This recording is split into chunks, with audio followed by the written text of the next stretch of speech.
Under the dark night sky, a streak of light suddenly cut through the quiet heavens. It swept past every rooftop, every corner of the small streets. It was as if energy was radiating directly from it. Down a small alley in the neighborhood, someone's back slowly came into view. He was kneeling on the ground, supporting himself with his arms. He was helplessly gasping for breath. His face was drenched in sweat and his lips were pale with exhaustion. It turned out to be Caden. His body was covered in wounds, bleeding. He desperately supported himself with his arms, letting out groans. Damn it, how did I end up in such a miserable situation? Caden thought. If he hadn't been attacked by all of them at once, this wouldn't have happened. Caden was still too exhausted and panting. He lifted his head to look at the small alley ahead, thinking to himself, I need to find a place to hide and regain my strength quickly. If I keep running like this, they won't catch me and they won't be able to take my power. In the dark alley, something yellow flashed. It turned out to be a yellow cat lying there, seemingly deep in sleep. He hadn't noticed it yet, because he was still thinking, I need to find a hiding place that can completely erase my presence. The very next moment, the cat caught his eye. An idea suddenly sparked. You cat, you're quite useful. He approached the cat and without a word of greeting made the cat uncomfortable. In the darkness of the quiet night, the alley suddenly emitted a dazzling burst of immense energy. That immense energy slowly faded and the scene returned to its initial quiet state. The scene shifts to the PS shop the next morning. On the display shelves, numerous treats were laid out for cats. Jinwoo couldn't resist them the moment he saw them. Dressed in his school uniform, his eyes widened and his mouth dropped open. With sparkling eyes that seemed to twinkle with 1,000 stars, he exclaimed, Oh my! He turned his head from side to side, chattering nonstop, looking just like a child. Oh, these products are on discount. I can't give these to my cats. There's already so much to buy and they have their own special food, but these are all things cats love, aren't they? Should I buy them now? Oh, the discounted items are all sold out. Wow, there are a few new items too. His gaze was fixed on the products. He stood, then sat again, making every passerby glance at him. My kittens would really love these. Should I get one as a gift? No, they might not eat new food. I'll have to stop by next time. For now, I'll just buy a few things while I'm here. Oh, this toy has really good reviews. Should I get one? He suddenly paused, biting his nails, and thought, I want to buy everything, but it's too expensive. What should I do? Without much thought, the next moment he was happily embracing all those treats. I don't know. I'll just take them all. Hee. The owner saw this, gave a thumbs up, and his face was full of happiness after lingering for a while. It was already afternoon. A voice was heard somewhere on the street. Oh my goodness! Jinwoo fumbled through the bustling crowd, carrying the pile of cat food he had just bought. I was going to buy groceries at the supermarket, but I ended up stopping by the pet store instead. He looked happily at the pile of food filling his bag. Hee, my kittens are really going to love these. Suddenly, a boy darted into the street to retrieve a ball, startling him. The boy was still engrossed in his ball, rushing furiously into the street. Jinwoo froze in surprise.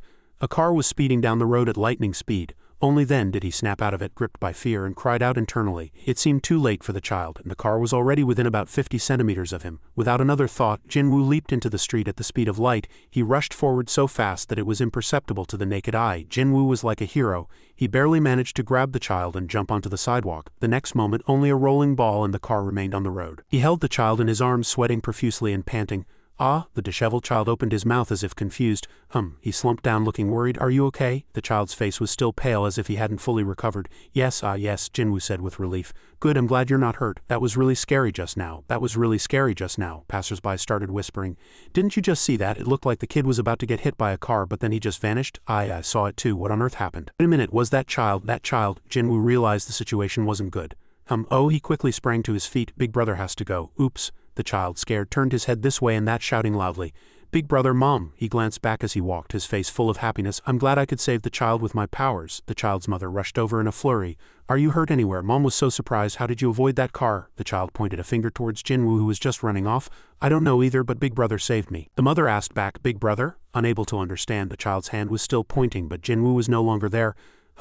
He disappeared into the crowd, but his face still held a happy expression. When the child was in danger, I used my powers without thinking. Oh my God, I almost revealed my strength in public. Under the sunset, the streets were bustling with people. He continued walking, still thinking, but if I'm not careful, others will discover this secret. Soon it grew dark and lights began to turn on in the houses. Jinwoo excitedly took 2 food bowls outside the door. The cats were already waiting patiently, as if accustomed to it.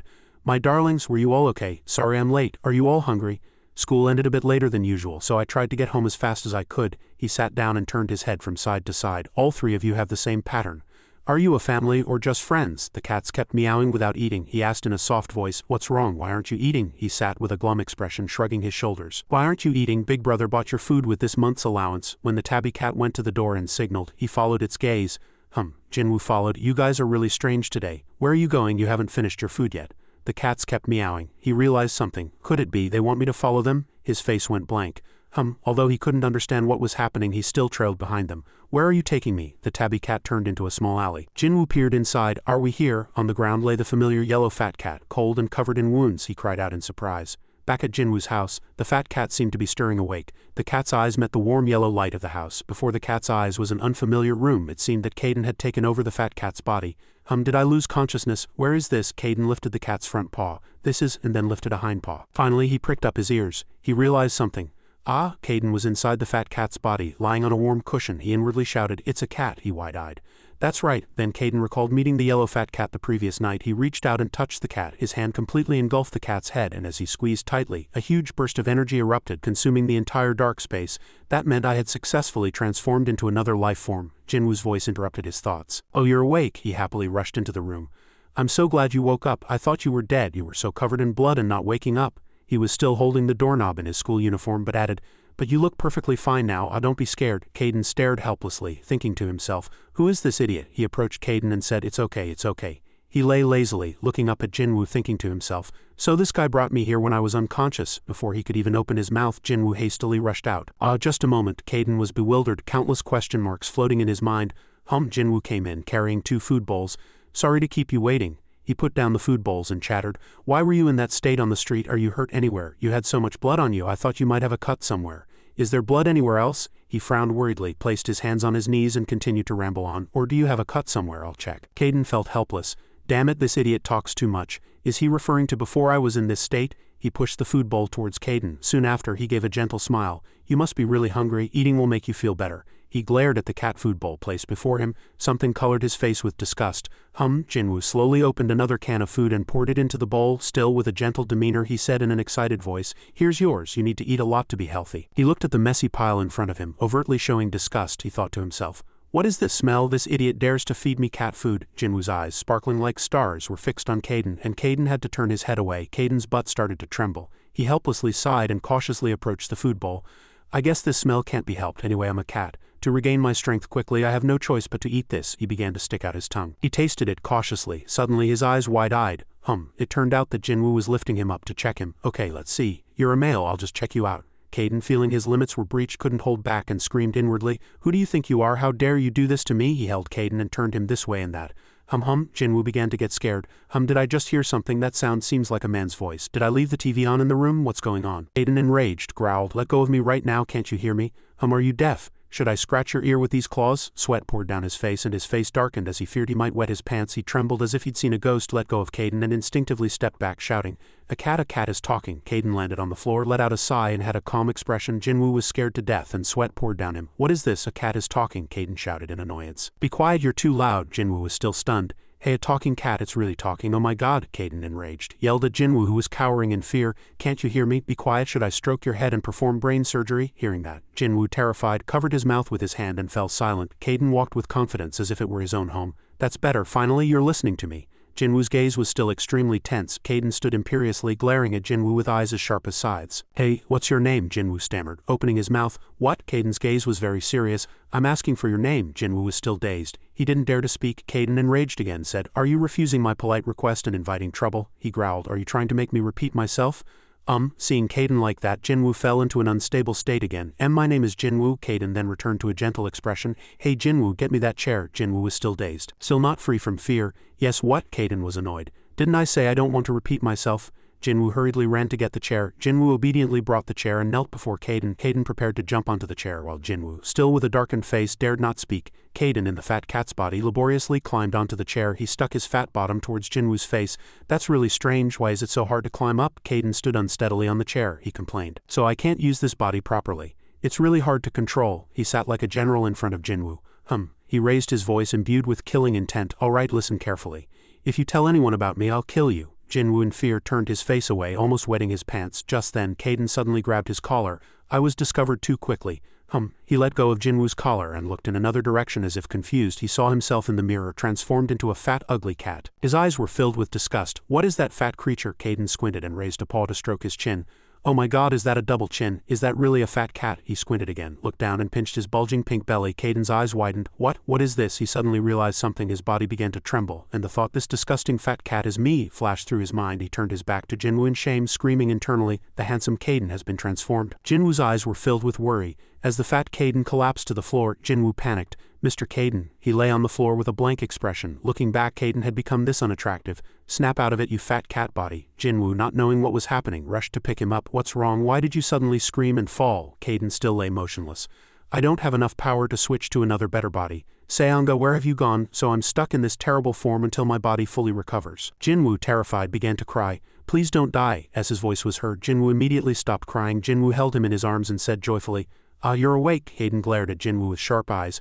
I wasn't unconscious here to begin with. Put me down right now. Jinwoo hid his previous frightened expression and meekly replied, Ah yes. He carefully placed Caden on the floor. I was really scared when you fell. I'm glad you're safe. Caden glanced at him. Why are you scared when I fall? He smiled gently. Caden gave him an annoyed glance. He sighed. He's just a child. He once again stared blankly at his body in the mirror for a long time, as if captivated by this body. Caden suddenly turned his body, no longer looking. His face was full of sadness. Why did I end up in this situation? This cat of all things? Jinwoo suddenly raised his hand, dispelling his thoughts, and spoke to him. Excuse me. Mr. Caden. He frowned and glanced at Jinwoo. Call me Caden. Jinwoo's voice was gentle. Ah, understood, Mr. Caden. I have a few questions. His authoritative voice resonated. What is it? Jinwoo's next question left him helpless, not knowing how to answer. You're a cat, how can you talk? He sighed. I can talk because I used to be human. Jinwoo's mouth dropped open. What, you're human? Caden in his fat body turned around to explain. Though I may look like this now, I am a human, just like you. This cat form is temporary. Jinwoo knelt down and listened respectfully. So you're saying you're human, but you can turn into a cat? He continued. Yes, so you don't need to know the details. Explaining too much would only make it complicated, and you wouldn't understand even if I did. Jinwoo was like an innocent child. That might be possible, but a human can turn into a cat? Caden said in a tired voice. The answer to the first question is settled, and you clearly saw what I look like. The second question. Theoretically it's possible, and it seems to have worked. Night had fallen, but the small room was still bustling with conversation. Honestly, I don't quite understand. You don't need to understand. Then Mr. Caden, why did you turn into a cat? That's none of your business. Then why did you pass out? You were covered in blood. That's also none of your business. After talking for a long time about various things, the two finally fell silent, looking at each other. Caden sighed. Even though we met through unexpected circumstances, don't try to know too much. You don't need to know everything. Jinwoo scratched his head, looking embarrassed. Ah yes. The room fell silent again. Both Jinwoo and Caden said nothing. Jinwoo saw his rear end start to tremble. Jinwoo quickly pushed the plate of cat food towards him. Please eat quickly. You passed out for a while, and you have wounds on your body, don't you? He turned away in annoyance.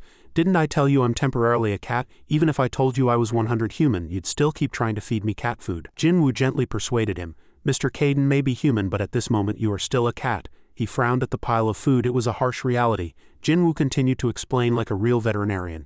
Human food can have a bad effect on cats. It will be even worse when you're injured. Caden seemed evasive as Jinwoo left the room. He didn't forget to remind him. Please eat it.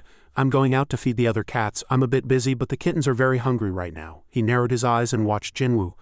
Caden stared at the food dish. Numerous thoughts flashed through his mind. What he says is right. I heard cats can't eat human food. And now I've completely turned into a cat. It would be normal to eat like this. To regain my strength quickly, I guess I have no choice but to force myself to eat this food. But when I think about it, that I have to eat this kind of food in this cat body, no, let's not think about that. I need to focus on regaining my strength. He cautiously approached the food dish and sniffed it. Suddenly his eyes widened.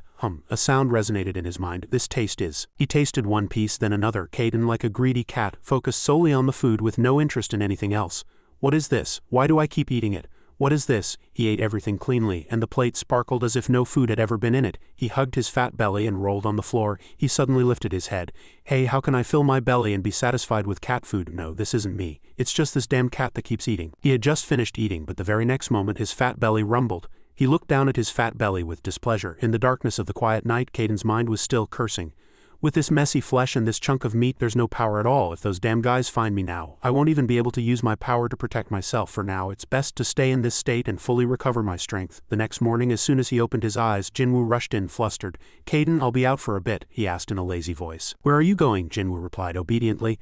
I'm going to the vet. There's not enough cat food until tomorrow. I bought a lot of cat supplies earlier, but those weren't food. Caden looked at him with suspicious eyes. At this moment, he realized something and stopped.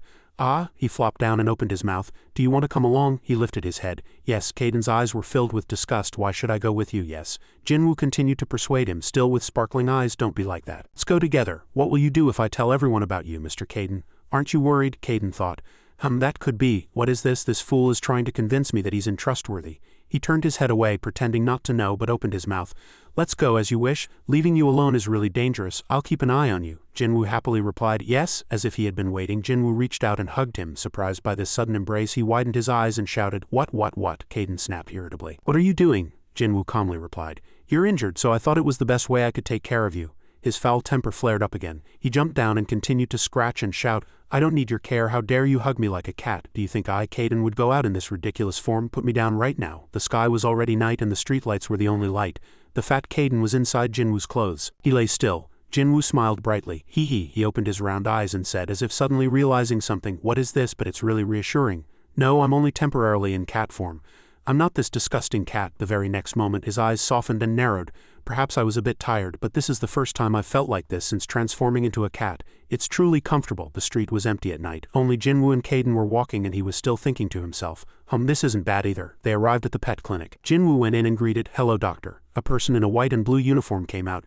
Jinwoo, why are you here at this hour? It's already late. Jinwoo continued, yes, I came to buy some cat food. And please check this cat. I think he's injured. Caden was startled by Jinwoo's words and glared at him. This damn guy tricked me. The doctor approached the examination room. I see. Bring him here. I haven't seen this cat before. What's his name? Jinwoo quickly replied. Caden. The doctor looked back at him, somewhat surprised. Oh, quite a special name for his appearance. Caden's face darkened. Should I kill him? The doctor approached and gently touched him. Let's see. Caden was shaken this way and that. His paws were held and his mouth was opened. He had no choice but to comply to hide his identity. His mind screamed, I'm so utterly humiliated, the doctor said in a gentle voice. It seems there are no major problems. His examination room was still brightly lit, accompanied by Jinwoo's incessant chatter. Really? When I found him he was covered in blood. The doctor was surprised. Really? Wow, there are no injuries at all. Where did the blood come from? There are some minor scratches. It seems he knows how to perform first aid. Only then could Jinwoo relax. Phew, that's a relief. Caden stared intently at Jinwoo from the side. This fool is still worrying about me. The doctor typed on the computer keyboard but also turned around and glanced. Really, if there's anything else, this cat seems to need a proper diet. Jinwoo laughed awkwardly. Haha. Caden's face darkened. Should I kill him? Even after leaving the hospital, the doctor didn't forget to remind them. No medication needed, just take good care of him and if he shows any symptoms, come back. Jinwoo politely replied yes. On the way back, Jinwoo was very happy. That's good. Caden was puzzled. Why is he so relieved? His eyes were deep and gazed ahead. Then he glanced at Jinwoo again. He slowly said, hey, are there any strange-looking cats in this neighborhood? Jinwoo looked at him in confusion. Strange-looking cats? Why do you ask such a thing? He suddenly noticed a small alley at the street corner. Red eyes were staring at them. It slowly approached Jinwoo and Caden. Jinwoo's face turned pale. Wow, what is that? A black striped cat 10 times bigger than Caden emerged. Its eyes were red and drooled. Jinwoo was startled. Is that the strange-looking cat you mentioned? It looks more like a tiger than a cat. Is that why you've turned into a cat now? But something's different. I mean, it's a cat, but the feeling is different. Wow, look at the size. It's a tiger. I told you it's a tiger. What should I do? The striped cat opened its mouth wide, revealing 2 sharp fangs. Drool still dripped. Jinwoo, terrified, grabbed Caden and ran away. I just have to run. Jinwoo, flustered, carried Caden and fled. Oh, think fast. At this point I'm so scared I feel frozen, but at this speed it'll catch up to us. The striped cat continued to chase them. Jinwoo screamed. It leapt as if to pounce on them and devour them alive. It revealed 5 sharp claws trying to grab Jinwoo, but luckily he dodged. The very next moment he stumbled and fell. He still held Caden tightly. The striped cat approached like a tiger stalking its prey. He tried to get up, holding Caden and continue running. Caden quickly offered his opinion. Jinwoo, are you okay? Yes, luckily only my clothes got a little scratched. What should we do now? I wish I had a weapon. Jinwoo rummaged through his pockets. That's right, I put it in my pocket. A stick popped out. Jinwoo held the stick but didn't dare to face it. Don't come any closer. What? It's a cat fishing rod. Caden stared intently at the toy. Jinwoo swung it until his arm ached, but the striped cat didn't react. Caden's eyes widened. Is he crazy? What can he do with that? His only usable weapon. The cat fishing rod swung to the right, then swung to the left again. His eyes sparkled. The striped cat could no longer hold back. It charged, raising its sharp claws as if to pounce and devour them alive. Jinwoo screamed in terror. Get back! He squeezed his eyes shut, but suddenly there was no movement. He opened one eye in confusion to check. What met his gaze was the striped cat returned to its docile form, playing with the fishing rod. Jinwoo turned around and said in a small voice, this is our chance. Caden, let's run quickly. His next shock was that Caden was also captivated by the fishing rod. His voice stammered like a child just learning to speak. Caden. A streak of light flashed, immediately followed by a blue flash that lit up the night sky with a tremendous explosion. As the smoke cleared, the figures of Caden and his challengers slowly emerged. He's on another winning streak. I concede defeat. Caden, you won. He walked through the crowd. Caden won again? How many times has he won in the face of Caden's winning streak? They were utterly astonished. He provoked and defeated the strong. They said that even the more famous individuals did not dare to challenge him. They tried to avoid fighting him because no matter how strong an awakened person was, they could not compare to his strength. An awakened refers to a person with superpowers. At this moment, a man in a suit approached Caden and proposed, "Come with us." He extended his hand, speaking seductively. "You will be my second trophy and together we will conquer this world." Not only that, those with impure intentions also sought him out. "Caden, come with us. With you, conquering the world is not impossible." Some even knelt and begged, worshipping him. "Lord Caden, let us." "Lord Caden, Caden." Blurred voices caused Caden's cat eyes to widen. Then, when Jinwoo suddenly spoke, the cat's dazed face became even more bewildered. "Lord Caden, what are you doing?" He was crouching with his butt on the ground, staring blankly at Jinwoo's helpless expression. Realizing he was acting too much like a cat, Caden broke out in a cold sweat and quickly plopped down on the ground. He sprang up and looked at the world with completely suspicious eyes. What did I just do?" Just then, a gray-furred cat flew in and snatched Jinwoo's cat fishing rod. Startling Jinwoo, the cat turned its head and pulled hard, and the fishing rod slipped from Jinwoo's hand. Just like that, the gray cat dragged the fishing rod and ran off, completely disregarding Jinwoo's confusion. Meanwhile, Caden was questioning himself. "My body moved on its own." Jinwoo quietly watched the growling cat, for there was nowhere left to run. Caden hadn't noticed the cat's presence yet. Jinwoo looked at the cat, and the cat looked back at Jinwoo, but the cat's gaze was much fiercer. Moreover, the growling sound, like a dog's, was truly terrifying. Confronted by its bloodshot eyes, Jinwoo was utterly frightened. "What should I do?" Seeing the drooling cat, Jinwoo suddenly noticed a long scar running from its forehead to its mouth. It has a scar." The cat's appearance reminded Jinwoo of a similarly furred cat he had seen before. Could it be? It was the cat that had swayed its butt and spun around. The cat snatched the fishing rod right in front of Jinwoo, making him flinch. The cat suddenly sprang up and charged, growling like a hungry tiger. The cat pounced on Jinwoo, kicking up a cloud of dust. Fortunately, Jinwoo dodged. Jinwoo quickly knelt down and lay flat. He saw the cat he had revered as Lord Caden, still exclaiming, "Ah," 3 times in confusion. "Why is my body moving on its own? This damn fat cat." He clutched his cheeks and cried out, "It's not me." Looking back, how did Caden end up doing such foolish things? He struggled so much that he didn't notice Jinwoo running away for his life. Jinwoo's face was pale as he yelled, and dragged the bewildered fat cat away. Caden was utterly drained of strength from the shock, but his screams still echoed, "Ah." Jinwoo fled with Caden, leaving behind a pile of stacked boxes. Soon after, cat claws emerged. The gray stray cat dove through the pile of boxes and leapt out of the junk. The cat growled in fury, but in just 1 second it realized no one was there. The cat simply stood frozen in the empty space. Meanwhile, Jinwoo was still running frantically, terrified. Ha. Reaching an alley, he swiftly descended the stairs with Caden, leaving behind a quiet street as if no fight had ever occurred. Jinwoo hid behind a wall, checking if the cat was still chasing them, and caught his breath. Confirming nothing was behind them, Jinwoo finally spoke. "Caden, you were right, that's a cat." Caden quietly thought to himself, yes, given the reaction just now. Jinwoo was an idiot. "Why does it look like that? It's too big for a normal cat." Caden sighed. "How should I know? Maybe its owner didn't take care of its health." Jinwoo was silent for a while, then spoke again. "I haven't seen it here. I think it stopped chasing us. I think we're safe now." But Caden insisted that he might be safe, but others wouldn't be. Jinwoo was puzzled by this. "What do you mean?" Caden, lying limply in Jinwoo's arms, explained. "You might be able to escape now, but what do you think will happen if other people discover it? There aren't many people around at this hour, but it will attack the next person it meets. Unless you think and quickly run home." Jinwoo was even more confused. What should I do? I didn't even think of that." Caden looked at him with a blank stare, speechless. He replied indifferently, "What do you mean, what can you do? The only answer is to run away, just like we just did." But Jinwoo was worried. "But you saw it, how fast it runs. Surely someone will get hurt." Caden sighed. "Who cares? Call 911. Jinwoo stared blankly at Caden. Then he scratched his head and gave an awkward laugh. I didn't bring my phone. I left it at home." Caden sighed again. "There's nothing we can do here, and there's nothing I can do either." But Jinwoo misunderstood. "Then I can solve this problem. I will." Caden frowned at Jinwoo's actions. What nonsense is he spouting? Why is he trying to act so recklessly? Jinwoo was startled. Caden is so strange, a cat talking nonsense. Disregarding Jinwoo's judgment, Caden continued to explain. "Anyway, what can you do? Didn't you see that cat just now? Especially its claws. Those claws could even smash a car." But Jinwoo didn't give up. "But I can't just leave it." Caden glanced at him. "Why do you keep bringing up that problem? It's not your problem whether someone gets hurt or not." He kept talking, but seeing Jinwoo's serious expression, Caden cursed internally and paused for a moment. "Damn it, that guy's expression is serious. That kid is still thinking about going out there. This kid is really stupid." Sighing, Jinwoo looked at the main street. "Caden, you go home first. I'll try to do something about that cat." Jinwoo firmly believed that cat was definitely the scarred cat from before. It used to be a cute and kind cat. "I don't know why it became like this, but I can't just leave it." Seeing Jinwoo's determined expression, Caden hesitated and finally compromised. He sighed. Fine, if you really want to do something, I'll help you." Jinwoo was startled by his sudden agreement. "What?" Caden bounded down the stairs. "It's not much, but I'll give you some of my power so you can use it. It should be enough to overwhelm that cat." Jinwoo, delighted, sat down. "Wow, really? Seriously? Is it possible?" Caden stepped back and said, "Don't get too excited. Even if I transfer power to you, that power will quickly dissipate, so you can only use it for a short time. Are you listening to me?" Caden turned his back and said, "Bend down. You have to face me."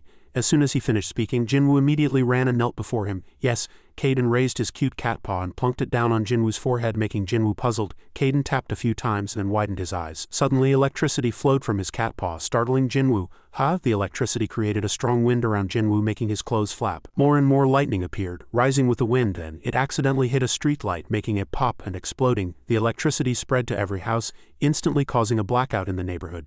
Jinwoo widened his eyes and reached out, feeling the energy flowing into his body. Wow, I feel power surging through my body. Even lightning is coming out of my body. Caden lazily explained. That's because I have the power of lightning. Jinwoo excitedly looked at the electricity in his hands. Wow, that's amazing. Alright, let's go find the cat. Caden glanced back. I don't think you need to, it's right there. As soon as he finished speaking, the cat's growl echoed in his ears. To show off a little after just getting some power, Caden, stand behind me, it's dangerous. Caden was utterly puzzled. He sneered. Hey, look what he just said. Me, Caden, dangerous and told to stand back, is he joking? He suddenly realized something. Looking at Jinwoo, he thought to himself, now I see this kid is. Why isn't he scared at all? A normal person would be afraid standing in front of such a monster, and even if I lend him power, the fear wouldn't disappear. Jinwoo looked at the gray cat and asked, Are you the cat that came to our house a few days ago? Seeing him ask as if he were drugged, Caden shouted, Damn it, is that the first thing you say? Do you think that guy will understand you? Nevertheless, Jinwoo persisted.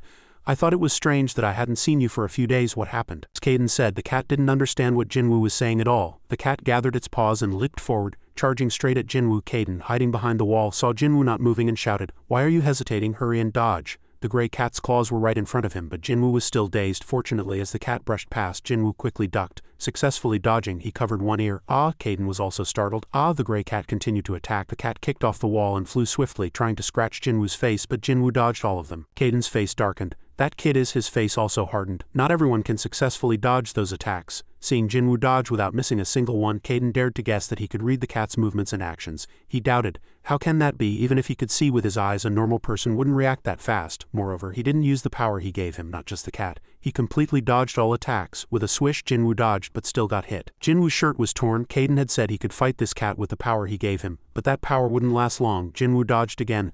I can't waste power, so I have to wait for an opportunity and defeat him. Jinwoo frowned. Just then, with a swoosh, Jinwoo's figure alone was instantly next to the gray cat. Jinwoo quickly jumped back, then bounced out in front of the cat again. Even Caden was surprised. That's not the power I gave him. The cat attacked with all its might, but Jinwoo was too fast for it to do anything. That monster can't keep up. The cat's claw marks were clearly visible on the wall at this moment. Jinwoo leaped into the air, ready to strike the gray cat. Caden widened his eyes in surprise. That kid has the power of agility. Lightning surrounded his fist. Jinwoo charged, shouting, Sorry, cat. Boom! The lightning struck the ground, creating a tremendous explosion that lit up the night sky. A few seconds later, the lightning gradually disappeared. Only a crackle sound remained. The gray cat lay helplessly on the ground. Only then did Jinwoo have time to collapse to the ground, panting. I'm really tired. Caden approached. Hey, I was wondering why you jumped into that fight, but you have such abilities. Jinwoo was too exhausted to speak properly, but he asked about the cat's condition.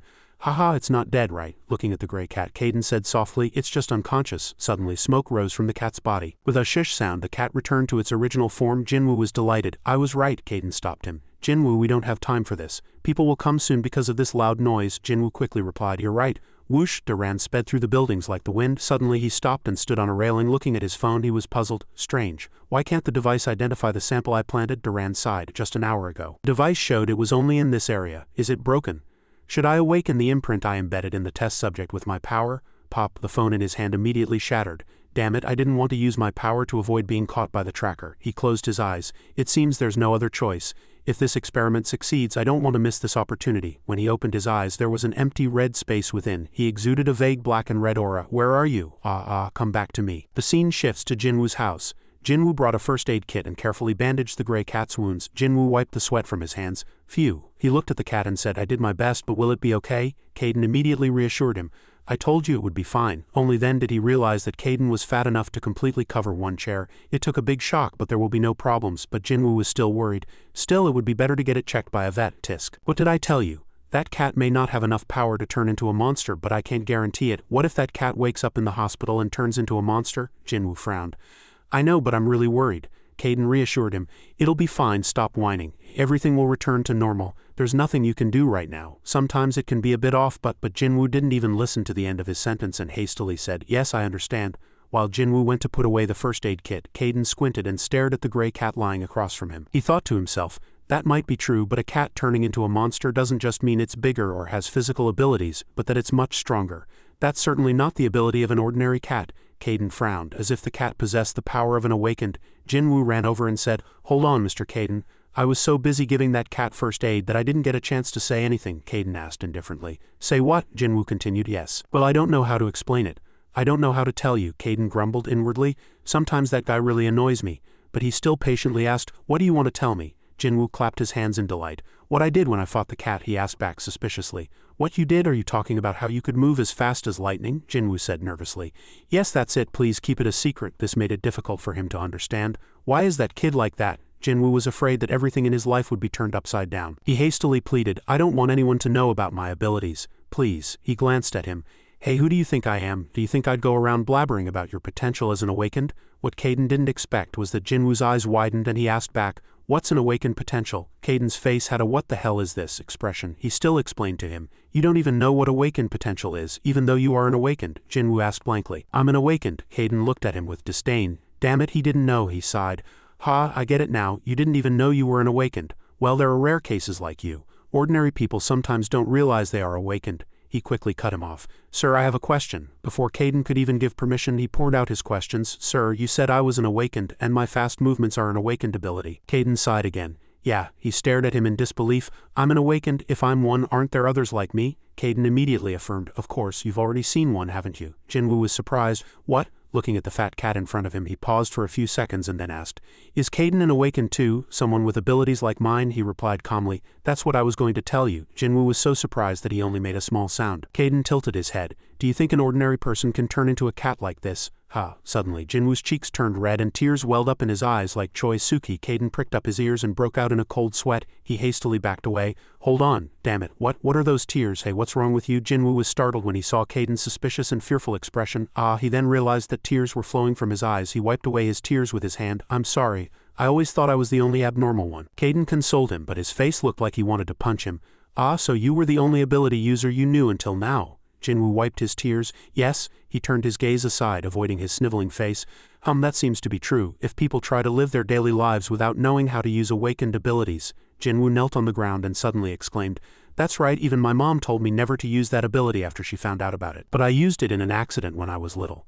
I can't forget the way my friends looked at me when they saw it. He continued to recount what happened and how his friends called him a monster. Since then I started hiding my abilities until now. I even moved a lot to prevent people from suspecting me.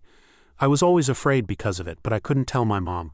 I didn't want her to worry about me. Do I look sick? No one found out about me, did they? When he heard his mom's threats, even though he knew it might be due to worry, he was still very scared. And if people find me, they might kidnap me, experiment on me, or dissect my body. Caden just stared at him blankly after hearing his story. Jinwoo sobbed and sobbed. This was because he had finally found someone like himself. But when he realized that there were other people, not just Caden, who had special abilities, tears burst forth. And when he realized that he wasn't sick but an awakened, Caden still didn't know what to say. Caden turned his head. I'm just as relieved as you are, but his face didn't show much empathy. Jinwoo wiped his tears. Hee. Both of them said nothing more and the room fell silent. Once Jinwoo calmed down, he continued to ask awkwardly, Mr. Caden, I have a small favor to ask. Can you teach me about awakened people? Caden explained seriously. People are called awakened because of their special abilities. We still don't know when these abilities started to appear or how humans acquired them. The abilities can be related to a person's physical body or mental strength. Some awakened can travel long distances or possess destructive power. Others can gather power to create explosions. Jinwoo opened his mouth wide in excitement, his eyes sparkling with anticipation. Awakened are like superheroes from comics or movies. Caden was very flustered to hear him say that. It's similar. You can do different things depending on your abilities, he thought to himself. Should I have explained it that way from the beginning? He continued. Your core ability is to move at high speed, but you can also do other things related to that. After finishing, he asked Jinwoo a question. Over the years, your power seems to have gotten stronger, hasn't it? Jinwoo nodded. I used to be able to use my abilities for only a few seconds once a day. Jinwoo nodded as he spoke. But now I can use it for 3 to 5 minutes a day. Caden was openly contemptuous. Is that all? He sighed. It seems you were too afraid of your abilities before and didn't use them much. Well, hearing your story, it's clear you haven't made any effort to train it. I understand how desperate you were to hide that ability. But before Caden could finish, Jinwoo asked again, do all awakened train their abilities? He frowned. Of course, most people want to have such special powers. They'd do anything to get them. Jinwoo tilted his head. Really, I still want to hide mine. He was startled again when he saw him trembling and making gurgling sounds. Oh, you're a special case. It turned out that the sound was Jinwoo's stomach rumbling. He rubbed his stomach in embarrassment. I'm sorry. I haven't eaten anything after dinner. Caden clicked his tongue. We're having an important discussion and you... He stood up and headed to the kitchen. Just a moment, I'll get something to eat. Jinwoo took out a pack of sandwiches, placed them on the table, and casually took a bite, not caring that Kaden was staring blankly with his neck stretched out as if sensing his gaze. Jinwoo turned his head, and he also turned his head in the end. He had to go get cat food for Kaden. He hugged the bag of cat food and saw Kaden staring blankly at the food bowl. Kaden needs to eat too, right? Kaden bowed his head and cursed inwardly. I'm going crazy. If I have to eat this stupid thing. Jinwoo extended the sandwich in his hand to him and said, eat. He hated it. Was it because it was cat food? But he had to swallow it. He frowned and stared blankly at the food bowl. After staring for a long time, he sighed. Kaden buried his face in the food bowl and started eating frantically. Even his tail couldn't help but wag up and down. While doing so, he kept denying it inwardly. I'm only eating this stupid thing because I'm starving. Jinwoo was relieved to see him finally eating and took a bite of his sandwich. Hee. The room fell silent like that. Only the chewing sounds of one person and one pig, no one cat, could be heard. Meanwhile, blood-red dark aura like delis quickly approached Jinwoo's house rooftop. Kaden soon detected this strange aura. His eyes sharpened. What is that energy? Due to his current state, he couldn't sense it properly. He looked out the window warily, but the energy was clearly not normal. Suddenly, the small gray cat's eyes widened and glowed red. It was clearly being controlled again. The cat leapt with the same agility as when it was behaving normally. The loud sound the gray cat made immediately caught the attention of the cat. The cat jumped over the small table next to it on the sofa and crashed its head into the television. While Kaden and Jinwoo were flustered. Huh? Despite hitting its head, the gray cat was still fine. The cat kicked over a lamp, scratched the sofa, and then swiftly darted out the glass door which no one knew who opened into the garden. Jinwoo and Kaden just stared blankly at this sight. He frowned. Did I see wrong? Why is that guy doing that? Only then did Jinwoo snap out of it. Kaden, he ran away. He still had a calm expression. Yeah, I saw it. That's a big problem. He gritted his teeth. He woke up too early. Was it because of the energy around us just now? He glanced at Jinwoo and his face looked even worse. Seeing Jinwoo pick up a baseball cap amidst the confusion in the room, he just asked blankly, what are you doing? Jinwoo put on the cap. He answered seriously, I have to go find him. I can't let him attack other people. Kaden, seeing him so determined instead of helping, sarcastically said, are you trying to save the world again? Are you trying to be a hero? When we first met, it seemed like you were coming to save me, but now you don't have to. That guy doesn't have the power to attack others, probably. Jinwoo was like a duck with water poured over its head. He denied and denied everything he said. Ignoring Kaden's explanation, he was still determined to fight. Then this time, I'll just have to catch him. Jinwoo pulled down his cap and looked firmly out the window. It was where the cat had just escaped. I'm worried about other people, and I'm worried about that cat too. I can't let it hurt other people. Kaden's gaze at Jinwoo softened. He sighed, clicked his tongue, and finally made up his mind. I'll go with you. Jinwoo happily asked back. Really? Kaden couldn't understand why he was getting fatter and fatter. Yeah, something happened to that cat. And I also felt an unknown energy flow outside. He glanced at him. Don't think I have good intentions anyway. Got it? What a truly fat cat. Even worried, it just makes sarcastic remarks. Jinwoo was still moved after hearing him. He grabbed his jacket and continued, thank you very much. I'm really grateful that you're willing to go with me even though I'm just an ordinary person. Kaden flew out the door with a whoosh. Stop whining, hurry up and follow me. So one cat and one person set off to save the gray cat. A moment later, their voices echoed throughout the neighborhood. Again, this isn't for you. Yes, I know. Whoosh, whoosh. Jinwoo put Kaden inside his clothes and ran like the wind. He ran forward, stepping on fallen flower petals and making them fly. Kaden poked his head out. Your movements are pretty good now, and when you fought the cat earlier, it's clear that your awakened ability is acceleration. It will continue to develop like other people's. Jinwoo asked while running. I know that's my ability, but what about the other people you mentioned earlier? You already told me before. Kaden explained, any part of your body that is affected by your movements will continue to develop, for example, your nervous system and cognitive abilities. So it's safe for you to always develop this passive ability wherever you are. And not just you, other awakened also strengthen these organs and develop other related abilities. Jinwoo replied, I see. Kaden pointed forward. Go left. He looked in that direction. He pushed off strongly with his feet and ran in a zigzag pattern as fast as lightning. Kaden made a hum sound looking at his legs, then looked forward again. How long can you use your ability? He hugged Kaden tightly and ran faster and faster. I used it a few hours ago. Probably about 2 seconds or maybe even longer. If I use it for a shorter time, I can use it more often. Kaden pondered. 2 seconds, but that's strange. Jinwoo ran so hard, but he didn't even know where he was going. Where should we go next? He commanded. Just go straight. Which surprised Jinwoo. How did you know? Kaden looked up and said, as soon as he finished speaking, a dark crimson aura flew through the sky, making an eerie sound. Kaden explained, if my calculations are correct, this incident is probably related to that awakened. I think the cat is running in that direction. This surprised Jinwoo. What? Is it the other awakened Mr. Kaden mentioned before? Kaden affirmed. Yes, it would be best to be prepared. This made Jinwoo even more afraid. The sparsely populated neighborhood, only streetlights illuminated the alley. Pieces of undried bandages were scattered on the ground. The gray cat re-entered the alley. Just then, Duran appeared. Ah, it was you. His entire body had turned black, making him look terrifying. He bent down to the gray cat and asked, "How did you manage to get here after obeying my command? I wonder what's going on. You don't look like what I expected, and I had no choice but to wait for you here." As expected, the gray cat was terrified as soon as it saw him. He continued, saying that in its current state it wouldn't be able to escape the special confinement device. Suddenly, the cat's eyes widened, as if struck by hundreds of lightning bolts. Dark memories flooded the cat's mind. A tabby cat lying in a cage foaming at the mouth, and an eerie face looking at the cat as if it had won a trophy. Realizing that the terrifying being from that time was sitting right in front of him, the cat's fur bristled in fear and it let out a howl. Despite the violent reaction, Duran remained calm. "Oh, it's taking a hostile stance against me. The imprint we planted during the experiment has been broken." The gray cat became increasingly terrified and furthermore seemed to be getting stronger. Duran sneered, looking at the cat with eyes like tiny dots. "I knew it. It was an awakened." Just then, Jinwoo ran into the alley where Duran and the gray cat were. He ran forward and said, "Kaden, you're here." Kaden was startled and stopped him. "Wait a minute." Jinwoo was surprised and broke out in a cold sweat. "Huh?" While Jinwoo was still trying to figure out what was happening, he grabbed Jinwoo's collar and quickly pulled him behind a wall, telling him to hide. For some unknown reason, the fat cat Kaden managed to jump behind the wall without his feet touching the ground, and Jinwoo was dragged along. They both hid behind a wall at the corner of the alley. Kaden peeked out like a thief. Jinwoo also knelt down, peeked out, and whispered, "Kaden, what's wrong? The cat we saw is over there." He frowned. "Don't you see that man over there?" Jinwoo looked ahead and asked again. That person," Kaden affirmed. "Yes, that person is an awakened." Jinwoo seemed to doubt his ears. "An awakened?" Kaden frowned. "I can't even imagine going over there thoughtlessly, especially if your opponent is an awakened. In my opinion, there's definitely a connection between that person and the cat." But upon closer inspection, Kaden still couldn't figure out what that energy was. "Is it a type of ability that executes commands?" Kaden thought to himself. "That guy is one of those damn people who hurt me.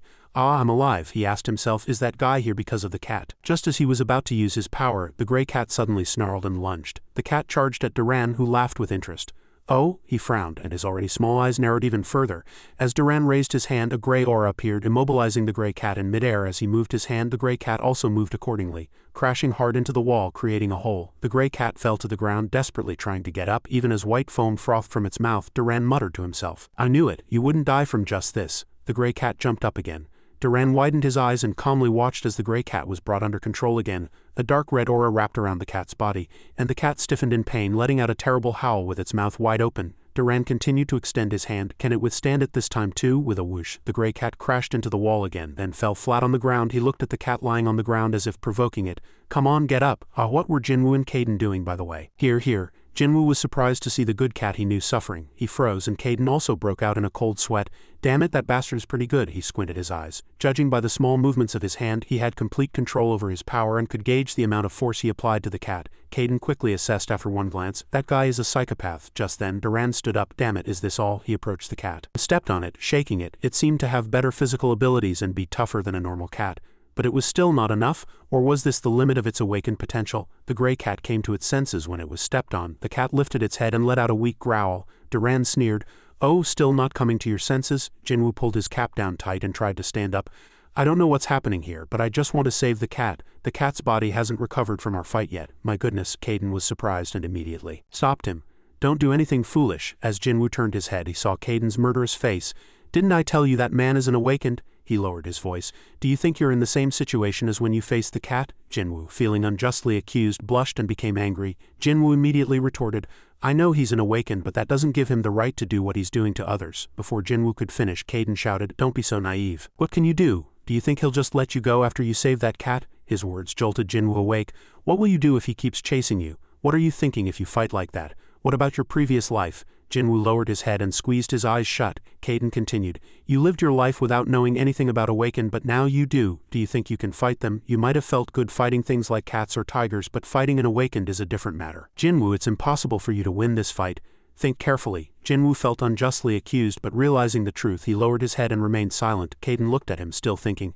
He needs to understand that facing another awakened means death. It's truly crazy for someone like Jinwoo who just learned about awakened to try and fight another.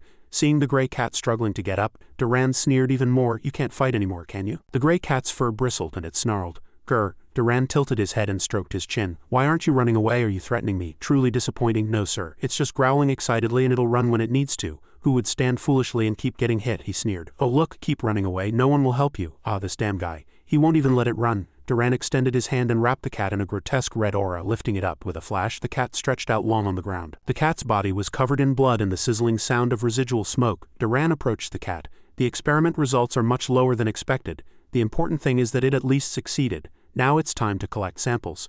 Jinwoo's worldview shattered, unable to believe that a human could do such a thing. He can treat a cat so terribly. Jinwoo frowned and finally made a decision. Kaden, I'm going to save the cat with my power. Kaden was completely dumbfounded. What, didn't you hear me? Jinwoo stood up with great vigor. I'm going to avoid fighting him. I'm going to prioritize saving the cat. Kaden, on the other hand, desperately tried to stop him. You may be fast, but he's an awakened. Their senses are incomparable to ordinary people. I guarantee he'll be able to see you, even with your speed ability. Jinwoo sighed. Didn't you come here because you were worried about me? Kaden hastily explained. Wait, I never said I was worried about you. Jinwoo looked firmly ahead and said, Kaden, you're right, I might be useless and get hurt, but I want to save that cat. He was speechless to see Jinwoo so resolute. In the blink of an eye, only Jinwoo's figure remained in front of Kaden. Damn it, that guy ran away. Kaden poked his head out and stared blankly at Jinwoo. That guy is an idiot. What's he trying to do? He thought that man seemed friendly with the cat. Is he trying to turn him around and then use that opportunity to catch the cat? But if he does that, Jinwoo will use his power. That means escaping is impossible. Duran approached the gray cat with an eerie smile. Suddenly he realized something and stopped.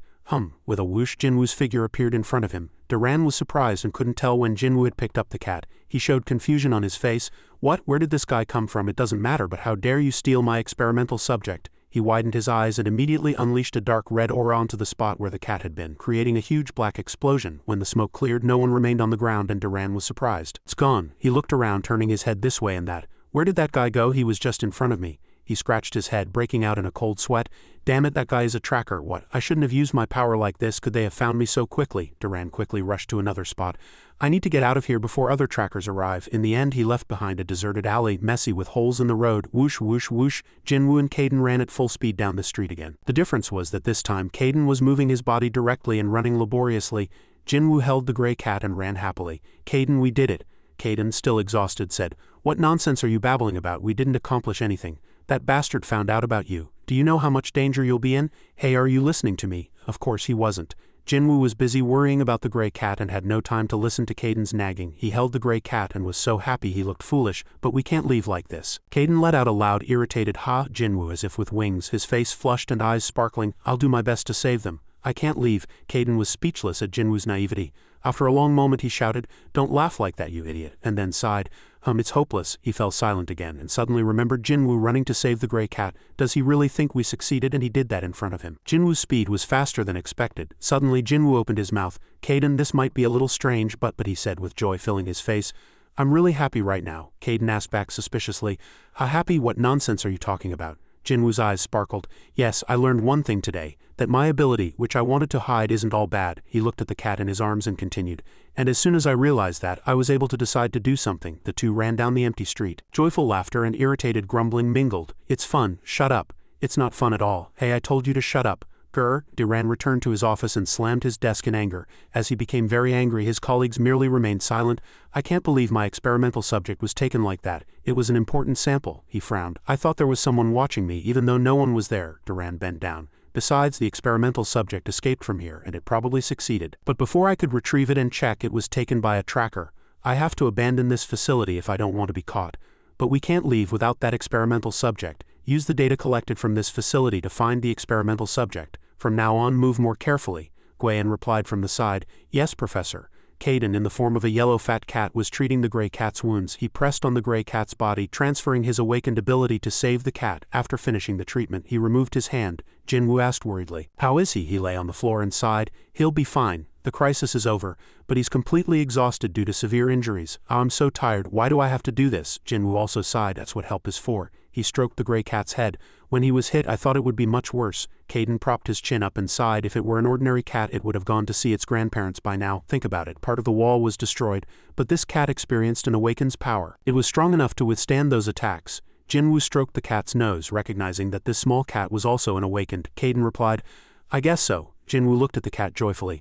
Wow, you two, awakened cat power seems more appropriate than awakened. Caden wiped his sweat thinking, what am I babbling about right now? He pondered deeply. It might not be a complete awakened, but after checking its body it's clear this cat has experienced an awakening of power. This is the first time I've heard of a non-human creature being an awakened. Said seriously, in the past there were people who experimented on animals to create such awakened-like states. This means this cat has awakened its power through experimentation.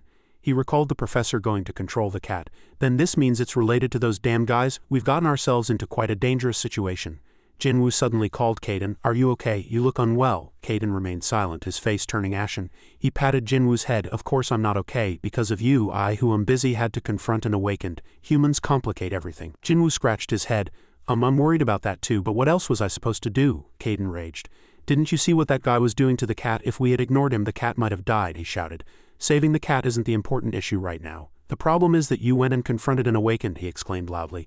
Plus you even saved the cat. That damn guy will definitely come looking for you later. Jinwoo crouched, hugging his legs, his eyes wide and worried, sweating but still calmly scratching his head. No way, he might have been a little angry but he wouldn't come looking for me because of that. He shouted. What? Jinwoo chuckled. Hee, I just wanted to save the cat. Caden made a disgusted face. He's too stupid to tolerate. He doesn't even realize how much trouble he's caused. Experiments on awakened are one of the biggest taboos in our world. Those damn guys won't just let it go that we took physical evidence of their experiment. Moreover, we don't know who they are or how they are related to the awakened world. Jinwoo looked at Caden worriedly. Caden looked back at Jinwoo, then averted his gaze to maintain his silence. His eyes sharpened.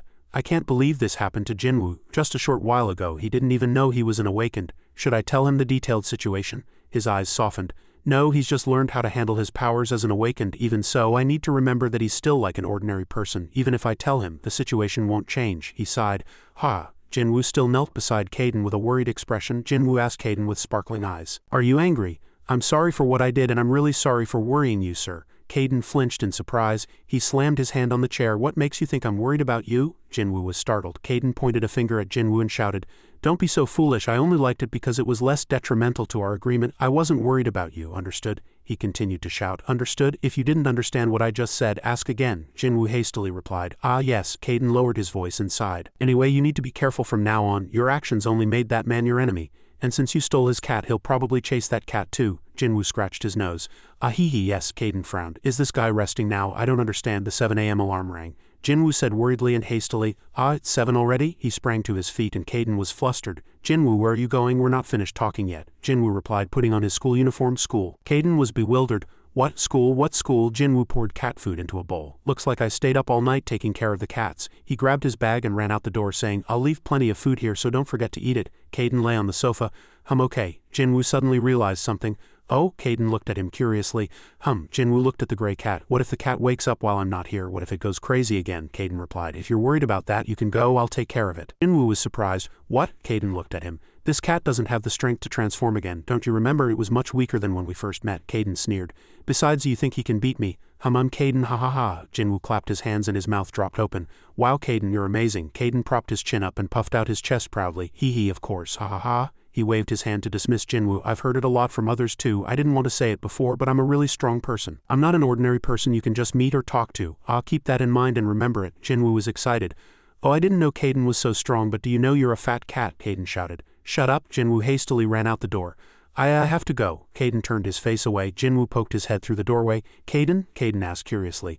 Why? Jinwoo's face was full of sadness. You'll be here until I get back, right? Caden growled. What? Jinwoo completely leaned out and said with a worried expression. You're still hurt. Stay here and rest, or at least stay with me until I get better. Caden mumbled incomprehensibly. Jinwoo happily waved goodbye. You have to be here, okay? Promise? Caden frowned, unable to say anything, and so Caden was left alone at home. He sighed. Since this kid asked, I guess I have no choice but to help him. I'll have to stay with him for a while. He looked at his reflection in the glass door mirror. Caden frowned as he saw his fat cat form. Damn it! Suddenly, cat sounds were heard. Caden turned his head curiously. He was flustered as cute cats appeared. What's wrong with him? They circled Caden, examining him, then leaned against his body. What are you guys doing so annoying? A black and white cat approached the food dish. What are you trying to do now? This damn cat, how dare you steal Caden's food? The cat mumbled food, then suddenly spotted something and crouched down. It saw Caden standing behind them. Utterly furious, Caden glared at them. You guys are annoying me. The cats cowered to one side. Caden said angrily, now that I think about it. He suddenly stopped speaking. Jinwoo told me, you're asking how I found you. 3 cats often came to our house. One of them found me and led me to you. I would never have found you without their help. TCH, he lay down, playing with a cat toy. It's fine, it's just cat food anyway. The cats behind him were startled. They approached the food dish and watched him eat a small piece worriedly. Seeing that he didn't care, they were very happy and continued to eat. Caden watched them helplessly. He glanced at them out of the corner of his eye. They seemed to be enjoying themselves. His stomach rumbled. He peeked at a can of food. He scratched the can lid with his claws. How do I open this? He suddenly noticed his long sharp claws, and so the can lid opened. Muhahaha. He was happily proud. The 3 cats behind him stared at him with murderous eyes. Caden broke out in a cold sweat. Late in the afternoon, Jinwoo returned from school. He said in an excited voice, I'm home, Caden, I'm home. Caden worriedly mumbled.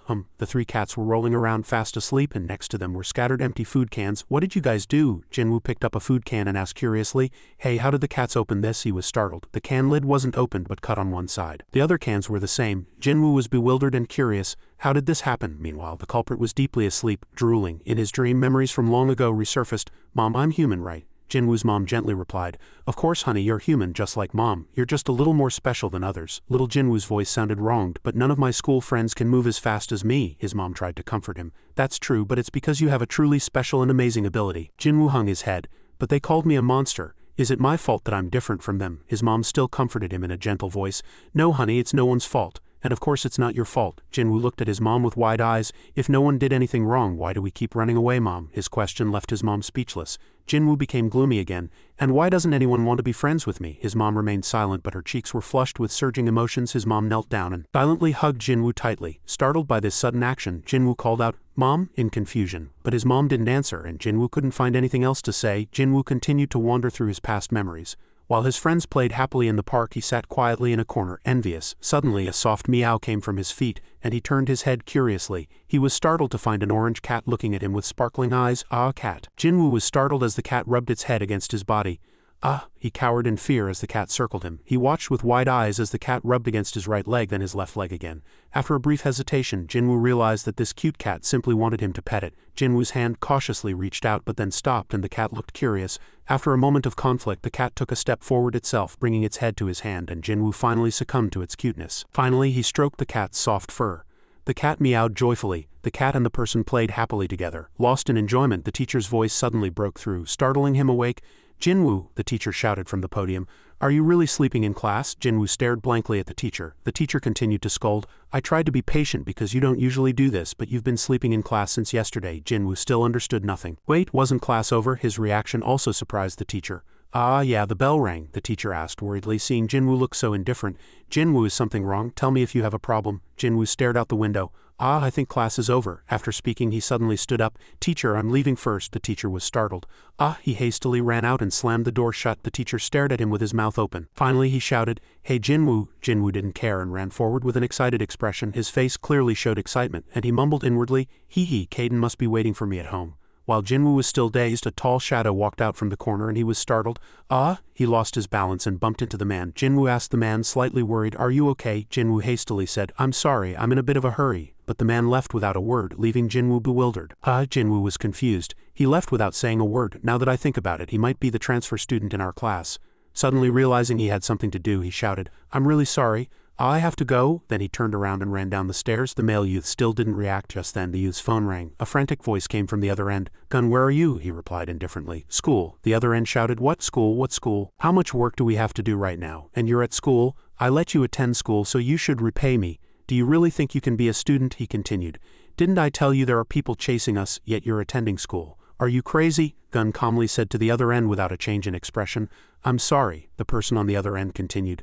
Stop fooling around and return to the hideout immediately. Gun immediately replied, Yes, Professor. He hung up the phone. He remained silent, his eyes downcast. He looked down at the dimly lit playground in the evening sun, silently watching the students laughing and chatting as they headed towards the school gate. He walked silently down the hallway. At Jinwoo's house, the gray cat, deeply asleep on the sofa, suddenly woke up to a sound. The cat was startled and looked around at the unfamiliar surroundings. Next to it were 3 other cats. A tabby cat cautiously approached, and the gray cat's body stiffened and its fur bristled, letting out a growl as the tabby cat tried to touch it. The small cat was scared. He quickly hid behind his companions, but the gray cat still seemed terrified. The cat growled and scratched the sofa, scaring the other 3 cats. The gray cat took a step towards them, then leapt, but was kicked by Caden and collapsed. The cat was knocked unconscious by Caden's kick before it could even attack. Rolling back onto the sofa, the gray cat was kicked off the sofa. Caden frowned, looking at the sprawling cat. What are you doing in my house? The other cats gratefully rushed to Caden. Meow, they meowed and rubbed against Caden's body, rendering him helpless, and he could only yell. How annoying. He clicked his tongue in annoyance but stood still, letting the cats play. Jinwoo arrived home. I'm home. Hearing his voice, the three cats rushed out at once. He joyfully hugged the cats. My darlings, were you all here? Were you all okay? Seeing Caden sighing in a corner, he hastily asked, Caden, did you eat while I was away? But he arrogantly turned away, making Jinwoo plead, Caden, please, even if you don't like it, you have to eat. As soon as he finished speaking, he saw the already empty cans. You've really eaten a lot today. No need to worry then. Caden still maintained a cold expression and snorted at him. Jinwoo approached the gray cat. Anyway, I'm a bit worried about this cat. Why hasn't it woken up yet? Caden was startled and looked sideways. It's worse than I thought. Jinwoo was worried that the cat was unconscious. Caden's eyes rolled in surprise as soon as he heard that. It woke up once. Jinwoo's eyes sparkled. Really? When? His voice became softer and softer. Before you came. Fortunately, Jinwoo didn't notice anything strange and was just relieved. That's a relief. I was worried it might never wake up. He smiled with relief. As soon as the cat stirred slightly, he quickly changed the subject. He asked Jinwoo, I have a few questions. You don't seem to be the owner of these three cats. But before he could finish asking, Jinwoo answered himself. Yes, that's right. They're stray cats. Hearing his words, Caden was again puzzled. If you're not the owner of these cats, why are you buying so many cat supplies? Jinwoo was slightly embarrassed. Well, if I tell you why, you might be disappointed, Caden asserted with a proud expression. I'll be the judge of that. Jinwoo chuckled and paused for a moment, as if recalling beautiful memories. When I was little, I had no friends because of this ability. We often had to move, and I had to keep my distance from other kids at school for fear I might accidentally use my ability. So I was really lonely. He looked at the cats. And the first friend I ever had was a cat. That cat was a stray too, but it always comforted me whenever I was having a hard time, he continued. But one day that cat disappeared, and no matter how much I searched, I couldn't find it. It was also around the time we were moving, so I never saw that cat again. So because my first friend was a stray cat, whenever I see a stray cat, I want to give them a lot of love. Eventually, I started buying food, supplies, and toys. It started with one cat and eventually became 3. I know I can't take care of all the cats in the world, but I try to give as much love as I can to the cats I meet. He suddenly looked at Caden and chuckled. Hearing this, you must think I'm really foolish, right? Caden just stared at him silently. It doesn't seem to be a big deal. Jinwoo leaned back on the sofa and yawned. I'm so sleepy. I slept at school, but I'm still so tired. Caden calmly explained, of course you're tired. You used your abilities without training, and you kept using them even though your body isn't used to it, plus you haven't rested since that incident, so that's why. I was wondering why I've been so weak lately. He collapsed back onto the floor, yawned once more and said, I don't know, I just need to get some sleep. Caden turned to leave, but Jinwoo called him. He squinted and looked at him suspiciously. What is it? Jinwoo grinned and said, I'm so happy you're here, sir. You have to stay at least until you get better. Promise me. Caden didn't answer, got up, leapt onto the sofa and lay down. He didn't forget to yell at Jinwoo, HMPH, stop with your foolish talk already. And go to sleep quickly. Jinwoo's eyes were already closed and his voice became softer and softer. So sleepy. Good night. Caden looked at him, sighed and turned his head behind him. Jinwoo was asleep and a few cats were also sleeping in the sunlight. A loud scream erupted in the room. Why isn't it working? Why? The poor dogs continued to die and blood flowed non-stop from the disgusting cages. Duran ignored it and shouted, this experiment must succeed. Why isn't it working even though I used the same drug? He was angry. Win, they're all dead and it's certain they couldn't awaken like that cat, Win replied calmly. Yes, Professor, I checked an hour ago to see if there were any living subjects and I checked again a few minutes ago. Duran pulled at his hair and swore, you mean they all died? At this point he was almost desperate. Win was silent, unable to say anything. Duran slumped down and lamented, there's no time, soon they'll ask me for results and before long the trackers will catch up to us. He gritted his teeth and angrily ordered Win, get more animals. We're starting the experiment from scratch, Win said seriously. Professor, these are the last animals remaining in this research. Duran spun around and staggered to his feet. You use them all, then go out and catch more, Win said calmly and emotionlessly. People are starting to get suspicious. Too many animals have disappeared in the neighborhood and the number of reports has increased. So the police have started actively investigating. Duran glared at Win in anger. Duran, full of rage, swung his hand at Win, releasing power and shouting, shut up. The force whizzed past Win's face as powerful as a boxer's punch, sending Win's glasses flying. Blood streamed down his face, but Win endured it in silence, saying nothing. Duran arrogantly crossed his arms and said, do you think about who you're talking to? HMPH, Win said in a small voice. I'm sorry. Duran continued to command, if it's dangerous to catch them in this area, go to another neighborhood and get them. Duran looked at Win with a frown and said, do I have to explain every little detail? After speaking, Duran turned and walked away, not forgetting to curse, useless bastard. Win stood with clenched fist but could do nothing but remain silent. At this moment he thought to himself, how did he know how hard it was to find the leading animal for this experiment? I can't give up. In Jinwoo's living room, Jinwoo was asleep on the sofa with 2 cats. Caden suddenly woke up and sat in a meditative pose. Light emanated from around him. Caden closed his eyes and a strange aura swirled around him. After a moment Caden opened his eyes, stretched out his hand and then clenched his fist again. He sighed, looking at his hand. I'm going crazy. My power hasn't fully returned. The injuries are a problem, but I've used too much power in this body. But Caden recalled helping Jinwoo. Giving some of my power to Jinwoo might also be a reason. Caden sighed again, vividly remembering how damaged Jinwoo's body had been at the time. I couldn't help it then. I don't know what would have happened if I hadn't helped Jinwoo. Caden continued to recall Duran attacking him. That damn guy will be in big trouble later. He stroked his chin and thought, if he had the guts to conduct forbidden experiments in the awakened world, he must be a very dangerous individual. He won't just stand by knowing that Jinwoo found out his secret. Caden's expression was as if he was about to devour someone. If I'm lucky, he might leave, but if not, Jinwoo will be in danger. Caden looked at the scene before him. Jinwoo seemed to be having a nightmare. He was covered in sweat and his expression was anything but pleasant. A small groan was heard, drawing Caden's attention. Jinwoo was frowning and making a small sound. Caden was flustered. Is he groaning in his sleep? Jinwoo continued to make sounds. Caden frowned, considering everything that's happened to him recently. Learning how to be an awakened and having to face 2 other enemies. It's no wonder he's having a nightmare. At this moment, Jinwoo's face grew hot and his breathing became weak. He called Caden's name. Caden, I can't breathe. He continued to groan. Something feels like it's pressing down on me. Caden suddenly realized. He was currently lying on Jinwoo's chest with his plump body. It was only natural that Jinwoo would have trouble breathing. The other 2 cats praised Caden internally. Caden was startled. The other 2 cats were glaring at him, and Jinwoo continued to groan. His eyes were filled with fear, and he hastily jumped off but clumsily kicked Jinwoo, startling him. Jinwoo, terrified, shot up and lightly patted his chest. Caden sat beside him, pretending not to know anything. When did I get on top of him? Jinwoo hugged his body and cried out in fear. I had a nightmare. Someone came up to me and started choking me and I couldn't breathe. Caden's face darkened and he angrily glared at him. You damn bastard, I would never. As if sensing his thoughts, Jinwoo looked back at him. HMPH. Caden averted his gaze and turned his head. Caden reluctantly replied, yes, I saw you had a nightmare. Jinwoo was still hugging his body and trembling. Yes, I think it's because of everything that's happened these past few days. The other 2 cats were helpless and bored, saying nothing. Everything you said, sir, is still on my mind. Caden sighed. After taking his experimental subject, are you still thinking about them? Jinwoo sighed.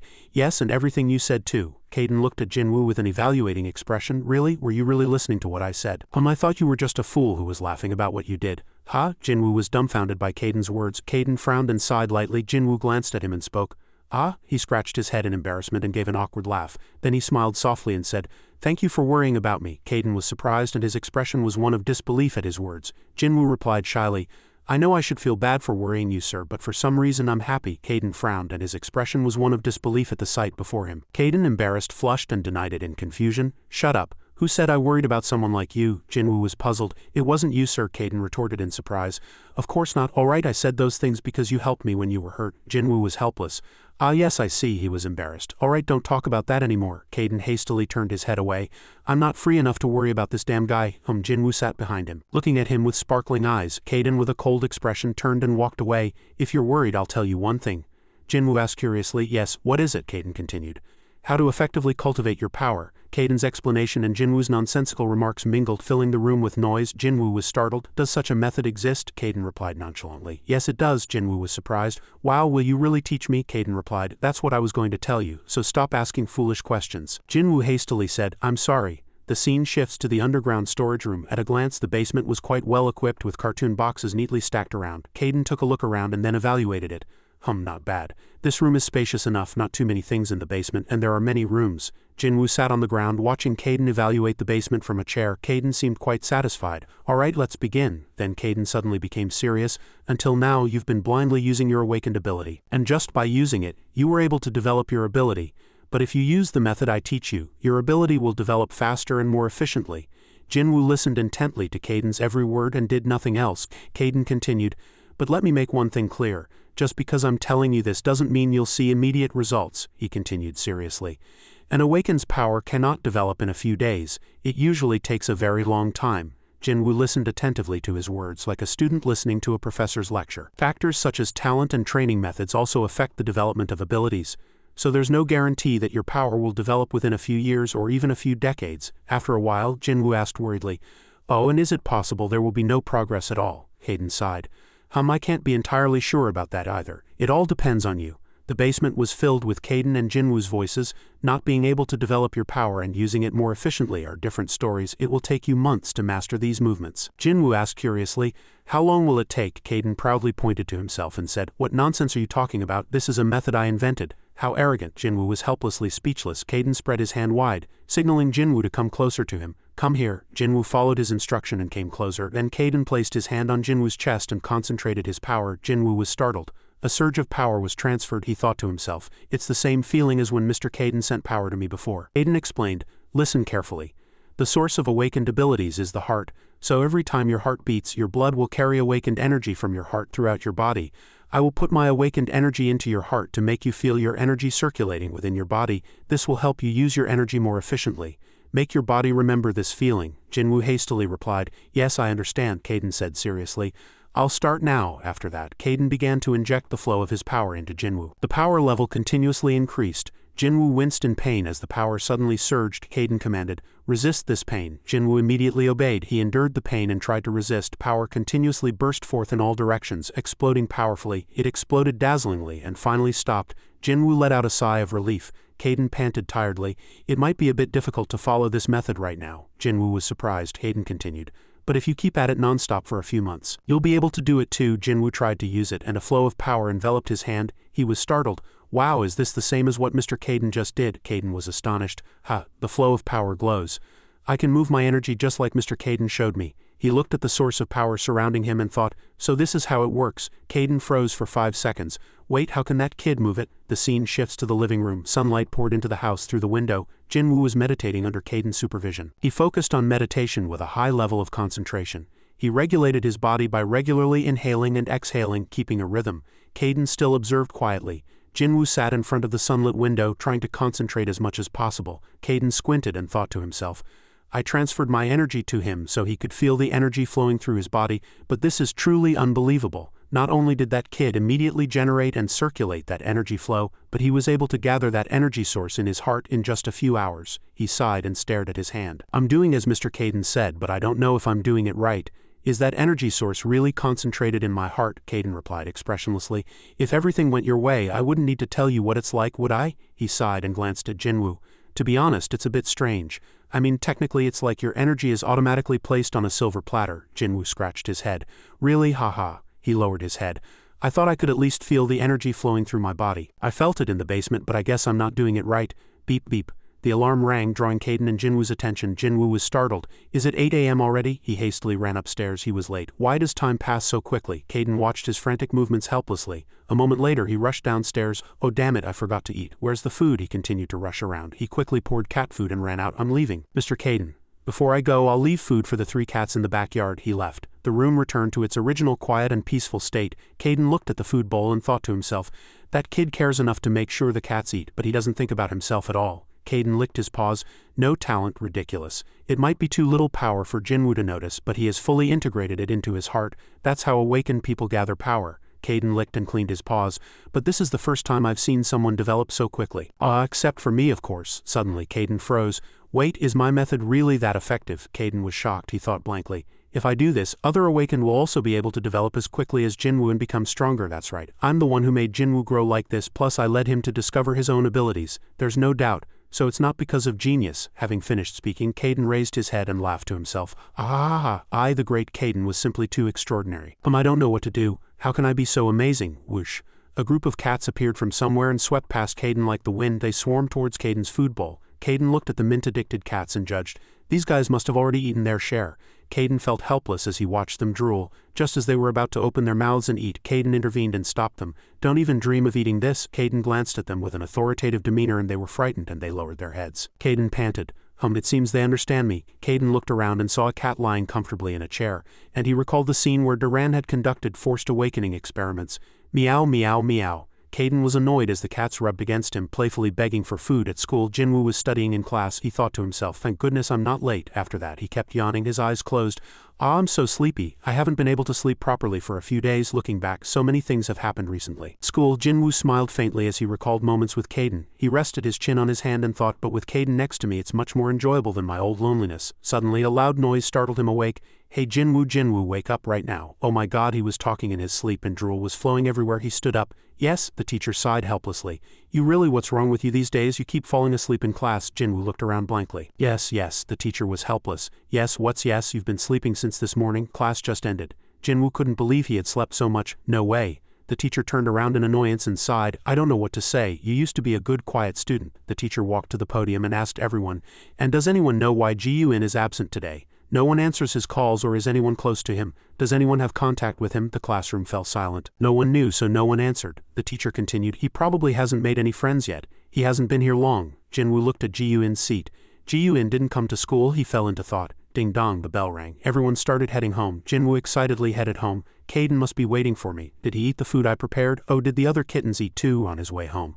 He was drawn to something and stopped. A thug grabbed someone's bag and threw it to the ground. The contents of the bag spilled out. One of them swore, "Damn it, it's Ji-Yun." Ji-Yun stood with clenched fists enduring it. One of them spoke, "What's this idiot? All that comes out of him is pet food." Another one scoffed, "Maybe you should hope it's not, ha ha ha." The whole group burst into laughter. Ji-Yun quietly looked at the items on the floor. Suddenly Jinwoo popped his head out and asked, "Ji-Yun, what are you doing there?" At his voice the whole group paid attention, and were scared. His face went blank as he saw the whole group looking at him. The brown-haired man strode over and shouted, "Who's this idiot? Hey, don't come over here and shout." Jinwoo stammered, pointing at Ji-Yun. It's a bit difficult for me. He's my classmate." Gasped. The whole group was speechless. The brown-haired man swung his hand. "I want to hit you, but what can a weakling like you do?" Every time he threw a punch, Jinwoo was able to dodge it. The man was very flustered. "This is so embarrassing, I could die. Even monkeys would be chased out of the mountains at this point." As if that wasn't embarrassing enough, the man turned around and said, "You bastard, you dodged." After that, he furiously punched Jinwoo with all the strength he had since birth, but Jinwoo dodged all of them. The man was annoyed. "What are you exactly?" Jinwoo wondered. The tickets to the mountains are all sold out now, brother. Let's go to Heaven's Gate." The black-haired man saw his friend getting too flustered and spoke, striding over, "Move, I'll hit him." Just like the other man, every punch he threw missed. Swish, swish, the sound of punches whizzed by, but not a single one landed, making him even more irritated. Every punch he threw, he dodged. Why are those two so annoyed they can't hit that kid? Meanwhile, Jusok stood quietly. Jusok watched the two guys hitting and harassing Jinwoo. Jinwoo dodged all of it as if he were swimming. Jinwoo said, "I'm sorry," but Jinwoo pointed behind him and told them to stop. A lot of people are watching. In front of them was a scene of people whispering. "Whisper, whisper, are they fighting? Kids these days are really scary. Oh my god, the embarrassment has doubled. At this point I should run to the sea." The two guys were now panting and exhausted. Finally, Jusok said arrogantly, "Stop, leave him alone. You two idiots are embarrassing me." Hearing this, the two immediately turned around, their faces hardening. He turned his body and looked at Jinwoo asking. Jinwoo blankly asked back, "Ha, me?" Jusok said coldly, "Yeah, you're the kid who feeds stray cats, aren't you?" Jinwoo was startled. "Yes, that's right. How did you know?" Jusok turned around and walked away, then turned his head and said, "The arrogant second-generation Chable told me to be careful." And he left with his two subordinates, not forgetting to say, "If I see you again, you're dead." Before leaving, the two subordinates glanced at him warningly. Jinwoo just chuckled awkwardly. "Ha ha." After they all left, only Jinwoo and Ji-Yun remained. Jinwoo stood blankly, scratching his head. Ji-Yun picked up his belongings and put them back in his bag. Seeing Ji-Yun stand up, Jinwoo turned around and spoke to Ji-Yun. "Ji-Yun, are you okay?" Despite that much concern, Ji-Yun turned away from Jinwoo. He coldly turned around, leaving Jinwoo standing there blankly. "Like love, I can only watch you leave." And now Jinwoo was watching Ji-Yun leave, unable to do anything. Who is that? If it were Jinwoo, he would have followed him. He followed Ji-Yun, chattering nonstop. "Why didn't you come to school today? The teacher said they couldn't reach you. There was a lot of pet food in your bag. Do you have a dog or a cat? I only have cats." He reached a section and pointed with his hand. "Oh, I'm going this way." After speaking, they went their separate ways, and he waved goodbye to Ji-Yun. "See you tomorrow, of course." Ji-Yun continued walking without answering. Jinwoo was too flustered to say anything, and then they went their separate ways. At Jinwoo's house, he entered excitedly. "Caden, I'm home." Caden was nowhere to be seen, and only the other cats greeted him. He greeted them energetically. "Hello, darlings." He played around with the cats, but was flustered that Caden was nowhere to be seen. "Where's Caden?" Jinwoo wondered. "Is he upstairs?" After speaking, he excitedly ran upstairs. The door was wide open. "Caden, were you here?" Contrary to his thoughts, there was no one in the room. He was speechless. Where did he go after that? He went to look for Caden. He searched every nook and cranny. Caden, when he found nothing, he decided to go downstairs. It was still empty, and not even Caden's shadow was visible. He was gripped by fear. No way did he leave. He lowered his head and was sad. The black cat saw it and came to his leg, rubbing against him to comfort him. Jinwoo stood rooted to the spot, clenching his fists without a word of goodbye, and suddenly shouted, "Selfish bastard, how could you leave without saying anything?" In the bathroom, Caden's face darkened. He was sitting on the toilet listening to Jinwoo shouting outside. "I advised him to stay until I got better, but even if he had an urgent matter, he should have at least said something before leaving." Caden couldn't even defecate because of Jinwoo's commotion outside. He trembled with anger. What an idiot. Caden turned his back and looked at the glass door while Jinwoo knelt behind him. "I'm really sorry, master. You're already angry," Jinwoo said sincerely, adding, "I was wrong to think you had already disappeared. I promise I won't do it again." Jinwoo bowed his head to the ground and pleaded, "Please forgive me." Caden still said nothing. "Enough, all right, stop it now." In truth, at this moment the plump orange cat thought Jinwoo was being too bothersome. Jinwoo was still anxious. "Will you really forgive me?" He frowned and sighed. "There's nothing to forgive. It's ridiculous that we're still talking this nonsense." Only then did Jinwoo sigh in relief, bowing his head and smiling foolishly. Jinwoo scratched his head and said, By the way, are you done with your business? I'm afraid I might be disturbing you with all the noise." Caden turned around in anger and shouted, "Shut up." He immediately bared his claws. Caden, enraged, stood on 2 feet as if to strike Jinwoo. Jinwoo laughed and said, "I'm sorry." Jinwoo was scared when he saw his claws. Didn't tease him anymore. Mr. Caden, please retract your claws. Jinwoo smiled slightly at Caden. I'm glad I was wrong. He retracted his claws in annoyance and turned around. He sighed in frustration. That guy is really an idiot who worries about useless things. Suddenly, a growling sound caught both their attention. They both turned their heads simultaneously to look at the gray tabby cat which had just woken up. The cat, not fully awake yet, blankly looked around and was startled when it heard human voices. Mr. Caden, that cat woke up. The cat froze for 5 seconds, seeing Jinwoo and Caden staring at it. Soon after, the gray cat cried out in surprise. The cat growled menacingly, trying to attack them as if to threaten them. But the two were not afraid at all. Then the cat remembered Caden kicking it in the face and leaving it battered. The cat cowered in fear. The cat retracted its earlier threatening posture and lifted its paw to lick it. It diligently licked its paws like a good cat. Seeing this sight, Jinwoo and Caden both wondered what had happened to the cat. Caden turned to Jinwoo and asked, "Why is he like that?" But Jinwoo didn't listen to Caden and slowly approached the cat. He picked up the cat and the cat was startled, stiffening and not moving. Jinwoo gently stroked the cat's chin and smiled kindly. "I'm glad you're okay." The cat didn't know what to do with the sudden petting. Jinwoo looked at Caden and asked, "Mr. Caden, do you think I should take this cat to the vet?" He asked back suspiciously. "What?" Jinwoo said excitedly. "Look, he looks really calm now, doesn't he?" Jinwoo was still holding the cat. "Don't you think he'll be this calm when the vet examines him?" The cat's face darkened when it heard the word vet, and its body trembled. Caden noticed it too. "He's not calm, he's scared." Even though Caden glanced at the cat, Jinwoo still gently held the cat. Jinwoo sat facing him. "I know you examined his body, sir, but I want to get him checked at the vet to be sure. Besides, if you come with me, there won't be any problems." He suddenly realized something. The plump orange cat bristled with anger. "You want to take me with you?" Jinwoo replied happily. "Yes, together." Caden turned his head away in annoyance. "No, I'm not going, it's a hassle." Jinwoo said, "I'll buy you food, sir." Hearing that, Caden's mind wavered. He rested his chin on his hand, deep in thought. Jinwoo looked at the food. "Now that I think about it, I'm out of canned food. So I should buy some when I go out." Caden turned his head the other way. Indeed, the food on the wall is all gone. It was dark outside, and as one person and 2 cats walked down the street, everyone turned and admired them. Some even took pictures. Jinwoo was in a very good mood. He spoke to the grumpy plump orange cat. "Isn't this atmosphere great? Mr. Caden is truly perfect for a walk." Caden still complained, "Perfect my ass," but he didn't forget to remind Jinwoo not to talk to a cat on the street. "I can't talk on the street." Jinwoo smiled. "Yes, master." But it wasn't long before Jinwoo spoke to him again. "Mr. Caden, isn't it wonderful walking together?" Caden reluctantly surrendered. "Now people will think he talks to his pet." This scene was witnessed by Ji-yoon walking down the street. Jinwoo. He watched them closely. He was surprisingly aware of the cat Jinwoo was holding. That cat is GUI. Recalling Duran's words and image, "I think there are trackers after me," and he took the experimental subject. He speculated. Could it be? He watched the 3 of them chat and laugh suspiciously. They arrived at the vet a moment later. Jinwoo went inside and politely greeted, "Hello, doctor." The doctor recognized him and said, "Ah, Jinwoo, what brings you here at this hour?" Jinwoo showed the cat to the doctor and asked him to examine it. "Could you take a look? I think he's sick." "I'm worried," the doctor said. "Put him here, I'll see." Caden didn't mind, and looked around curiously. He saw the canned food shelf and noticed there was a chair there. Meanwhile, the doctor was examining the cat.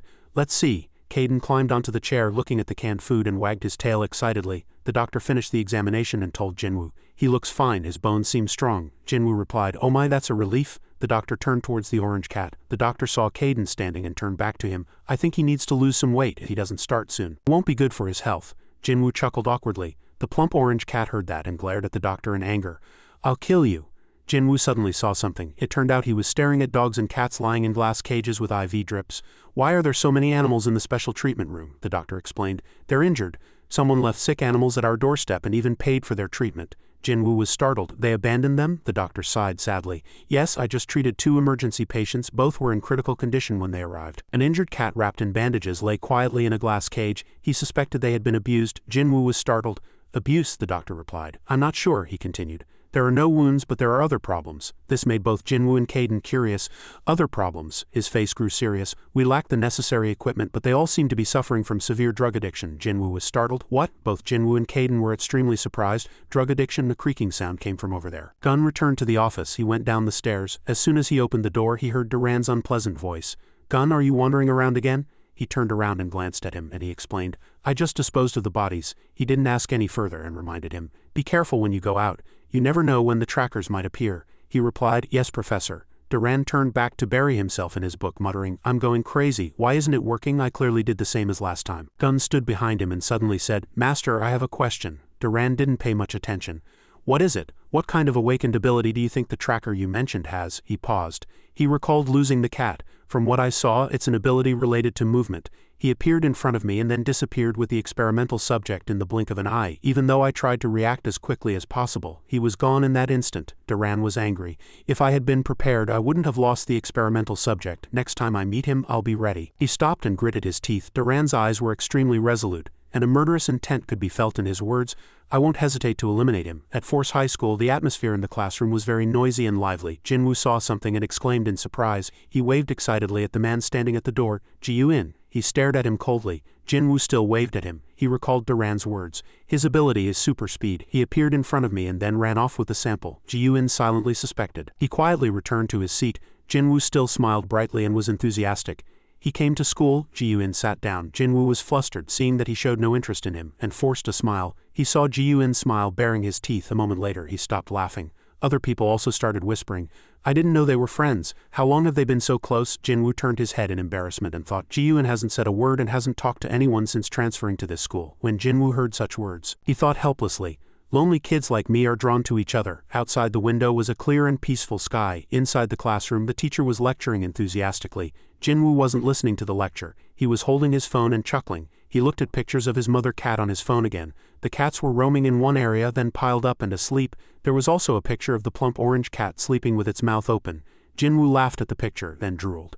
Ji-Yoon sat behind him, silently observing his every move. He thought trackers are usually well trained. Was he trained like that too? Caden walked around the house. He moved his steps with difficulty. He was so exhausted that his body trembled, and he sighed. What is this? Why did I suddenly become so weak? Caden sighed tiredly. He was displeased. I can't even stand up straight. Is it because of the injury? Caden was annoyed. Then suddenly froze when he saw the other cats sprawled on the floor. He was restless. Are they like this too? Could it be? Caden was shocked. Is someone using their power to try and catch me? The yellow cat suddenly flipped over, startling Caden. He helplessly looked at the cat snoring and sleeping. He looked out the window in disbelief.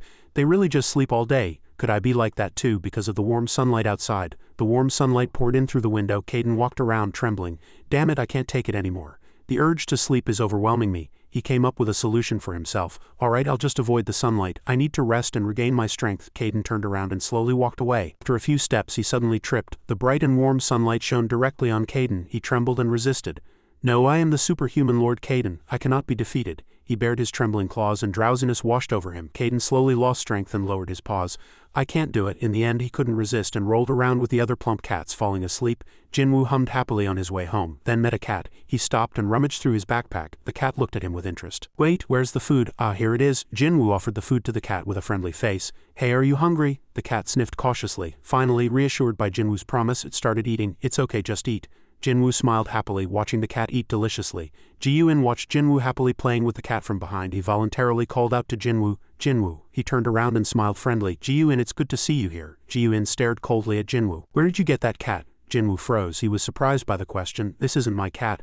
I just fed him because he seemed hungry.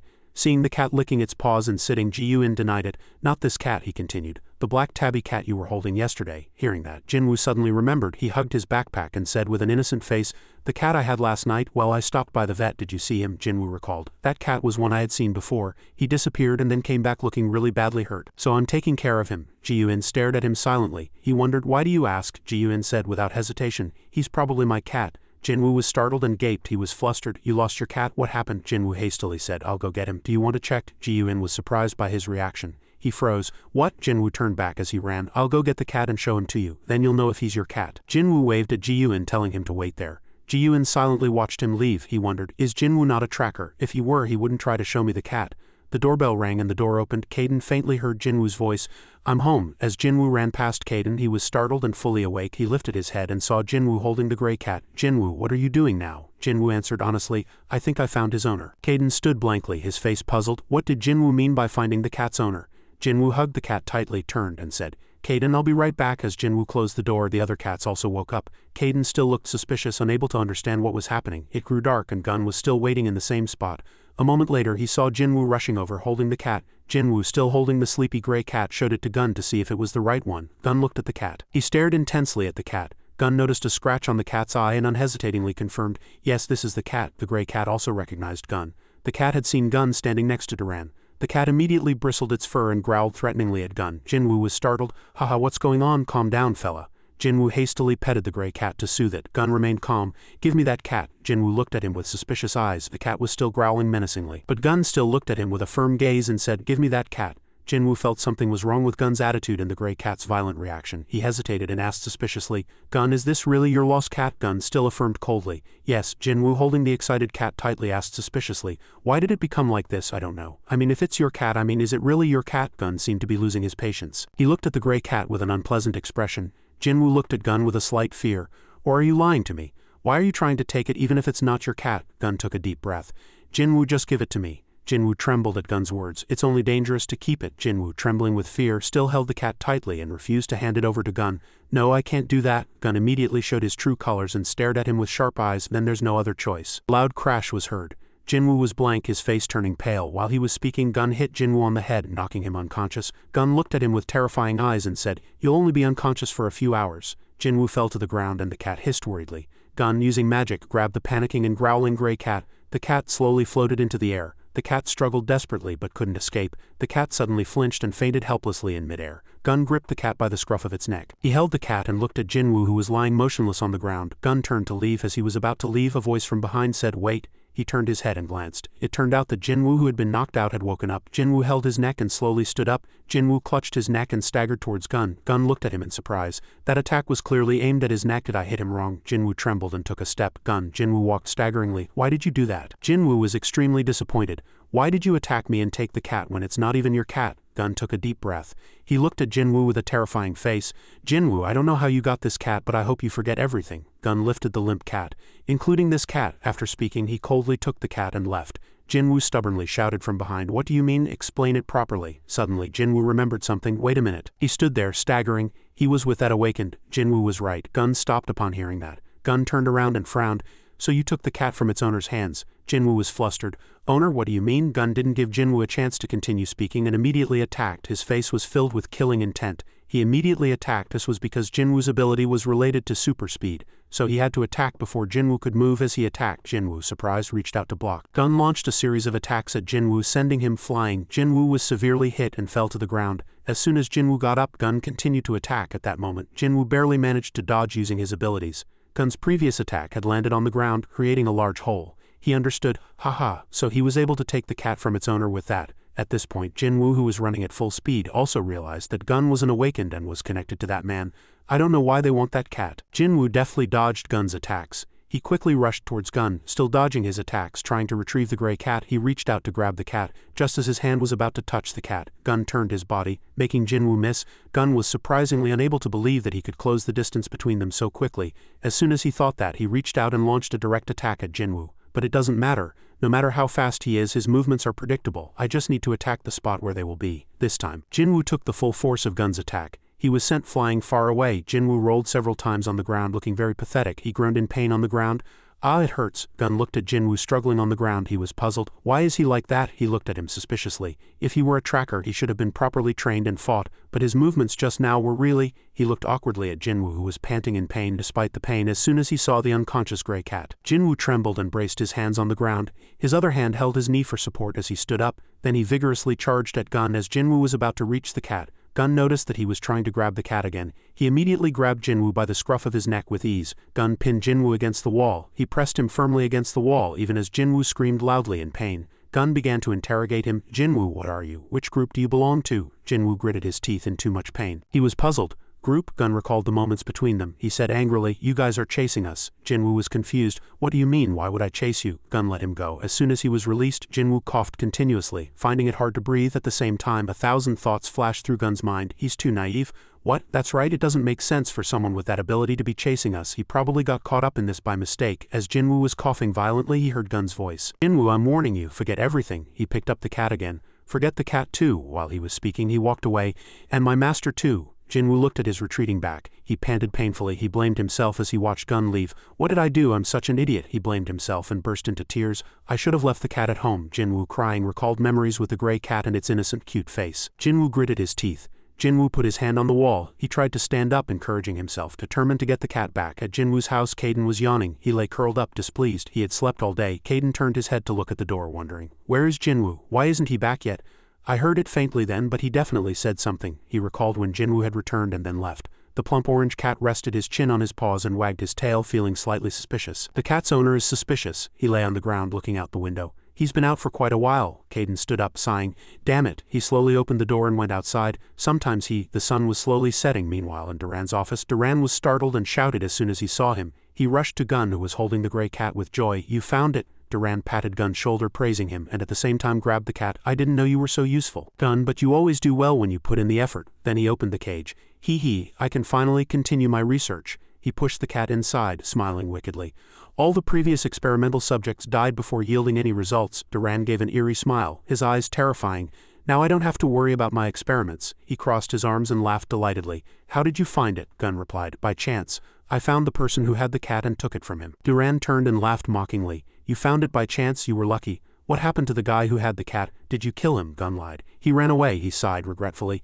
Tisk, you should have killed him. That guy has super speed ability, so he'll be hard to catch. Duran glanced at Gun. Next time you meet him, deal with him carefully. Thinking about the cat, he changed his tone happily again. But I'm really happy you brought the sample, that's what's important. Very well done, Gun. Gun remained silent. Duran said in an excited voice. There's no time. I need to start my research again. He opened the door and left, laughing happily. All problems solved, ha ha ha. Gun was still standing in the room. He quietly looked down at the cage. Gun silently stared at the gray cat lying quietly in the cage, lost in thought. At this moment a panting sound was heard on the street. Jinwoo had secretly followed Gun. Gun definitely went into that building. He suddenly worried. Can I save the cat, even though I used my ability to catch up at that moment? Jinwoo noticed something. He turned his head and was startled to see Duran sitting on the stairs. He hadn't noticed him sitting there at all. Duran stared intensely at him and sneered. What are you looking for? Caden placed his cat paw on a glass door of someone's house. He leaned his face close and peered inside. He doesn't seem to be here. Where did that kid Jinwoo go? He hopped down to the ground. Never mind. He walked with a wiggle of his hips. He's not a baby anymore. He'll surely be back soon. I'm not his mother. Caden suddenly stopped and stood still for a few seconds. He seemed restless. Caden looked back. Still, not knowing where that kid is keeps me uncomfortable. He sighed as he walked. Damn it, sometimes that guy is really annoying. Jinwoo was startled to realize that the person staring at him was Duran. Jinwoo recognized him as the man who had hit the cat. What should I do? Duran, sitting on the stairs, said. I'm asking what you're doing here. You seem to be looking for something in that direction. Jinwoo was startled. Jinwoo shook his head, denying it. No, I was just passing by, sir. Duran exposed his lie. Jinwoo, why are you lying to me? Jinwoo hesitated and replied. I'm not lying, Duran continued. I saw you staring intently at that alley from the beginning. Duran squinted and muttered, You're familiar? He thought he had missed him, then sneered again. Oh, that's right, it's you. Jinwoo's face immediately turned pale. Duran sneered. The damn bastard who took my cat. As soon as he finished speaking, Duran launched an energy orb at Jinwoo. Jinwoo quickly fled. He couldn't dodge. Hit by the attack and sent flying sideways, Jinwoo hit the wall hard with a thud and fell to the ground. Duran leisurely descended the stairs and slowly approached Jinwoo. So where were you trying to go? In a nearby house. In the workshop, Gun was standing and observing. He suddenly noticed something. Gun carefully observed the camera window. He noticed a person and was confused. Jinwoo at this moment. Jinwoo's hands and feet were covered in wounds and bleeding. He groaned in pain.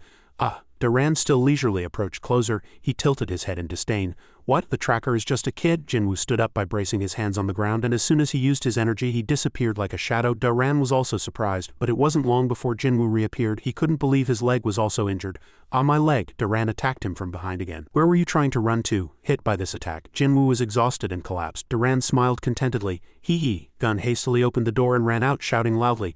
Professor. Gun noticed Jinwoo lying on the ground. He turned his head and Duran reminded him. Gun, I think someone is chasing you. After speaking, Duran happily walked over to where Jinwoo was lying. Wow, at least I caught him. Gun stood blankly, saying nothing. Duran kicked Jinwoo's back, he said. Get up. Jinwoo curled up, crying out in pain. Duran looked perplexed. Why is he like that? Is his power only that much? He took a direct hit, but how can someone who was chasing us be so weak? He suddenly got angry. Is he trying to trick me into thinking he's escaping? Duran smiled. Who would do such a thing? If you use your awakened ability, it will be disadvantageous for us, so I'll hit you one more time. Gun found Professor Duran continuously hitting Jinwoo and quickly intervened. He's probably already weakened after fighting me. At that time he couldn't even use his ability. Duran stopped his attack in surprise. Really? Gun replied. Yes, I'll take care of the rest. Professor, you don't need to waste your energy. Duran agreed and turned away. Alright, I'll take your word for it. Just as Gun sighed in relief, Duran suddenly stopped. He said deep in thought, actually looking back, just thinking about that kid that night makes my blood boil. He looked straight at Gun. I'll handle him myself. Gun braced himself for the worst. Duran immediately launched an attack which pierced Gun's shoulder. Jinwoo's leg instantly broke with a sharp clang. He clutched his leg and screamed, ah! With an expressionless face, Duran continued, if I break one of his legs he won't be able to use his ability effectively. Jinwoo kept groaning, clutching his painful leg, and Duran, seeing this, said, how ridiculous. He's making such a fuss over just one broken leg. Duran continued to kick Jinwoo multiple times. Who are you trying to fool? What group do you belong to? Gun was tense and at a loss. Duran still fiercely pressed Jinwoo, trying to make him speak. You can't do anything, you just cover your head with your hands, Gun called out to Duran. Professor. Duran didn't respond with a hum but still fiercely kicked Jinwoo. Still not going to talk? Seeing Jinwoo almost unable to bear it, Gun called out loudly again. Professor. Duran stopped in surprise. What? Gun explained. Please stop, he's not a tracker chasing us, Duran asked suspiciously. What are you saying? He's not a tracker? Gun explained. He may have taken the cat but he's not a tracker. Duran still didn't understand and said, what nonsense are you talking about? You said he was a tracker and took the cat, and now you're saying he's not a tracker? Gun continued. He's an awakened but he's not a tracker chasing us. It seems he took the cat because he saw it being abused. Duran turned to Jinwoo. Really? After observing him more closely, he calmly said. Now that I look closely, his clothes seem familiar. Is he your school friend? Gun replied. Yes, we're in the same class. Duran's eyes widened and he asked suspiciously if what you say is true. He glared angrily. Then Gun, you lied to me. Gun's expression became serious. I apologize. I thought there would be no problem if I just returned the cat. Duran gnashed his teeth in anger. How dare you? He launched an attack, growling, you lied to me. Gun was pushed back with his entire body. His back hit the wall. Gun fell to the floor feeling pain in his shoulder. Duran admonished, I'll deal with you later. Right now, dealing with this kid is the priority. Gun was bewildered. Professor, are you saying everything was just a simple coincidence? Is that what you think? Gun was silent for a moment. Duran thought, how can it be a simple coincidence that another awakened is in the same class at your new school and for some reason he took our sample? Magical energy gathered in his hand. Alright, even so, it doesn't matter. It doesn't matter whether he's a tracker or not. No one should see this experiment. Energy burst forth from his entire body. Suddenly a light erupted right next to Duran and he turned to Gun in surprise. He asked, did you attack me? Gun still maintained the same posture but denied. No, I deliberately missed, Duran shouted. What? Gun calmly replied. I'm sorry, Professor, I can't let Jinwoo die. Duran's mouth dropped open and he cursed. You son of a bitch. And then a huge light exploded there. Gun immediately paid attention. He turned his head with curiosity and confusion. And at that moment Duran stood in front of Gun furious. He cursed at Gun like a madman. Are you crazy? Gun said helplessly. I'm sorry, Master. Duran raised his voice and said, how dare you block my way and attack me? Gun said, I was only doing it for your sake. At this, Duran angrily generated black magical energy in his hand and attacked Gun, shouting loudly, shut up. In that situation, he quickly leapt sideways, dodging Duran's attack. Duran continued to attack Gun, cursing in an angry voice, I saved you from human experimentation and I fed you, clothed you and taught you, and this is how you repay me? Amidst the curses, Gun desperately ran around, dodging Duran's attacks. Duran continued to shout, after I deal with you, it's that kid's turn. At this moment, a loud explosion was heard, and Gun barely managed to dodge Duran's attack, covering his face with his hand. In a flash, whether by accident or intentionally, magical energy shot out from his hand and counterattacked. It hit Duran directly and exploded with a firework-like sound. Gun stared blankly at the scene before him. He seemed to have hit too hard. The situation seemed beyond salvage. Gun said apologetically, Professor, I didn't mean to. Duran gnashed his teeth and unleashed energy. How dare you? In extreme rage, Duran fiercely charged at Gun. Immediately, Gun also launched a powerful attack without mercy and a bang sound was heard. Duran staggered as he walked, but drops of blood were dripping from his feet. Gun was shocked and dared not approach him. He worried nervously from afar, saying, Professor, are you all right? Duran wiped the blood from his mouth with his hand. You're stronger than I thought. All right, I understand. A dangerous red light emanated from Duran's entire body. Since it's come to this, let's see how strong you really are. Duran's eyes gleamed and Gun was surprised, his entire body flying into the air and hitting the wall a second time. The wall cracked significantly from the powerful impact. Gun knelt on the ground, severely injured, but Duran did not stop. Red energy flew towards him like an arrow. He raised his hand again and attacked Gun, whose entire body flew into the air. Gun's eyes blurred and he fell to the ground like a withered leaf. Duran approached him step by step. Gun curled up, clutching his abdomen. He sat hunched over, listening to Duran's sarcastic remarks. Is this all you've got? Gun raised his head and politely replied. I never betrayed you, Master. Duran glared at him. He continued to trample Gun, cursing him. Shut up, you didn't betray me, you betrayed me. Because of that foolish kid I saved you and I taught you everything I know. Despite those words, Gun simply endured the pain in silence. Caden was surprised by the scene before him and muttered internally, that kid. At this moment Gun was clutching his face, which was bruised and bloody. Caden sighed. That's not Jinwoo. Then where is Jinwoo? He suddenly found someone lying over there. He looked closely and his eyes widened in surprise. It was Jinwoo. He was unconscious, his entire body covered in bruises and there were still wounds on his arm. Caden cautiously approached to check again. He got close to Jinwoo and sniffed. He whispered to Jinwoo, hey Jinwoo, are you okay? The kid didn't move or answer. Caden squinted and scolded, didn't I tell you to be careful and not cause any more trouble? He added, scolding, you really are a fool. Jinwoo slowly opened his eyes and struggled to call Caden's name. Caden. Caden replied, oh, I'm here. Are you okay? I came out looking for you because you didn't come home. You're quite skilled at causing trouble. Jinwoo replied apologetically, I'm sorry. He felt pity for him and stopped scolding, remaining silent. Duran panted and warned, Gun, pull yourself together and explain properly to me. We need to deal with that kid first. Hearing that, Gun, despite his pain, raised his head and pleaded, Professor, Jinwoo is not a tracker. Duran still did not think so. Still not understanding, it doesn't matter whether he's a tracker or not. He knows about our work and we need to deal with those who become witnesses. Besides, he's an awakened. Having finished speaking, Duran turned around. He was surprised. Next to Jinwoo, a yellow fat cat had appeared unnoticed. Duran sneered, "What's that fat cat? It would be good for experimentation. After all, we're almost out of samples." Jinwoo was surprised and raised his head. He tried to persuade him, "Run away." Caden quickly. Caden closed his eyes and shook his paw. "You're in this situation and you're still worrying about me?" Jinwoo hastily urged. "I'm serious, brother. Please leave this place quickly." Caden smiled and gently stroked Jinwoo's head with his soft cat paw. "Don't worry, just stay here for a moment." As Caden's paw touched Jinwoo's head, a few streaks of lightning crackled. He transferred his energy to Jinwoo, comforting him. "I'll handle everything." Dazzling blue light poured into Jinwoo's forehead. Afterwards, light emanated from his entire body, making everyone flinch. Duran only managed to hum. A few seconds later, a huge light burst forth, illuminating a wide and long space, exuding terrifying energy. The 2 rows of houses and streetlights nearby all shattered. Jinwoo, Gun, and Duran were also astonished. What is this power? As if reaching its limit, the energy source flickered intensely. And then long blue hair appeared. With cold, narrow eyes, he raised his hand and brushed his hair back. It was a beautiful man. Caden used his hair like clothing and stroked it a few times. He scolded, "Is that old man a fool? He didn't even create a separate space while making such a mess." The 3 people were surprised. The separate space Caden referred to as a parallel space created by an awakened with their ability to prevent the normal world from being affected by battles. Caden raised 3 fingers, snapped his fingers. The space was again engulfed in dazzling pink light. Afterwards, a new space formed around the 4 people, separating them from the outside world. Duran looked up. He was shocked and kept looking around, thinking, "This guy's awakened ability can create a separate space." Caden called out to Duran, "Hey, old man." He wondered, thinking to himself what relationship this guy had with that kid, and asked, "Who are you?" Caden sneered contemptuously. He squinted. "Hey, who am I?" In Duran's mind, energy and a lot of electricity were immediately analyzed, and there was only one person. He was terrified by his own speculation. "Wait, he can't be here." Jinwoo was confused, understanding nothing, and stammered Caden's name. Duran heard the name and was surprised, finding it unbelievable. "What? Are you really Caden?" Duran's face turned pale with fear. "The Destroyer," Caden arrogantly admitted. "Precisely," he thought in fear. "If he really is Caden, I can't beat him." Afterwards, he kept frantically waving his hands and said in a despicable tone, "Wait just a moment. I don't want to fight.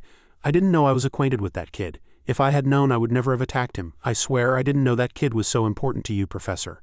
A few more streaks of blue light appeared around Caden. He stood coldly, and his hand began to gather energy as if losing patience.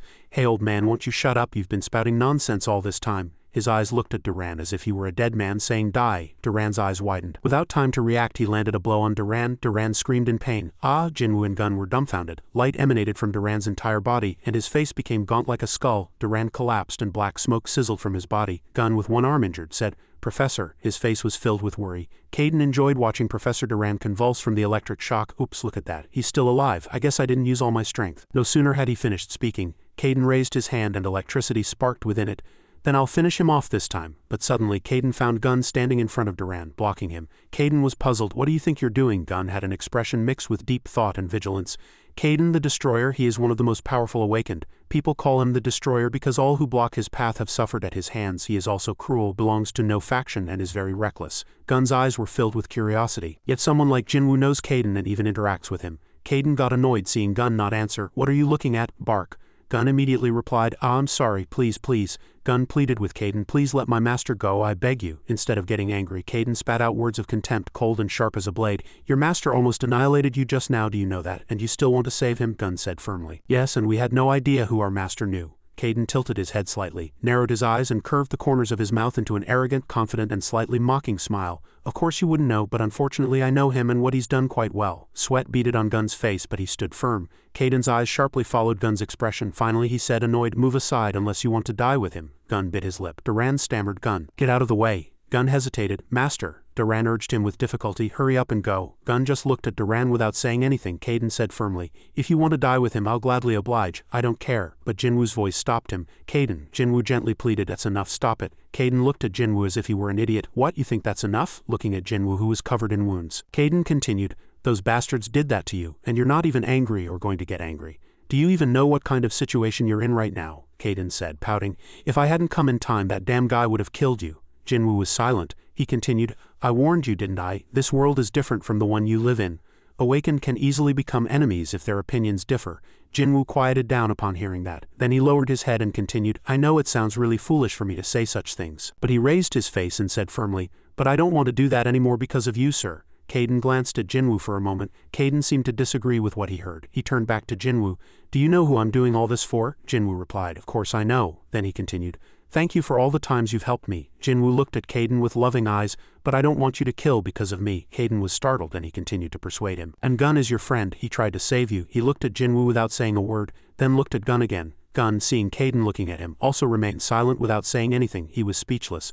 My goodness, Jinwoo is such a naive fool, no one could be more stupid than him. Caden held his head and said annoyed, go away. Jinwoo and Gun were also startled.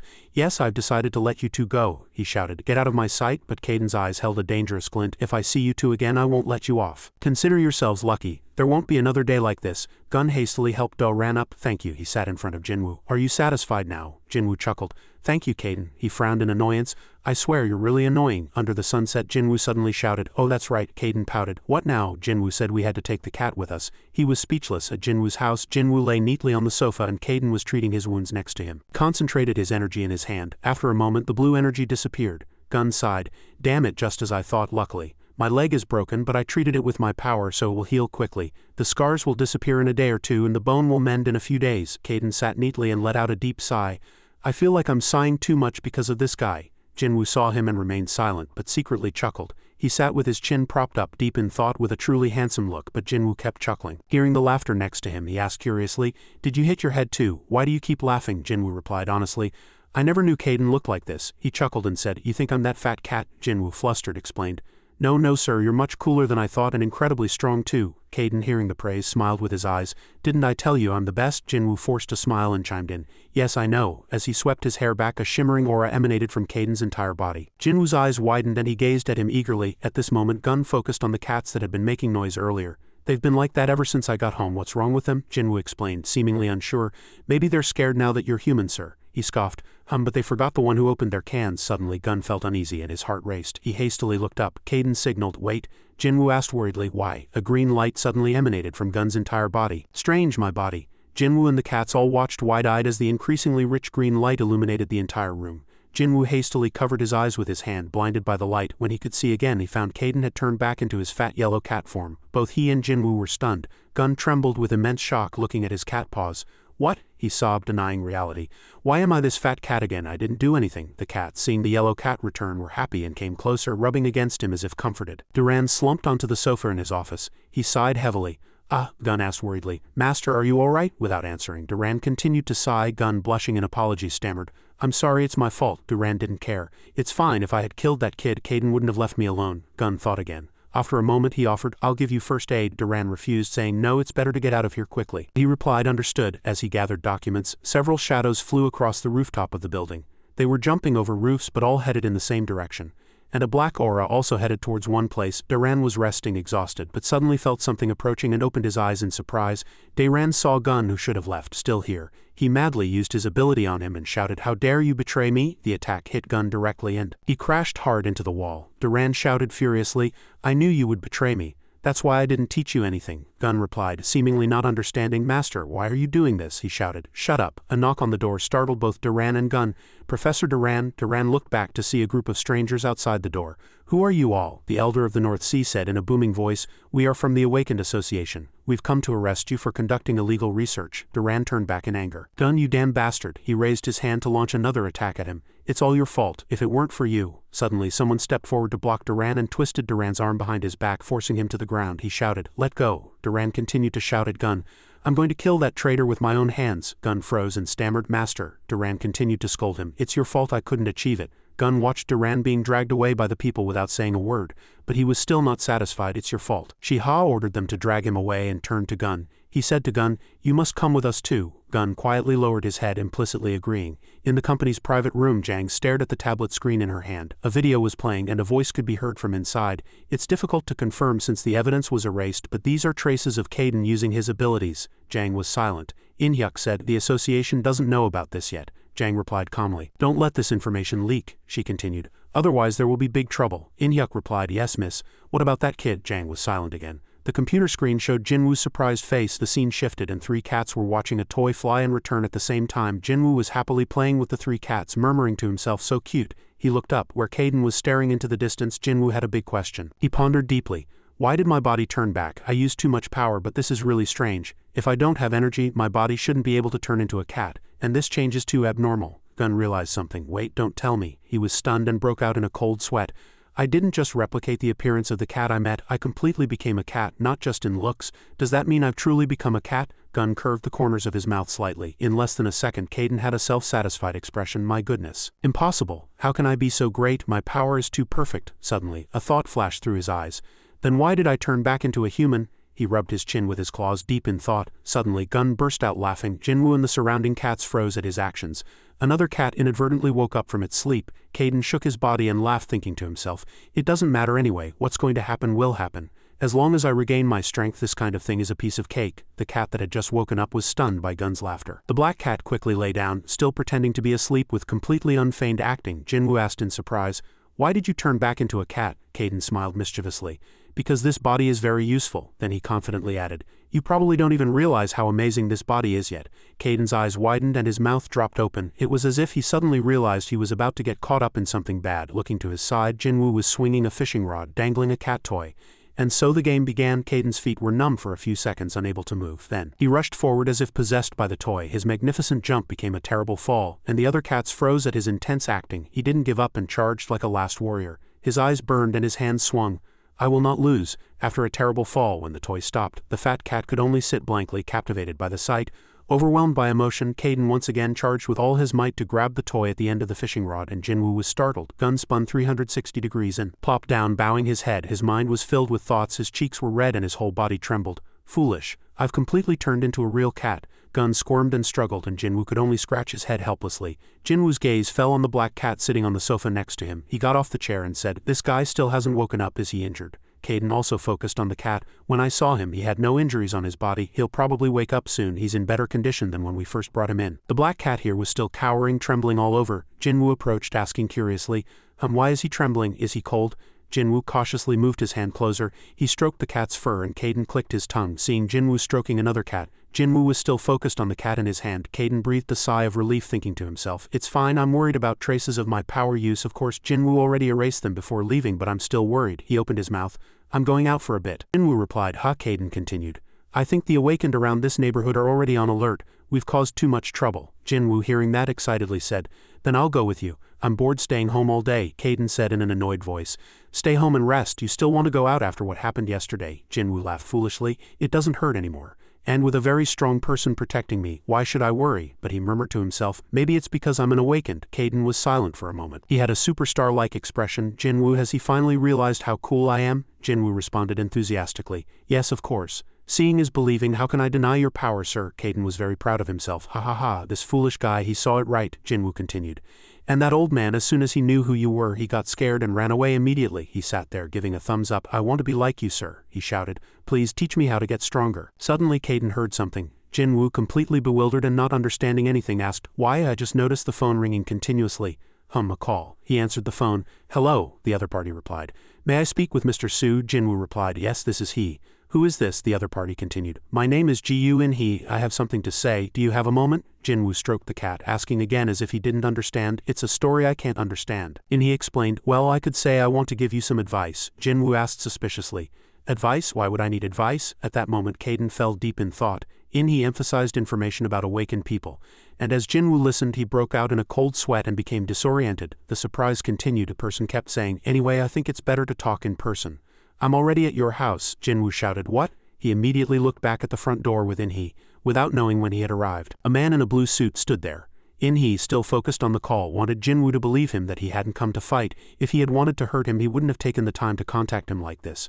A moment later, In-He sat on a chair and looked around. To his left were 3 growling cats, and to his right was a motionless black cat. In front of him, a fat orange cat was staring at him with a not-so-pleasant expression, its legs spread wide. In-He said awkwardly, you have a lot of cats, Jinwoo cautiously replied. Oh yes, In-He cleared his throat, saying, I'm sorry. I'm having trouble concentrating because of the cats. Jinwoo replied, yes, what is it? In-He's eyes became serious.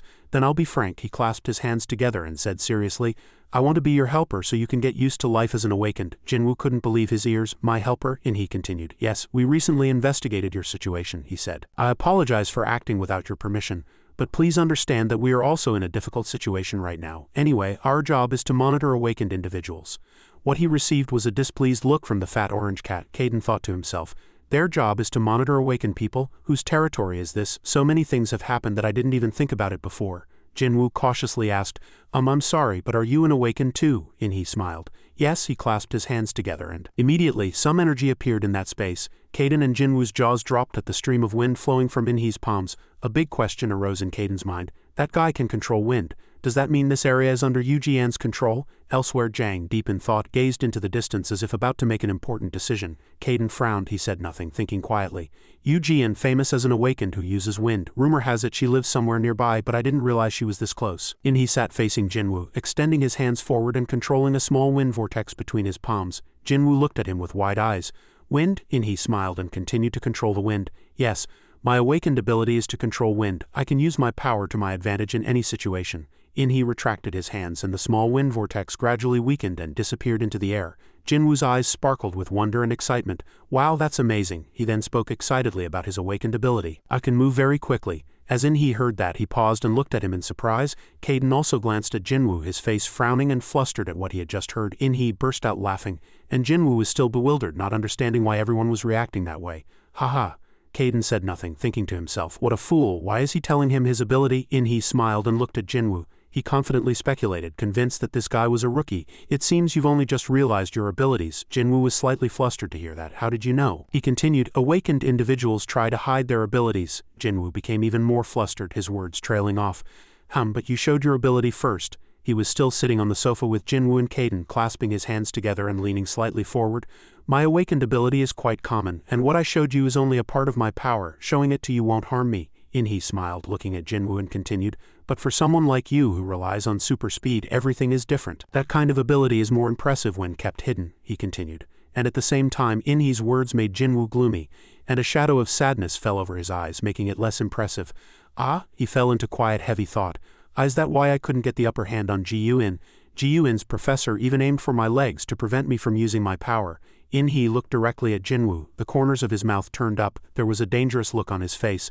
That's one of the fatal mistakes newly awakened people often make. There are times when you need to reveal your power. It's best to hide it when you don't need to. The three cats nearby also perked up their heads and eavesdropped. Jinwoo cautiously replied, thank you for letting me know.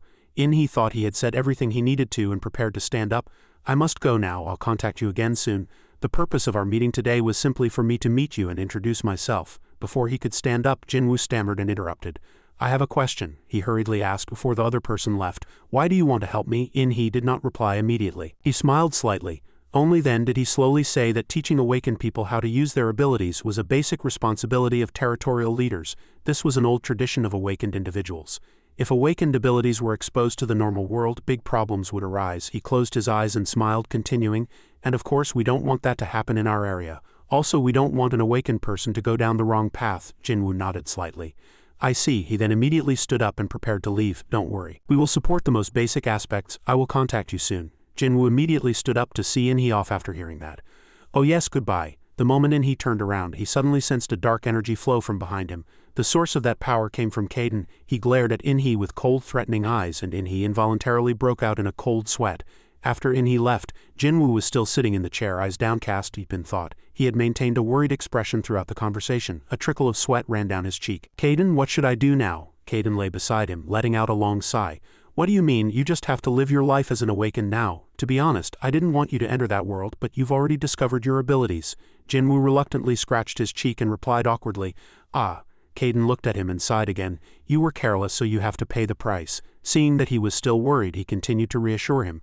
But there's also good news. I finally know that this area belongs to Yu Jian. Jinwoo asked, hearing the unfamiliar name. Yu Jian? He replied. She's one of Korea's few top-ranked individuals and quite famous. See, awakened territories are divided for management. Judging by that guy's wind control ability, this area probably belongs to Yu Jian. If this area belonged to a suspicious group, they would have tricked a rookie like you into following their actions. Jinwoo gave a short reply after hearing that. Understood. Kaden suddenly bowed his head. Jinwoo turned around, seeing him call his name. Yes, he looked at him seriously. With a threatening tone, the time for fun and games is over. You have officially stepped into the world of the awakened. You need to become stronger. You need to learn to protect yourself as I've taught you. Because your leg is broken. Now practice controlling and strengthening your power as I've taught you. He clenched his fist, his voice showing determination, was excited. Yes, Kaden broke out in a slight cold sweat, somewhat uneasy at his enthusiasm. He thought to himself, he's really passionate. This guy doesn't even fully understand the situation he's in. After In-hee returned to Yu Jian, he went to her office. He stood beside her desk and reported the situation. Through information and direct encounters, Mr. Ju appears to be unrelated to the current incident. After hearing In-hee's report, she turned her chair to face him. So he just happened to stumble upon Professor Den's experimental subject. In-hee replied immediately. Yes, Ji-Yun transferred to Jinwoo's school. Jang said nothing, silently observing In-hee, who was smoking, her head bowed, seemingly deep in thought. She looked at In-hee again and continued to question him. The alliance, In-hee replied, his voice slightly trembling. I don't think they know about Jinwoo yet. I think it's best they don't know about him. The way they intruded into our territory to deal with Professor Den was annoying. Yu Jian still stared at him, seemingly not getting the answer she wanted. In-hee, receiving such a gaze, became slightly flustered and embarrassed, turning his face away to avoid it.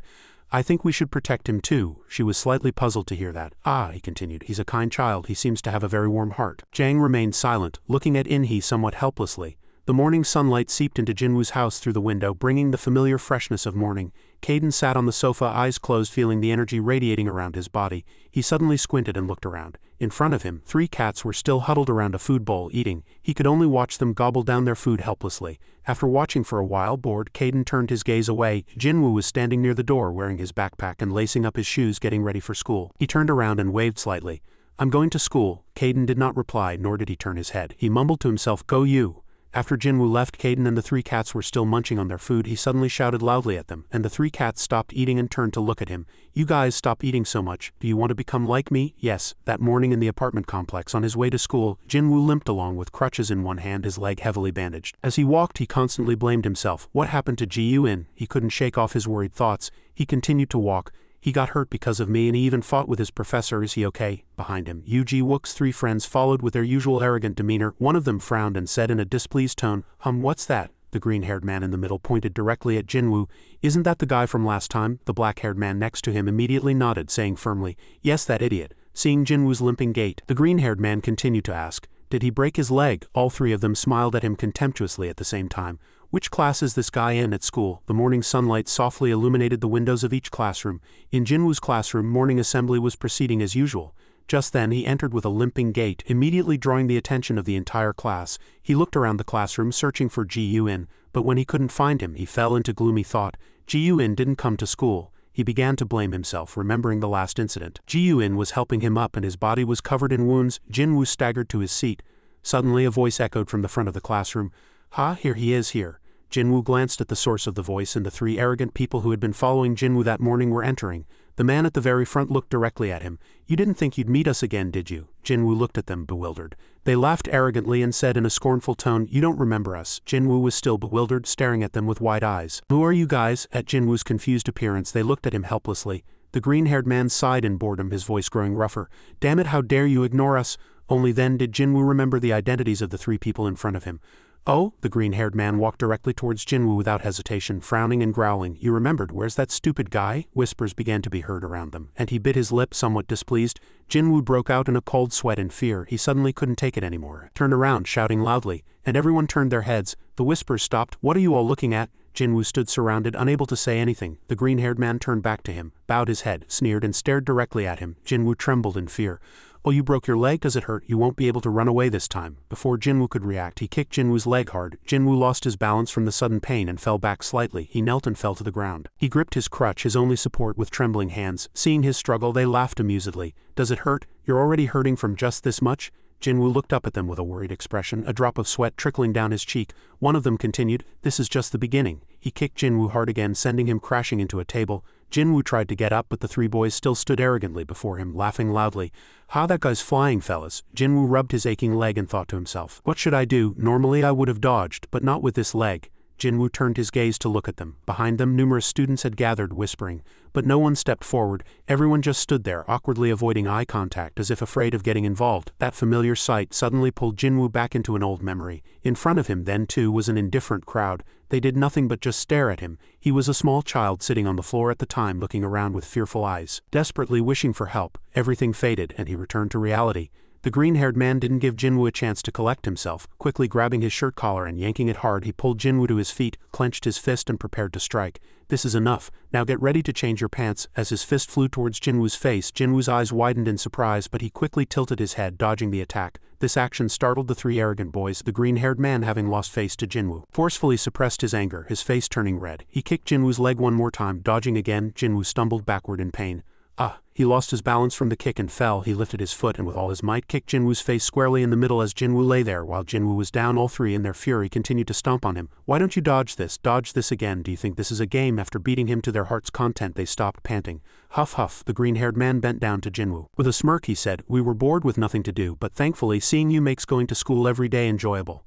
They began to search for Ji-Yun. The green-haired man turned to the other two and asked, where's that bespectacled bookworm? Didn't you say you two were in the same class? The black-haired man in the group spoke up.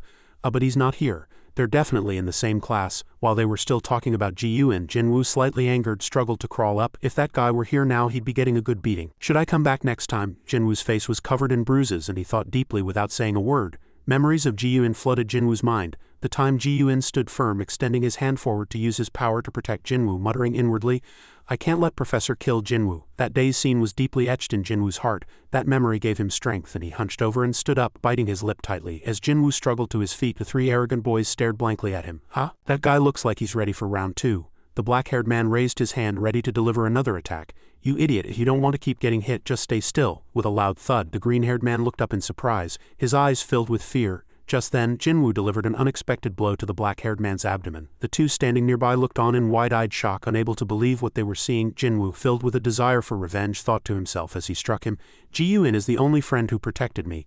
I can't let them bully Ji-Yun. At his attack, the black-haired man hunched over and collapsed to the ground. The other two just stared with wide, terrified eyes. Jinwoo clenched his fist again, turned and delivered another attack to the small-eyed man. Inwardly, he still thought with burning intensity, I don't need to use my abilities. Even without them, I'm still fast. He struck the small-eyed man, sending him to the ground, leaving only the green-haired man. He recoiled wide-eyed, looking at his colleagues who had been beaten by Jinwoo. He rushed forward to hit Jinwoo, shouting, you bastard. The entire classroom was startled and a strong wind blew as Jinwoo moved. Everything happened too quickly. Jinwoo landed a strong blow directly on the green-haired man's face, sending nosebleed flying everywhere. The teacher suddenly rushed over, cutting through the chaotic situation, and angrily shouted, Hey, what's going on here? Are you fighting in class again? Who started this? The teacher's gaze quickly swept across the messy classroom and found the three familiar students sprawled on the ground covered in bruises. The teacher shook his head in disappointment and chastised them. It's you three again, every time. You're bullying your friends again? Then the teacher's gaze stopped on Jinwoo. His cheek was swollen on one side and his lip was split. Though he was originally a good and quiet student, the teacher froze, unable to hide his surprise and confusion. Jinwoo, the teacher looked at him as if he couldn't understand him. You fought them? He didn't avoid it and nodded slightly. Yes, the teacher froze for a moment, then, unable to believe it, asked again in a suspicious voice, Oh really? But what happened to your leg? The teacher's gaze swept across the messy classroom and a worried expression crossed his face. Concerned about Jinwoo, the teacher loudly addressed the entire class. Someone take Jinwoo to the infirmary. Upon hearing this, all the students turned their heads and seemed to avoid eye contact as if they didn't want to get involved in irrelevant matters. Seeing this, Jinwoo didn't want to bother other people. It's okay, I can go alone. The teacher still felt uneasy seeing Jinwoo like that. What, you're going to limp there like that? Jinwoo replied softly, Yes. The teacher sighed, looking at him. While the teacher was worried about Jinwoo, Caden appeared outside the window, startling Jinwoo. Brother Caden. Jinwoo was slightly surprised by Caden's appearance. Caden clapped his cat paws together. He opened his eyes wide, laughed, and clapped Jinwoo's hands again in delight, constantly praising him inwardly. Well done. Jinwoo returned a smile, feeling a sense of relief and warmth upon seeing Caden. Seeing Caden made him want to go out and meet him. Teacher, may I leave first? I want to go to the hospital to check my leg. The teacher was slightly worried that Jinwoo suddenly wanted to leave. Is your leg hurting? Then go to the hospital. Just wait a moment. Jinwoo hastily shook his head. No, it's okay. I can go alone. As he insisted on going alone, the teacher was reassured. All right, if that's what you want. As soon as the teacher finished speaking, he quickly added, Thank you, teacher, haha. After Jinwoo left, the teacher sighed and turned back to the three boys. They were still lying unconscious on the ground, their faces covered in bruises, leaving the teacher feeling helpless. Someone wake them up and take them to the infirmary. Outside the school, Jinwoo talked to Caden, not knowing why he was there. Brother, why are you here? They slowly walked together along the sidewalk. I was just taking a walk, and I'm a little worried about what's been happening to you lately. Caden wagged his tail as he walked, and Jinwoo had caused a lot of trouble by going out. Jinwoo flinched slightly, and Caden's expression was worried. Jinwoo felt a little sorry for this. I'm sorry. Seeing Jinwoo's spirits drop, Caden didn't say anything more. He quickened his pace a little and stopped, turning his head to look at Jinwoo and slowly said, Hey Jinwoo. Jinwoo was still limping behind him. Yes? As he began to listen intently, he continued, After spending a few days with you, I've come to know your way of life. You've always avoided confrontation, haven't you? Even though your abilities gave you an advantage. His voice still echoed loudly along the street. Let alone fighting, you even avoided making friends. You were afraid of people discovering your powers, but most of all, you were afraid of your own power. Jinwoo, embarrassed that Caden had seen through his heart, turned his head and bit his lip tightly. Seeing him looking gloomy, Caden comforted him in a gentle voice. From now on you don't need to be afraid. Jinwoo still listened carefully to Caden's words. You are an awakened. Your ability is not strange or bad, you should be proud of it. Many people envy our power. Caden smiled, seeing that he was in a better mood. Don't be afraid and accept your power. We can handle anyone. Jinwoo seemed to understand what Caden was trying to convey and bit his lip slightly. His eyes widened and he smiled as if a burden had been lifted from his heart. Yes, Caden nodded with satisfaction and turned his head slightly. He continued to crawl forward. Let's go buy some snacks for the cats. I like hearing them meow. Jinwoo was also happy at his words. Yes, suddenly Jinwoo stopped as if remembering something. Oh, but Ji-Yun didn't come to school today. Caden tilted his head, asking in a confused tone, Ji-Yun. Seeing that he didn't remember Ji-Yun, Jinwoo explained, the friend who helped me. Caden looked forward again and continued to move. You mean the clever little kid who tried to save that professor? They continued to walk along the sidewalk, their steps slowed. Jinwoo said softly, yes, I don't know if he's okay. Caden's voice was slightly chastising. You almost died, did you know that? At his words, Jinwoo felt a little regretful and remained silent. After school, Jusok stood on the crowded sidewalk. One hand was in his pants pocket and in the other he held his phone. His eyes were fixed on the screen and his mind drifted back to his recent conversation with In-hyuk. At that time, In-hyuk had placed Jinwoo's photo on the table in front of him. He introduced Jinwoo to Jusok, saying, he goes to the same school as you. Jusok looked at the photo, wondering, who is this kid? In-hyuk clasped his hands together and began to speak in a bright voice. Oh, you knew he went to the same school as you, didn't you? He sighed, turned his head and said, his face just looks a little familiar. Jusok's eyes returned to the photo and his mind was filled with questions. What's his ability? In-hyuk replied with dignity. You know very well that I can't answer that question. He narrowed his eyes and stared directly at the person facing him. He looked at him without blinking and said, don't ask me anything else I can't answer. His gaze seemed to signal him not to make things difficult for him anymore, and he muttered inwardly, I'm too busy these days. In-hyuk continued. According to the investigation records, he only recently realized he was an awakened. His life must have been very difficult. Jusok felt a little uncomfortable with the persistent gaze directed at him. He turned his head and muttered, yeah, back in reality. Jusok's eyes were still glued to Jinwoo's photo on his phone, lost in thought. So this kid only recently awakened. Suddenly, a loud voice calling his name from afar made him tear his gaze away from the screen. Jusok, his friends, bruised and limping after their morning fight with Jinwoo, approached him. Jusok didn't pay much attention to them. It was common for the three of them to cause trouble by now. What happened to your faces? Jusok frowned, looking as if he was angry. He turned his gaze to his bruised subordinates and interrogated them. Who did this? Fear flashed across their faces. He shouted sternly, I asked you, why isn't anyone answering? After a moment of hesitation, one of them decided to speak. That bastard, he hesitated, then continued, from our school. Jusok frowned and wondered, school? Who at school would dare to cause you trouble? Man in the suit stepped forward. You know him too. The one who feeds stray cats. The man in the white shirt added, that guy hit us. His face darkened. You guys caused him trouble. The man in the suit, his neck veins bulging, explained, we knew the professor told us not to cause him trouble, but he made us quite worried on our way to school. The man in the white shirt continued, that's right, we even told him to stay away from us. We weren't trying to disobey the professor. As if pricked in a sore spot, they began to explain in a flustered manner. We were caught off guard. And he attacked us. And Jusok was left speechless. He sighed gloomily. That kid isn't awakened. They had no chance of winning. Jinwoo's innocent face suddenly came to his mind. As if thinking of something, he inadvertently curled his lips. In the sky, only the faint afternoon sunlight remained, gently brushing over the rooftops of houses as if bidding farewell to a long day. Lights brightly illuminated the entire room and the spacious area was neatly organized with items. Caden ate soup with his mouth wide open, saying, Jinwoo, you. His eyes were sharp and serious, but his mouth was holding a soup pouch which did not match his face at all. Problem, a very serious problem. Jinwoo squatted on the floor looking at Caden worriedly. What problem? Caden, slightly annoyed, asked again. Didn't you see? Jinwoo replied firmly. No. While Caden's two front paws firmly gripped the soup pouch, he said with an annoyed face, how can you ask such a foolish question? Jinwoo only managed to Then Caden poured out a barrage of fatal questions to Jinwoo. His face turned pale and blank and his body trembled. When you fought those three, everything was wrong except for your speed. Your punches were too weak, your footwork was terrible, and your balance and weight distribution were all off. He leaned back on the sofa and continued. You only relied on speed. The only advantage you had was winning because of your speed. Jinwoo looked down in reflection. After finishing his criticism, he offered Jinwoo an idea. Next time you meet an awakened, he looked at Jinwoo seriously and directly. Do you understand what I'm saying? Jinwoo said softly, yes. He didn't say anything more and his eyes seemed lost in deep thought. Then, as if absorbed in thought, his gaze shifted. He reimagined the chaotic scene of that moment. Ji-Yun also appeared in that battle, and he felt sorry. If I had controlled my awakened ability better, Ji-Yun wouldn't have been hurt. Ji-Yun wouldn't have had to fight his master. How can I become stronger? Caden looked at him with the soup in his mouth. It seemed the time had come. He snorted, then tossed the soup pouch aside. His eyes sparkled as he looked at him. His expression indicated he was ready to train seriously. From now on I will teach you how to improve your power. My goodness, Caden didn't just eat one pouch of soup.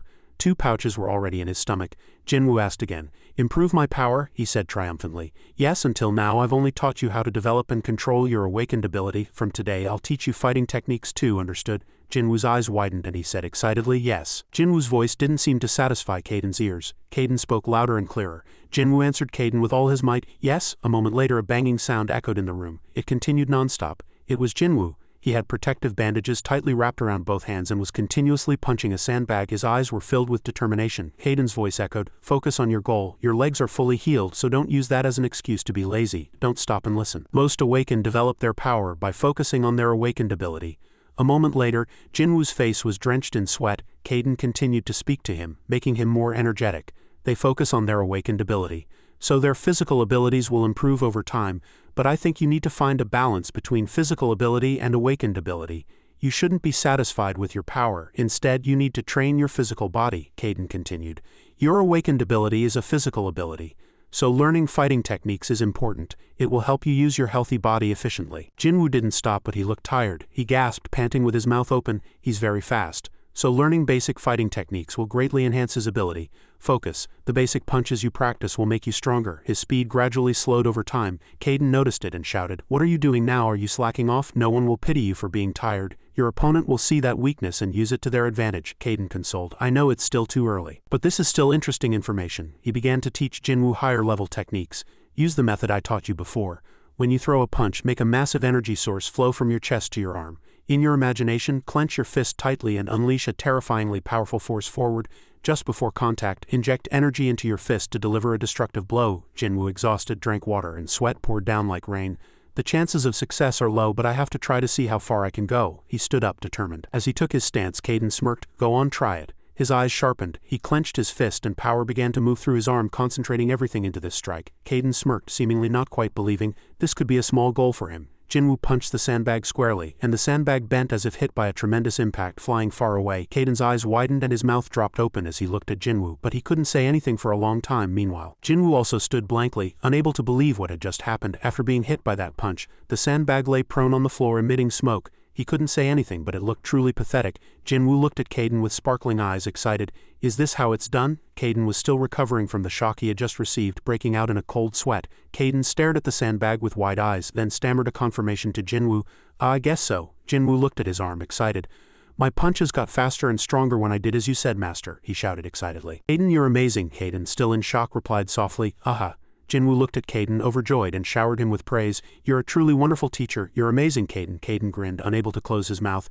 Heh, you see, my methods are always miraculous, Jinwoo affirmed again. Just in case he hadn't received enough praise, I'm serious. At this, Kaiden's mouth was stretched from ear to ear. Of course, kid. And so the conversation ended. As night fell, lights illuminated the houses, marking the end of the day. The sky was blue and a few white clouds drifted lazily. The morning sun shone on the towering school. Jinwoo, who hadn't slept a wink all night, had to go to school with his exhausted body. He yawned widely and deeply. He looked tired as he recalled last night. So tired, I was too excited yesterday and practiced all night. He turned his head to look at Ji-Yun's seat. The desk was empty. He didn't come to school today. His eyes became gloomy, lost in thought, but a moment later drowsiness washed over him again. He couldn't resist and yawned, making the people around him turn and look at him uncomfortably. I need some sleep. The front door opened and the teacher entered, pushing one of the doors with a solemn expression. The teacher's gaze fell on Jinwoo, who was slumped on his desk, and a pitiful expression, as if feeling sorry for Jinwoo, appeared on the teacher's face. Oh dear, the poor child, he must have been hurt again after fighting with those kids. As soon as the teacher recalled yesterday's fight, his eyes changed to anger. These damn brats, if they bother Jinwoo again, I won't let it slide. Jinwoo was still fast asleep, oblivious to what was happening. The teacher cast a sympathetic glance at him and thought, it's better to let the child sleep a bit longer. Returning to the street where yesterday's brawl took place, it was eerily quiet. With all the houses closed, as no one was there, only a lonely ray of sunlight shone here. Kaiden, dragging his heavy body, entered the dark basement, with only light seeping through the crack in the door. He wandered around, examining the empty basement, but found no traces, just as he had expected. He glanced at the door, guessing that they had already left. He couldn't help but wonder about the two people he recalled from that time. Were there others besides the two? Did they take the experimental equipment? Suddenly, he noticed someone like himself entering from the door. Accordingly, a voice echoed, no traces. He quickly hid behind the door and observed it. Xiao He's voice was heard. Were there no others? Another replied, no one, we assure you. Kaiden saw three men. Xiao He was at the front, so he must be the leader. Behind him were two gray-haired men, who must be his subordinates. They all had half their faces covered with black scars. He guessed they were the ones who cleaned up this place. It could be Yu Jian's people, or it could be another group. his face changed and his eyes became sharper and sharper. It could be another group. Shao he entered first and asked, "Did you find anything else?" The gray-haired man behind replied, "They refused to cooperate." He snorted in dissatisfaction. The three men's gazes shifted in surprise. They stared at the plump orange cat that had appeared here. All three shouted in unison, "A cat!" Caden's eyes were filled with anger. His fur bristled and his claws were sharply exposed as if ready to scratch them at any moment. But Caden's eyes gradually softened, and realizing that Plan A wouldn't work well, he immediately switched to a safer Plan B. He thought, "I have no choice," as if helpless. Shao he stared at Caden with furrowed brows, wondering what Caden would do next. He lifted his chubby paw, retracted his claws and looked much cuter. Then he licked his paw and cried, "Meow, meow." Looking at the three men standing there with innocent eyes, realizing there was no danger, the three men turned and left. But one of the gray-haired men still looked back suspiciously, thinking, "How did a cat get in here?" The three men headed straight for the door, and Caden let out a sigh of relief.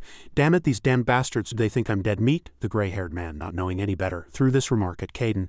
"See, he's so fat, the fattest cat I've ever seen." His eyes darkened and he trembled with displeasure. Classes ended, and all the students headed home with light hearts. Jinwoo walked alone down the street, looking down at his footsteps. He lifted the foot he had injured yesterday and smiled. "Wow, my foot healed really fast." Caden had treated his foot after practice, but he didn't expect the pain to disappear too. Suddenly a man's voice was heard, and Jinwoo turned his head towards the voice calling him. Jusok stood in front of his subordinates who had been beaten by him yesterday, glanced at Jinwoo and commanded, "Come here, you definitely remember them." His eyes also sparkled, thinking, "Those guys again, are they looking for revenge?" Jusok, not wanting to draw attention, glanced at Jinwoo with cold eyes and asked to talk somewhere else. "This place is too uncomfortable, isn't it?"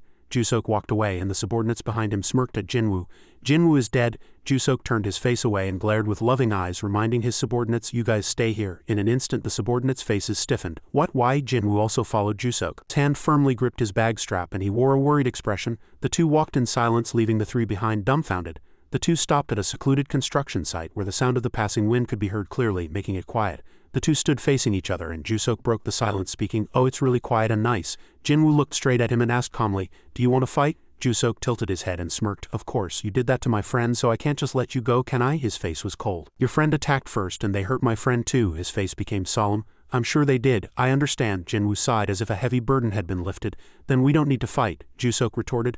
"No, but we have to maintain our reputation." Jinwoo was speechless at his way of thinking. He scoffed, looking at him with a proud expression. "Don't be so tense. I just need to maintain a little reputation." Jinwoo's hand trembled as he clenched his fist tightly. "You have to accept this situation. I have no choice but to fight you. You must have gained some confidence from what you just learned. Fine, you can win again." Jusok put both hands in his pockets, stopped yawning without changing his expression and said, "Come on," he said. "I won't attack first, so be prepared." Jinwoo's eyebrows furrowed and his eyes were sharp and determined. "I need to finish this quickly while he's off guard." He stomped his foot hard and rushed towards him quickly. Jinwoo charged, throwing a powerful punch at Jusok. He just tilted his body slightly, making Jinwoo miss, and Jinwoo charged forward. The result was unexpected and Jusok was dumbfounded in surprise. Jusok's eyes glanced at Jinwoo charging forward and he seemed to have predicted his movements. Jinwoo shook off his surprise and he didn't give up, clenching his fist and launching a second attack. This time he aimed his fist directly at his face. Jinwoo's fist stopped in midair, something blocking his path. His eyes widened. He was shocked to see his arm blocked. Jusok held his fist with one hand, just one hand, gently. He firmly gripped his fist and glanced at him as if displeased with what Jinwoo was showing. He closed his eyes and let out a long sigh. "You probably misunderstood." Immediately after, he struck his abdomen with a powerful blow and Jinwoo immediately crumpled, both eyes wide with surprise and pain. He knelt, clutching his aching stomach with one hand. Jusok called his name and requested, "Jinwoo, I told you to go all out." You still couldn't speak, just coughed a few times. He challenged you. "Don't hold back your power like you did with others." You looked up at him with trembling eyes. Jusok looked down at him and challenged him. "Still don't understand. Use your awakened ability." Jinwoo looked at Jusok with wide eyes. He was surprised. It was as if the current pain no longer mattered. He quickly retreated. Jusok was expressionless without any reaction. "Don't be surprised. I heard about you from Inhyuk." He recalled the name. "Inhyuk, you came looking for me." Inhyuk's face came to mind and he smiled slightly. "If an awakened person is discovered in a management area, we will help them and provide basic knowledge. This is an old tradition of awakened individuals. If the existence of awakened people is revealed, the world will be in chaos." Jusok stood proudly and smirked. "I am an awakened like you. I belong to the same group as Inhyuk, so fight with all your might." He hunched over, clutching his stomach with one hand, looked at Jusok, utterly confused, and asked, "Mr. Inhy seemed to want to help me, so why do you want to fight me?" He replied without hesitation, "To determine the hierarchy between us." The concept of hierarchy still seemed very new to him. He asked again. "Hierarchy," he explained. "As you can see, you only recently discovered you're an awakened. When an awakened is discovered, it's necessary to rank and categorize them." At this, a strong wind blew around Jusok, exuding powerful energy. "No need to be so scared. I'll be gentle with you." Jinwoo stood blankly, watching him. "That's like Mr. Inhy's ability," he said. "His leader, Yu Jian, can also control wind." He swung his hand imbued with overwhelming power at Jinwoo and shouted loudly, "What are you doing standing there blankly?" The force headed straight for where Jinwoo stood, but he quickly reacted, dodging the attack and darting behind Jusok. He glanced back and smiled with satisfaction. "Good, your speed is quite impressive. Is your ability related to speed?" He turned his body and attacked again with excitement. Jusok swung his hand, sending wind-infused force at Jinwoo. The attack headed straight for Jinwoo, but he tilted his body to dodge it. He used his speed to evade quickly. Jusok calmly glanced at his movements and smirked mockingly.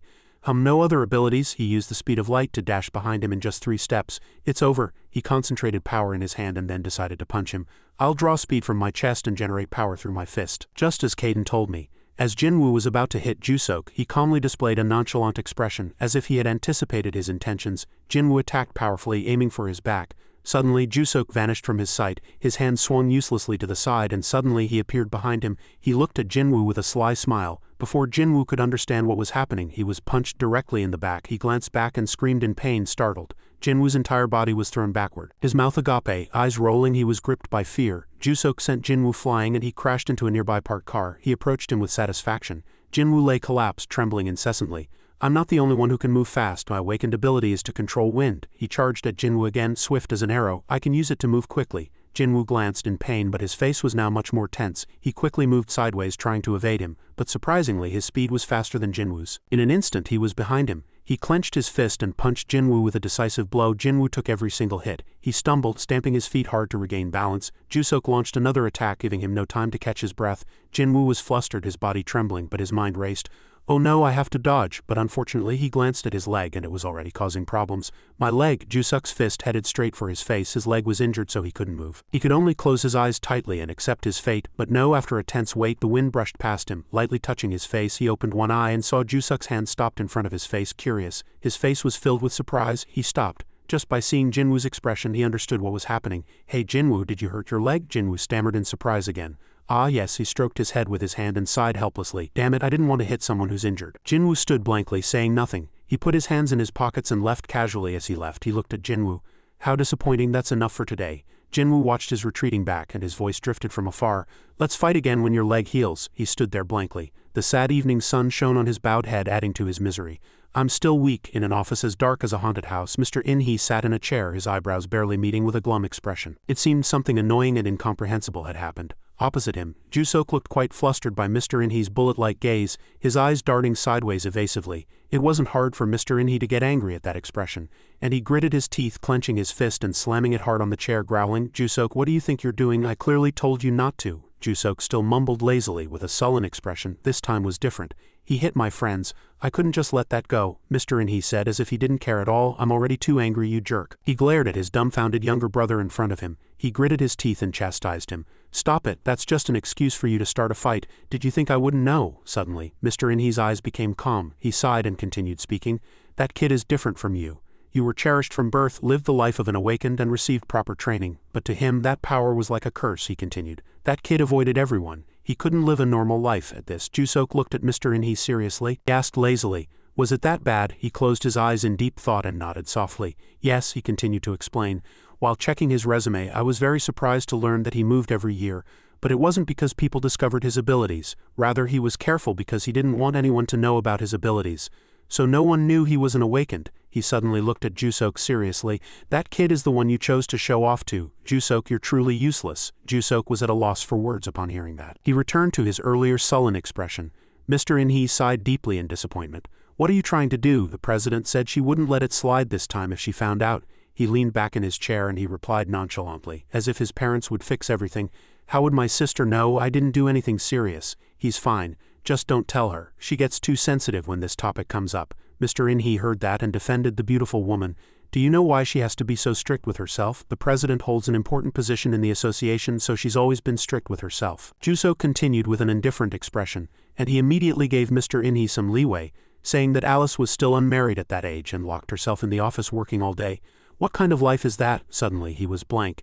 Jusok saw that and immediately asked, "Brother, look at that skinny face." He inadvertently mumbled to himself, "Is he on drugs?" Mr. In-hee decided to use the time card on Jusok, and he was blank for so long that Jusok, sitting opposite him, broke out in a cold sweat. He had chills down his spine and sweat dripped continuously. He turned to stone. Perhaps it was because Yu Jian was standing behind him without him knowing when she had arrived. She stood with a poker face, arms crossed, staring at him with murderous eyes. His face turned pale, looking like spinach, and he almost soiled his pants. Yu Jian looked down at Jusok with murderous eyes and said in a low voice, "Jusok, it's been a while since we last fought, hasn't it?" He heard her words flustered. "Damn it, hearing my sister say that really scared me," he called out, "Sister," in a trembling voice, but she didn't give him a chance to compose himself. Yu Jian hastily opened the room door and said, "Come here," and entered. Jusok was restless and so scared he almost soiled his pants. He hastily turned to Mr. Inhee for help. "Mr. Inhee, save me?" As if he saw nothing, Mr. Inhee nonchalantly waved goodbye to his younger brother. There was no expression on his face. "Goodbye, rest in peace." Night fell and the houses lit up. Inside the house, Jinwoo sat on the floor next to the sofa playing with a cat.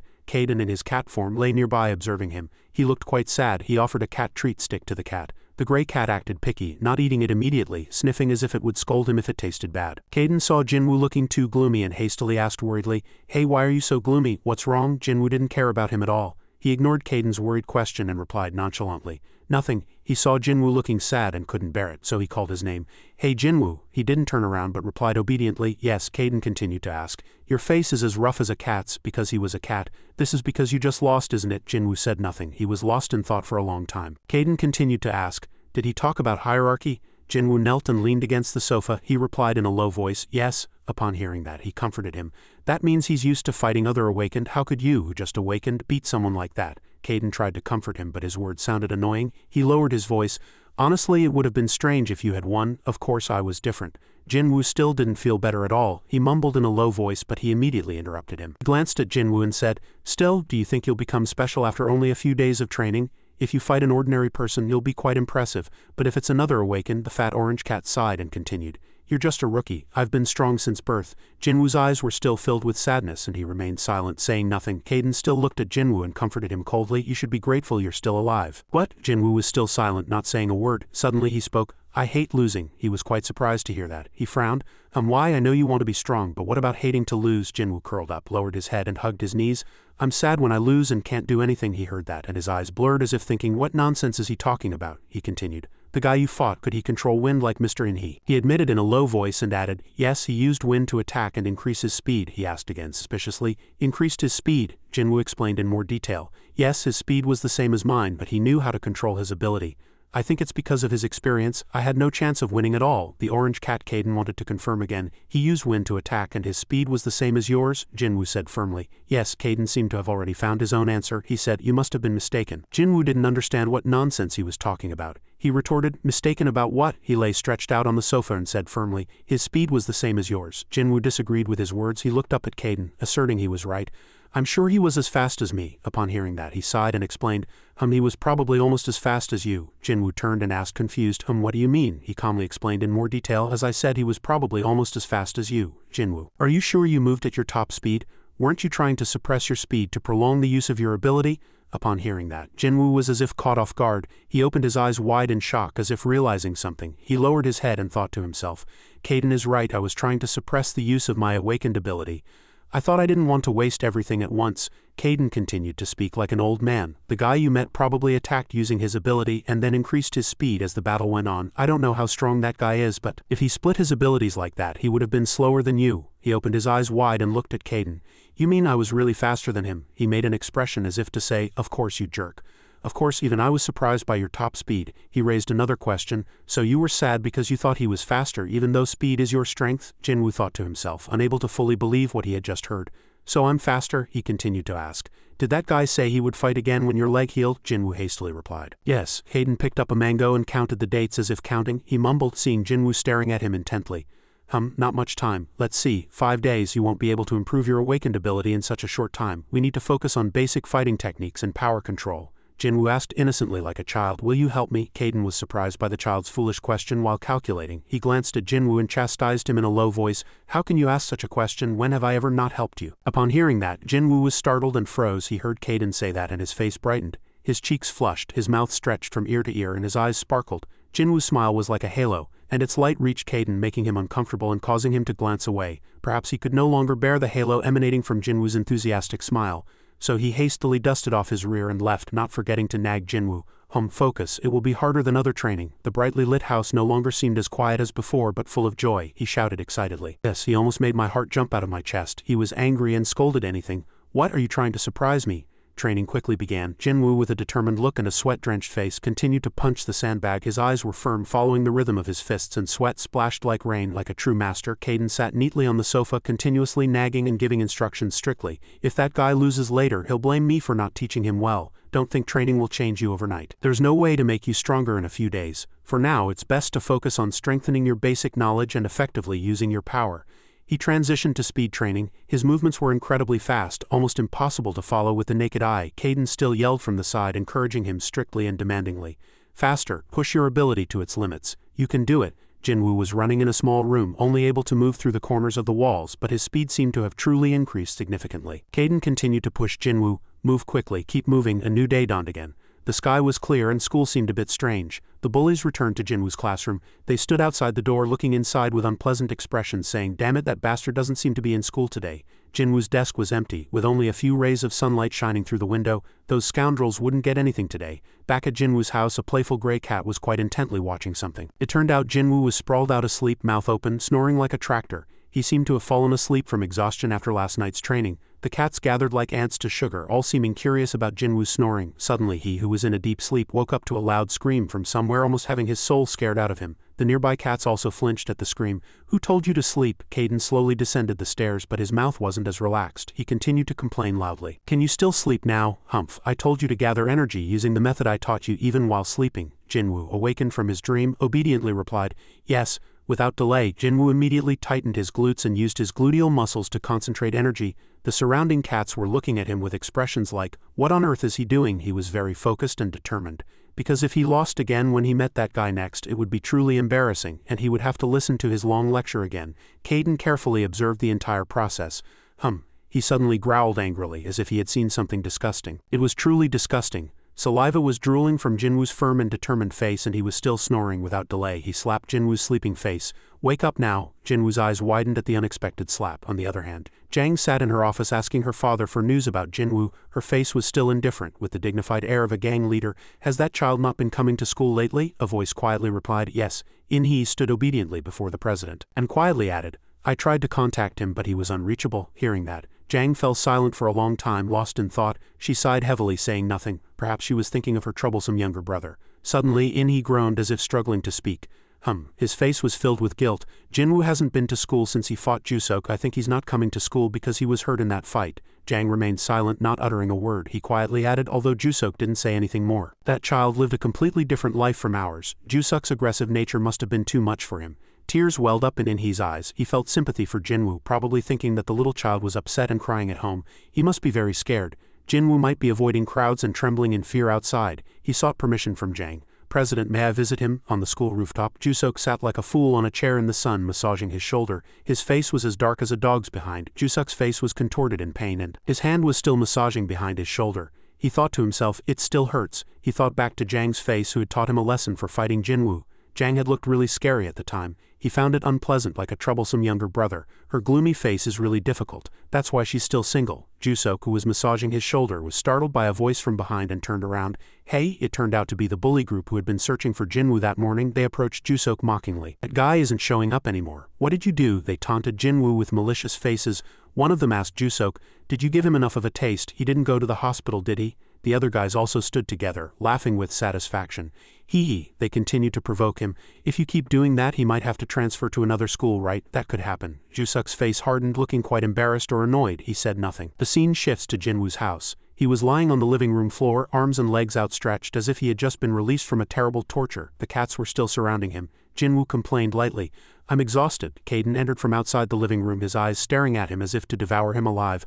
Already tired, Jinwoo lay on the floor and laughed foolishly. He innocently looked at the orange cat Caden and asked, "I think I've changed a bit. Do you think I can move well now?" Caden thought, "My goodness. Why is the cow cat sitting in such a strange place? Is it the president?" He smacked him with a pathetic blue light when he heard him gradually relaxing. "What are you doing in just a few days?" Jinwoo raised his hands high and lightly asserted, "I'm serious. I feel the difference.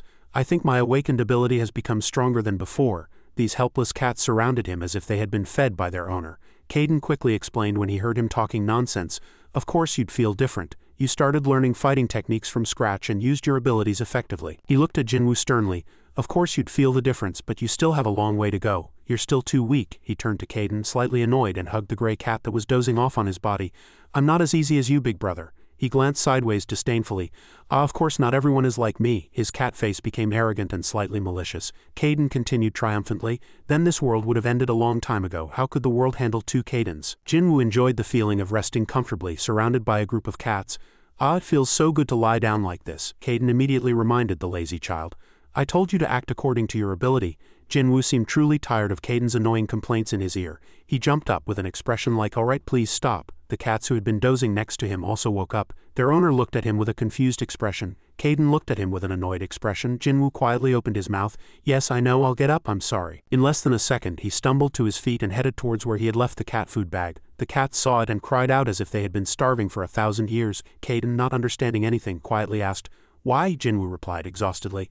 I have to feed the cats. He glanced at his younger brother pouring cat food into a tray and groaned while pouring. Brother, I can't even lift a finger. My goodness, my hands are trembling. After filling the tray with cat food, he hugged the enormous food bag tightly. He didn't forget to wish the cats a delicious dinner. Have a delicious dinner. Seeing the striped gray cat arrogantly not coming out to eat, he warmly looked back at it and quietly wished it a delicious dinner. Caden had an expression like, what on earth is that, at the sight.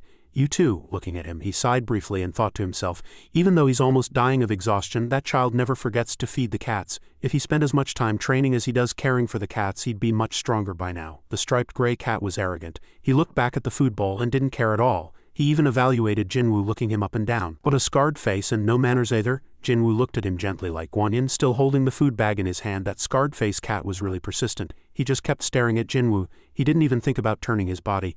I wish I could become Jinwoo for a moment, punch him in the eye and then go back. So annoying. Suddenly, the doorbell rang outside the door. Ding dong, ding dong. Jinwoo and the cats turned simultaneously, curiously watching to see who had come. He looked at the camera at the door. He seemed quite surprised by this guest. It's Mr. In-hee. Caden got angry when he heard that. He frowned and said loudly, Why is he here? Isn't he from the same group as the guy who beat that kid? Jinwoo, seeing him angry, agreed and turned. Damn it, to make Mr. In-hee wait outside the door like a dog chasing chickens. Yes, he said so. I don't know why he's here either. Caden still frowned and said nothing, staring intently at the door as if to welcome the trashiest guy in his cat life. A moment later, In-hee was also invited into Jinwoo's house. He didn't dare to look Jinwoo directly in the face. He just bowed his head and quietly apologized. Mr. Ju, I'm truly sorry. I didn't know that kid would cause you trouble. Jinwoo quietly whispered to Caden, who was sitting next to him. Caden frowned and pondered. He came to apologize. He suddenly raised his head and his face was so sincere that Jinwoo was surprised. I tried to call Mr. Ju for several days but couldn't reach him, so I came to meet you in person. I was truly worried. He suddenly thought to himself, oh, I had my phone turned off while training with brother Caden. In-hee closed his eyes and anxiously waited for him to speak. His uncle seemed to be overreacting. All sorts of thoughts ran through his head. He looked so haggard. Was he so injured he couldn't sleep? Fortunately, I came in person. The living room was awkward. In-hee sighed and continued to speak. I'm well aware of your actions. I said I would help you, but someone from the group caused you trouble. He raised his hand and lightly rubbed his temple, looking very annoyed. Perhaps you felt betrayed and as a result didn't answer my calls. Hearing the uncle in front of him exaggerating a small matter, Jinwoo hastily kept his mouth shut and thought to himself, no, I just had my phone off so it wouldn't be a distraction during training. Jinwoo's cats also didn't seem to like this gloomy uncle. They gave In-hee sharp glares and growled as if they had met a 1,000-year-old enemy. He continued, he said he was a member of the group. His name is Jusok and he's the president's younger brother. Hearing that, Jinwoo suddenly flinched. President, he explained. Our president is Miss Jang. Jusok is her younger brother and he's an awakened who received training under the best conditions. His face still didn't lose its annoyed expression as he added, so he tends to act his own way. The president has punished him several times but it's been useless. He causes a lot of trouble. Caden still sat there, seemingly not accepting any of those excuses. His hands rested on the chair and his face was wrinkled like a raisin. Jinwoo nodded as if understanding. Ah, I see. In-hee wasn't finished speaking yet. His actions have nothing to do with the group. We wanted to apologize to you. The president also agreed and punished him. He won't bother you anymore. Jinwoo, as if not fully understanding everything he had just heard, suddenly frowned and stared at In-hee with wide eyes, which startled him slightly. Seeing his strange facial expression, Mr. In-hee started overthinking again. Jinwoo seems angry as expected, angry about forgiving Jusok. He had already concluded that his deduction was correct. He began to frown, thinking to himself, damn it, maybe. Of course, exactly. Apologies can't heal your wounds. Jinwoo was silent for a long time, looking away as if he had his own difficult thoughts. He suddenly looked at him, curious. Then I can't fight him again. In-hee was also blank when he heard that. Huh, what? Jinwoo looked down at his feet and continued, he wanted a rematch when my foot was fully healed. At that answer, he asked suspiciously again, you mean you're going to try to fight him again? Jinwoo quickly replied, yes. Now both of them were silent. Is it the inevitable silence of all conversations? Both of them seemed to realize something, their faces a little awkward and embarrassed, looking away. In-hee still looked at him like that and evaluated him to himself. Truly a teenager so stubborn, he pondered, lost in his own thoughts. Not bad, better than being hurt and discouraged, but he stopped midway, not knowing what he was thinking. In-hee began to speak. I understand how you feel. But I don't agree with you, Jinwoo. It's not because Jusok is the president's brother, it's because he's strong. His abilities awakened when he was young, and he's been training ever since. In-hee's face also grew serious here. There aren't many people your age stronger than him, so don't be too sad if you lose to him. Having said that, In-hee continued, looking at Jinwoo. That would be better for you. Jinwoo's eyes suddenly became very resolute. He said firmly, that's not the reason. I want to know the extent of my own power. Hearing that, In-hee flinched for a moment. He wanted to test him. Jinwoo's words also slightly shocked Caden. The orange cat looked at the unconscious boy and thought, Jinwoo's expression is still resolute, and his gaze hasn't changed even under Caden's low gaze. Oh, my Caden must be bursting with pride right now. He scoffed and said triumphantly, finally he's acting like an awakened. In-hee showed a knowledgeable demeanor. Deep in thought, he closed his eyes, nodded and said, understood. He continued, if that is what you wish, I will give you two another chance to fight. Hearing that, Jinwoo's face lit up as if he had found gold, and he asked again in an excited voice, really? He accepted Jinwoo's request quite comfortably, confirming with a light laugh, yes, let me know when you're ready. He was as happy as a child who had received a gift. Thank you. In-hee's eyes were deep in thought and his mind continued to race. Was I mistaken in thinking he was avoiding the violence of this unfamiliar and unknown world? He smiled slightly and his thoughts continued without end. This child is ready to live as an awakened. I wish this hadn't happened to him. Suddenly, In-hee noticed the fat cat sitting next to Jinwoo. Caden stared at the guest in front of him with a sullen expression, as if his daughter-in-law was starting a fight. In-hee thought about that cat for a moment, then his gaze shifted elsewhere. His deeply thoughtful demeanor made both Jinwoo and Caden suspicious and somewhat bewildered. He cleared his throat. Jinwoo thought to himself, why is that person looking at Caden like that? Could he be suspecting something? Caden couldn't say much, only one sentence came to mind. What are you looking at? In-hee opened his mouth.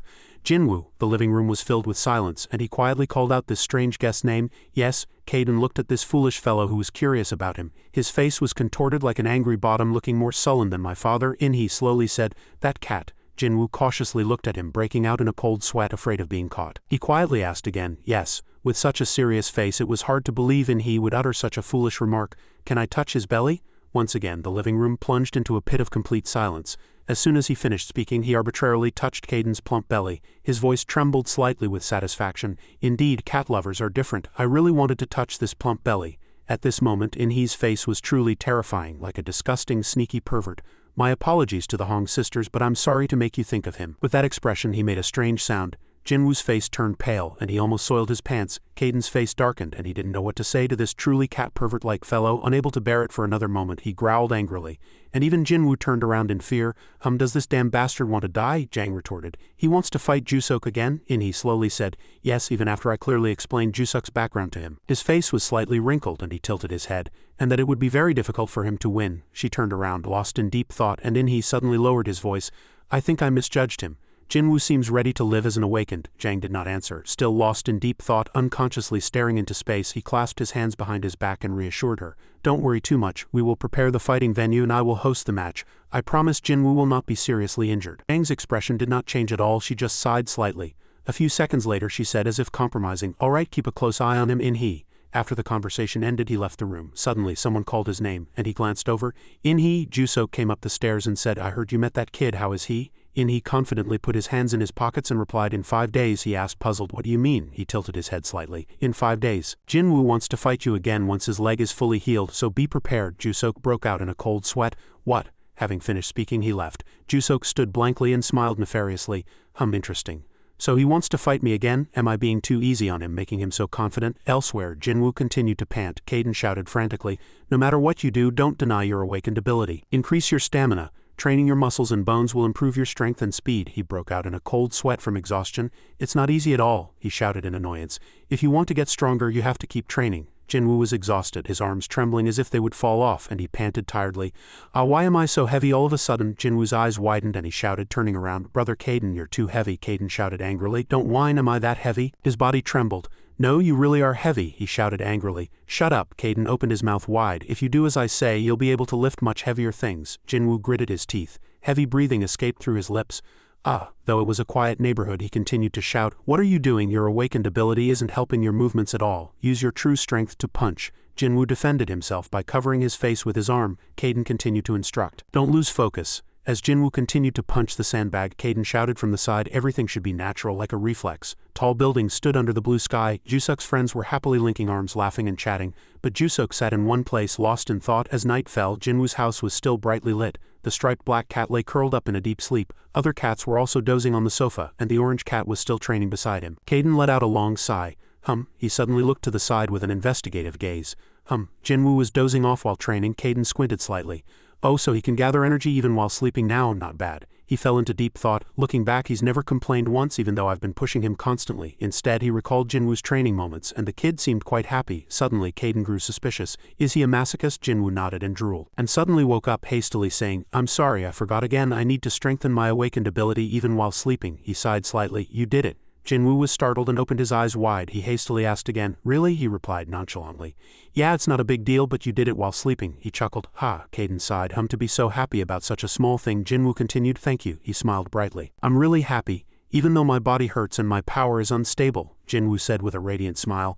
Thanks to brother Kaden, every day is better. In fact, I'm getting stronger every day. He didn't answer, feeling joy inside. If brother Kaden hadn't been here, I would have always lived in fear and I wouldn't have known who I was. I would still be lonely, distant from others, and afraid of my own power. Jinwoo turned his body and looked at him. Everything is thanks to brother Kaden. He looked as vibrant as a flower. Brother Kaden, thank you. I finally know who I am. Jinwoo squinted with satisfaction. He was startled, raising an eyebrow, and then Kaden sighed again. Train hard. Jinwoo shouted loudly, and all the cats were startled. Yes? Then he was flustered. Oh, I'm sorry, did I scare you? Go back to sleep. Jinwoo's daily routine was very simple. Training was repeated, and each time the intensity of the training increased. He ate hastily and then trained again. That day the sky was clear. A few clumps of white clouds floated slowly. Jinwoo came out after being away from home for a long time. He cautiously adjusted his collar. Jinwoo seemed a little excited. Finally, 5 days had passed. Kaden followed behind. Don't worry, this isn't a life or death battle. Besides, he will be refereeing, so no one will get seriously hurt. He frowned slightly, with a sense of unease in his heart. Yes, a car stopped in front of the house and he was flustered. He got out of the car. Jinwoo, you seem ready. Jinwoo crouched down and hugged the cat. Yes. He looked at Kaden with puzzled eyes. But what is this cat? Kaden held in his arms radiated killing intent. He hastily made excuses. I'll take him with me. I'll feel uncomfortable if I go alone. Then he said with a pitiful expression, Is that okay? He replied. No, it's not okay. Jinwoo hastily made excuses. He's very docile and good. He stared at Kaden's murderous eyes and suspiciously asked again, docile and good. Kaden's eyes widened and he shouted, What are you looking at? Jinwoo was startled and screamed. He led the way, and he looked around, startled. Kaden said unhappily, Hey, don't look around arbitrarily. Don't act like that in such a stuffy place. He sighed unhappily. Honestly, I didn't want to come here, but I can't leave Jinwoo here alone. Kaden squinted suspiciously. What kind of energy source is this? He pouted unhappily. Who here can emit such strong power? Kaden tried hard to tilt his head and look. It's Yoo-jian. He smiled nefariously. She's one of Korea's most powerful awakened. The rumors weren't false. He approached and knocked on the door. President, I've brought Jinwoo. Jang's voice was heard. Come in. Then he invited Jinwoo inside first. Jinwoo entered nervously. Jang was calmly reading a book. Kaden squinted suspiciously. Jang is Yoo-jian. He was startled and opened his eyes wide. Oh, Jinwoo's mouth was agape and he thought, what's that kid's expression? He tilted his head and whispered, What's wrong? Jinwoo hesitated and asked, Is that the president here? He confirmed again. Yes, is there a problem? His face suddenly turned red. No, I just thought the president would be old. Kaden squinted and criticized. What's wrong with your face? He looked at him gently. Suddenly Jang stood up. She calmly approached Jinwoo. Jang politely said, Nice to meet you. I am Jang Yoo-jian, the president of Shinhwa Group. Her beauty made Jinwoo so embarrassed he almost stumbled. Then he nodded slightly. Oh yes, I'm Jinwoo. Jinwoo was embarrassed again and bowed his head. His guts weren't big enough to look directly at the beautiful woman in front of him. Suddenly Jang said, May I ask you something? He nodded slightly. Yes, she squinted suspiciously. Don't you want to change your mind about fighting Jusuk? Jinwoo let out a long sigh. No, Jang continued to persuade him. Jusuk is too strong for someone who just awakened, and besides he has a lot of combat experience. He tilted his head slightly. I know, and he told me. Jinwoo was very firm. But I don't want to give up the fight, she sighed. It seems nothing can change your mind, he said politely.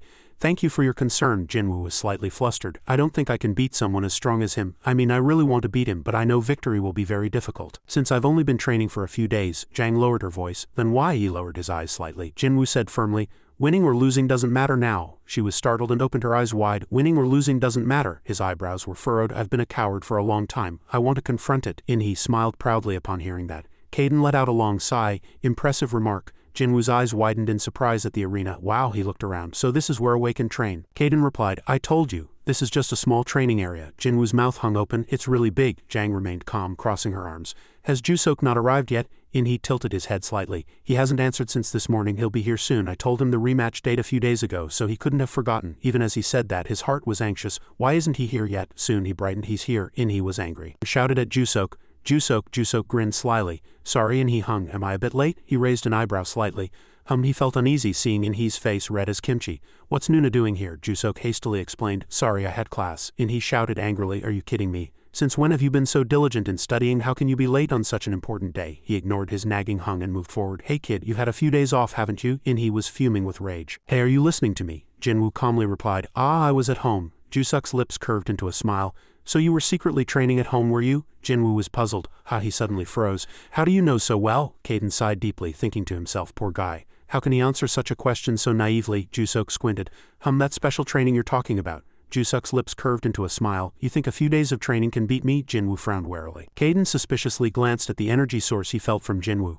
He could say he was quite strong for his age. The atmosphere suddenly became unusually quiet. Caden carefully assessed the current situation. He could understand why Jusok had lost so powerlessly to Jinwoo. Jusok turned his head and said loudly, In-hee hung. He sighed. It's late. Let's start. In-hee sighed. He shouted, Are you ready? Jinwoo replied in a strong voice. Yes. In-hee continued. We'll start at the third whistle as soon as the first whistle blew. Jinwoo was already in position. He tried to reassure himself. There's nothing to be afraid of. Jinwoo was firm. Even though it's only been a few days, I trained hard with Caden hung. His eyes burned with determination. I just need to do my best. As soon as the third whistle blew, Jusok's figure suddenly blurred. He immediately appeared in front of Jinwoo, surprising him. Oh! Jusok threw a punch at Jinwoo. The punch quickly struck Jinwoo's side and he gritted his teeth in pain without giving Jinwoo time to counter. Jusok continued to throw punches. This time it landed squarely on Jinwoo's face. Jinwoo lost his balance from the punch and was sent flying far away. He fell to the ground with an incredibly loud thud. Jinwoo lay flat on the ground in pain. He lay there motionless. The people outside couldn't take their eyes off the match. Jusok scoffed disdainfully. Hee, is that all? After all that special training? Sunlight streamed in through the massive glass window, casting long, cold shadows on the white concrete floor. Jusok arrogantly turned his body, his lips curling into a scornful smile. This game is too easy. I wasted my time coming all the way here. In-hee was deep in thought. That guy was completely sent flying. He probably didn't expect to be attacked as soon as the battle started. He stared at Jinwoo, who was in pain on the floor, thinking to himself. Jusok didn't use his full strength, but it was still a powerful blow to Jinwoo. Jusok tilted his head, scoffing. Bad luck. Both of them wasted their time coming here to watch. Then he turned to Jang and asked, Nuna isn't like that, is she? She came to watch weaklings fight. Eugene did not reply, and Jusok continued to nag. Nuna? From behind, Jinwoo groaned faintly. Jusok was startled and turned his head. Jinwoo barely managed to get up, his entire body trembling. That really hurts. In-hee inwardly assessed that Jinwoo's endurance was far greater than he had thought. Jinwoo's effort caught Yu-Jian's attention, and she observed him intently. Caden smiled with satisfaction. Well done. Even though he lost focus and was attacked, he concentrated his power on the impact points to minimize the damage. Jinwoo wiped the blood from the corner of his torn mouth with his hand. Jusok squinted suspiciously. I thought I had almost broken him. Was I mistaken? Jinwoo firmly raised both hands in a defensive stance. Jinwoo had a resolute expression. I lost focus like an idiot. I didn't expect him to attack right after the third whistle. Jusok sighed deeply. This guy is really annoying. Jinwoo's eyes were wide and he was focused this time. Then Jinwoo charged forward. I'll attack first. In-hee exclaimed in surprise. Oh! Jinwoo swung his fist trying to hit him. Jusok was startled. But Jinwoo missed and he just brushed past. He didn't get discouraged and continued to throw punches, and the second one also missed. Jusok slightly lost his balance and fell backward. In-hee, standing behind, frowned in annoyance. This damn bastard. Jusok angrily swung his fist, but he also missed. In fact, those missed punches were decoys. Immediately, Jinwoo swung his leg and powerfully kicked his abdomen. In-hee's mouth hung open in admiration. Wow, Jinwoo's movements are really smooth. Since his ability is speed, this footwork is truly amazing. Jusok gritted his teeth in anger. He swung his hand, blocking all the attacks and sending Jinwoo flying far away. All you have is speed, you idiot. Jusok clenched his fist and launched a direct punch. Jinwoo immediately raised both hands to block his face and endure, but he slightly frowned. Unable to withstand the immense impact, Jinwoo was forced to retreat. Jusok also didn't give up and charged forward like an arrow. I told you, I can catch up to you. In-hee watched with wide eyes. Jusok is increasing his speed. His technique is still really impressive. Every time Jinwoo dodged, Jusok charged at him. Surprising In-hee, he's perfectly adjusting to Jinwoo's speed. Jinwoo thought to himself as he ran. He's increasing his speed again just like last time. A voice echoed in Jinwoo's head. Aren't you mistaken? Caden sighed deeply. That guy can barely keep up with you. Even I was surprised by your top speed. Jusok charged, trying to grab Jinwoo, but Jinwoo dodged with astonishing speed. He frowned anxiously. Is this foolish guy doing it again? Both In-hee and Yu-Jian were very surprised by Jinwoo's speed. They watched the match with great concentration. He's getting faster and faster. Caden smiled with satisfaction. Yes, that's it. He squinted and chuckled. That guy may be strong for his age, but he's still not good enough to keep up with Jinwoo's top speed. He swung his leg, but Jinwoo crouched in time. He observed every movement with focus, then turned and swung his leg. A terrible sound echoed. Bang! Jinwoo's foot was blocked by Jusok. This damn bastard is faster than me? Jinwoo retracted his foot, but then continued with a series of punches. Amazing, just as Caden Hung said. Caden sighed proudly. Jinwoo, he continued to praise him. Jinwoo's speed is truly astonishing. I didn't expect him to be able to do this much. Suddenly he frowned. But unfortunately it's still not enough to fight Jusok. It's not enough to take down Jusok. Jinwoo punched again, and with a thud Jusok was sent flying backward. He gritted his teeth in anger. This damn bastard. Jusok concentrated energy in his arm and shouted, "Now I'm done playing with you." Jinwoo's heart sank. Jusok's fist slammed into the ground with immense force, creating a terrible sound. Fortunately, Jinwoo jumped up in time to dodge. Nevertheless, the immense force brushed past Jinwoo's side, tearing his clothes. Jusok, enraged, generated a powerful vortex of energy around his body and then unleashed it. Did I treat him too well, making him insolent? Jinwoo was sent flying backward. He exclaimed in surprise. Jusok, that's too much. Jinwoo will get seriously hurt. Caden also frowned. Jusok launched another attack without hesitation. He's clearly improved a lot from before, but he's still far from catching up to me. I'll make sure he never dares to challenge me again. No sooner had he finished speaking than Jusok swung his fist. As soon as Jinwoo was hit, he was sent flying sideways. Ah! He gritted his teeth in pain. Jusok didn't let him go and continued to unleash attacks. Still running away, Jusok quickly approached him. Jinwoo was startled. Oh no, he succeeded this time. Jusok's fist landed squarely on Jinwoo's abdomen. Jinwoo clutched his stomach in pain.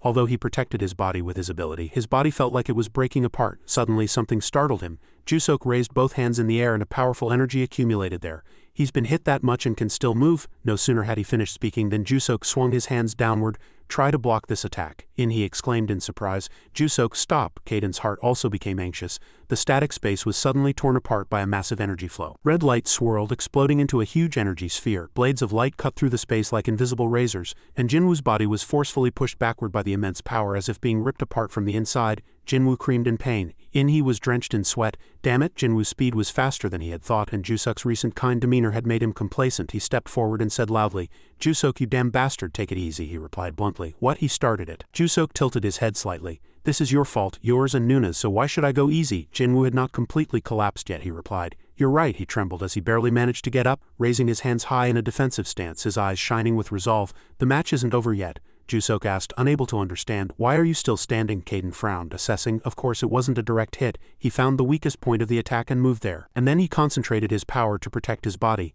And he smiled proudly. All of this happened in the blink of an eye. Eugean observed with silent concentration. He asked anxiously.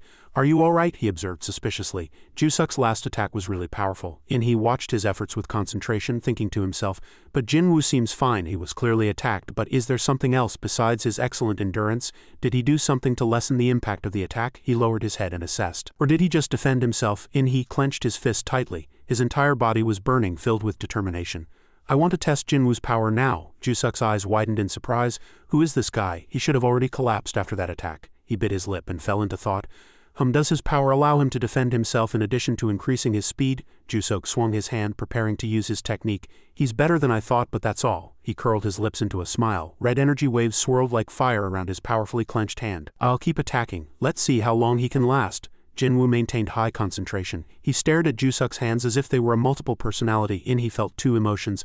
I want to see what Jinwoo can do, but if he continues, Jinwoo could get seriously hurt. He frowned in displeasure. Then he made a decision. This is enough for today. Continuing would be too dangerous, so I have to stop here today. Both Caden and Jinwoo were quite surprised. Jusok sighed deeply. As I expected, both of them came to watch the match. They're trying to protect this guy. Jinwoo resolutely shouted, you're wrong. I can continue. He flustered, frowned. Jinwoo, you did really well. You surprised me. You're controlling your ability better than I expected, but if you continue, you'll get seriously hurt. The atmosphere in the arena suddenly became very tense. He continued to explain.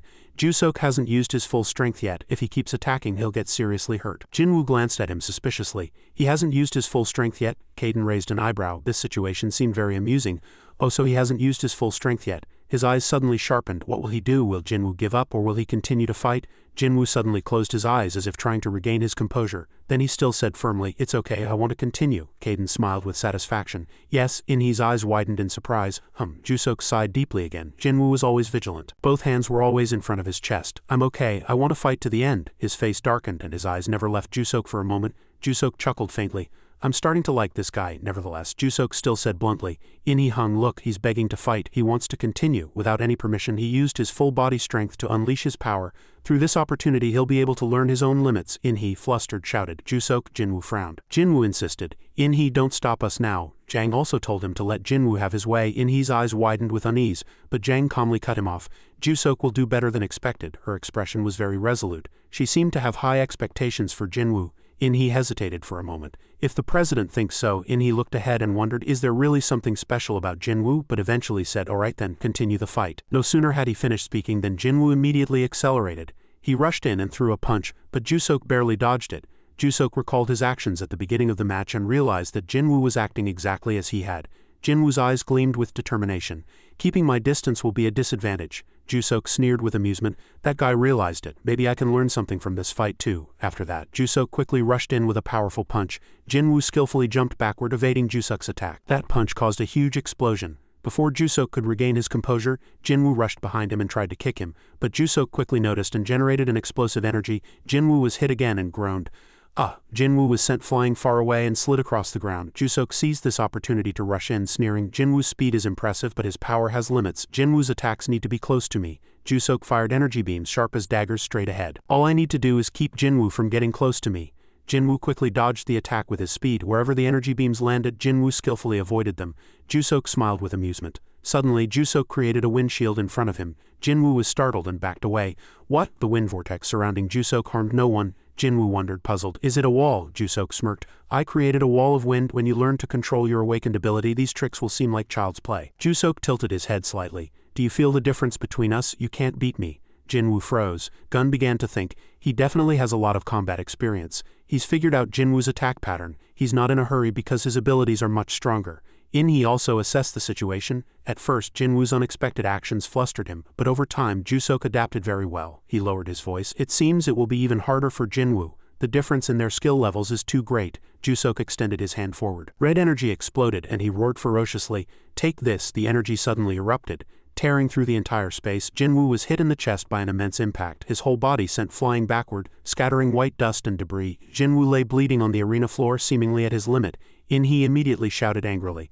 Jusok, annoyed, shouted back. Why is it my fault? He's the one who wanted to fight until the end. In-hee, sweating profusely. He still argued incessantly.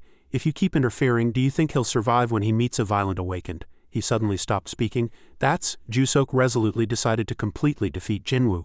If you don't want to die early, you need to learn starting now. Gun narrowed his eyes suspiciously. Jusok exploded the wind before Jinwoo could react. It's not because Jinwoo isn't focused on the fight, but someone with as little combat experience as Jinwoo wouldn't be able to do anything else. Jang saw the situation and immediately commanded, take Jinwoo to the treatment center. In-hee answered without hesitation, yes, President. He suddenly flinched in surprise, and Jusok and Gun were also startled by a small voice. Wait, with his bloodied body, Jinwoo barely managed to get up, supporting himself with his hands on the ground. I can still fight. His eyes gleamed with resilience. In-hee rushed over. Jinwoo, stop. That's enough at this point. Jusok softened his heart. In-hee's right. If he keeps this up, he'll really get hurt. There was something strange that surprised him. Jinwoo, with his bloodied body, still stood firm. His entire body trembled, but he held both hands out in front of him. In-hee nervously furrowed his brows. The superficial wounds are nothing. Internal injuries are more dangerous. How can that guy still be standing? Jinwoo, I understand how you feel, but I can't let you continue this fight. Jinwoo said resolutely, surprising In-hee. This is my decision, Jinwoo panted. Thank you for your concern, but I can take care of myself. His whole body ached intensely, but he absolutely did not want to give up. I will fight to the end. In-hee was speechless. Gun's expression grew increasingly serious. Jusok, Jinwoo. The sky was painted with the colors of the sunset, and faint purple clouds drifted lazily as if time had slowed. Jinwoo walked with heavy steps, then suddenly noticed something and looked back. A cat was trembling in the middle of the road. He looked around helplessly, thinking, what should I do? It could get hit by a car. While he was thinking, a truck sped by. Jinwoo was very worried and suddenly used his power to rush onto the road. No, he embraced the cat and disappeared in an instant.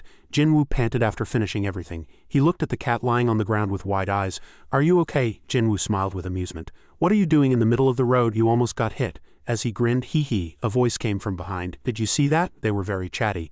Someone disappeared with the cat on the road just now. What are you talking about? I saw a cat on the road. And suddenly a kid appeared and disappeared with the cat. These words startled Jinwoo. His whole body began to tremble at those words. What, are you crazy, really? Jinwoo ran away frantically in fear. That fear always weighed him down. He hid in a corner. I was caught using my power. What if everyone saw me? I'll be caught. Jinwoo hid in his room in fear, even though his family called him several times. Jinwoo, what's wrong? Open the door. His family was still very worried. Open the door, son. His eyes were filled with tears. Mom, I'm sorry. I'm really sorry. Jinwoo panted, recalling his childhood self. With his aching body he still trembled, but resolutely decided to continue the fight. It's really hard to get up. My skin aches as if it's been cut by a knife. Everything is worse. My body feels like it's been hit by a car. Gun stared at Jinwoo suspiciously. In-hee was sweating profusely. Jinwoo, it's not too late yet. Jinwoo frowned and said resolutely. No. In-hee frowned with worry. Jinwoo still hasn't given up. Jusok was puzzled and annoyed. What does this guy want?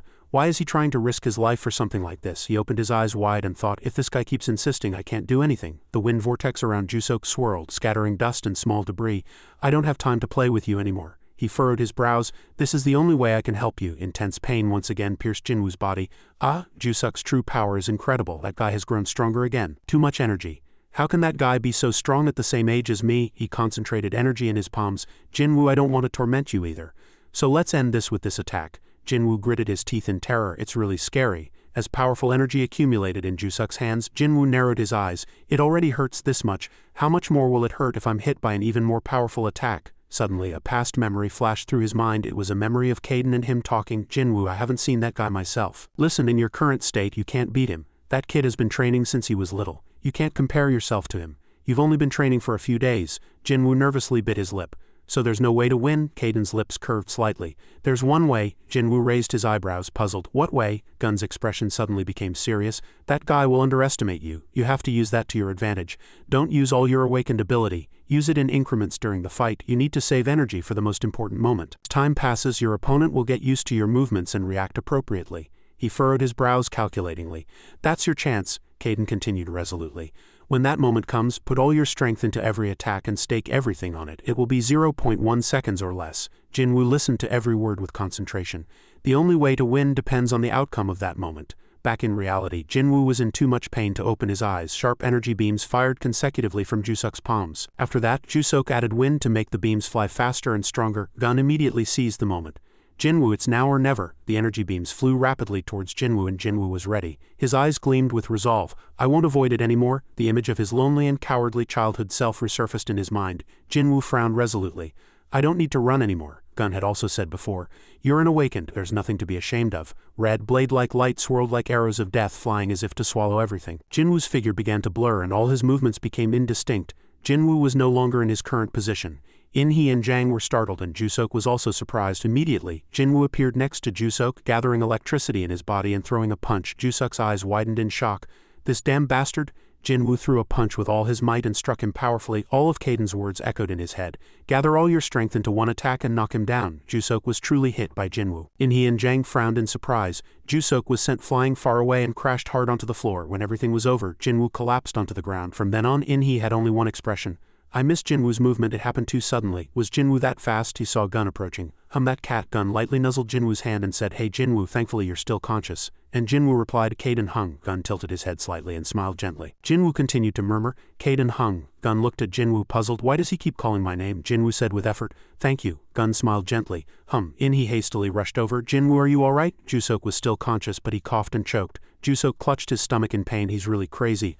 I really got hit by that guy. Was he hiding those movements all this time? He gritted his teeth in anger. I'll never let that happen again. Jang also approached and reminded him. That's enough now. Jusok flinched in surprise. Jang said softly, Stop here. Jusok flustered explained, What do you mean I can still go on? Jang looked at Jinwoo. Jinwoo won't be able to get up anymore. He eventually compromised. Damn it, Jang also added a few words to Jusok. Jusok, you must have learned a lot from this fight. Suddenly, Jang lowered her voice. Very well done, Gun. Gun turned his back and approached Jinwoo. Jang praised him. Jinwoo's resilience is admirable. Jinwoo smiled slightly. Thank you for accepting my stubbornness. Jang lowered her voice. It's alright, it was a good experience for Jusok too. And he turned to Jusok. Jusok, a question mark appeared in his mind. Jinwoo smiled slightly brighter. Thank you for fighting with me. Jusok suddenly stopped. He cursed at Jinwoo like a madman. Are you crazy? You got hit and you're thanking me? Jinwoo narrowed his eyes and smiled brightly. No, I'm really grateful. Jusok turned away, slightly embarrassed. Don't laugh, you foolish guy. In-hee looked down at Jinwoo with sad eyes. Honestly, there was no information that Jinwoo could move like that. He recalled Jinwoo's fight. His last movement was too fast to follow. He stood in front of Jang's desk. I can't say Jinwoo overpowered Jusok, but for someone newly awakened like him, it's astonishing. I think he's truly talented. Jang sat cross-legged, arms crossed, seemingly lost in thought. She looked down at the floor with a deeply thoughtful expression. Arms crossed, lost in thought, she recalled Jinwoo and Jusuk's fight. When Jinwoo attacked Jusuk with speed, In-hee said, "President, what are you thinking?"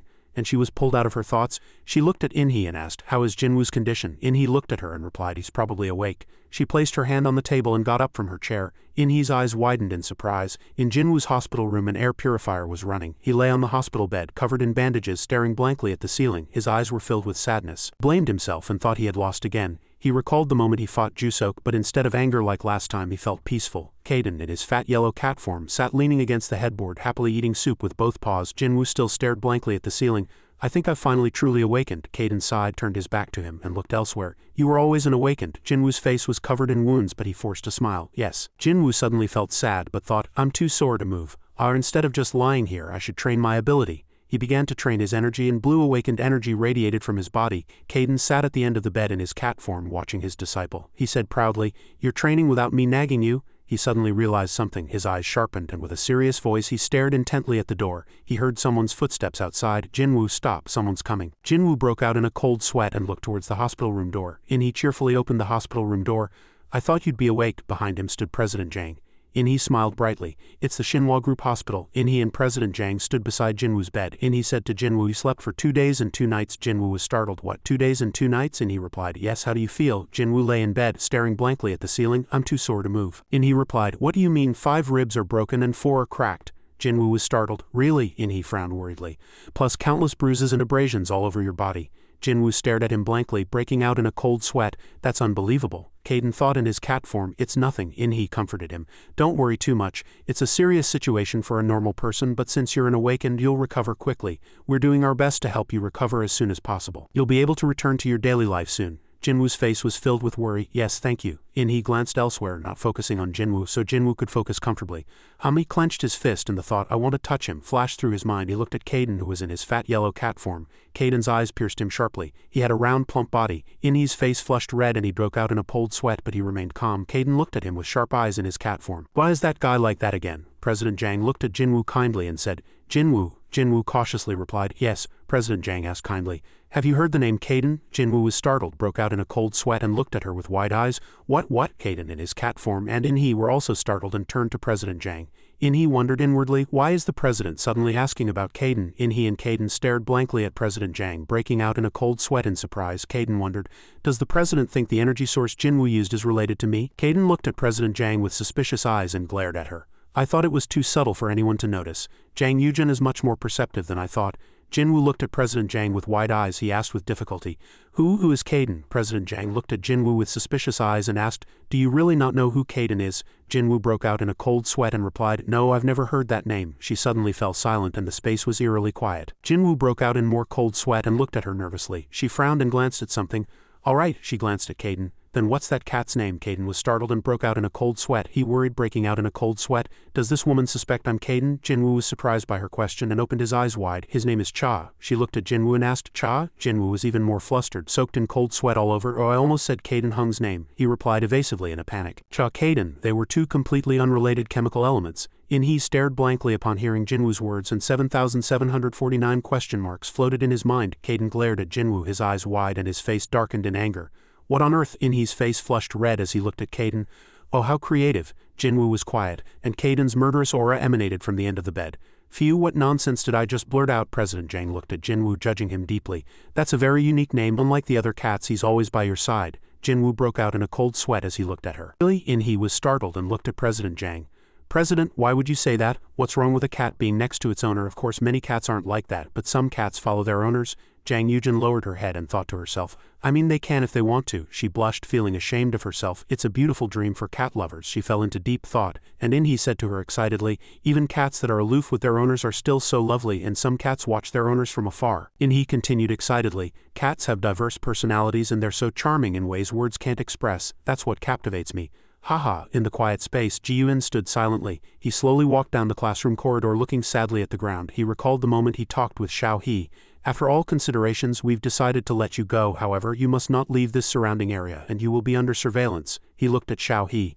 "What about the professor?" Xiao-He replied with a sad and helpless face. "Professor Den will have to pay the price for violating the rules." Ji-Yun looked at the professor with sad eyes, worrying about him. He walked silently down the classroom corridor. Ji-Yun slowly entered the classroom through the back door. Everyone was diligently sitting and studying. He slowly walked to his seat and greeted no one. He suddenly realized something. He looked worriedly at Jinwoo's seat. What's wrong? It's already the third class. Jinwoo should be here. He turned to his friend next to him. Have you seen Jinwoo? His friend next to him was startled, wide-eyed, and broke out in a cold sweat.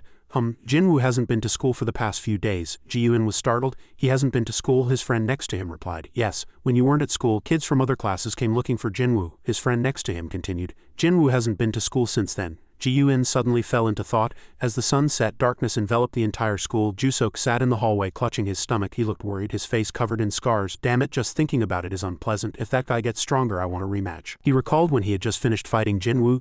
Jinwoo was covered in wounds and blood flowed from his face and body. Jusok, thank you for fighting. He quietly frowned. 3 people approached Jusok and asked, Jusok, what are you doing here? Why haven't you been to school lately? Another asked, Jusok, what's wrong with your face? He didn't pay attention to them and looked elsewhere. Just a few minor things. One of the group asked, minor things, what made your face like that? Jusok replied indifferently and coldly, none of your business. Another friend was flustered. Oh, all right then, never mind, another continued. I called you. There were a few things to discuss. Jusok asked what? Another friend continued. You haven't been to school lately, so kids from other schools are causing a ruckus. Should we go on a picnic? Jusok's face was cold and indifferent. He said nothing. He left his 3 friends there and walked away. Not very interesting. You guys go by yourselves. His 3 friends helplessly called out Jusok's name. One of them wondered what's wrong. Why is he acting like that? Another said. Where should we go today? How about the PC room? Ji-Yun suddenly appeared and approached the 3 people. They were puzzled. Ji-Yun frowned, his face darkened in anger. The 3 people's faces were sinister. You've finally shown your face. He was startled, his eyes wide. Are you sure? The scene of Jinwoo and Jusok's fight came to President Jang's mind and she said seriously, yes, Jinwoo's last attack seemed to have traces of electricity. He frowned. He can control electricity and has super speed too? I'm confused. If what the president says is true, then Jinwoo has 2 abilities, not 1. That's fundamentally impossible. How could that happen to Jinwoo without proper training? To someone who just realized they're an awakened, she looked seriously at In-hee and said, you can't be mistaken. Although it was for a moment, I witnessed it myself. In-hee frowned strangely. He suddenly seemed to realize something. Now that I think about it. Her gaze was gentle. Why? In-hee broke out in a cold sweat, worrying. He bowed his head to her. I apologize, Madam President. I will return and report. He quickly rushed towards the door and hastily turned around. She turned her eyes to follow him and remained silent. Shinhwa Group Hospital. Jinwoo was breaking out in a cold sweat and his face was darkened. Caden's tail wagged above Jinwoo's head. His eyes sharply looked at Jinwoo, who was worried and breaking out in a cold sweat. He squinted unpleasantly and rested his chin on his paw. Jinwoo, what was his name? Caden Cha. Jinwoo was flustered. I'm sorry, I can't think of a name. The beginning of the name was a syllable. Caden asked, what do you mean? Jinwoo laughed awkwardly. I don't know, I think I heard it somewhere. Caden asked, oh, so you named me a name you don't even know the meaning of? Jinwoo was flustered. I'm sorry, there was no other way. Caden rested his chin on his paw, squinted, and sighed unpleasantly. Jinwoo asked, why did the president ask about my relationship with Hung? Caden rested his chin on his paw and thought deeply. It's probably because of the attack you used to take down your opponent at the end of the fight. Even though it was very faint, there were traces of electricity. Jinwoo glanced at Caden, who was curled up at the head of the bed, licking his paw. Just because of that, Nuna could guess the relationship. Caden, with serious eyes, was curled up, licking his paw. I don't think she'll be able to prove it. The traces you used were too faint, but it shows that President Jang is really perceptive and paying attention to us. Caden looked down at his tongue licking his cat paw and frowned unpleasantly. His face darkened and his eyes turned black with anger. Damn it, why did I do that? Caden suddenly realized something and stood up abruptly. He focused on the door. He jumped off Jinwoo's bed. Jinwoo was startled, wide-eyed, and his mouth hung open. He frowned. Someone's coming very quickly. He went to the middle of the bed and still focused on the hospital room door, saying in a sharp voice, they're not running, they're moving, using their abilities. Jinwoo also glanced nervously and worriedly at the door. In-hee suddenly opened the door very quickly. Jinwoo was flustered when he saw him. Mr. In-hee, why did you come back? In-hee quickly approached Jinwoo's bed. His face looked dangerous. I came back to confirm a few things. He stared straight at Caden and frowned. Jinwoo looked worriedly at the 2 people. Why is he looking at Caden? Hung, that's impossible. In-hee put his hand into his chest pocket. Jinwoo was startled and opened his eyes wide. And Caden also broke out in a cold sweat and opened his eyes wide. In-hee took out a pile of cat treats and toys from his pocket. I forgot to give you this before I left. Jinwoo was startled and flustered, his face flushed. Aren't these cat treats and toys? In-hee looked at the cat, deep in thought. Yes, they're a gift for Caden. I brought a few, but I don't know which one he'd like. Caden thought inwardly, that foolish name, and was angry. He suddenly saw something. In-hee's eyes sparkled as he looked at Caden. Hee-hee. Caden's face darkened helplessly. He helplessly broke out in a cold sweat. His face looked blank. In-hee said gently to Jinwoo, I have to go to work now. I have an important meeting with the president. Jinwoo was flustered. Ah yes, thank you. In-hee's eyes sparkled as he stared intently at Caden. He slowly backed away from the door. Goodbye, see you later. Caden in his cat form was helpless and said nothing. He still looked at Caden with that look. In-hee waved his hand. Goodbye, Caden. Caden disappeared in anger. He returned to the president's office, his face still flushed. "President, I apologize," he said, embarrassed. "I forgot to give Kaden a gift," President Jang asked blankly. "A gift?" He replied, embarrassed. "Yes. Why are you looking at me like that, Madam President?" As night deepened, a grumbling sound came from the corner of the alley. "This is truly unpleasant. Both shoulders keep hurting." Jusok walked slowly through the crowd, clutching his stomach. He suddenly stopped. He recalled when he had turned his back on his three friends. At that time he had said indifferently, "Not interested, you guys go by yourselves." One of his three friends shouted, Jusok, where are you going?" He seemed distracted by something. "I think I've been neglecting those guys lately." He rubbed the back of his neck and turned in the opposite direction. "Damn it, I should just go with them for a while." At school, night was already deepening. His three friends surrounded Ji-Yun and sneered, "Back to school, we've been waiting for you." Ji-Yun stood firm, his expression unyielding. One of them continued, "We waited too long. It's not good to miss so much school." Another placed a hand on Ji-Yun's shoulder and smiled sinisterly. "Glad to see you again, we missed you to death." The guy scowled, staring directly into Ji-Yun's eyes. "Lucky for you, I'm not in a good mood right now. Today's the day you die." Ji-Yun swung his hand and slapped the guy's face so hard he flew sideways. He hit the ground hard and the other two gaped in surprise. Ji-Yun said with a serious expression, "What have you done?" The other guy swung his fist and shouted, "You damn bastard." He blocked the guy's punch. The guy was startled, a worried expression on his face. Ji-Yun blocked the punch with one hand and prepared to attack with the other. Ji-Yun's fist slammed into the guy's face, disorienting him. The last remaining guy broke out in a cold sweat in surprise. He looked at the guy who had fallen from Ji-Yun's punch, his face dark with sweat. He frowned with sharp eyes and looked at the last remaining guy. The other two were sprawled on the ground. The last guy waved both hands, backing away in fear. "Wait, ask Jusok. He hasn't come to school since he met Jusok. We don't know what happened." He scowled, glaring at the guy. "Jusok." The guy broke out in a cold sweat, a worried look on his face. "I'll explain. Yes, Jusok took him somewhere and taught him a lesson. That's the last time I saw him. We have nothing to do with him missing school." Ji-Yun was silent. As if worried, he recalled his friend's words. "He was calm even when I hit his injured foot. Then he hit me when I said I was going to hit him." The guy flinched, embarrassed. "Should I call Jusok? He was just here." He hit the guy, and the guy screamed. He stood tall among the three guys sprawled on the ground. He broke out in a cold sweat, a worried and dark look on his face. Jusok and Awakened couldn't possibly lose to these idiots. They won't even be able to lay a hand on Jusok, let alone fight him. Became even more worried. Could he have been hurt because of the professor? A voice came from behind Ji-Yun.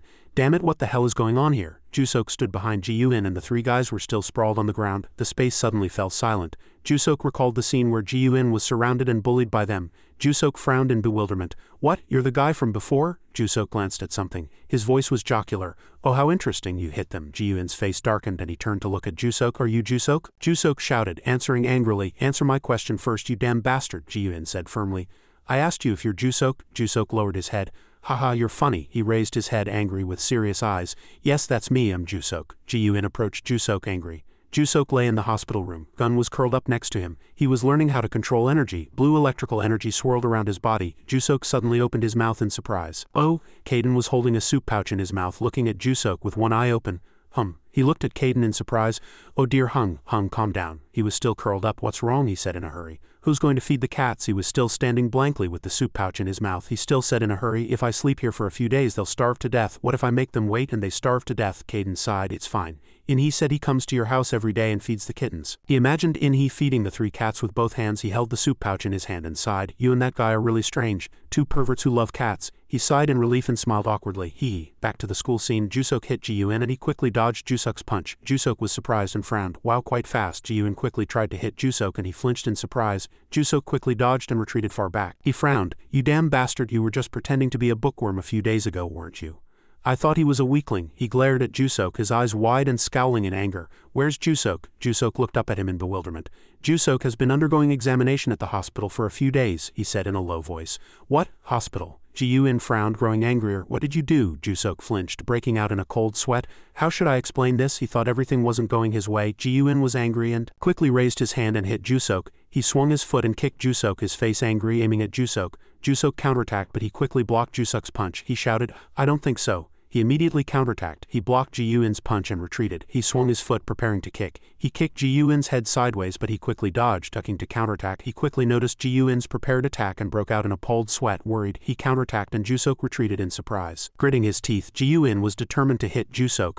Jusok raised both hands in a defensive stance, scowling at Ji-Yun with a serious expression. The two paused for a moment, both in defensive stances, preparing for each other's attacks. Jusok frowned, thinking to himself, his reflexes are pretty good. Even without using abilities, it would be hard for a normal person to react at that speed. He had his own thoughts. Was Jusok not just an ordinary bully? His eyes were sharp. Haha, quite a decent fight. He seized the opportunity and threw a punch. Fortunately, he blocked the punch with both hands. He retreated. And Jusok continuously punched his upper body. He blocked his upper body with both hands. Jusok thought that if he aimed for the upper body he would attack the lower body. He smirked sinisterly and punched his abdomen. He attacked with all his might. What the hell, this bookworm? He realized something and looked at his fist. Ji-Yun blocked Jusok's punch. Ji-Yun was surprised. He just blocked it. He turned his foot to gain the upper hand and counterattacked him. He still blocked that punch. While he was blocking the punch from above, Ji-Yun seized the opportunity and threw an uppercut at his lower abdomen. This attack he couldn't block and he screamed. The powerful attack made him retreat. He broke out in a cold sweat, worried. Damn it, he hit my injured spot. He punched with all his might, shouting from behind, "That hurts, you damn bastard." He retreated, moving far away out of reach of the punch. He frowned and said seriously, "Who is that guy? An ordinary person would have collapsed from that attack. He's really strong and incredibly fast." Jusok approached Ji-Yun, his voice angry. "Do you think I'm playing around when I'm this calm?" He took a serious defensive stance. "Then let's really fight." He gritted his teeth in anger. "What are you talking about?" The two were about to charge into battle, but suddenly a voice was heard. "Both of you, stop." He walked over with a firm expression, looking at the two. Jusok looked back at him in surprise, his face showing bewilderment. He slowly walked between the two, his voice serious and murderous. "Ji-Yun, we just let you go. How can you cause so much trouble?" he warned. "It's not good for you." Ji-Yun was silent, breaking out in a cold sweat with a worried face. Unable to say anything, he unclenched his fist and angrily clenched his hand. Jusok looked at Ji-Yun in a low voice. "Wait, the organization let you go?" he asked in bewilderment. "You're an awakened." Ji-Yun looked at Jusok. "You too." "Ah," he frowned, his eyes sharp. "Damn it, so that's why. Your movements and speed were so different." Wind energy erupted from Jusok's body. "All right then, let's have a real fight." His wind energy was so strong that Ji-Yun's clothes fluttered. The two glared at each other in a battle-ready stance. He approached and stopped the two. "Wait, Jusok. You know very well that the president will never tolerate such behavior." Jusok and Ji-Yun's energy was still erupting very strongly. He continued, "And if your abilities attract the attention of ordinary people, you don't know what she'll do." Ji-Yun frowned, glaring at Jusok. With his ability, he sent Jusok to the hospital. He glanced at Ji-Yun, and Jusok's face darkened. Ji-Yun was angry. His energy was erupting very terrifyingly. "Jusok isn't the only one thinking that," he said angrily. "I don't need to hold back anymore either." The two took battle-ready stances. He stood between them, hands clasped behind his back. "Ji-Yun, what are you doing? Have you forgotten that you're under the organization's surveillance?" Ji-Yun replied firmly. "Yes, my memory is very good." Jusok smiled and said in an interesting voice, "Good, I like that attitude." Both were erupting all their energy. He broke out in a cold sweat, worried. "What the hell is this?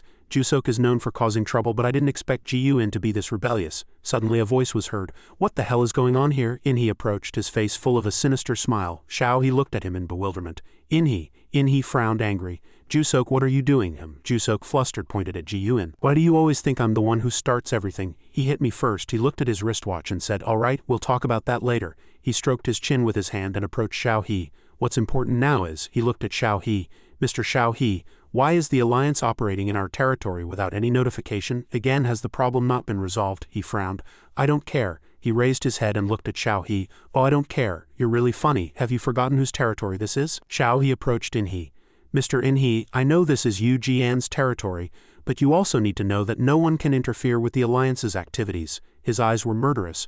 "That doesn't mean the Alliance can just operate arbitrarily in someone else's territory. If you wanted to, you should have requested our cooperation first. You should at least observe basic etiquette." The space was silent, and the two glared at each other with murderous eyes. Ji-Yun suddenly spoke. "Is there another way for me to fight Jusok if getting caught is the problem? We can fight somewhere deserted." Ji-Yun's face darkened. "I still have unfinished business with him." Jusok pointed at him as if wronged. "See, In-He, I told you I didn't start it." In-He sighed. "Why are kids these days getting more and more reckless?" He sighed. "Chairman Gong, what do you think?" Xiao-He also sighed.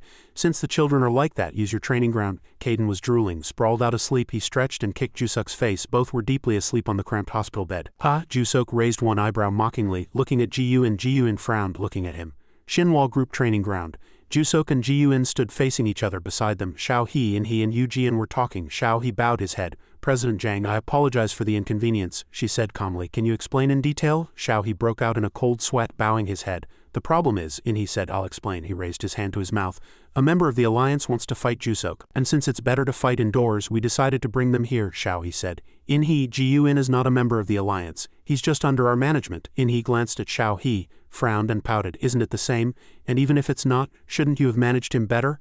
He thought to himself, "So irresponsible." He glanced at In-He again. "I think you should have managed your people better too." Ji-Yun was probably provoked by Jusok first. The two glared at each other, burning with anger. He gritted his teeth. "What, you dare to say that in our territory? Want to fight?"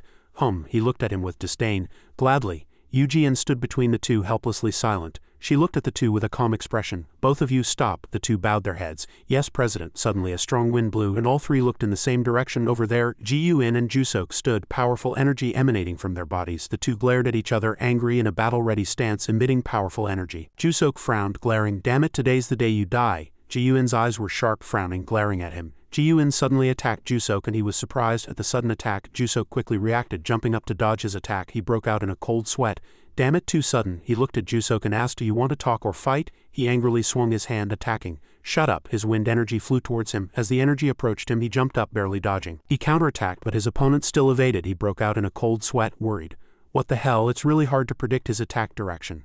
Jusok attacked, but he still evaded. Jusok frowned in annoyance. He dodged and counterattacked. He covered his mouth and said, "That's Ji-Yun, right? He's quite good. He's attacking Jusok. Is his awakened ability telekinesis? Did he learn that style from Professor Den?" He opened his eyes wide. He's drawing power from his surroundings, compressing it, and then making it explode upon attack. It would be difficult to predict his movements by simply attacking. The two attacked each other, but both evaded. He scoffed. "It looks like it's going to be a tough fight for Jusok. He has the exact same style as Professor Den." "Shao," he asked, "how did you catch Professor Den?" He remained silent, staring at the match without answering. He sighed, slightly flustered.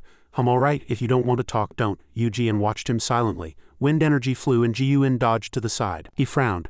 Jusok suddenly realized something. Unexpectedly, he punched Jusok in the face and Jusok couldn't dodge. Taking the hit, a large scratch appeared on his face and it bled. He recoiled, and Ji-Yun continued to attack. He approached him with great speed. Ji-Yun attacked using a red energy source. He continued to attack and Jusok retreated, continuously dodging. He broke out in a cold sweat, looking worriedly at Ji-Yun. "It's really hard to dodge his attacks. Damn it, I'm sure my attacks are more powerful." Jusok looked at him and thought, "How about I try this?" Energy was concentrated in both his hands and he glanced at him. He suddenly jumped diagonally backward, startling him. Jusok quickly approached him. Ji-Yun broke out in a cold sweat, frowning. He's speeding up. He ran and punched him, but he blocked Jusok's punch with both hands. The punch was so strong that he had to grit his teeth and endure. He scoffed, looking at him, and continued to hit him. He hunched over and defended. Ji-Yun punched him, and he dodged. His eyes sharply stared at him. He raised his foot to kick him and shouted, "Too slow." The kick sent Ji-Yun flying far away and he recoiled. Suddenly an energy source flew and he clutched his shoulder and sat on the ground. The attack hit him, and he broke out in a cold sweat, worried.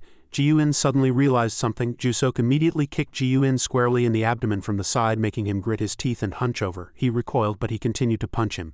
Jusok continued to attack. Ji-Yun's glasses flew off. He and Jang froze in worry. He punched his face hard and his body flew in the direction of the punch. He flew into the corner and collapsed on the ground. He scoffed, looking at him, huddled in the corner. "See, now you know you can't beat me, right? We're not on the same level." Jusok approached him, and he barely managed to get up. He knelt on one knee and an energy source erupted from his hand. Jusok seemed to be choked. Ji-Yun's energy source wrapped around his neck. He groaned. What's wrong with my neck?" He frowned, breaking out in a cold sweat. "Impossible." Shao, he was expressionless. He stared straight at him and his energy source erupted very powerfully. His energy source wrapped around his neck as if choking him. He thought to himself, "This is one of his abilities. I need to attack him now." He opened his eyes wide and unleashed his final attack. Bang! The energy source exploded and Jusok's blood splattered everywhere. He was sent flying by his attack. He breathed heavily, breaking out in a cold sweat. He frowned, looking at him. He put his hands on the ground, bleeding, kneeling on one knee and cursing. He covered his face and gritted his teeth. "Damn it, what the hell did you do, Shao He?" And he looked at the two people kneeling on one knee in the middle of the arena. He frowned. "That kid is truly amazing. He used telekinesis to grab Jusok's neck." Shao He was still silent. He thought to himself, truly impressive. He uses his power so well. He recalled the moment he talked with Professor Den. He had his face buried in the ground. His eyes were closed. Professor Den's legs were bound in chains and both his hands were also tied. He said to the professor, "Silence is useless. There's enough evidence that you violated awakened rules," Shao He said to the professor in silence. The professor was also silent. The space was so quiet at that time it was almost scary. He turned his body and headed for the door. As he prepared to open the doorknob, Shao He turned around and said seriously to the professor, "Your disciple will also be punished, although he betrayed you. Both of you violated the rules together." He frowned, looking at the professor. As he turned away, the professor said, "That kid Ji-Yun." Shao He turned around and looked at the professor. Professor Den is finally reacting after being silent for so long. The professor bowed his head and crossed his arms. "Let the Alliance take care of him." Shao He stood in front of the professor. "It will be difficult. He's not our person and he's your disciple anyway." The professor raised his head and his face was filled with murderous intent. "I'm not asking for much. Don't let him live alone. I'll cooperate with you. If you promise, doesn't the Alliance want something from me?" Shao He stared at him, frozen. Ji-Yun. His face was covered in scratches and he was breathing heavily from expending too much energy after using his last awakened ability, Caden thought to himself, looking at him. Ji-Yun, is he really strong? People whispered. He's only 11 years old and passed 3 stages in the test. Even adults find it hard to pass. Another person said, he's Jang Yujin's younger brother. People thought of Jusok when he was young. At that time he had his face down and was gloomy. People surrounded him. Truly impressive. At this speed he can become the nation's best awakened. The same goes for the whole world, another person said. It's truly fortunate that another powerful awakened has appeared in our country, but it's a bit disappointing that Jang Yujin and Jusok don't belong to Shinhwa group, he muttered indifferently.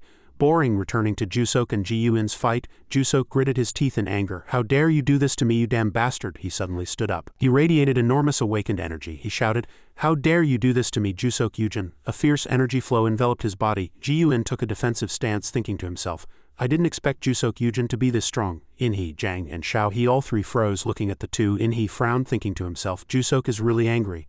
Of course, it's different from the fight with Jinwoo. He was off guard then, but this time he fought someone his own age for the first time and almost lost. Xiao-He also thought to himself. He's still young but really strong. I thought people were exaggerating Jusuk's abilities, but I was mistaken. In the spacious Shinhwa group training ground, Jusuk's wind-awakened energy whistled. His face was covered in scratches. Now I know you're not a weak child. Alright, I'll take you down. Bang! Ji-Yun's attack grazed his face. He extended his hand towards him expressionlessly. He scoffed, provoking him. Are you going to attack me unguarded again? Ji-Yun looked at him seriously and thought, my attack missed. He stared intently at Jusok with a frown. He saw Jusok radiating wind-awakened energy. He's using wind to protect himself from my attacks. Jusok scoffed. What, are you surprised that my attacks can't hurt me? He recoiled and gathered energy. Your attacks are quite dangerous, but I blocked them all. He attacked Ji-Yun. All I need to do is prevent you from closing the distance. Jusuk's wind-awakened energy struck Ji-Yun squarely. Ji-Yun raised both hands to defend. The wind cut his body, tearing his clothes to shreds, and he bled profusely. Blood also splattered on the walls. The three watched the fight in silence. He hunched over and crossed his arms. His body hit the wall, breaking it. Blood flowed profusely from his body. Jusuk's face was still bleeding, and he scoffed, approaching him. Not bad. Suddenly he lunged elsewhere and attacked him. The attack struck his right shoulder and the back of his neck squarely. His shoulder and the right side of his face were severely injured. Damn it, not again. I told you. He was angry. And red light enveloped his body. You're really stubborn. Jusok prepared to unleash another attack. Powerful and enormous wind-awakened energy radiated from him. He sensed it and was slightly flustered. He launched attacks from all directions, and he crossed his arms, taking a defensive stance in front of his face. The attacks from all directions struck Ji-Yun and blood splattered everywhere. The awakened energy was so powerful that In-He and Xiao-He had to cover their faces and broke out in a cold sweat. The two suddenly stopped for a few seconds. He slumped down helplessly. Ji-Yun frowned, looked down and breathed heavily. He looked down at him kneeling on the ground. See, now you know your place, don't you? Did you think you could fight me? His face was covered in wounds and he buried his face in the ground. He continued to provoke him. No way, kid. I'm already on another level. Do you know what I'm talking about? Xiao-He looked at the two.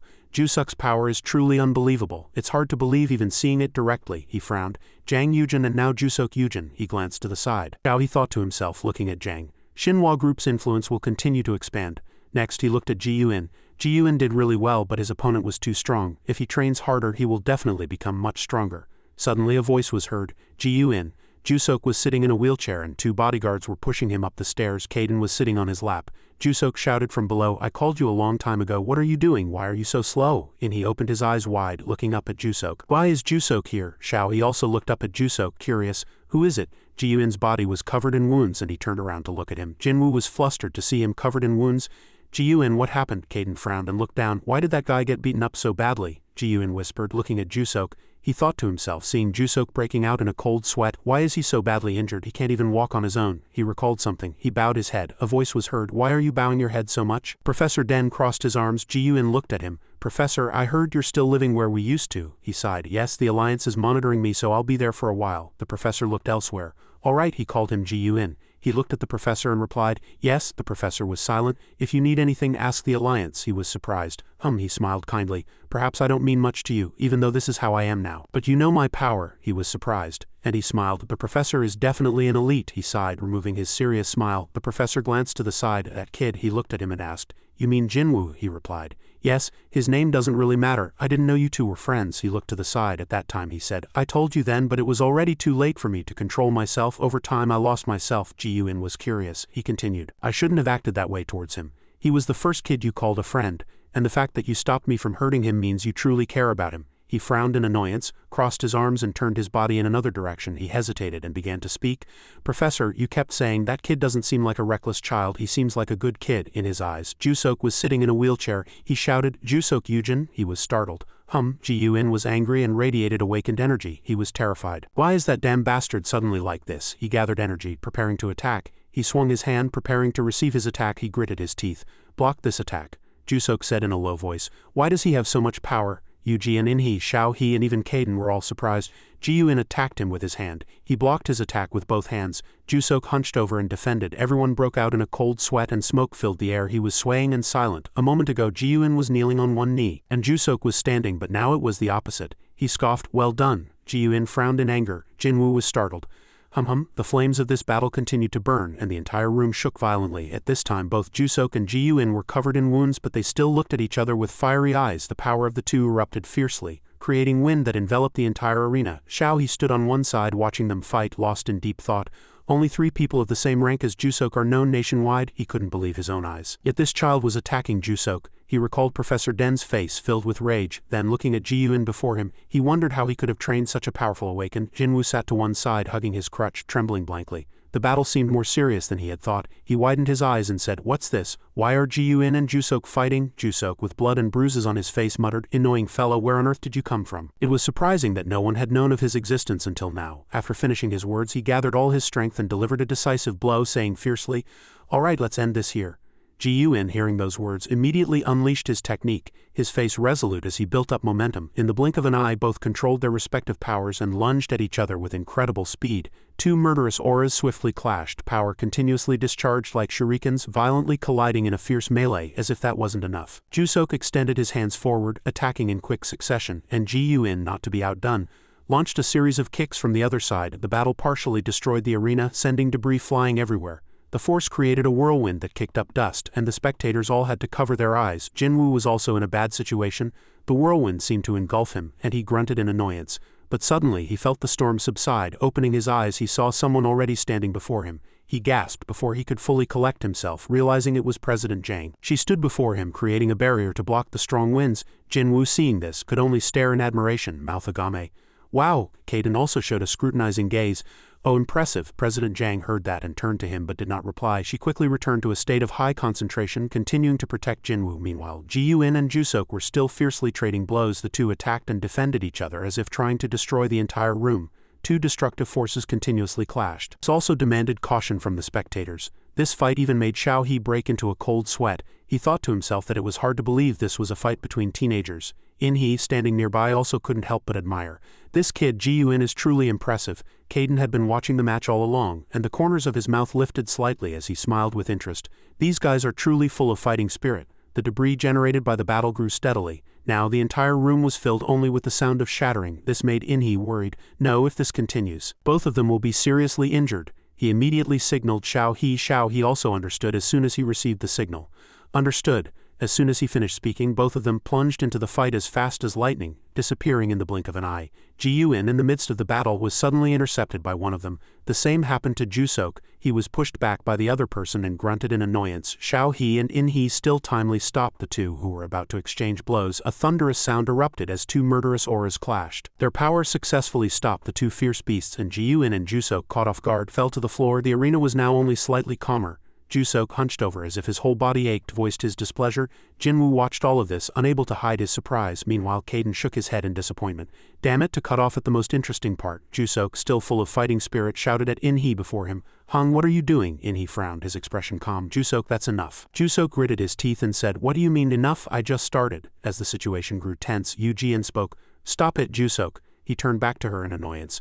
"Nuna," Yu-Jian spoke in an intimidating voice with a cold expression. "If you want to continue, it's tantamount to opposing me." Jusok, hearing that, turned into an obedient puppy. There's no need for that." On the opposite side of the arena, Xiao He approached Ji-Yun. "Same goes for you, Ji-Yun." Ji-Yun, not yielding, bowed his head and firmly replied, "I want to continue." Xiao He sighed, looking at him. "Oh my!" Jusok, hearing that from the opposite side, pointed at Ji-Yun and shouted that he wanted to continue fighting. "Nuna, did you hear? That guy doesn't want to stop either." "I agree with that hooligan." In-Hee glanced at him and sighed. "I just can't understand." He turned to Ji-Yun and asked in confusion, "Ji-Yun, why do you want to fight Jusok so seriously?" Ji-Yun bit his lip tightly and didn't answer. His eyes fixed on the ground, He turned his head to look at Jinwoo and his gaze seemed to want to say something. Everyone looked at each other and no one understood. In-hee couldn't help but stare. He asked Ji-Yoon in confusion, "Why aren't you answering me and looking at Jinwoo?" Jinwoo now realized he was the target and shook his head vigorously, looking at the people around him in bewilderment. In-hee, as if realizing something, cleared his throat and asked, "Are you fighting Jusok because of Jinwoo?" Ji-Yoon, despite the incessant questioning, still remained silent, stubbornly refusing to answer. At this moment, Jusok broke the silence and spoke, "That's right, now that I think about it, that idiot asked me about Jinwoo. He asked if I had hurt Jinwoo and sent him to the hospital." In-hee had been comprehending the situation all along. He turned to Ji-Yoon and asked again, "Is it because Jusok hurt Jinwoo?" Everyone tried to make Ji-Yoon speak but he remained silent, biting his lip tightly and glancing elsewhere. They already seemed to have guessed correctly. Jinwoo finally spoke, his voice filled with bewilderment. "You're not serious, are you?" Ji-Yoon was still stubborn. Even if others cursed him, he acted as if he didn't hear. His head was almost at a 90-degree angle to his neck. Jusok's anger gradually dissipated and his attitude softened. "Seriously, you attacked me because of what I did to Jinwoo?" Ji-Yoon finally spoke. He replied in annoyance, "It's none of your business, is it? Didn't you say it was none of your business?" Jusok, hit in his sore spot, turned his face away and said discontentedly, Not necessarily," he thought to himself. "Anyway, it's true I hit that guy." Ji-Yoon continued, "This isn't the first time either." The white-haired man, surnamed Yu, was stunned for a moment by those words. "How not the first time? What do you mean?" He explained the situation. "You and your friends have been bullying Jinwoo at school for a while." Jusok was dumbfounded, like a thief caught red-handed. He seemed unable to believe it. After finishing his words, he immediately turned to the other person and saw In-hee sending him a murderous gaze. It was as if he was about to strangle him to death. His beloved sister's face darkened and she crossed her arms ready to deal with her mischievous younger brother. Jusok was flustered as soon as he saw that. He scratched his head, flustered. "Damn it, this is so annoying. I'm really in a predicament." Actually, what he said is partly true. In-hee's face turned pale, and he redirected his target to Jusok. "What do you mean, you guys bullied Jinwoo?" Jinwoo, who had been listening to all of this, finally spoke. "Jusok didn't do anything to me." Everyone paid attention to his words. Everyone looked at him in confusion. He turned to Ji-Yoon and spoke. "Ji-Yoon, even though I was hurt fighting Jusok, I was the one who wanted to fight him first." Ji-Yoon, hearing that, was too surprised to speak. Jusok finally regained his honor. He pointed at Ji-Yoon and shouted loudly, "Did you hear that, you idiot? Listen, that's the truth." Wait a minute. He realized he had crossed a line and turned his eyes to his sister, Yu-Jian. She also looked at him but said nothing, only maintaining a resolute expression. Jusok was extremely afraid of his sister, so he immediately shut up as soon as he received the command, but his face still showed displeasure. In-hee couldn't suppress his curiosity and asked Jinwoo, "Then why is Jinwoo here?" His face was serious. He replied softly, "Oh, Jusok called me and said someone would come pick me up." Everyone hearing that stood motionless like statues. In-hee thought to himself, Jusok did something. His face was arrogant and shameless. Jusok spoke each word with emphasis. "I wanted to show him how powerful my awakened ability is. I wanted to show him that he only won against me by sheer luck, not by skill." In-hee sighed upon hearing that. This stubborn fellow, to call a patient just to show off his abilities. Jusok frowned, and there was nothing he could do but be annoyed. Ji-Yoon understood the problem and looked elsewhere. His face slightly softened. The scene shifts to Jinwoo's hospital room. He lay neatly on the bed like wheat, laughing joyfully. Kaden next to him looked very displeased, glaring everywhere. It turned out the two people who had just fought were also here. Jusok said in annoyance, "Why do I have to be here? I'm perfectly fine." Ji-Yoon also agreed, sitting on the hospital bed. "I also think this is unnecessary." In-hee was now like Avalokiteshvara. He looked at Jusok's displeased expression with a judgmental gaze. "Jusok, you need to stay here to recuperate." Xiao-hee, next to him, also had a serious face. He looked at Ji-Yoon, who had a displeased expression, and spoke. "Same goes for you, Ji-Yoon." At this moment, the happiest person was Jinwoo. He covered his head with the blanket lying on the bed, his face flushed with happiness. He thought to himself, "This is great. I won't be bored anymore." In Yu-Jian's minimalist office, Xiao-hee and In-hee stood solemnly before her. Xiao-hee asked her, I don't understand why you insist on putting 3 children in the same hospital room. Jusok and Ji-Yoon are constantly causing trouble." In-hee, hearing that, also frowned and turned to him. He bowed to Xiao-hee, flattering his superior. "How dare you question the president's decision?" Yu-Jian replied firmly. "They are awakened who will represent our country in the future. They are not each other's enemies." She crossed her legs and continued solemnly. "I think it's good for them to get to know each other in preparation for the upcoming event." Xiao-hee's face darkened, and In-hee seemed to be calculating something. He spoke. "Does the alliance have a plan to manage Ji-Yoon?" Xiao-hee, not understanding his intention, asked again, "What do you mean?" In-hee replied with a confident attitude. "Doesn't the alliance have a negative view of Ji-Yoon and his professor?" He frowned and said in a cunning voice, "How about we take care of him?" Xiao-hee said sternly. "Ji-Yoon is officially managed by the alliance." In-hee sneered and took the opportunity to mock him. "It doesn't seem like you're looking for his power. You're just monitoring him because he's Professor Den's disciple, aren't you?" He fell silent as if hit in his sore spot. He continued with a cunning face. Now that you've seen his power firsthand, aren't you thinking of making him a member of the alliance? Shao he turned his face away, and his reply was filled with awkwardness. Why should I answer you? He, knowing he had touched his weakness, used an even more sarcastic tone. He's hit in his sore spot. Your reaction tells me everything, he still adamantly denied. No, he continued to whisper in his ear. There's no need to be ashamed, just admit it. Yuji sighed, tired of the two men who looked like children fighting over a gift. Seeing this, the two immediately shut up and the space suddenly became eerily quiet. Suddenly, In-hee put his hand in his pocket and took out his phone. He answered the call, his voice low. What is it? On the other end of the phone, someone seemed flustered. I'm sorry, Mr. In-hee, but we need you. The two of them have started again, he asked again in confusion, as Shao he had expected. After all, it was only a matter of time. Shao he still looked at In-hee in silence. It was a sunny day, and sunlight poured into the entire hospital, but no one knew of the chaos inside in the hospital room.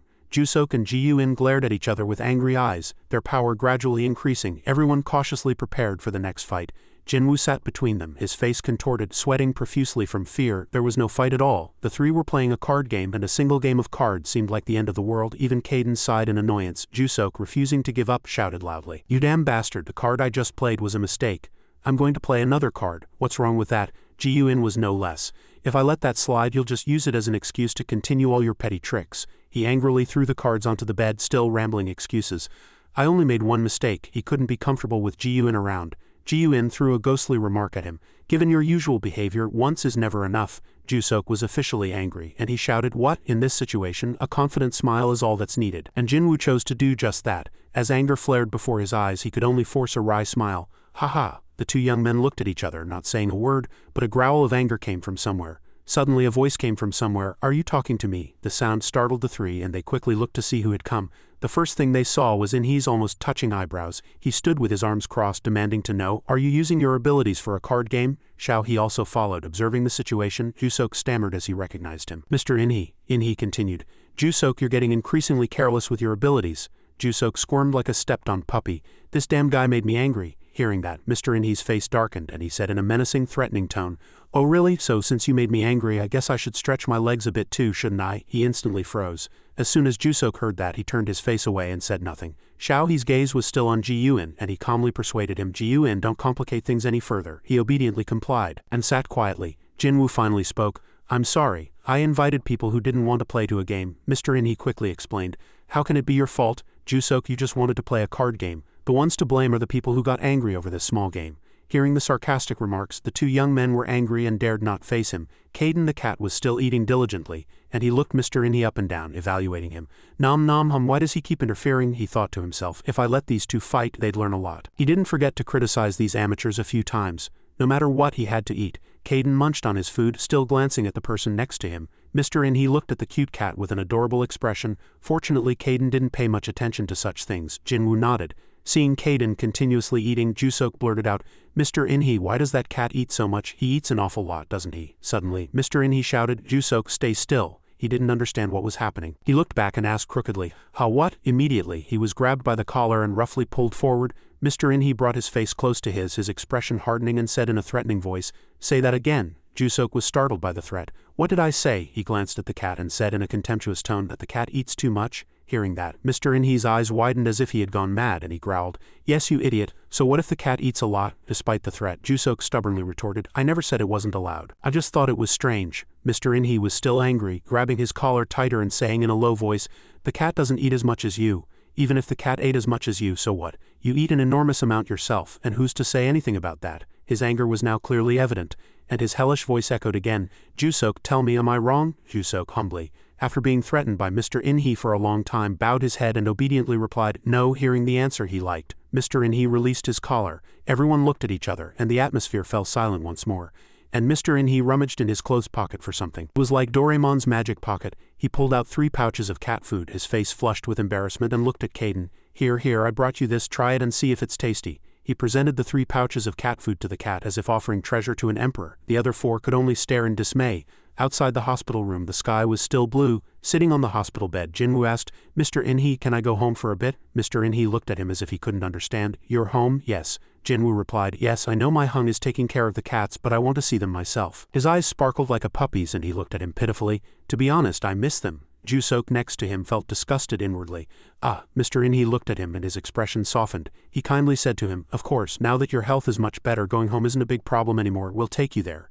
Jinwoo was very grateful and thanked him. Then he turned to Ji-Yoon and said, "Do you want to go?" Ji-Yoon asked him back, then turned to Xiao-hee again. He continued, "How about Mr. Xiao-hee?" He said nothing, just looked at him quietly. The scene shifted and they had now arrived at Jinwoo's house. Jusok sat in the car with a constipated, uncomfortable expression, and the atmosphere was slightly sullen. Not only him but Xiao-hee and Mr. In-hee also accompanied him in the car. As soon as Jinwoo arrived home he rushed in like a storm, delighted to see the cats before him. "Kittens, I'm home, did you miss me?" As he returned, the cats joyfully welcomed him. Meows were heard all over the house, but only Kaden, the fat cat, wasn't welcomed by anyone. Ji-Yoon followed him in, now standing at the doorway watching him surrounded by cats. He slowly stepped into the house and immediately fixed his gaze on what was before him. In front of him, a black striped cat lay stretched out on the sofa fast asleep. Startled, he immediately turned to Jinwoo.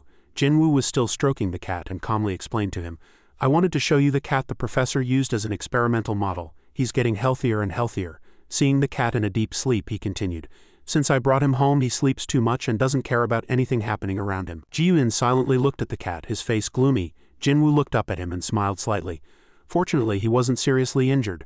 "I found out through the security camera." Ji-Yoon froze as soon as he heard that. He frowned. "Found out what? That you were the one who left the animals and money in front of the vet clinic?" Jinwoo asked. "Were those animals also used in experiments?" Ji-Yoon calmly replied. "Yes, I told the professor they died and then took them to the vet." Jinwoo was delighted as soon as he heard that. "The doctor said he's recovering."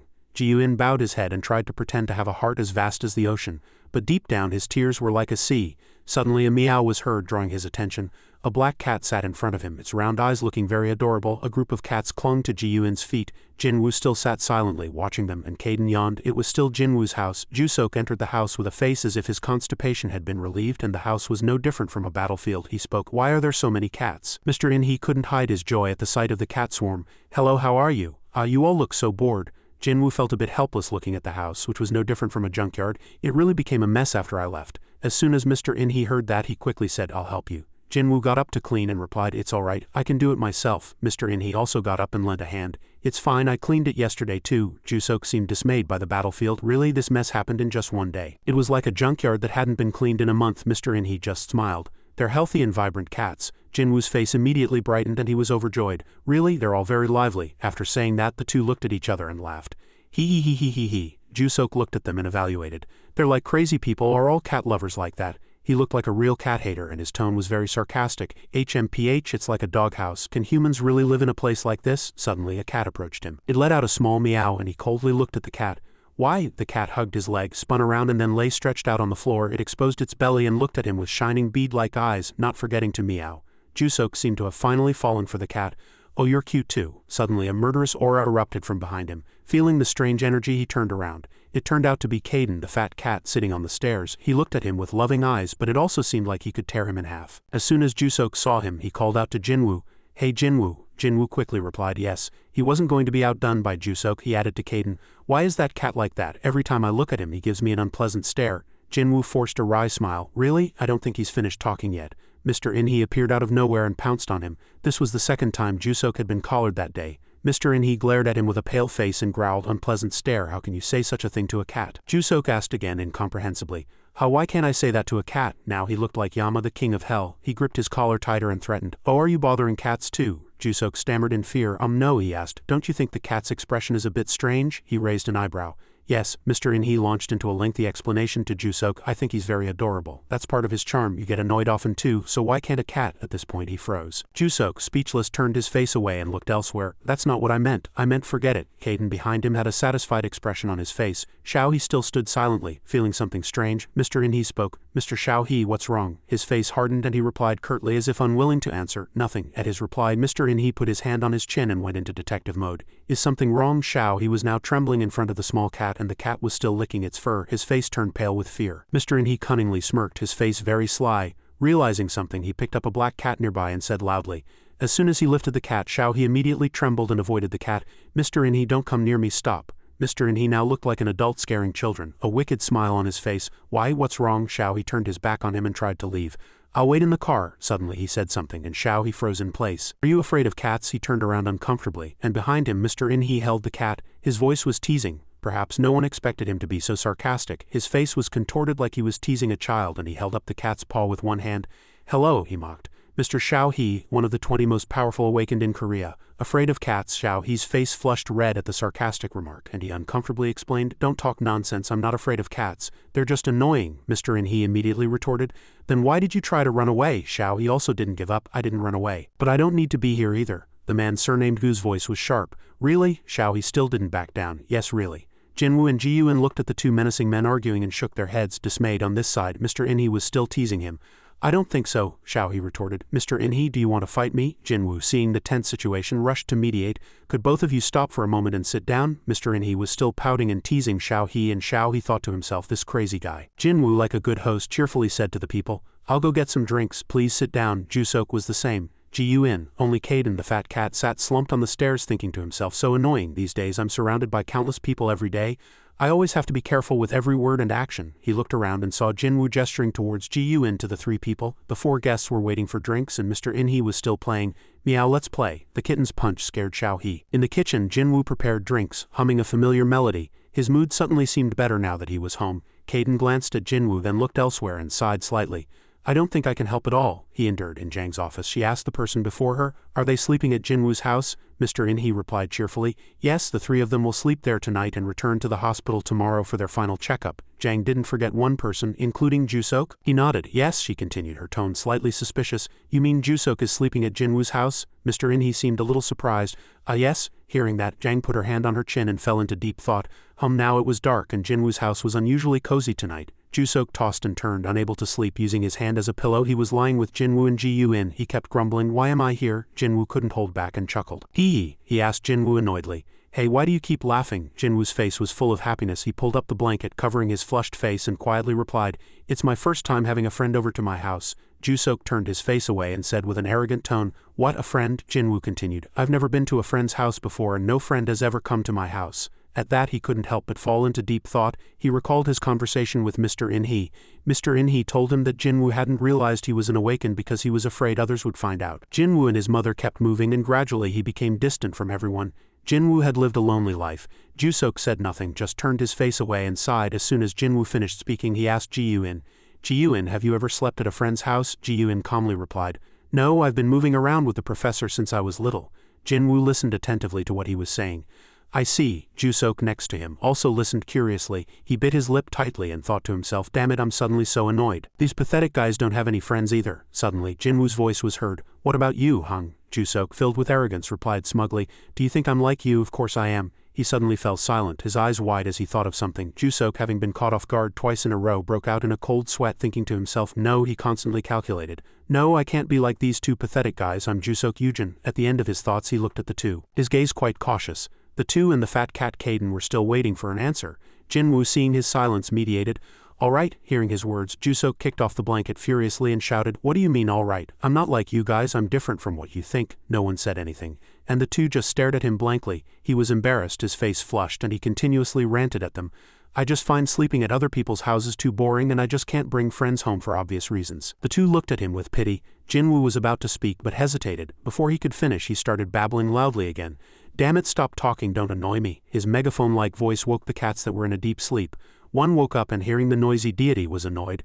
"Don't look at me like that. I'm not a loser like you, not even a cat intends to let anyone sleep." Jusok continued to blabber loudly. "Why are you looking at me like that? Stop looking at me." And that night, the entire house was filled only with the shouts of Jusok, like a madman who had escaped his cage. When everyone was fast asleep, Ji Yun also slowly drifted into a dream. At this time he was wearing a school uniform. He was walking along the school corridor. Every step he took was followed by whispers. "That guy just transferred, he doesn't say anything unless the teacher tells him to." His thin back seemed to carry malicious words. Even if I talk to him, he ignores me." Two students were still whispering. A girl accidentally overheard in the staff room that he keeps transferring. The friend next to him asked for more details. "How many times?" the girl replied. "2 different middle schools." The friend was surprised for a moment. "Really, is something wrong with him?" Ji Yun heard everything and walked quietly without saying anything. He stopped in front of a room and gently opened the door with a click. He said in a low voice, "I'm home." He walked down the stairs step by step towards Den. He said softly, "Professor." Den was holding something. He replied, "You're back." Inside a cage lay a cat with bandaged legs. The cat was trembling and its face was angry as if it would pounce and bite anyone. Ji Yun, seeing that the surroundings were empty, asked, "Where are the other animals?" Den was still busy with the cat from earlier and calmly replied, They all died, so I threw them away. As soon as he finished speaking, Ji-Yun's hands clenched into fists. Den no longer had any humanity, and only thoughts of experiments filled his head.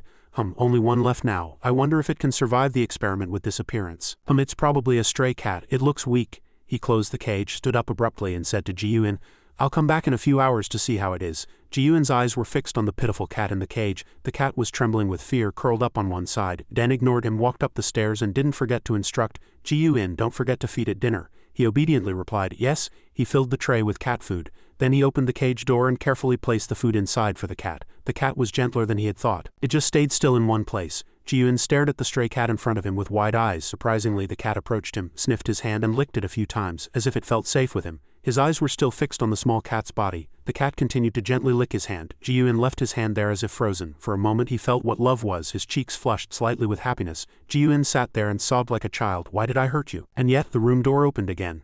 Den entered with tools in his hand and told Ji-Yun to bring the experimental sample. He hesitated for a moment. Professor. He paid no attention to the student, focusing on the vial in front of him, and asked, what? His eyes were lowered and his voice trembled. The experimental subject. Beads of sweat ran down his cheeks and his lips moved. It died. As soon as Den heard that, he couldn't control his anger and shouted, what, died? It seemed fine before, are you sure? Ji-Yun cowered in fear before him. Yes, I checked again, he said in a low voice. Where's the body? He replied in a trembling voice. I buried it on the hill over there. Den gritted his teeth in anger, unwilling to accept the truth. He stared straight ahead and panted. Damn it, another failure? Ji-Yun said nothing, turned his head and dared not face the inhumane man. Ji-Yun thought to himself, I lied to the professor, but that cat will be able to live freely. In his dream he was startled and involuntarily stood up, his face covered in sweat. He panted, and the fear had not yet subsided. Why am I dreaming of that day? He casually picked up his phone next to him and checked the time. It was 6:03 a.m. The fat cat Caden was still sprawled on the chair, its chubby cheek not resting on the pillow, protruding outwards. Ji-Yun continued to look at the black striped cat in the corner, deep in sleep. He looked at the cat and felt pity. He inadvertently recalled what Jinwoo had said yesterday. Since I brought him home, he sleeps too much and doesn't care about anything happening around him. His eyes were still fixed on the cat, his face lost in deep thought. Is it because of the side effects of the experiment? Suddenly, someone's voice made him turn his head and pay attention. It's really uncomfortable sleeping here. Looking to the side, Jusok was already awake, throwing off the blanket and getting out of bed. He stood up, scratched his head a few times and headed for the door. Ji-Yun, seeing this, immediately asked, Where are you going? Jusok opened the door and replied coldly, Wherever I go, what's it to you? After saying that, he slammed the door shut. The loud noise woke Jinwoo and the cats. Jinwoo, not knowing anything, just snorted. He stood up abruptly and looked around, not seeing Jusok. He asked, Where did Jusok go? Did he just leave? Ji-Yun had already tidied his blanket and pillow, stood up abruptly and left. I'm leaving first. Jinwoo watched his retreating back and said, Hung is leaving early too. He replied briefly, Yeah, see you later. He left the door and Jinwoo just smiled awkwardly and waved goodbye. See you later. Now only he and the cats were left in the house and it was back to normal. He turned his head to look at Caden. Caden sat regally on the chair, sighing slightly. Phew, they're finally gone. I couldn't even talk and had to watch my actions. He hit the pillow a few times and grumbled, I'm going crazy. Jinwoo sat in front of him, saw it and replied, I'm worried about you too, Caden hung. I know you must be very uncomfortable. Caden scoffed at him, clearly sarcastically. You're worried about me, are you sure? Looking at his excited face, he was clearly very happy to have stayed with him all night. Caught off guard, he stammered, his face flushed. Yes, well, he grumbled. Don't lie, don't talk nonsense. Jinwoo, feeling guilty, poured out a long confession. I'm sorry, I should have paid more attention to you, Hung. It's just that it's my first time talking to a friend. I mean, I had friends and talked to them, but I always kept my distance because I was afraid they would find out about my abilities. He listened to the sincere words completely unmoved. Enough, you talk too much. I've heard enough. He sighed in relief upon hearing that. I'm sorry, Caden turned halfway, his eyes sharp, and said in a threatening voice, All right, we're not here anymore. Train properly according to your abilities. If you don't want to lose to them again, train hard. Jinwoo was so happy to hear that. He didn't know what to do. His eyes brightened and he quickly replied, Yes. Suddenly, he paused for a moment and stammered as if wanting to say something, but Caden, about to leave, glanced at him. Why are you looking at me so cutely, Hung? He stammered, I thought Hung might be uncomfortable because I didn't pay attention to him. By the time he finished speaking, his face had turned ashen and his voice had made everyone's faces freeze. What, does this kid want to die? As soon as Jinwoo heard the threat, he cowered and shook his head vigorously. No, I'm sorry, I was talking nonsense. They went outside. The weather was clear today, and he was very satisfied. Wow, it's really refreshing. They strolled along a small path surrounded by lush trees. Jinwoo spoke, It's still this path. It feels really refreshing. He entered a small alley and carefully placed a bowl of cat food for the stray cats inside, gently asking, Are you all okay? He focused on watching the cats eat. Eat slowly, you'll get a stomachache. Caden yawned repeatedly because he had been feeding the stray cats for too long. Meows were heard everywhere, and Jinwoo was still gentle. Don't fight, I brought a lot. Caden, seeing him enjoying himself with the cats, fell into deep thought for a moment. He tilted his head and sighed, I really can't understand this child. After finishing feeding the cats, Jinwoo stretched his chest and looked refreshed. Wow, it's all done. Caden followed behind, continuously grumbling, you're really too much, you just got better and you're here feeding cats, aren't you tired? He looked at him and smiled happily. I do it because I like it, I miss them a lot, only the kittens. Caden followed him lazily, step by step, and heard a woof woof sound. Jinwoo admired the 2 large dogs in front of him. Wow, the dogs are really big, the dog's owner said. Ha ha ha, don't be surprised, they don't bite. Caden looked at the 2 dogs with an expressionless face. They're coming this way. The owner of the 2 dogs looked at him and blurted out, what's this fat cat doing? He endured this fat fellow and bowed his head slightly. I'm going crazy. The owner who brought the 2 dogs approached and continued to tease him. Hey, don't you think your cat is too fat? What do you feed it to make it so fat? The man still felt it wasn't enough and continued to scoff. I've never seen such a fat cat in my life. Can it even run? The man's 2 dogs approached Caden and growled. Now it was like a fight between 1 cat and 2 dogs. The owner of the 2 dogs continued to scoff at him. Ha ha, hey, stop both of you, you'll knock him out. He continued to scoff at him. He was too much just now. Caden scanned the 2 dogs once, then alternated between looking at his paws and their paws. The difference was truly too great. He alternated between looking at his belly and their bellies, and his belly was a bit bigger. Caden squinted slightly and calculated the path. Seriously, I should have transformed into one of these guys. Why did I choose this fat cat among countless cats? He took a step. The 2 dogs, seeing this, stretched their necks and continued to bark at him. The owner, seeing this, was startled. No, don't pounce like that. Suddenly, the man's 2 dogs knelt in front of him, acting like obedient puppies. Now they sat quietly, their sparkling eyes looking at him like a precious treasure. They fell to the floor and Caden approached and stroked their noses. After stroking them a few times, he turned his head and left, thinking to himself, I should have just transformed into one of these guys. The owner rubbed his eyes, looking at the cat as if he couldn't believe his own eyes, then looked up, saw something on the computer, and had an expression of disbelief. His voice filled with surprise. What nonsense is this? The man surnamed Ha just calmly replied, I have no reason to lie to the professor. The professor was still suspicious. How can I know that? His voice echoed in the empty room. Ji-Yun fought another awakened and he didn't stop even when told. What else could it be but nonsense? He acted recklessly, even though he was under the Alliance's surveillance. Ha replied briefly, not wanting to argue with the old man. It's true. Den frowned, gritting his teeth. And there's more talk. He kept causing trouble with other awakened in the hospital room. Ha agreed. He said nothing more and sighed. Ha's face darkened and he stared intently at the old professor. He still stared at him and said in a low voice, Professor Den, you don't know Ji-Yun's personality very well. He continued, he's very obedient in front of you, Professor, but the Ji-Yun I saw was a rebellious and peculiar child. Den, hearing that, couldn't help but burst into laughter. He couldn't close his mouth and continued to laugh foolishly. Ha still didn't care at all and advised him, persuade that child to behave properly, otherwise everything will get complicated. He looked at the old professor, his attitude still calm. He'll definitely listen to the teacher. The old professor still laughed and replied, I don't want to. Ha's face turned ashen and he really couldn't persuade him. Old man. The mad professor kept bursting into laughter. He continued, why, it's normal for a teenager, aren't you taking ordinary things too seriously? Den stopped laughing. He raised his head and looked at him. Besides, Ji-Yun had a reason to act that way. He wouldn't do so without a justifiable cause. Mr. Ha wanted to persuade him again. The professor urged him, and the old man quickly turned his body and chased him out. Stop wasting my time with useless chatter and bring me the tools I requested. Why is it taking so long? You said you'd bring them soon. He raised his head and glared at him. I truly don't care about the delay. His eyes were scathing and his voice contemptuous. The alliance was just useless trash. Mr. Ha had no choice but to retreat. He would come back later. He left, and now only the old man remained alone in the empty confinement room. Den smiled slyly and muttered that it was interesting. That good child rebelled against them. He was better than I thought. A different story unfolded at Ji-Yun's residence. Sky was just beginning to brighten. His room door opened, and light shone from inside out. Ji-Yun was in his school uniform, seeming ready to go to school. He slowly buttoned it up and neatened it meticulously. Meanwhile, at Jinwoo's house, the morning sunlight illuminated the entire room. Jinwoo poured cat food into 5 bowls until they were full. Seeing him busy for the cats, Caden asked, Are you going back to school early? Jinwoo replied cheerfully, I've rested too much. I think I'm healthy enough to go to school now. He glanced at him, and his voice sounded like a leader's. I won't stop you. The striped black cat had just woken up and curled up on the chair. The cat trembled and looked around, and Jinwoo, seeing it, said, Oh, you're awake. The cat heard the sound and turned to look at him. The cat still looked around as if not yet accustomed to the new place. Jinwoo smiled. Did you sleep well? Caden only sent him a loving gaze. He broke out in a cold sweat when he caught their gaze. His body was already trembling, and now it trembled even more. He pretended not to see anything. Slowly he lay back down in his old spot, acting as if there had been no dawn hunt. He fell back asleep in the blink of an eye. Jinwoo leaned towards Caden and whispered, He's pretending to be asleep. He used to do that when we were home too. As soon as he finished speaking, he hurried to school. He said goodbye to Caden. Brother, I'm off. Then only the sound of the door locking was heard, and the striped black cat was still sprawling asleep on the chair. Suddenly, after he left, he opened his eyes and looked around. Now he was truly awake, stretching and not forgetting to let out a big yawn. Suddenly, he realized a loving gaze was fixed on him. While stretching, he felt uneasy. Turning around, he saw none other than the fat cat, Caden. He had been watching him the whole time. The striped black cat saw it, rolled off and pretended to faint again. There were 5 cats in the house, and one of them went crazy, making it suddenly tiring. The striped black cat snored steadily while pretending to sleep. When Jinwoo left, the house suddenly became quiet. Caden took his time to recover his body. Energy swirled around his body. Now I can safely recover my strength. The entire room gradually immersed itself in Caden's blue aura. He recalled old memories. Before, he could only do it on the hospital rooftop, but that alone wasn't enough to return himself to normal. He closed his eyes and entered a state of high concentration, when suddenly a soft meow was heard.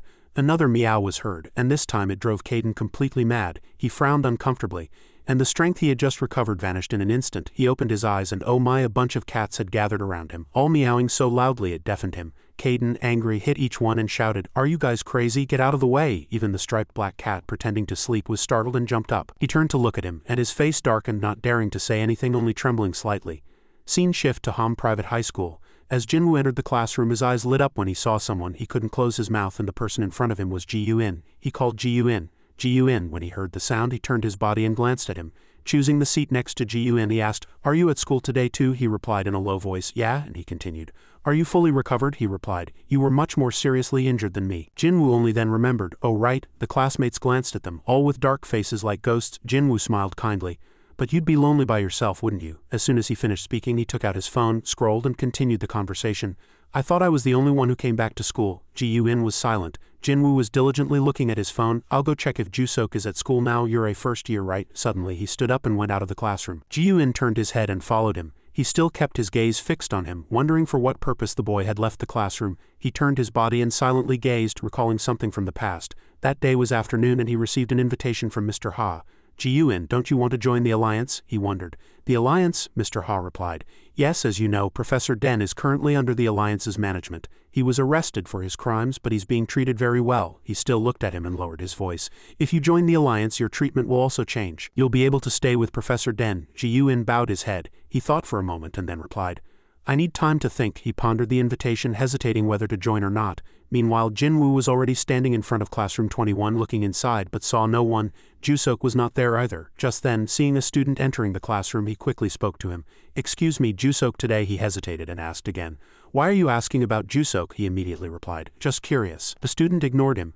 "I don't know. He's been absent for a few days." As soon as he finished speaking, the student immediately ran into the classroom and Jinwoo stood blankly. The school they attended was spacious and the campus buildings were truly modern. Somewhere in a corner a few troublemakers were gathered and one of them cursed loudly. Damn it, they seemed to be Jusok's friends. A brown-haired guy asked, "Still no contact with Jusok?" A black-haired guy frowned and replied, "Do you think that's possible? I kept calling, but his phone is off." The brown-haired guy was annoyed. "Crazy. Is he deliberately ignoring us?" That guy, Ji-Yoon, came back to school. The black-haired guy was suspicious. Did something happen to him? He's never not answered his phone before. The brown-haired guy chased him away. "What could possibly happen to that damn guy? He's probably just annoyed with us. He's been ignoring us ever since we asked him to beat up those guys from other schools." Recalling that fight, this guy cursed. "Damn it, because of that guy we got beaten by Ji-Yoon." One guy, who had been silent the whole time, now finally spoke. "We got thoroughly beaten." "That's because of Jusok," the black-haired guy also agreed, annoyed. The brown-haired guy added fuel to the fire. "That guy was too arrogant. We even let him into our club." The black-haired guy smiled slyly. "He's good at fighting and rich too." The side-haired guy also scoffed. "Yeah, that's true." They chattered and Jusok was listening to all of it from the side. One guy said, "Ever since we reeled him in, his money started flowing like water." Jusok stood silently, listening to them criticize him. The side-haired guy wondered, how on earth is he so rich? He didn't seem to care much. The black-haired guy said in a low voice, "What does it matter? I don't think that money is clean. Like a fish in water." The side-haired guy's mouth was tireless.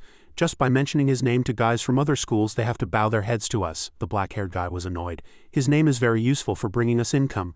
But now that Jusok isn't here, they won't listen." Jusok heard all of this and received ominous news. They were using his name to extort money from others. Suddenly, a familiar voice was heard. "What did you guys just say?" Hearing the familiar sound, Jusok turned his head to see who had come. That voice. Jinwoo appeared from somewhere, his face hardened, gazing at the bullies in shock. "Are you guys using Jusok's name to extort money from others?" The guys, who had been spewing venom, were bewildered by the sudden appearance of the other guy. "Where did you come from?" Jinwoo continued. "Does Jusok know about this?" The guys threatened him. "What does it matter to you? Is it your business?" Jinwoo still reprimanded them. "Aren't you guys Jusok's friends?" He provoked them. They went wild, shouting, "So what? It's not your business. Don't meddle in what's not your business." The side-haired guy gritted his teeth. "That damn Jusok Yujin also never thought of us as friends. You should know that." Jinwoo stared straight at them with force and said in an intimidating voice, "He's still your friend." The three guys were dumbfounded by what he said and couldn't utter a word. Jusok watched blankly from the side, his face deep in thought. Then he turned his body and left, muttering to himself. "Why does that guy keep meddling in other people's affairs?" He decisively turned his body and left. In the late afternoon, as school ended, lush trees lined the road home. Jinwoo said in an excited voice, "The school people were really surprised. You know, I was absent without leave for several days, so I thought I'd be suspended." Teacher Suhan's face brightened when he saw him return to school, and she grabbed his shoulders, continuously shaking him and pouring out worried words. "Jinwoo, are you all right? Why haven't you been to school for so long? When I went, no one was home and no one answered the phone. Do you know how worried I was? I only found out when your guardian told me you were in a car accident." Jinwoo heard that, was bewildered, and forced a wry smile. He continued. "It's a relief that Shinhwa Group covered everything up, isn't it?" Ji Yun, who was nearby, also joined them. "They didn't need to come up with other reasons, did they?" Jinwoo heard that and looked at him with wide, surprised eyes. He didn't realize Teacher Suhan was indifferent to Ji Yun and only asked a few perfunctory questions. "I'm so glad you're better, Ji Yun. Are you all right? I was really shocked to hear you were in a car accident," the teacher continued. "That troublemaker in the first year also had a car accident. Here, Jusok is implied." The teacher glared at him, reminding him, "What a coincidence. All three of you were in different cars and had car accidents. Everyone needs to be more careful when driving." Jinwoo heard that and could only laugh foolishly. "Ha ha." The two mingled into the bustling crowd. Ji Yun's words continued. It probably wasn't a good idea to use the same reason for all three of them, was it?" Jinwoo quickly pulled him in when he made a slip of the tongue. "Oh, Ji Yun, want to come over to my house?" he asked again. "Your house?" He looked back at him. He said in a soft voice like the male lead in a romance drama. "Yeah, you can see for yourself. That cat woke up this morning." Ji Yun's face darkened and he said nothing. As they walked, they saw a house hidden under the dusk sky. While walking, the two suddenly met someone. Jinwoo exclaimed in surprise. "Ah," he shouted, "it's Jusok." At this time he was leaning against a fence, looking very thoughtful. Seeing the two approaching, he said in an arrogant voice, "Why are you so slow?" Jinwoo wondered. "We came right after school. Did you wait long?" Jusok was arrogant but shy and said curtly, "I just got here." He turned his body and went into the house, excitedly welcoming the guest.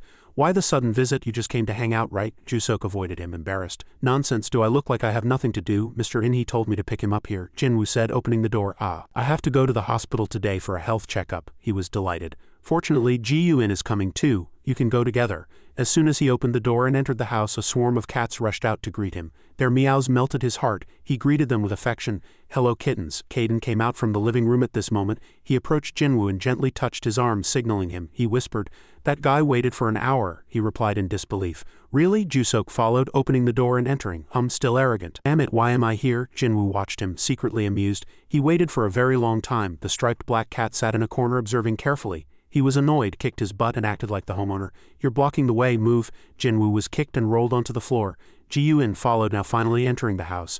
As soon as the striped black cat saw him, it immediately showed fear on its face, bristled its fur and growled as if it had met an enemy.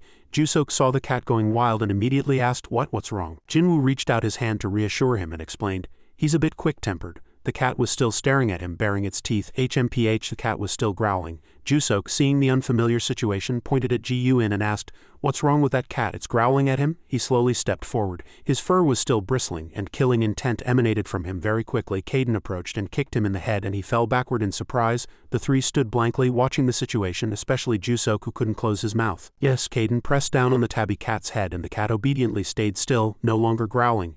He looked at the cat and said sarcastically with the utmost friendly eyes, "Come on, calm down, why don't you?" As soon as the cat was released, it turned elsewhere. It was still looking at the three people, but it was just licking its paws. The young man looked at the cats and no one spoke. The space was filled with silence. At this moment, Jusok said sarcastically to Ji Yun, "Ji Yun, what did you do to make the cat go crazy?" He said nothing, turning his head to avoid it. He took the opportunity to continue his attack. "Look how scared the animals are of you. Why are you acting like that?" Jusok approached the tabby cat and plopped down next to it. He looked up at him and said defiantly, "It looks like it's scared. Are you kidding? This little cat is scared. Why would someone like you be afraid of something like this?" He reached out his hand to touch the cat, mocking it fearlessly. "A little cat is scary, it's so cute." It was unexpected. Before he could even touch it, the cat pounced and bit his hand. Jusok finally realized the problem, still with a blank expression. The cat bit his hand as if it would tear it apart. He turned pale when he saw the blood reacting slowly. Only then did he scream, "My hand, this crazy cat bit me." Caden looked at him, showing a schadenfreude expression. Jusok held his hand, struggling and screaming, "Damn it, how could it bite so fast? Oh my, it's bleeding, this damn cat." Jinwoo looked at Ji Yun pitifully. He laughed helplessly. He noticed that he was still looking at the cat and carefully asked, "Your heart is lighter now that it's recovered, isn't it?" Ji-Yun replied bluntly with a cold face. Yes, now a very heavy, ominous energy is lingering in this house. Ju-Sok, after being bitten, glanced threateningly at the cat which was licking its paws. You won't escape my hand, you'll regret biting me. Then he took out 3 pouches of cat food from his pocket. The small cat's eyes lit up when they saw it meowing and demanding food. He was now like a ruler of the world. He shook the food pouches and sneered, all right, it's snack time. Flatter me or there will be no snacks. Ju-Sok looked at the tabby cat sarcastically. Aha. He reached out his hand and made excuses. It's no use looking at me like that. You bit me so violently and you still want to eat? Did you see? The cat looked at him like a clown, then turned its head and scratched its paw. He was annoyed to see that the cat was not interested at all. This crazy cat is ignoring me. Don't pretend you don't want to eat anymore. Caden had been staring at him the whole time. It was clearly a scrutinizing gaze. Ju-Sok turned his head and met Caden's half-closed eyes. He said in a thuggish voice, You too, fat cat, act cute if you want to eat. Caden's face turned ashen when he saw this madman teasing him, and he thought to himself, Does this kid want to die? When the fat cat didn't react, he commanded again in a superior voice, What are you doing, fat cat? Hurry, act cute and I'll give it to you. He was so stimulated that his face flushed as if he had a fever. Ju-Sok teased Caden, but it was Jinwoo who was truly scared. Sweat beaded on his face and he stammered, closing his mouth. Ji-Yun, sitting next to him, pouted, envious of Ju-Sok. Elsewhere, in Jang's office, he opened the door and entered. President, the Klein brothers have been found in Korea. Jang looked at him with a scrutinizing gaze. What are they doing here? He reported. We just found out. We're still investigating. The Alliance is also investigating why they're here. She listened and bowed her head, saying nothing. Somewhere Ju-Sok walked in and shouted loudly, Mr. In-hee, why didn't you come to pick me up? I had to take them to the hospital myself. He looked at him, and his eyebrows slightly furrowed. Ju-Sok said nonchalantly, What's so serious? In-hee replied, You have a very serious problem. He approached and asked what was wrong. In-hee said, We have information that the Klein brothers are in Korea. Ju-Sok said, those 2 criminals who do anything for money? In-hee nodded. That's right, they're also on the Awakened Wanted list. They'll do anything if the price is right, and they participate in Awakened trafficking and civilian activities. He said seriously, They are very strong and very difficult to catch. Ju-Sok asked the same question as his sister. Why did they come to Korea? And he replied, We're investigating that now. He continued, We don't care if they invaded Xinhua, but we should avoid unpleasant incidents. He nodded and sighed slightly. Understood. So you're saying they're coming? The scene shifted to a small alley. Mr. Ha and his colleague were checking the scattered corpses. After checking, the 2 left together. The white-haired man opened his mouth. We've identified them, Mr. Ha said. They belong to the Alliance, he continued. They seem to have been attacked while tracking the Klein brothers. As soon as Mr. Ha heard the news, he clenched his fists in anger. He ordered the person who had been protecting Ji-Yun, From now on I will track them. The white-haired man followed the order. Yes, Director. Just then a group of Klein brothers was heading in one direction nearby. They were all wearing cloaks covering their faces. One of the group asked, Is this the right way? Another replied, Probably, this is where the professor was last seen. Den was at the forefront saying in a cunning voice, Let's finish this quickly and get out of here. They arrived at Ji-Yun's residence and they all broke down the door and entered, but no one was there. 2 men were annoyed. The first man shouted, Damn it, what? There's nothing here. The second man followed, bewildered. The information said it was here. The first man still shouted loudly. When did you get the information? The other replied. About a month ago. He cursed in annoyance. How could he move in such a short time? Damn it. What should I tell the client now? The other man said. The faster we catch him, the more money we'll get. Then he turned around and commanded in one direction, Search the surroundings, there might still be traces. He told the contact person in a growling voice that their information was wrong. If you want to live, demand accurate information as soon as possible. The man who followed replied that he understood. The next morning at school, Ju-Sok was in self-study time. Everyone was diligently studying, but he was sitting alone. His face was darkened and filled with annoyance. He was engrossed in thoughts about the tabby cat. Stubborn cat, it won't eat the food I bought. The sight of the cat rolling around kept replaying in his mind. It licked its paws all day and wiggled its butt in front of me. Thinking about it again made him annoyed. Suddenly he thought of something even more annoying. Caden's awkward sitting posture became legendary, but actually that fat cat is even more arrogant. I hate the way it sits. Caden always pretended not to care. Just looking at him was entertaining. He frowned and his face darkened. Just you wait, I won't let you guys get away with this. Ju-Sok took out his phone and searched something on Naver, thinking to himself, I'll make you bow down before me. Amusingly, he was searching for tips on cat food. A dreamlike scenario unfolded in his mind. He was sitting in front of Caden and the tabby cat, commanding like a ruler. All right, what do you want me to do for the cat? Then I'll give you a snack. As he thought this far, he chuckled with joy and said, all right, all right. Everyone in the classroom seemed disturbed by him, but no one dared to speak, only bowing their heads and studying. Time flew by quickly, and it was already afternoon. Ju-Sok had just been studying a detailed plan, and he pouted and said, all right, this is enough. Oh, I should pay more to have it delivered faster. The little cats will immediately obey me. Suddenly, someone called his name. Ju-Sok, you? He paid attention and turned his head to see that it was none other than his friends. The man with the side-swept hair led the way and said, Ju-Sok, when did you come to school? The black-haired man said sarcastically. You should have told us too. Ju-Sok looked at the group with boredom and didn't want to greet them. They gathered around his desk and the black-haired man asked about his well-being. "We heard you were in a car accident and we were really shocked and worried." The moss-haired man sat opposite him and chimed in. "Are you okay?" He knew the group's intentions too well, so he just focused on his phone and didn't answer. The black-haired man still acted enthusiastically. "Why didn't you answer your phone? Do you know how worried we were?" Jusok remained resolutely silent, ignoring them. The three men looked at each other uneasily when they saw that he was not interested at all. The moss-haired man continued shamelessly, "Hey Jusok, you've been like this for a while. Are you ignoring us?" Jusok listened to their noisy nagging the whole time, then sighed and stood up to leave. "Oh sorry. My reflexes have been a bit slow after the car accident. I'm fine now, but my phone broke so I couldn't answer. This is my sister's phone." The black-haired man listened and was momentarily dumbfounded. "Oh really?" The moss-haired man was flustered. "I didn't know." His voice was cold. "I'm leaving." The three friends glanced at him. He turned and left, and the three could only watch his large back disappear. The sunset dyed the sky red and it was already after school. Jusok on his way home paid attention when someone called him. "Jusok," it was Jinwoo. He asked him, "Are you going home?" Jusok frowned and replied unpleasantly. "Then where do you think I'm going?" Jinwoo and Ji-yoon quickly approached him. He carefully asked him, "Do you have other plans?" He calmly replied. "No." He asked Ji-yoon the same question. "How about you?" Ji-yoon also replied. "No." He took the opportunity to tempt the two. "Then want to go somewhere with me?" Jusok said. "Where?" He calmly said, "I'm going to feed the stray cats." He didn't know whether to be happy or sad when he heard that, and he said loudly, "Huh?" After school hours were always peaceful, an ideal time for a date. The three walked for a while and arrived at a small alley. Jusok and Ji-yoon watched Jinwoo feeding the little cats on the stair railing. They went to another spot, and this time with Ji-yoon's help the stray cats were eating deliciously. Jusok watched from afar with disdain. Actually, he wasn't that disdainful, and eventually he gave up his pride and fed one of the cats, his face showing a very reluctant expression. Jinwoo saw this and was happy. In Jang's office, she was searching for an article and he reported, "We just received information about the Klein brothers from the Alliance." She paused as soon as she finished speaking. He continued, "Alliance agents who were tracking them have been killed." Jang slowly said, "Where?" He said seriously, "It's 2 hours away by car. Mr. Ha is tracking them." She thought deeply and said in a small voice, "It's not too far." He agreed. "Yes, it's better for us to prepare ourselves." Suddenly, a knock interrupted their conversation and an employee came in carrying a package. "President, a package you ordered in your name has arrived." Jang asked, puzzled. "My order?" The employee placed the package on her desk and calmly replied, "Yes. It says money was paid for fast shipping." He chattered, looking at the package. "President, what did you order in such a hurry?" Suddenly, he noticed the tape around the box and his eyes widened in disbelief. He couldn't hide his joy. "Oh my, this is the most popular cat supplies shopping mall these days." Jang was bewildered, not understanding what was happening. He misunderstood and blushed with embarrassment.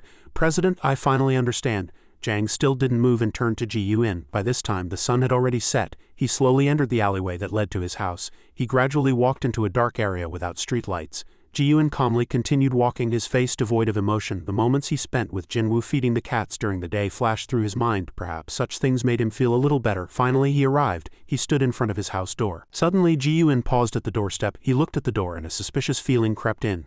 The door was open. His face hardened and he guessed someone had intruded. Just then a voice interrupted his thoughts.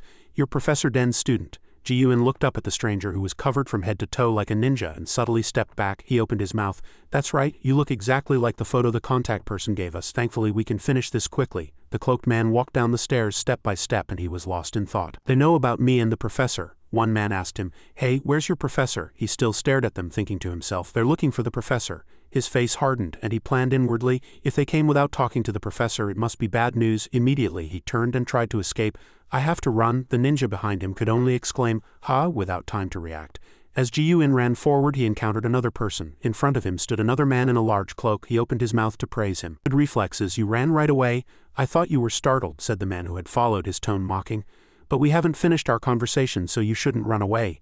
The man in front of him stretched out a hand and rested it comfortably on his shoulder. Immediately, a fiery force erupted, pushing him backward. Ji-yoon groaned painfully at the unexpected attack. "Hey kid," he warned, still holding out his burning hand as a threat, "listen to what I say and don't do anything foolish." Ji-yoon, in pain, could only sit still and endure. Now the ninja man summoned fire in his hand. Ji-yoon clutched his bleeding shoulder, thinking that the man had only touched him. The ninja man who followed him chuckled, covering his mouth like a clown. "Look at his face, he's so scared, yet he still has time to joke. Go easy on him." The man who had just struck his shoulder spoke again. "Stop pretending anymore and answer." Ji-yoon stared straight at him, a hint of fear flashing across his face. He clutched his shoulder and lowered his head. "What should I answer?" the ninja man quickly said. "You should have acted like that earlier. Where is Professor Den?" Before he could finish speaking, Ji-yoon looked at him with wide eyes.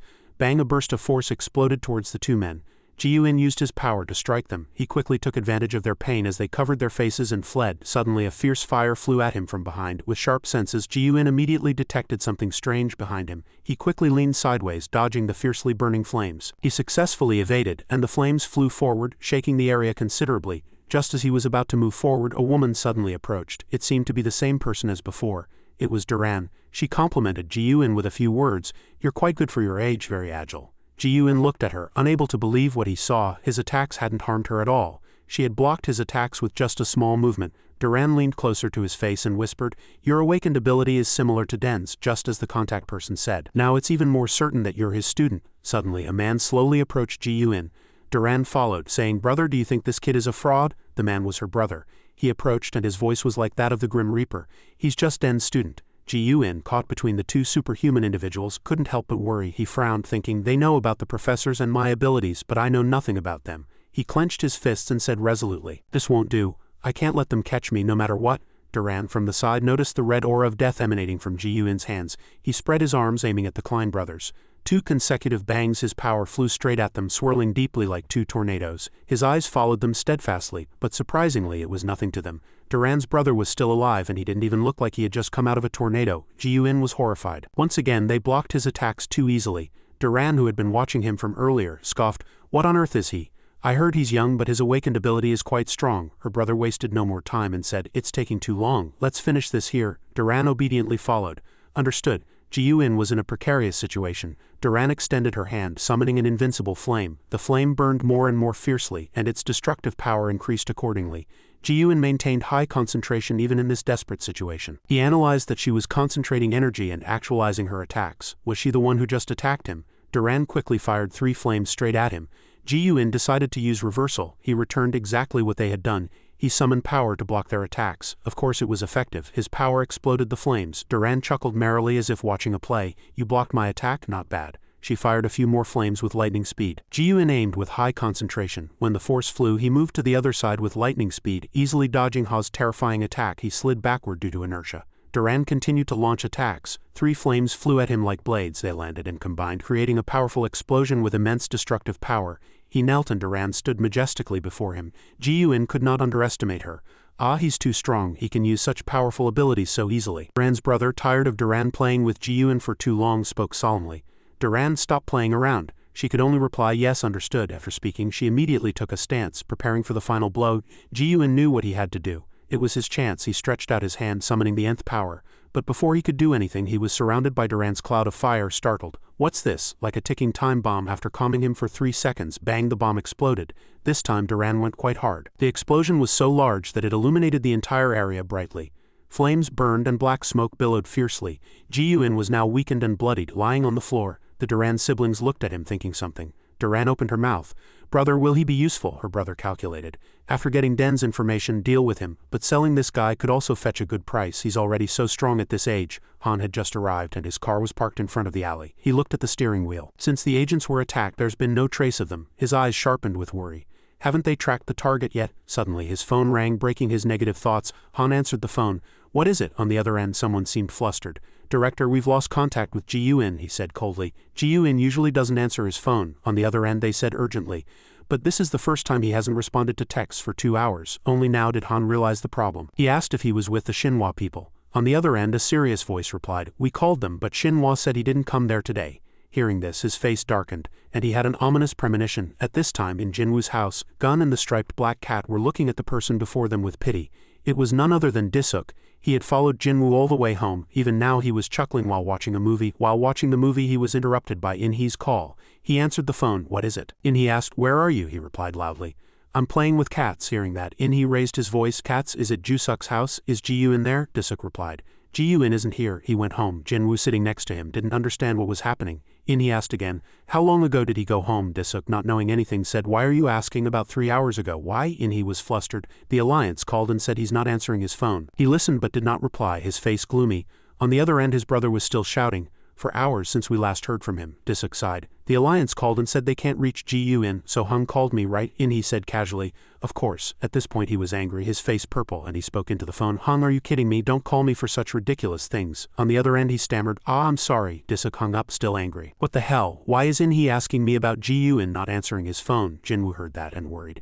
Gun isn't answering his phone, he replied to him. Yes, the Alliance called In he and then In he called me. Hearing that, he opened his eyes wide in shock. He stared blankly at one spot without saying anything. Disuk said, he's not a child. Why are you making such a big deal out of him not answering his phone? As soon as Jinwoo heard the story, he jumped up, put on his jacket and said to him, I'm going to see what happened to Gun. He said incomprehensibly. How, why? He quickly said, I'm worried about him. He frowned, looking at him like a busybody, and leaned back, speaking sarcastically. You too, what if he's on a date with his girlfriend? Jinwoo still said firmly, then I can rest assured. Disuk was adamant, but he also got up and followed him. He still grumbled, so annoying. He looked at him incomprehensibly. And he still kept his pride until the last moment, retorting, then what am I supposed to do here alone? Suddenly, Disuk glanced aside, hesitated. But seeing Jinwoo holding the fat cat Caden, he opened his mouth and asked, why are you taking the fat cat? He was flustered and replied vaguely, well, maybe he can smell him and find Gun. He muttered, oh, useful. Meanwhile, Caden's face turned yellow with anger, and he thought to himself, am I a dog? How can you do that? After speaking, the two walked down the alley leading to Gun's house. Disuk looked around coldly. He lives here. Jinwoo quietly said, yes, he told me. The day he had confronted Professor Den came to his mind. He looked straight ahead and said resolutely, he said he was in his old lab. He's probably somewhere around here. The two entered through the wide open door. They carefully went down the stairs, cautiously examining their surroundings. The two entered. They were horrified. There was nothing inside. Jinwoo turned his head and looked again, unable to believe what he saw. Disuk, seeing something strange, was suspicious. It's too empty. Are you sure you found the right place? He was sure. Yes, I'm sure, he told me. Suddenly he saw something. In front of him was a room, and the door didn't seem to be locked. He slowly approached and turned the doorknob. As he opened the door, Jinwoo froze at the sight inside. It was an ordinary bedroom. There was a bed and a desk. This was probably Ji-Eun's room. The two entered. Jinwoo looked at the room and imagined Ji-Eun living here. How can Ji-Eun live in a place like this? Disuk remained silent, only looking around. Jinwoo next to him was the same. Suddenly strangers approached and asked them, what are you doing here? They seemed to be Shinhwa employees. Jinwoo immediately recognized them. Are these people from Director Park's side? Disuk looked at them cautiously. The employee replied coldly, that's right, so are you two Ji-Eun and Ju? He continued, what are you doing here? Jinwoo replied honestly, we heard Ji-Eun wasn't answering his phone, so we came here worried. The employee scanned the two and said, we'll handle everything, so go back. Jinwoo followed his words. Yes? Disuk yawned widely as if he couldn't stand it. Jinwoo next to him was still restless. Where did Ji-Eun go? If the Alliance is looking for him, he might be in trouble. He looked at him and said casually, he's not a child, he'll be fine. While they were talking, someone's voice suddenly broke through. Hey, there are traces of superpowers here. Disuk and Jinwoo listened with interest. At this time, two young men peeked out from another street corner, eavesdropping. The employee continued to report, Director, traces of a fight between awakened have been found near Ji-Eun, he continued. I request the preservation of the scene. We will continue to investigate. As soon as he finished the call, the two flew into the sky, unaware that the call had been tapped. Disuk and Jinwoo approached the debris where only two shallow holes and a few distinct red bloodstains were visible. Jinwoo squatted down and touched the bloodstains, a little suspicious. Did these come from Ji-Eun's fight? Is this why he's not answering his phone? Disuk frowned slightly. Who dares to do such a thing in Shinhwa's territory? At the same time his phone rang and he answered it. In he were where Ji-Eun is and there are traces of a fight between awakened. On the other end he sounded as if he couldn't believe his ears. What? He continued. Didn't you know? How could you not know about such a big problem? His voice still echoed. We met a few Alliance people and they were also searching around here. Jinwoo turned around and re-examined the traces. Gun saw the large traces and spoke. I'm sure Ji-Eun was attacked here. He froze, his eyes still fixed on the two holes and red bloodstains. The fat cat Caden was also investigating diligently. As soon as Disuk hung up, he turned to Jinwoo. I just told In he I'm sending a backup copy. Seeing him and the cat both concentrating intently, he asked curiously, what are you doing? He pointed to the red bloodstain. That, he hesitated, but then said resolutely, I think it's Ji-Eun's blood. He was stunned, his eyes fixed on where he was pointing, and his lips mumbled something. The three stared at the debris and no one spoke, filling the atmosphere with silence. Jinwoo seized every opportunity to tell Jusok to look around. Did he really feel skeptical about life? What does he think he can do? Just leave it to the Alliance and Shinhwa. He didn't give up and was determined to find him to the end. No, I'm going to look for him here. If Ji-Eun is in trouble, we can't just stand by. Jusok tried to persuade him not to take the risk.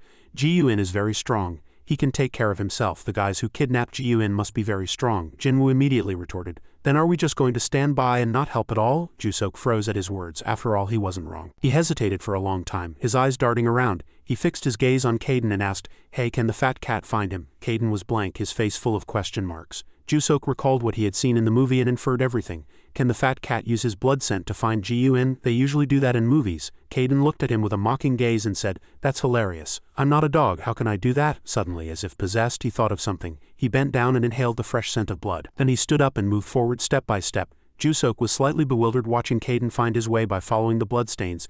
Did he just smell the bloodstains? That's really strange. Does he understand me? That fat cat must be smarter than he looks. Caden was in concentration mode, but when he was mocked he lost all interest.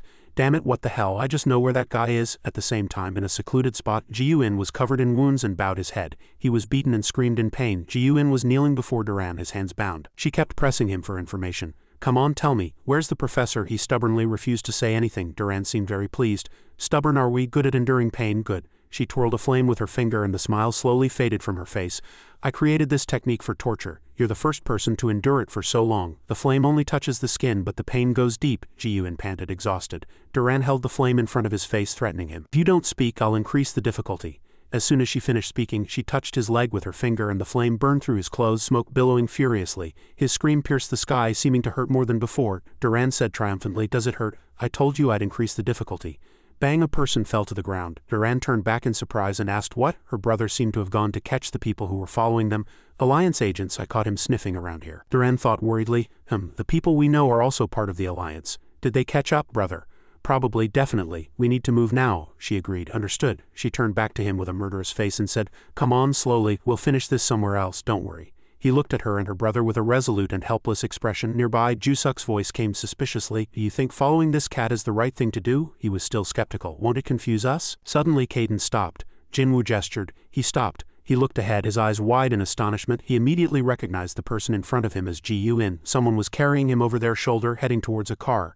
So Caden was right. Only now did Jusuk believe that the fat cat had done something truly amazing. He actually found him. Caden was annoyed by what he had heard so far. "Stupid, you didn't think he could find him." Jusuk immediately pulled out his phone and said, "I'm going to tell he." Seeing Jinwoo hesitate, he whispered, "Hey, what are you doing?" He told him they needed to save Gun, that they were taking him away. Jusuk, with blood boiling, desperately stopped him. "Are you crazy? You're going out without any plan?" Jinwoo had no time. "No time, there's a car right there." He was annoyed by him. This foolish guy, he hesitated, seeing Gun about to be kidnapped. "Should I use my ability?" Before he could think further, Jusuk said, "Let's go." He turned his head, slightly surprised.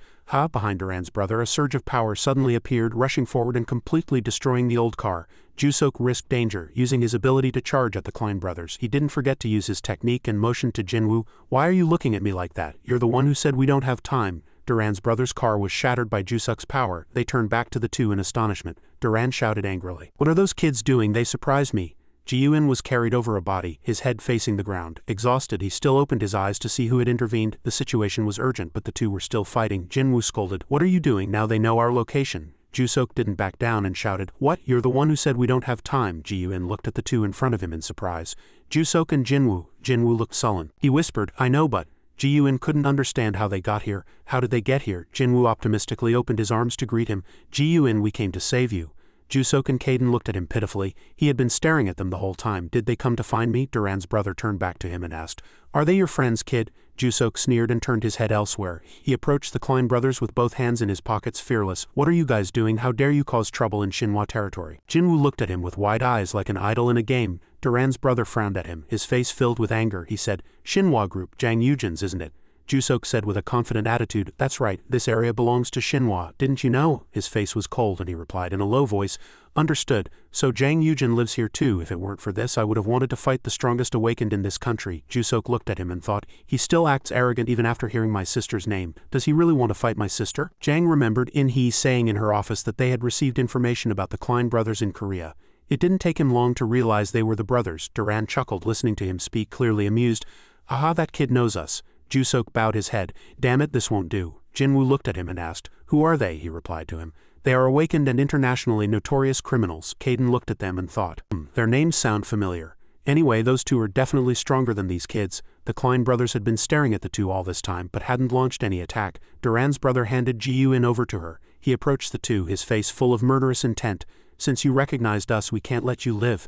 Jusuk, who had been arrogant moments ago, now cowered slightly. "If the rumors about them are true, I can't win." He looked around and calculated. Gun is too badly injured to help at all. Jinwoo is too inexperienced, he sighed.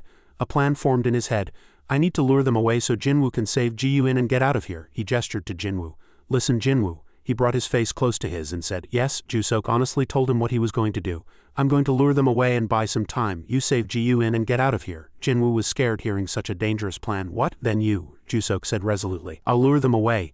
Once you're out, I'll retreat too. I'm pretty confident in my speed." He heard that and was half willing, half unwilling. There was really no other way. He glanced at him and said, "You're just a rookie. Worry about yourself." He shouted, "No time, hurry." As soon as he finished speaking, he summoned his ability and charged at the person in front of him. Duran's brother seemed slightly surprised by his ability. Jusok charged like a whirlwind, launching a continuous barrage of attacks at him and didn't forget to boast. "Shut up and take this." His power flew, instantly enveloping Duran's brother. Bang! The sound of a superpower explosion echoed, and the entire ground shook from the immense destructive power of the force. Taking advantage of Jusuk's continuous attacks, Jinwoo quickly rushed towards Ji-Yun. He rushed like lightning to where Duran was trying to escape with Ji-Yun in her arms. She was surprised by his sudden approach and stared at him in astonishment. He was now preparing to deliver a massive blow to her. Duran was hit by him before she could even defend herself and fell backward. Ji-Yun also fell with her. Seeing Ji-Yun fall to the ground and Duran fly far away, "This is my chance." Jinwoo quickly rushed towards Ji-Yun. Duran was sprawled on the floor, but she watched everything. She sprang up and thought, "I can never underestimate the talent of the kid in front of me. His speed is truly astonishing." At the same time, she raised her hand and summoned a red flame. Duran threw the flame at Jinwoo and Ji-Yun with all her might, even falling backward herself, but not everything went her way. She stared blankly at the scene before her. Her flame burned fiercely, exploding as if to tear the sky, but the people who were supposed to be finished were nowhere to be seen. She looked at Jinwoo. "I should kill this damn bastard, but how can he move so fast?" He held Ji-Yun in his arms and looked back at Jusok. He was still fighting Duran's brother. He encouraged him and shouted, "Jusok, hang in there, I'll be back." Jusok gritted his teeth and shouted, "Shut up and go." Jinwoo held Ji-Yun and was quite far away. It wasn't easy to escape Duran. Seeing this, she flew after him and said irritably, "Who said you could leave?" On this side, her brother was provoking Jusok. "What makes you so confident?" He was still pouring all his strength into fighting this guy properly. This guy approached Jusok in an instant, and his red hand almost touched his shoulder. Jusok easily dodged his attack, but a question arose in his mind. How can he break through my attacks? The eldest of the Klein brothers also launched a massive flame at Jusok, but he quickly dodged the attack by leaping to the side. Where the flame had just scorched, only a deep hole remained, and smoke billowed furiously. If he hadn't moved in time, his body would have been just a few pieces submerged under a pile of debris. Jusok looked at his cloak and broke out in a cold sweat. He maintained a high state of alert, looking at the madman in front of him. He said, "These two are international criminals. They are truly strong." Elsewhere along the road, Jinwoo's thin legs were moving rapidly as if being chased by someone. He carried Ji-Yun on his shoulder and ran. Because his body was originally weak, he panted even after running a little. Ji-Yun was now awake, opening his eyes and looking at him. He weakly called out, "Jinwoo," and he stopped and listened to the sound. "Yes," the weak voice was heard again.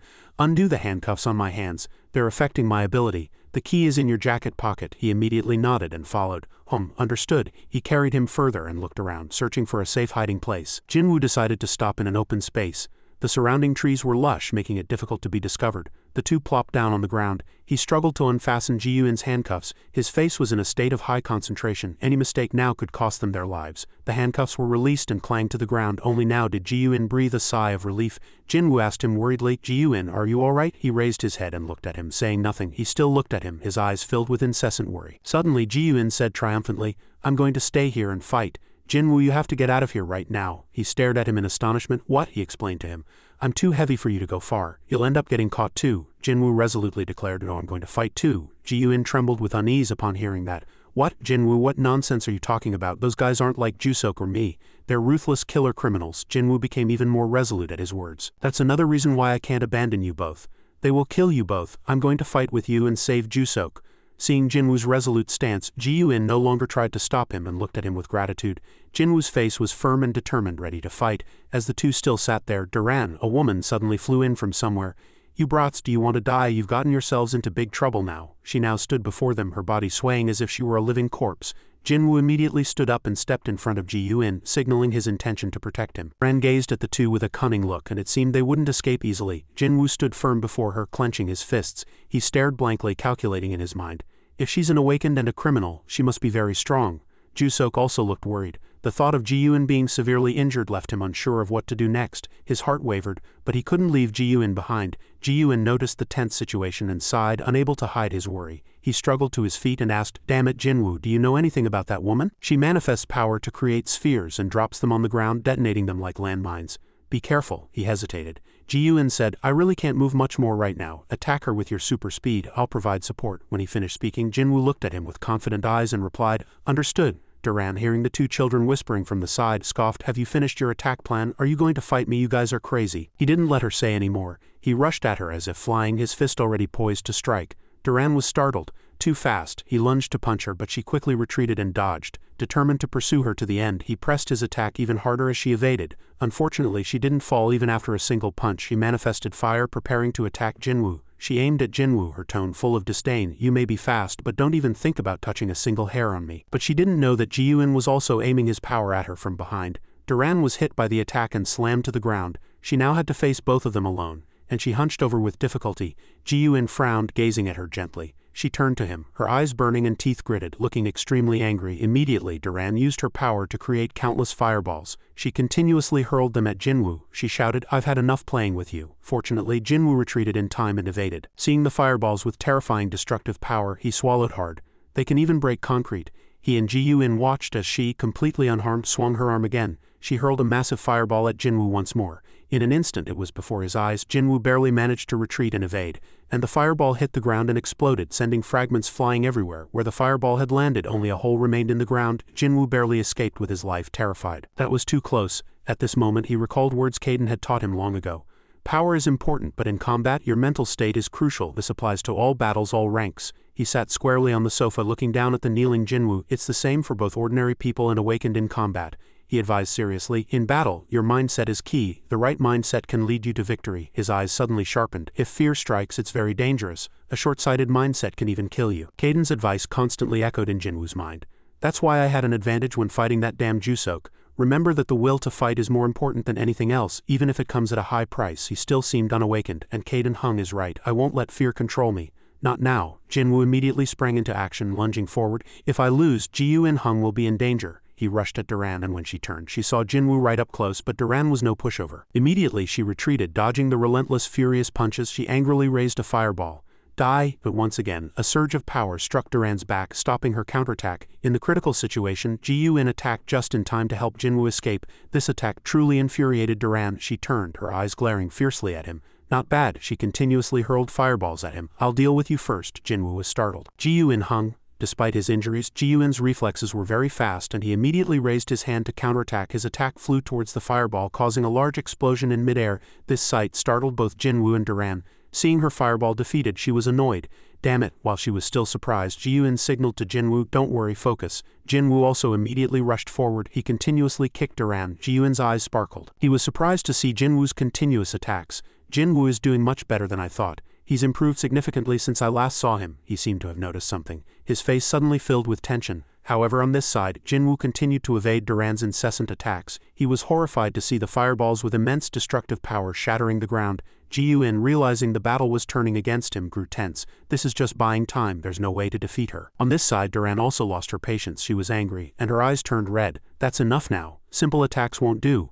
She gritted her teeth and swung both arms, unleashing a rain of fireballs. Ji-Yun and Jinwoo were both frozen at this sight. Before the two could even react, Duran shouted, Die, and attacked. Countless fireballs fiercely flew at the two. The rain of fireballs continuously fell, creating a large explosion that seemed to rip through the night sky. Even Caden, who was far away, was shocked and flustered by the loud noise. He turned and seemed to hesitate. I have to help Jinwoo, but behind him the tense confrontation with Duran's brother continued. Jusok was barely evading Duran's brother's continuous attacks. Damn it. As soon as he managed to create some distance, he immediately raised his hand to counterattack. However, with just a single swing of his arm, Duran's brother easily destroyed his attack. Before Jusok could even react, he saw him rushing forward, trying to grab him with a fiery hand. He was horrified and quickly tilted his body to evade. Jusok barely escaped with his life. Duran's brother's attack had landed on the ground. It exploded, leaving an empty pit. He flew into the air again, a red flame burning in his hand.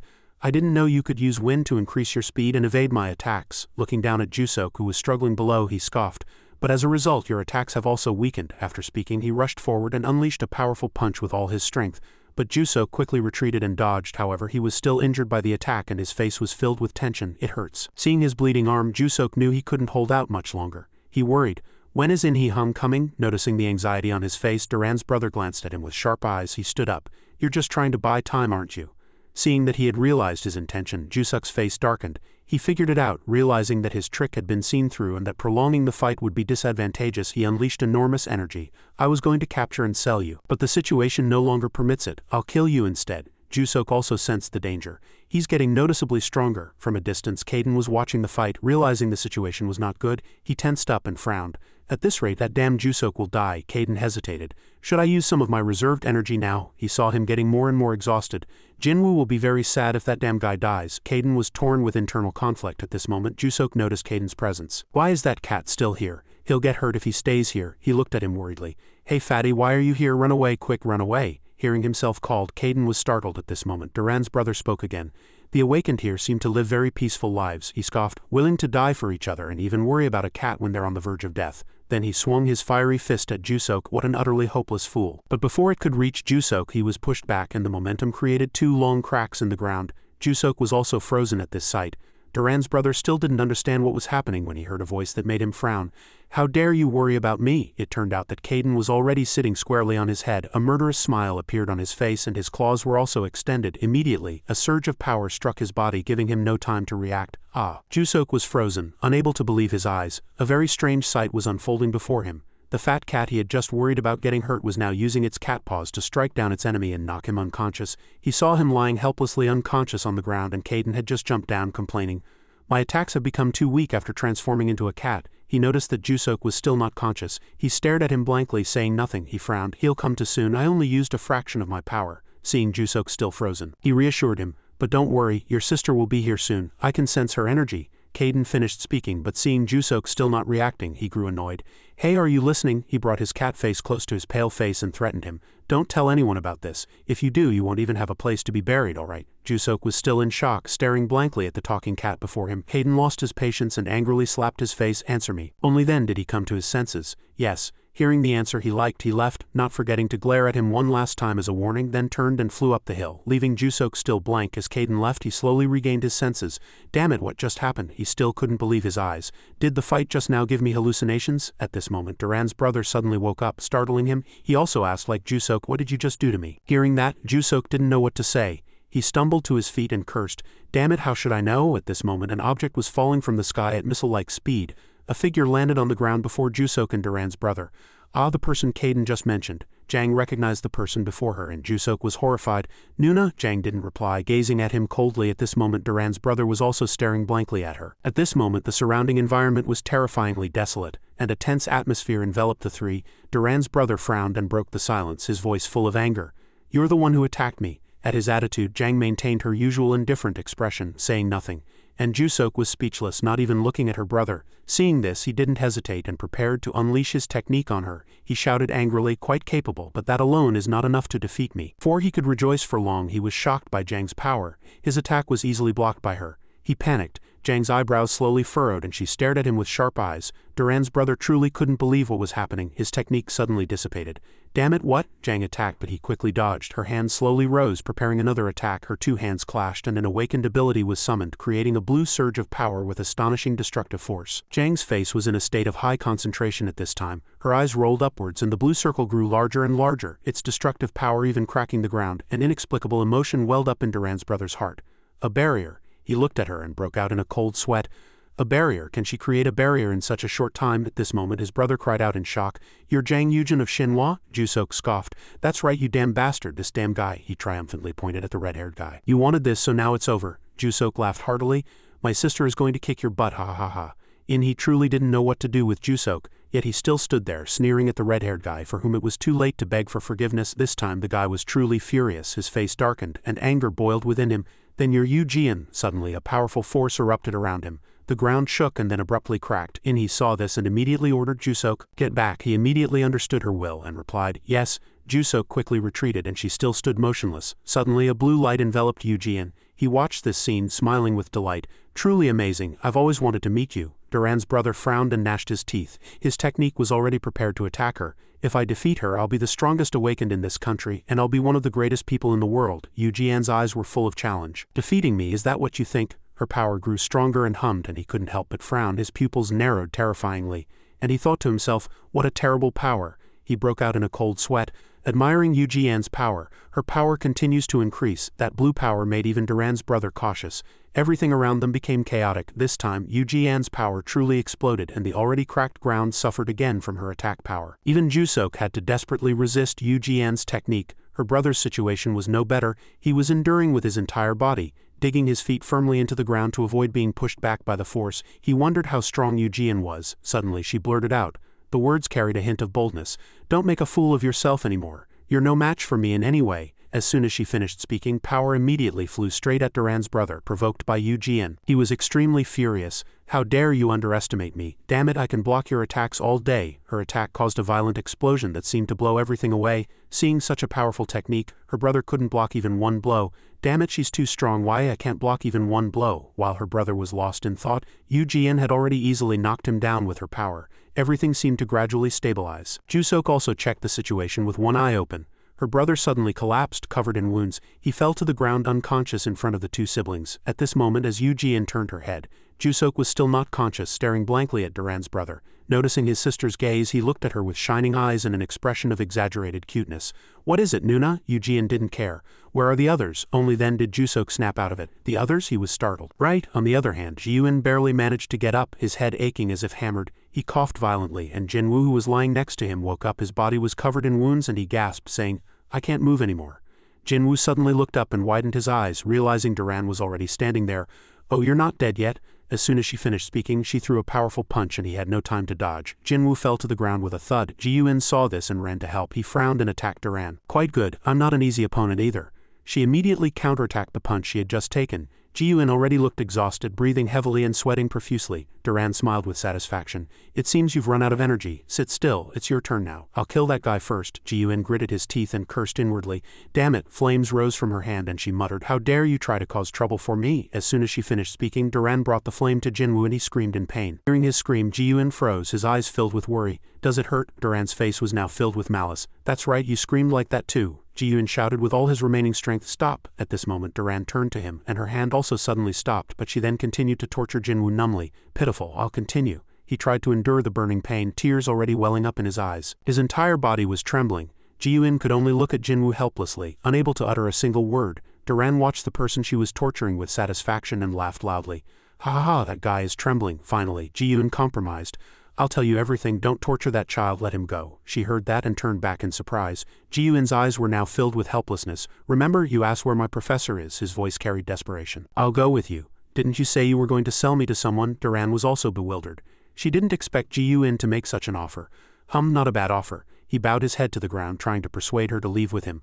"Aren't you in a hurry? You're wasting time here." Duran also thought his words made sense. "You're right." Suddenly a voice was heard and the two froze. "Forget about it." It was Jinwoo's voice. He struggled to get up. "I don't want Jiyun Hung to be in danger because of me." He struggled to get up, and Jiyun Hung, "Don't betray the professor either because of me." "I don't want you to betray the professor again." Jiyun saw this and shouted loudly. "Jinwoo, this is not the time to argue." However, Jinwoo still didn't listen to him, his eyes filled with gratitude. "Thank you for calling me a friend. I don't want to burden my friend." Jiyun froze upon hearing such words from Jinwoo, and for a moment he didn't know how to react. Duran watched this scene and laughed loudly. "Ha ha ha," she sneered with disdain. "Listen to what that guy is saying. He doesn't know what's going to happen, does he?" As she spoke, she summoned a flame with her hand. "The only reason you're still alive is because I have to sell you." She prepared to attack Jinwoo again, full of anger. "I'll make you come to your senses even more. This time it'll hurt 10 times more." Jinwoo closed his eyes tightly, preparing to endure the second pain. Jiyun shouted to stop her. "No!" Just as Duran was about to attack, a hand suddenly grabbed her wrist. Jinwoo was overjoyed and Jiyun was surprised. It was Kaden. Duran was furious, not knowing who this person was. "Who are you?" he said coldly. "None of your business. This hand is suddenly very annoying." As soon as he finished speaking, he broke her arm without hesitation. Duran sat down in pain. "Ah, my arm." Hayden glanced at her with disdain. He nonchalantly put his hand in his pants pocket, looking at the suffering person trembling below. He sneered with contempt. "Weakling." Suddenly Duran got up, full of anger, ready to counterattack. "How dare you break my arm?" Jinwoo was startled and shouted a warning to him. "Be careful." However, Kaden knocked her down with just a light kick. Truly too cool, he still nonchalantly put his hand in his pants pocket, kicked her one more time, and sent her flying far away. She flew quite a distance before falling to the ground with a thud. Duran barely managed to get up, touching her mouth with one hand to check her injury. "Oh, who are you?" Her entire body trembled and her eyes were filled with fear. Kaden looked down at her and said nonchalantly, "If I were you, I'd worry about bigger problems." She was startled and sweat dripped down. "What do you mean?" Duran's eyes widened. Kaden smiled mysteriously, creating a blue small spherical energy source with his hand. "This is how you did it, right?" The way you used it on that kid. She froze, her eyes filled with worry, and then he attacked her in the same way he had attacked Jinwoo. Duran screamed in pain. Caden smiled with satisfaction, smirking. Why don't you like it? She was still screaming, her face contorted in pain on this side. Jinwoo and Ji-Yun watched everything unfolding with surprise. Caden continued to add power to torture Duran. She was almost exhausted, her entire body trembling continuously, tears flowing down her cheeks, looking very miserable. At this moment Duran could no longer bear it and pleaded desperately. I'm sorry, I was wrong, please forgive me. Caden was silent, saying nothing, and he sneered with disdain. Unbelievable. I've only just begun. Duran's eyes widened, looking bewildered. Caden snapped his fingers. I'll create a barrier to avoid noise. She flinched. As soon as he spoke, he immediately created a huge barrier which made a cracking sound. Caden didn't forget to warn. Oh right, now get ready for the pain to increase. Duran froze in fear at his attitude, and his face was sinister. I'll increase it 100-fold. She despaired upon hearing him say that. Suddenly a voice interrupted. Caden. Caden was about to unleash his technique when he glanced at where the sound came from. Duran was still not out of the shock she had just experienced, her face filled with fear and her entire body trembled. Jinwoo was startled and stopped him.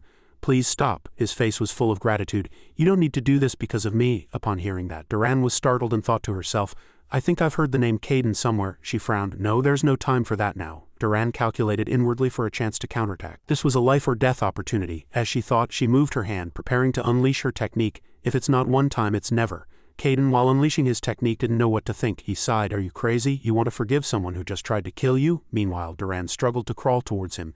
Jinwoo desperately persuaded him. I don't want to treat him well either, but I don't want you to do that because of me. Caden still turned his head but didn't answer. He muttered, so you don't like what I'm doing? His eyes still seemed hesitant. Jinwoo forced a wry smile. Caden frowned, looking bewildered. What's so funny? He stood up and approached Jinwoo. What happened? Jinwoo also struggled to approach him. I can move now. Caden sighed, helplessly frowning. Oh, you're better. Suddenly he raised his hand and hit Jinwoo on the head. Don't laugh anymore, you're annoying me. Behind him, Ji-Yun had been watching all their conversations. He seemed to be trying to remember something. Caden. And then he recalled his conversation with Dylan. He had told him, Ji-Yun, don't tell anyone about CN, and don't ask your friends either. Understood? Forget everything that happened that day. Chairman Den frowned, his face filled with worry. Pretend you don't know. Ji-Yun was quite curious, but he still replied, yes, Professor. Just then, Duran, taking advantage of Caden lowering his guard, she tried to surprise attack him. Die. Caden turned his face, looking at her with provocative eyes. Ji-Yun gritted his teeth in anger, and Jinwoo was extremely shocked. Duran gathered countless flames, and they hovered in the air, ready to attack Caden. Jinwoo and Ji-Yun both froze, worried that Caden might be in danger. Duran was excited. Ha, you fool, this is what you get for lowering your guard. Do you really think I'm weak? And then she gritted her teeth and unleashed all her strength to attack them. Die, all of you. Caden sighed at this moment, his eyes filled with disdain. His gaze was like a knife. You're the one who's going to die. Suddenly, a surge of power flew straight at Duran, and she was startled. She looked bewildered. What? Suddenly, a loud explosion rang out. It sent her flying. A blinding light spread everywhere. Jinwoo and Ji-Yun also had to close their eyes in front of this strange light. Suddenly, wind blew, and the smoke coming from Duran's body was blown away by the wind. She fell to the ground with a thud. After finishing the attack, Caden was unfazed. He looked at Duran with disdain, sighed with a smirk. Suddenly, he turned back in surprise. Someone was coming. Jinwoo saw Caden approaching him and was curious. Caden hung. He slowly approached them and replied, I'm leaving. If I'm seen here, everything will get complicated. Caden's gaze was now fixed on Ji-Yun. Jinwoo was surprised. He suddenly placed his hand on Ji-Yun's shoulder. Caden earnestly instructed, You're a smart kid. Don't tell anyone this story, all right? Ji-Yun immediately understood his intention. Yes, and then he disappeared in the blink of an eye in front of the two. They were still staring motionlessly at where Caden had just left. Suddenly someone appeared. Jinwoo spotted him and turned around. He approached them joyfully. Jusok Yujin, thank goodness you're all right. Jusok let out a sigh of relief. I'm alive, thank goodness, he said proudly. Of course I'm fine. Do you think I'm as weak as you guys? Ji-Yun lowered his head. Jusok Yujin. Jusok looked at him startled. He said gratefully, Thank you for saving me. His face reddened again, but he still spoke arrogantly. I didn't save you. I just didn't want these damn bastards causing trouble in Shinhwa territory. It wasn't for you guys, got it? Jusok was angry with embarrassment. Why are you looking at me like that? What do you mean? Meanwhile, Eugene was still carefully observing Duran, who lay sprawled on the ground. She wondered, Did you guys take him down? Jinwoo said, surprised. Huh? Everyone focused on Eugene. He was flustered. That, Ji-Yun quickly said. No, we don't know who he is. Jinwoo turned to him in surprise. He continued, We were beaten by him and lost consciousness. When we woke up, he was already down. She still watched her, lying motionless with suspicious eyes. Eugene thought to herself, she was burned by something, but it doesn't look like fire. Jusok also stared at the unconscious person, breaking out in a cold sweat. It looks worse than being burned, and the burn marks are similar to his brother's, Jusok suddenly realized. When Caden fought his brother, his gaze hardened. Was it that fat cat? Jusok hesitated, looking at Eugene. Should I tell Nuna? Then he immediately denied it. No, on second thought, Nuna would think I'm crazy, and if that fat cat found out I didn't keep the secret, Jusuk shivered, imagining Kaden threatening him. Back in Yu Jian's office, she sat in her swivel chair with her legs crossed. In-hee stood opposite her. The Klein brothers are still unconscious. We've confined them and continue to monitor them. Ready to interrogate them as soon as they wake up, she spoke. Did you find out why they came here? He frowned. Yes. From what we've gathered, all their movements are related to Den. Ji-Yuin said that they had asked Professor Den about his residence. Yu Jian put her hand on her chin, thinking, I mean, they came looking for Professor Den. In-hee said firmly, That's right. Someone must have hired them to do it, perhaps for his research data or work. She put her hand to her lips and said nothing. In-hee continued. President, did you find out who attacked my brother? Both Jinwoo and Ji-Yuin lost consciousness. When they woke up, he was already down. Jusuk's body, who fought his brother, also had similar burn marks. The kid didn't even know how his brother got burned. Yu Jian said incomprehensibly, Everything is very strange. In-hee suddenly realized something. He was shocked. Does the president mean someone helped the children and they are hiding it from us? Her eyes were very unpredictable at this time. That's right, Yu Jian said firmly. Even if the children told the truth, it means someone helped them. I'm sure of it, she recalled. When I approached Jusuk's location, I felt a huge surge of power. Moreover, when I met Jinwoo and Ji-Yuin, I felt traces of a barrier. Yu Jian speculated. I suspect the person who helped them was. After a pause, she continued, Kaden. In-hee was startled. He frowned, wondering, Kaden? I know there have been traces of him recently, but isn't the president thinking too much? Isn't he a lone wolf who always seeks out super strong awakened to fight? In-hee couldn't understand why he would help the children. Yu Jian's eyes were lost in deep thought. I can't explain it either. As he left the room, he kept thinking of that name, Kaden. Suddenly someone called him. In-hee Yujin. He turned around, startled. In-hee sighed. Is Xiao-He here again? You must have come to pick up the Klein brothers we caught. Ah, he denied. I didn't come here for that. He was annoyed. Then why? Xiao-He continued. I heard that if you hadn't arrived in time, our agent would have died. In-hee replied perfunctorily. Oh really? He continued to babble. I heard you were the one who found him and moved him. In-hee lost his patience. And at this moment Xiao-He paused, deep in thought, then suddenly spoke. Thank you. In-hee looked at him in surprise. He was speechless at Xiao-He's attitude. In-hee suddenly burst out laughing. He said triumphantly, Oh my, I never thought the day would come when Xiao-He would thank me. He still deliberately teased him. Xiao-He endured, his face darkening. I'm thanking you out of necessity. In-hee turned and left, not forgetting to cast a triumphant glance at the person behind him. All right, and you wouldn't do that to Xinhua agents, would you? He narrowed his eyes. That's right, he scoffed. Then why the meaningless thanks? Then he slowly walked down the stairs, leaving Xiao-He motionless. Today was truly a good day. The warm sunlight gently illuminated the entire Xinhua building. In the treatment room, Jinwoo and Ji-Yuin were resting. Jusuk sat with his legs crossed, recalling yesterday's events. I knew the Klein brothers were very strong, but I didn't realize they were even stronger than I thought. Thinking about yesterday's events, Jusuk actually showed a slight weakness. He narrowed his eyes. I thought I had imagined a lot, especially with In-hee always questioning me, but it was actually that fat cat. Jusuk was suspicious. Can a cat be that strong? I felt something strange about that fat guy from the beginning. He suddenly stood up, feeling annoyed. Jusuk spoke. Hey Jinwoo. Jinwoo turned and looked at him. Yes, he continued, about your cats. He was startled. My cats, he wondered. Yes, did you adopt them or did you catch them somewhere? Jinwoo slowly sat down. Are all stray cats? Jusuk was suspicious. Stray cats? He narrowed his eyes and smiled. Yes, they're cute, aren't they? Stray cats are also cute and quite smart. You have time, talk to them. Jusuk's face darkened. That guy is crazy. They're not ordinary stray cats, he asked. Don't you think your fat cat is strange? Jinwoo was bewildered. Strange, he frowned, telling him to think deeper. Yes, Jinwoo frowned and thought again. As he thought, he smiled innocently again. He's strangely cute. Jusuk was speechless. You're really speechless, that's enough? Jinwoo thought he was a bit strange. Why are you asking that? Jusuk was angry. Why, because your cat is? Just as he was about to speak, he recalled Kaden's threat. Jusuk froze, his face turning pale, unable to say anything more. He turned his face away, displeased. Jinwoo leaned in curiously. Why is the cat? Jusuk had no choice but to grit his teeth and feel dejected. He's just cute. Hearing that, he smiled brightly with joy. Right? Hee. Jinwoo continued to babble. They're really nice. People usually think cats are troublemakers, but quite a lot of cats are nice. Those cats are like. Ji-Yuin, who was nearby, spoke. I mean like dogs. He heard that and fully agreed. Yes, that's right. They're really adorable when they play together. He blushed with embarrassment and quickly turned away. That's right. Oh, speaking of which, I miss them again. Jinwoo agreed. I do too, actually. Jusuk looked at the two talking, his face turning ashen. He couldn't understand what was going on with their nerves. He couldn't say anything. Jusuk realized that the two had no idea how terrifying that cat was. He could only grit his teeth, seeing Jinwoo and Ji-Yuin, who didn't know the truth about Kaden. You guys know nothing. Unable to do anything, he was so angry that Jusuk slammed his elbow hard on the bed rail. I'm really angry. Hearing that, Jinwoo worried. Are you all right? Should I call a doctor? The two looked at him with genuine eyes. Jusuk had no choice but to hit his chest hard. Jinwoo was startled and pressed the call button for support. A moment later, the nurse hurriedly opened the door and rushed in. Do you need help? Jusuk looked at her, unsure how to answer. At Jinwoo's house, Kaden, in his fat cat form, sighed helplessly. He narrowed his eyes and looked down. Kaden clenched his fists. He was disappointed. I've used up all my reserved energy. At this rate, when can I become human again? Thinking about it, it was all because of those damn brats. I'm so mad I could die. Those damn brats ruined everything. Caden recalled what Jinwoo had said to him when he fought Duran. I don't want you to do that because of me, Hung. He thought for a moment and then remembered the people who had tried to use his power in the past. But Jinwoo was the opposite. He recalled Jinwoo carefully saying, Hung, you'll be here until I get back from school, right? You can stay with me since you're sick. At least until you're fully recovered. Suddenly, Caden sighed helplessly. I guess I have no choice, damn it seems there's no other option. I'll have to gather energy again. The fat cat could only sit in the cartoon box at Jinwoo's house and wait until he had gathered enough energy. He gave Jusok a cold stare. Why did you leave the hospital? You haven't recovered yet. He was deep in thought. I'm fine. Since those two guys also appeared, what was I supposed to do there? He scoffed at Jusok. Yes, I guess you were the least injured after all. He was slightly flustered. He quickly explained. Hey, my opponent was very strong. The reason I was the least injured is because I'm stronger than them. He glanced at him. Oh really? Yu-Jian heard the two talking and sighed. She gave him a cold stare. He was startled and politely replied to her. Yes, she asked seriously. Have you met Caden? Jusok was bewildered. He didn't have time to think how to answer.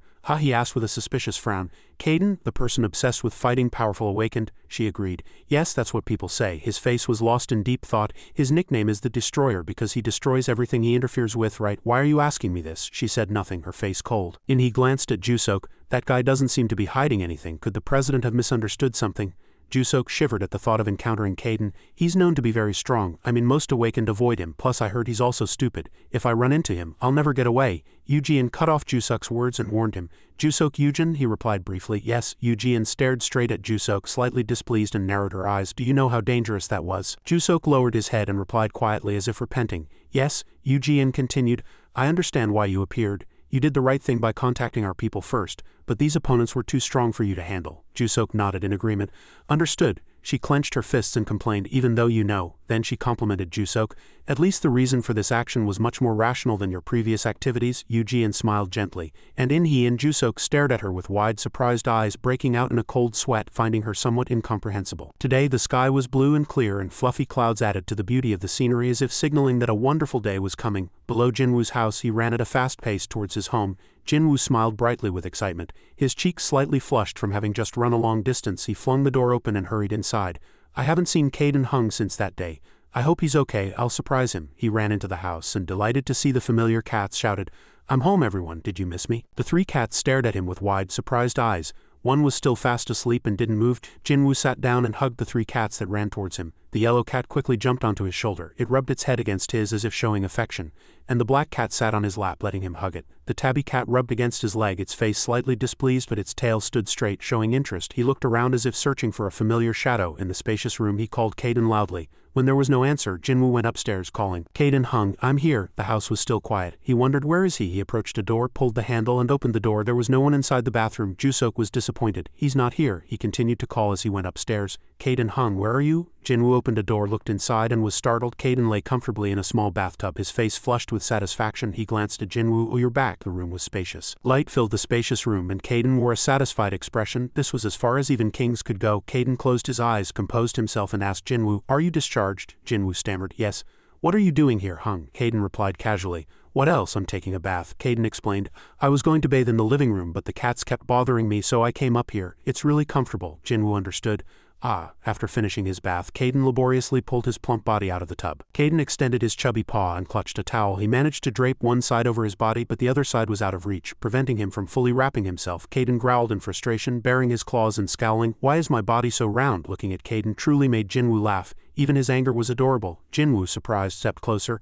Hung, let me help you. Jinwoo wiped his body with the towel and Caden seemed to calm down. Jinwoo called out to Caden. Caden Hung, he replied leisurely. Jinwoo was curious. Hung, you used a lot of energy helping me, didn't you? Caden replied nonchalantly. Yeah, a little, not that much. Jinwoo felt apologetic for having troubled him. Caden said as if it were obvious, No, it's fine. Jinwoo bowed his head slightly, his cheeks flushed, looking at Caden with an apologetic expression. Jinwoo looked at Caden and sincerely said, Thank you for always helping me. Caden glanced back with an indifferent face. He seemed to want to end this tedious conversation. He changed the subject, saying, Stop with the pointless talk and hurry up and dry yourself. Jinwoo felt much better. Yes, Jinwoo's hands moved faster, wiping Caden's entire body. Caden advised Jinwoo to focus on his training from now on. These problems arose because Jinwoo was still weak. Jinwoo shouted, and his voice was loud enough to be clearly heard outside the house. Yes, I'll do my best. The quiet street once again was eerily silent. Ji-Yun sat in a small room. The furniture was neat but quite sparse. He sat on the bed, holding his injured arm and wincing in pain. Ji-Yun looked back. A voice came from behind him. Xiao He, seeing Ji-Yun's condition, advised him, I heard you were discharged today, but it would be better for you to stay a few more days. Xiao He seemed very worried about Ji Yuan. Ji Yuan appeared fine, but his body had actually suffered many injuries. Ji Yuan stubbornly replied, I'm fine. The most serious injuries were treated at the hospital and the rest will heal on their own, Xiao He said casually. Really? He looked at Ji Yuan seriously and asked, do you think of my offer? Ji Yuan remained silent, thinking. Xiao He continued, you must have learned something from this incident. Awakened individuals need organizations, especially people like you and Professor Den. Then Xiao He reassured him, if you join the alliance, you'll stay in alliance facilities. Things like this won't happen again. Ji Yuan remained silent, thinking. Ji Yuan bowed his head, looking troubled. I need more time to think. Xiao He showed great patience with him. Of course, take your time. Xiao He left, and Ji Yuan sat on the bed, lost in deep thought. Ji Yuan's eyes stared into the distance. The alliance. Xiao He left the room and approached his two gray-haired subordinates who were waiting. As soon as the two subordinates saw Xiao He, they bowed their heads respectfully. He nodded in response. Xiao He walked past the two subordinates, feeling a sense of regret inwardly. I didn't expect much, but he's truly indecisive. Xiao He fell into deep thought. He said he'd been following Professor Den for a long time. So is he feeling anxious about joining an organization? Suddenly, someone behind Xiao He called his name. Director. He turned back. Li Subin appeared with a cold expression. Xiao He was surprised. Li Subin, why are you here? Subin changed her expression, approached Xiao He and smiled. Why, I came to see you. He couldn't understand me. Why, she explained. I just heard some interesting news and I wanted to ask why. Li Subin stared sharply at Xiao He. I heard rumors that you want to recruit someone. He frowned and didn't reply. Subin recalled Ji Yuan's refusal and scoffed. But he hasn't made a decision yet. To miss such a golden opportunity, truly foolish. Subin struck Xiao He's heart and he couldn't say anything. Today seemed like a sunny day. The sky was clear and white clouds drifted gently, giving an unusually peaceful feeling. But in a corner of the school playground the situation was different. The teacher said loudly, What, you guys had another car accident? The teacher sat in the staff room glancing at the two students and asking, Didn't you have an accident recently? Jinwoo and Ji Yuan stood side by side saying nothing, their heads bowed, looking very repentant. As this wasn't the first time such a thing had happened, the teacher frowned, feeling helpless. So you two and Disuk from the next class were in the same car and that car was hit by a truck? Jinwoo stammered. Yes, the teacher didn't blame the two but breathed a sigh of relief. Fortunately, you weren't seriously injured. Jinwoo bowed deeply. I'm sorry for worrying you, teacher. The teacher advised calmly. There's no need to apologize. Everything requires trials. Take care of yourselves. Jinwoo smiled as if he had escaped a predicament and replied, Yes, teacher. Jinwoo didn't know that In-hee would give him such a reason. That day, In-hee reassured Jinwoo with a resolute expression. Rest, don't worry about school. I've already talked to the school. In-hee gave a thumbs up and a confident smile, winking as if everything was in his hands. Returning to Jinwoo and Ji Yuan, the situation was not very pleasant. Jinwoo hid his embarrassment with a laugh. Back in class 21 where Disuk was studying, Disuk was staring intently at his phone. Disuk kept scrolling through his phone screen thinking, there's nothing about the power of cats or talking stray cats. Disuk stopped what he was doing and recalled a thought that had just popped into his head. Wait, that's right. Disuk composed himself and started searching on his phone. What if I use keywords like fat stray cat or pig cat? Maybe the search results will be better? Perhaps his plump body was related to his power. He acted on his thought. Disuk typed fat cat into the search bar. Suddenly, someone called his name, making him look up from his phone and turn around. Disuk. It turned out to be his three subordinates. The man with the side-swept hair led the way and said, Disuk, I heard you had another car accident. It's not surprising you disappeared for a few days. What happened to you? It was no different from Jinwoo. When Disuk was in the staff room, he also received reassurance from In-hee. In-hee told him not to worry about school. Did he tell everyone that we had a car accident, all three of us? Another person in the group looked at Disuk and asked if he was okay, not seeming too serious. Disuk replied casually, Yeah. The man sat in front of Disuk's desk and asked about his well-being, but mostly out of curiosity. But it's funny that you had that accident with Jinwoo and Ji Yuan. What happened? The man in the white shirt standing next to him was curious. Yeah, why were you with them? Disuk, already annoyed, frowned and warned, none of your business. The three subordinates immediately shut up and exchanged glances. One said discontentedly, What kind of attitude is that? The man in the white shirt explained, Listen, we're asking because we consider you a friend. Disuk scoffed at the word friend. In an instant, Disuk recalled the secret conversation of these self-proclaimed friends. The man in the suit said, We brought him into the group in middle school because he was good at fighting. The man in the white shirt added, Actually, he's not just good at fighting, he also has a ton of money. He always carries cash. The man in the suit curled his lips. Enough, that's not true. The man in the white shirt sneered. How on earth can a student have so much money? The three subordinates gnashed their teeth, seemingly jealous of Disuk. What's there to care about? His family is probably super rich. Disuk's face darkened and became sad. He recalled the moment he shared with Jinwoo. A friend? Disuk and Jinwoo were walking down the street and Disuk walked behind, telling Jinwoo, Do you know what kind of guys we're dealing with? Jinwoo turned back and with an innocent face he replied without hesitation, So what, are we just going to stand by and not help at all? That one sentence made Disuk's heart much warmer. Disuk stood up, pushing his chair back. He seemed to have already made his own decision. If you guys are friends like that, the three subordinates watched Disuk, their eyes wide, not understanding what was happening. Disuk quietly left the room, leaving the three subordinates in the classroom, still not understanding what had happened. What did he mean? The setting sun dyed the school building golden, and there were no students around. Perhaps everyone had left school and gone home. Daisuk's three subordinates had not yet gone home and were gathered in a corner of the school talking to each other. Man in the white shirt angrily said, "Damn it, what's wrong with this guy again?" The man in the suit replied, "How should I know?" Another continued, "He's always like that, isn't he? He must have gotten angry about something again." The man in the suit replied, "He's been like that for a whole month." The man in the suit changed the subject. "Did you guys collect all the protection money?" Another man in a suit said angrily, "Damn it, what protection money? Those guys are ignoring us now." The man in the suit scratched his head and said, "I'm going crazy." The man in the white shirt gnashed his teeth and said, "We need to make Disuk happy." The black-haired man in the suit frowned. "We're short on money." The brown-haired man in the suit ruffled his hair and said, "It's not just money. The guys who used to fear us are all ignoring us now." The brown-haired man in the suit bowed his head and sighed. Suddenly he noticed something and glanced at Lee Soo-bin. She was walking by, not wearing a school uniform, with one hand in her pocket and holding a phone. The brown-haired man in the suit was curious. "Who is that?" The black-haired man in the suit craned his neck and scoffed. She looks like a real weirdo," the man in the white shirt said loudly. "Hey, what are you doing here?" As if not getting enough attention, one of them called out loudly, "Hey!" Soo-bin turned back coldly, curious. The three subordinates approached Soo-bin, hands in pockets, trying to look cool. The brown-haired man in the suit said loudly, "Who are you? Why are you wearing clothes like that at school?" As he got closer, the black-haired man in the suit looked at Soo-bin and sharply realized, she looks like a woman." She glanced at him with indifferent, cold eyes. "I'm just looking for someone," when the black-haired man in the suit heard Soo-bin's voice. He was startled. "Oh damn it, she really was a woman." Another man in a suit took over. "I can tell by her voice." Soo-bin quickly asked a student in the school, "Do you know a student named Ji-Yoon?" The man in the white shirt asked again. "Ji-Yoon," Soo-bin's voice was cold. "You guys seem to know him. Where can I find him?" The three subordinates seemed very surprised by Soo-bin's attitude and were momentarily stunned. The man in the white shirt growled, "Crazy woman, do you think we're tour guides?" The brown-haired man in the suit said contemptuously, "Looking at her makes me want to hit her." Suddenly, the man in the white shirt was hit with a painful kick to the abdomen by Soo-bin. It was because of his disrespectful attitude just now. She was so fast that the two subordinates next to him had no time to react and could only watch with wide eyes. The man in the white shirt was sent flying by the kick, hitting the wall and sitting there. It was truly satisfying. Soo-bin glanced at the two remaining subordinates and warned, "Shut up and answer my question." The two subordinates in suits gnashed their teeth, scowling and angry. The two rushed at Soo-bin simultaneously, trying to attack her. Damn it. On the way home from school, the three, Jinwoo, Disuk and In-hee, walked together, which was truly strange. Jinwoo said in an excited voice, "Hung, what's wrong?" "Disuk, you've never been to my house before, have you?" Disuk said nonchalantly. There's something I need to check." Jinwoo chuckled happily and asked, "Can we feed the stray cats on the way home?" Disuk sighed helplessly. "Yeah, go ahead." Jinwoo smiled brightly. Hey, Disuk was curious about Jinwoo's heavy bag. "Your bag isn't just full of cat food, is it?" He hesitated. "No, there are a few books too," he said teasingly. "How did you know?" As they walked, Disuk chattered incessantly, and he seemed much happier than before. "You don't study at all, do you? Damn it, you're a really lazy guy." But Ji-Yoon, who was behind them, had a heavy heart. Ji-Yoon glanced at his large bag, which contained almost no books. Jinwoo walked ahead, noticed something, and was curious. Disuk heard Jinwoo's voice and was curious. "What's wrong?" Disuk glanced to the side and said nothing, his eyebrows furrowed. Realizing Daisuk's gaze, Soo-bin turned back and looked at him cautiously. Why, at Soo-bin's feet the three men lay beaten and immobile like obedient puppies. "What are you looking at?" Disuk couldn't understand what was happening at all at this moment. Soo-bin turned her eyes to the three lying men and asked Disuk, "Oh, are you their friend?" Jinwoo looked back at Disuk, waiting for him to speak. Disuk hesitated for a moment, then looked at his subordinates, but Disuk decided to leave. "Let's go." Jinwoo opened his mouth, his face bewildered. Soo-bin watched the three people leave with a cold gaze. Lee Soo-bin turned around, looked at one of the men lying at her feet and hesitated.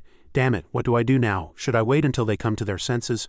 All three people heard Soo-bin's words. Jinwoo looked at Disuk worriedly. Disuk silently walked forward, his face solemn with a hint of hesitation. He couldn't contain his anger and suddenly stopped. He opened his mouth, feeling a slight guilt in his heart. "I can't." Jinwoo from behind didn't understand what was happening. After Disuk finished speaking, he turned around and quickly scanned Jinwoo and Ji-Yoon, his face slightly serious. Soo-bin stomped on the man's head a few times with her foot. The man in the suit cried out, his face red from the beating, "Hey, get up, you damn bastards." A voice suddenly came from behind Soo-bin. She coldly looked at where the voice came from. Disuk stood there looking at Soo-bin. His eyebrows were furrowed and his expression was serious yet slightly angry. "Take your foot off him, you damn bitch." Soo-bin's face filled with rage, her eyes squinted and she gritted her teeth in anger. Soo-bin's anger reached its peak. She shouted, "What did you just say?" Disuk bit his lip tightly in anger. "Are you deaf? Do you want to hear it again?" Jinwoo and Ji-Yoon rushed over in a hurry. Jinwoo looking very worried about the situation. Soo-bin shouted angrily, "Shut up unless you want to end up like these guys." Disuk turned his head and sighed. Disuk looked at Subin with a challenging gaze. Does she really not understand human speech? Should I call you a cow? You're truly crazy. Subin trembled with anger, her eyes like bullets flying towards him without a moment's hesitation. Subin stomped her foot and rushed straight at Disuk. Subin raised her foot and kicked Disuk hard in the face. This damn guy. Disuk leaned his body to dodge Subin's kick. Disuk looked at Subin with a mocking gaze. Ha, you know how to kick too. Subin seemed twice as angry, raising her hand to slap Disuk hard in the face, shouting in rage. Shut up. Disuk put his two fists forward, ready to defend himself. Subin's powerful punch flew towards Disuk's blocking hands. Disuk blocked the attack, and his eyes widened, realizing that the force was much stronger than he had imagined. Disuk quickly moved to the side and Subin missed again. Disuk frowned, thinking in surprise. What? Ji-Eun saw everything clearly but showed no reaction. Subin didn't stop, raising her hand for a third attack in anger, shouting, Die! Disuk took consecutive powerful punches from Subin. He opened his eyes wide in anger and shouted, This brat. Then Disuk decided to counterattack. He raised his fist and rushed straight at Subin. Disuk unapologetically punched Subin in the face, but she quickly defended by blocking with both hands. The surroundings were silent, and only the sounds of the two fighting could be heard. Subin looked down at her hands. The back of her hands were already red and swollen. Jinwoo watched everything from outside, but his heart couldn't settle. He frowned and hesitated. What should I do? Should I stop them? Only then did Subin seem somewhat satisfied with Disuk. She glared at him and complimented him. Ha, not bad. You also seem to be someone who doesn't like to talk. Disuk gave Subin a contemptuous look. Shut up. Who are you to judge? Subin was angry. Arrogant brat, don't be so conceited. Disuk leaned closer to her and said conceitedly, Ha, I'm the one who says that, you idiot. Subin showed annoyance on her face. This guy is making me so angry. As he felt uncomfortable when the two stopped fighting, Jinwoo barely opened his mouth to remind him. Disuk, stop. Disuk looked at Jinwoo, frowning, his face flushed. What do you mean? This idiot started it first. Subin heard her opponent's name. Her eyes widened and she asked again suspiciously, Disuk, you? Disuk heard Subin call his name and looked at her curiously. How do you know my name? She sighed. Of course. No one is as annoying as you. His face changed to a mocking expression. What nonsense are you talking about, as if you know me so well? Subin retorted frankly. Who's joking? I know you're Disuk, you of Shinhwa. She stated it accurately. His face changed and he was speechless in surprise. Jinwoo was surprised to hear that. Indeed, no matter what had happened until now, Ji-Eun still had a detached expression. Disuk began to be curious about Subin. He asked, How did you? After a moment of pause, Disuk looked at Subin closely and suddenly recognized her. His eyes widened and he stammered, You're Lee Subin. Disuk had guessed correctly. Subin said calmly, Long time no see, Disuk, you're still annoying. Jinwoo asked with an innocent face, Disuk, do you know her? Disuk calmly sighed and replied. Disuk introduced Subin to Jinwoo. She's the granddaughter of the Alliance president. I met her a few times when I was little. Jinwoo's eyes widened in shock. Oh, after speaking, Disuk asked Subin, Lee Subin, what are you doing here? Don't you know this is Shinhwa territory? She explained, I just came here for some business, and those idiots started bothering me first. Then Disuk and Subin turned around again and looked at the three men still unconscious on the ground. Disuk turned his head and clicked his tongue. Subin looked at him and suddenly became curious. Oh, that uniform, Disuk growled. Why? Subin asked. Do you know someone named Ji-Eun? Jinwoo's eyes widened and he turned to him as soon as he heard Ji-Eun's name but said nothing. Disuk was startled and asked Subin, Why are you looking for him? Subin ignored Disuk's question. None of your business. Do you know him? He frowned and gritted his teeth, but his face was slightly flushed as if trying to hide it. How could I know such an annoying idiot like him? Subin quickly read Disuk's expression. She frowned and thought unpleasantly. What, he seems to know. Then Disuk quickly turned his head, avoiding Subin's gaze, and called out loudly to Jinwoo and Ji-Eun, Jinwoo, let's go. Jinwoo didn't understand what was happening at all. Ji-Eun's gaze was still fixed on Subin. Perhaps he was a little curious. For some unknown reason he looked uneasy. Subin glared at Ji-Eun uncomfortably. What are you staring at? Do you want to get hit? Disuk quickly walked forward and turned to urge the hesitating Ji-Eun. Why are you so slow? Let's go. Jinwoo also urged. Yeah, let's go. Subin looked at the three people, then quickly left, lost in thought. However, Subin remembered the unfinished business and rubbed her head with her hand, sighing. HMPH, where should I find him? Should I wait until these guys come to their senses? I guess I'm too unplanned to do this without informing Director Park. The evening sky felt unusually long today, lingering in the sky even at this hour. Suddenly Jinwoo asked Disuk curiously, Disuk, why didn't you tell her Ji-Eun was here? What if it's important? Disuk replied nonchalantly. What's important? It's a foolish thing. Disuk explained. If the Alliance wants to find Ji-Eun, Director Park will contact him. Jinwoo opened his mouth wide and said in admiration, Wow, you're really smart. The two looked at Ji-Eun a little awkward, but Ji-Eun just remained silent. Disuk asked Ji-Eun curiously, Hey, why is she looking for you, after all? Ji-Eun opened his mouth for the first time since the three of them went together.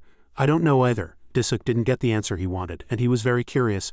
Why does she do that? Disuk muttered to himself. Of course, she's always treated like a princess, so she thinks she's the best and disregards everyone. All three remained silent and quietly walked to Jinwoo's house. The sun hadn't set yet, and the shadows of the houses were already cast, signaling that night would soon come. Jinwoo opened the door and walked in. He greeted the cats. I'm home. He sat down and stroked the black cat. The orange cat seemed to really like Ji-Yoon. It rubbed against his leg. Disuk walked in last, and he nervously looked around as if searching for something. Disuk entered the room and wondered inwardly, "Where's the fat cat?" Suddenly, Disuk's gaze stopped, and he stared intently at something. His body trembled slightly. Where Disuk's gaze stopped, Caden was sitting squarely on the sofa. He coldly looked at the stranger who had just entered his house. Caden's glaring gaze was terrifying and overwhelming. Disuk looked at him, breaking out in a cold sweat. His eyes turned black with fear. "Damn it." In contrast to Disuk's mood, Jinwoo said in an excited voice, "Please sit down, both of you, I'll get some drinks." Jinwoo turned to Disuk, but his face was serious and his expression was hard to understand. Jinwoo asked Disuk, "What's wrong with you?" He was still not himself, his body trembling, and he could only stammer, "Oh." Suddenly, Disuk put his hands on the ground and knelt. Then Disuk placed both hands on both knees, clenched his fist tightly, and had a nervous expression. Disuk knelt on the floor right next to the sofa where Caden was sitting, and his face was pale.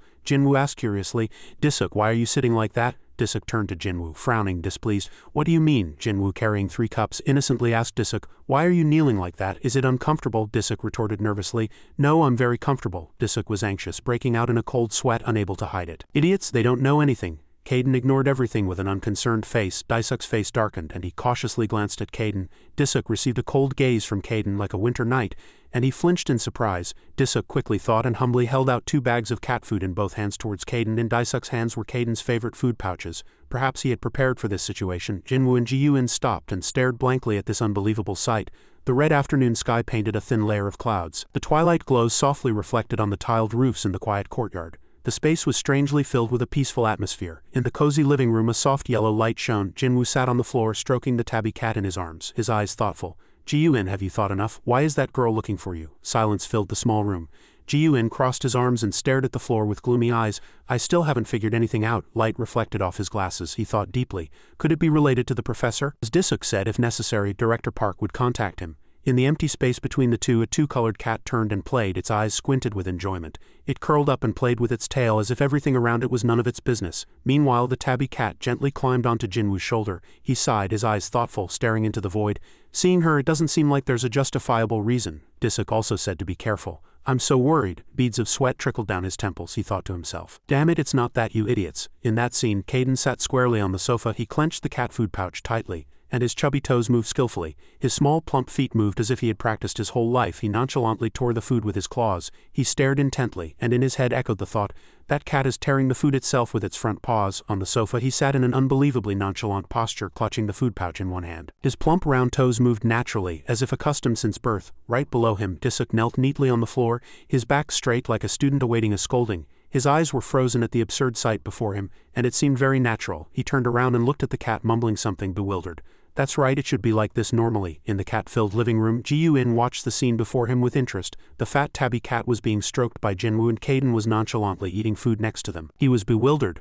"Why is no one paying attention, you 2 idiots?" Caden finished eating, let out a loud burp. His eyes squinted with enjoyment. Immediately, Disuk turned around, another bag of cat food in his hand. With a serious face, he was as polite as offering treasure to a king. He opened his mouth wide and stared at him blankly as if looking at a madman. His eyes met his, and Disuk nervously looked away. Caden sighed slightly, and with a sharp gaze he leaned towards him. "Hey kid, follow me." Disuk was nervous, breaking out in a cold sweat. The 2 cats turned around, startled by his sudden shout. In the spacious living room with soft sofas, the 2 boys and 3 cats looked at Disuk with surprised eyes. The air in the room suddenly became strange. He screamed in bewilderment. No, the air in the room froze after a moment of silence, and Disuk jumped up in bewilderment. He walked towards the door with awkward steps under the gaze of the cats and people. "La-da-da-da-da, hola." Jinwoo had a bewildered expression. "Is he singing?" "Wow, Disuk can't sing." He was sweating profusely and felt unjustly accused. "These idiots dare to judge my singing skills. How ungrateful, I'm saving them." The sunset painted the window golden in the yard. Caden glared at Disuk, furrowing his brow and sending an unpleasant look. "What on earth are you doing?" He was flustered, sending a panicked look as if caught in the act. "What do you mean?" Caden glared at him. "Why are you acting so strange?" Disuk was serious. "I'm not acting strangely. This is my true self, and I am a strange person." Caden's eyes widened, as if he didn't believe a word. "What strange things are you saying? Your behavior isn't natural." Under his suspicious gaze, Disuk hesitated. "Don't worry, I'll keep your secret. I'll act as normal as I am now, so no one will suspect anything." Caden looked at him unpleasantly, his eyes darkening as if he had heard the most foolish story in the world. "Are you an idiot?" he sighed. "Don't talk nonsense, you're already acting strangely." Disuk nervously placed a hand on his chest. "Please believe me, I will never speak of what I witnessed." Under the sunset, Caden asked suspiciously, "Really? Are you going to tell your sister, Eugen?" He replied firmly, without a hint of wavering. "Of course I told my sister I knew nothing." He thought deeply. Disuk secretly rejoiced and quickly tore open a bag of cat food. "Good, he's being persuaded by my words. Now it's my turn." Food poured out of the torn plastic bag looking glossy and appetizing. As if seducing himself, Caden stared at the bag of food in front of him without a word, his sharp eyes not missing Daisuk's every small movement. Daisuk sweated profusely with nervousness, trying to bribe him to forget everything. Here, eat. Finally he lowered his head and took the first bite, glancing at him while chewing, his eyes still filled with murderous intent. All right, I'll be watching. After eating deliciously, Daisuk breathed a sigh of relief. I did it, it's fine now. Whoosh, suddenly the door opened and Jinwoo and Ji-Yun came out from inside. Seeing the two, he stood up. Where are you two going? The two went down the stairs and Jinwoo said with a smile, we're going to get something to eat. We came home without buying anything, do you want to come? Daisuk sighed unpleasantly. You two forgot, not me. Why should I go? He was startled. Unconsciously he realized something. The long winding staircase was covered in sun shadows and chewing sounds echoed in the quiet space. Caden was eating deliciously, and Daisuk's face darkened. Wait, so I'm going to be alone with that fat cat? He suddenly got goosebumps and sweat poured down like rain. The sun was setting, and on the quiet country road houses were faintly visible amidst lush green trees with street lights dimly illuminating the street. Jinwoo said with a bright smile, sorry it's so late today. The cat's eyes lit up as soon as it saw the food. The cat looked at the two small cats eating deliciously. Yum yum, he smiled gently. Daisuk fell into deep thought watching Jinwoo give the cats an affectionate smile. He really seems to enjoy doing these things, and he recalled what Jinwoo had excitedly said before. All the cats in our house are strays. His eyes widened. That's right, he turned around and suddenly thought, why doesn't he look for stronger stray cats? Daisuk imagined two large, fierce cats glaring at each other antagonistically. He thought deeply,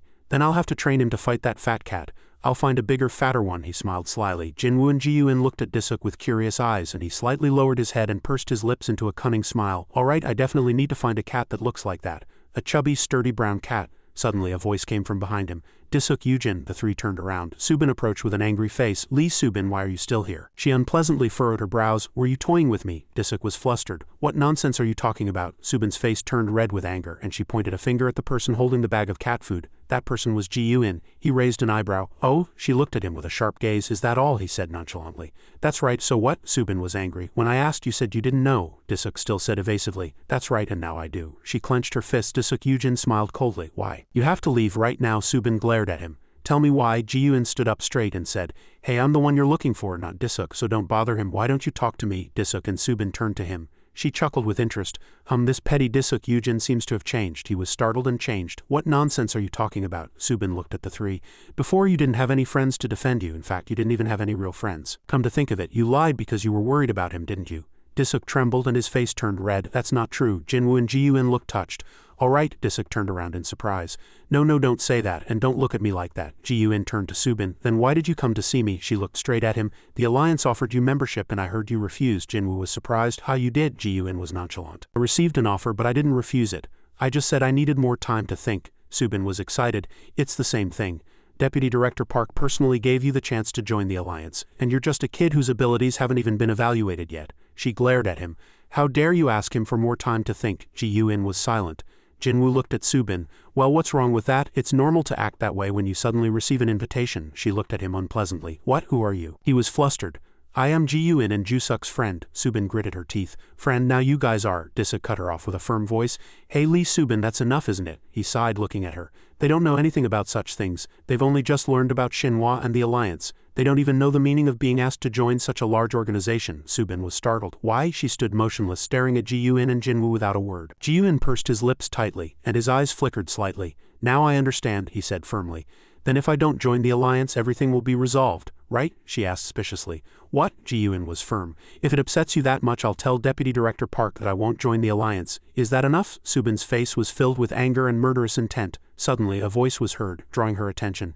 Deputy Director Park, Lee Subin is bothering Ji-Yun. She turned around in surprise in the direction of the sound. Daisuk was holding the phone to his ear. Yes, she came to our school before and picked a fight. She's trying to fight Ji-Yun too. Subin was agitated. Hey Daisuk Yujin, what do you think you're doing? He was still holding the phone, calmly accusing her. Hey, can you hear me? Can you hear her shouting too? She seems out of control. It's really scary. You need to come quickly. Subin went wild and rushed at him. You crazy bastard, stop, hang up, Daisuk shouted into the phone while dodging. Somebody help. Ji-Yun and Jinwoo watched the two chase each other with incomprehensible expressions. The small house was hidden under the cover of night. Warm yellow light spilled out from the square window. A plump cat's paw was visible on the beam. So Caden used his strength to jump onto the beam. Subin had already disappeared, and even on one foot he balanced on the beam, moving up and down. Jinwoo sat on the nearby stairs holding the black cat in his arms. Yes, before Deputy Director Park arrived, the sky was dyed crimson by the sunset. Subin was angry. Disuk Yujin, you're lucky. If it weren't for Deputy Director Park I would have killed you. Disuk scoffed at her. Don't talk nonsense, you were the lucky one. Subin gritted her teeth. Shut up. Then she turned and pointed a finger at Ji-Yun. And you, she looked at him with sharp eyes, I'll talk to you later. After speaking, Subin turned her back and left. Ji-Yun and Jinwoo watched her from behind. Jinwoo next to Ji-Yun couldn't help but energetically wave goodbye to her. Bye in the bright room illuminated by soft light. Jinwoo looked at Kaden. Disuk said that Deputy Director Park gave Ji-Yun special treatment by offering him to join the alliance without an ability test. Is that a big deal? He was nonchalant. The Awakened Association has a complex system. They have different rules, it's quite complicated, but certainly the higher up you go, the more power you can have. All associations are like that, he admired. Kaden continued to do pull-ups, without a hint of wavering. That Deputy Director Park seemed like an authoritative person. His attempt to recruit Ji-Yun by breaking the alliance's rules was already special treatment. That's already special treatment. Jinwoo was curious. Do you think Ji-Yun will join the alliance? He said nonchalantly. If he wants to, he will. Jinwoo looked at Kaden. Kaden Hung also said it's good to join a suitable group, right? He changed his grip while doing pull-ups. I can't deny that. You'll get more information about Awakened and other problems. It's much safer than being alone. The room was still illuminated by soft light. He hesitated. Then Kaden. Should I also join a group? Kaden looked at Jinwoo with a serious face. He landed on the floor with a thud. Kaden raised an eyebrow and asked him, What do you want to do? He bowed his head. I won't get an offer like Ji-Yun, he asked repeatedly. What do you want to do? Jinwoo hesitated. That's right. I haven't thought about joining any association. I didn't know anything until now. Then he chuckled nonchalantly. Actually, I think it's good not to belong to any association, Kaden chuckled. Then why do you care? Do whatever you want, he chuckled looking at him. Hee. Jinwoo looked at Kaden. Kaden Hung, which association do you belong to? He took a few steps and said. None. Jinwoo was surprised. Why, you said it's dangerous to be alone. Kaden jumped onto the sofa. I never needed one in the first place. He sat arrogantly on the sofa, legs spread, chin in hand. It was an emperor-like posture. I'm too strong to need such help. Jinwoo's eyes widened in surprise. Wow, that's amazing, Kaden chuckled triumphantly. Actually, don't work for associations. Rather, they work for me. Many associations want to work with me, but I've rejected all of them. Jinwoo closed his mouth. Why? He looked at him unpleasantly. Besides, if you join such an association, you can't fight freely, Jinwoo admired. Wow, Kaden reminisced. Come to think of it, some crazy bastard once told me he'd kill me if I didn't work for him. Jinwoo was curious. So what did you do? He said nonchalantly. I worked for his association. What else? It's not big, but it's pretty well known to a lot of people. Jinwoo admired Kaden. Hung is truly amazing. Kaden slightly curled the corners of his mouth and scoffed. It's nothing, of course I'm amazing. The sounds of joyful conversation echoed in the house. He said excitedly. Did I tell you? A few guys who claimed to be stronger than me came and chattered nonsense, so I taught them a lesson. Jinwoo was startled. Oh my, really? He was amused. Yeah, those guys are stupid. Jinwoo was excited. Right, and their conversation continued late into the night. The next morning, refreshing sunlight shone on the familiar rooftop. Jinwoo was sleepy, yawning in a daze. He walked and said, I'm so sleepy, I listened to Kaden Hung talk all night. He paused for a moment and sighed, and then he ran to school excitedly. Hung's stories are really interesting. Seeing Subin, Jinwoo smiled brightly and greeted her. She furrowed her brows. Don't talk like I'm your friend. So did you get home safely yesterday? Subin narrowed her eyes. Is he crazy? Her expression didn't change at all. Stop talking nonsense and call Ji-Yun. Jinwoo stopped in surprise.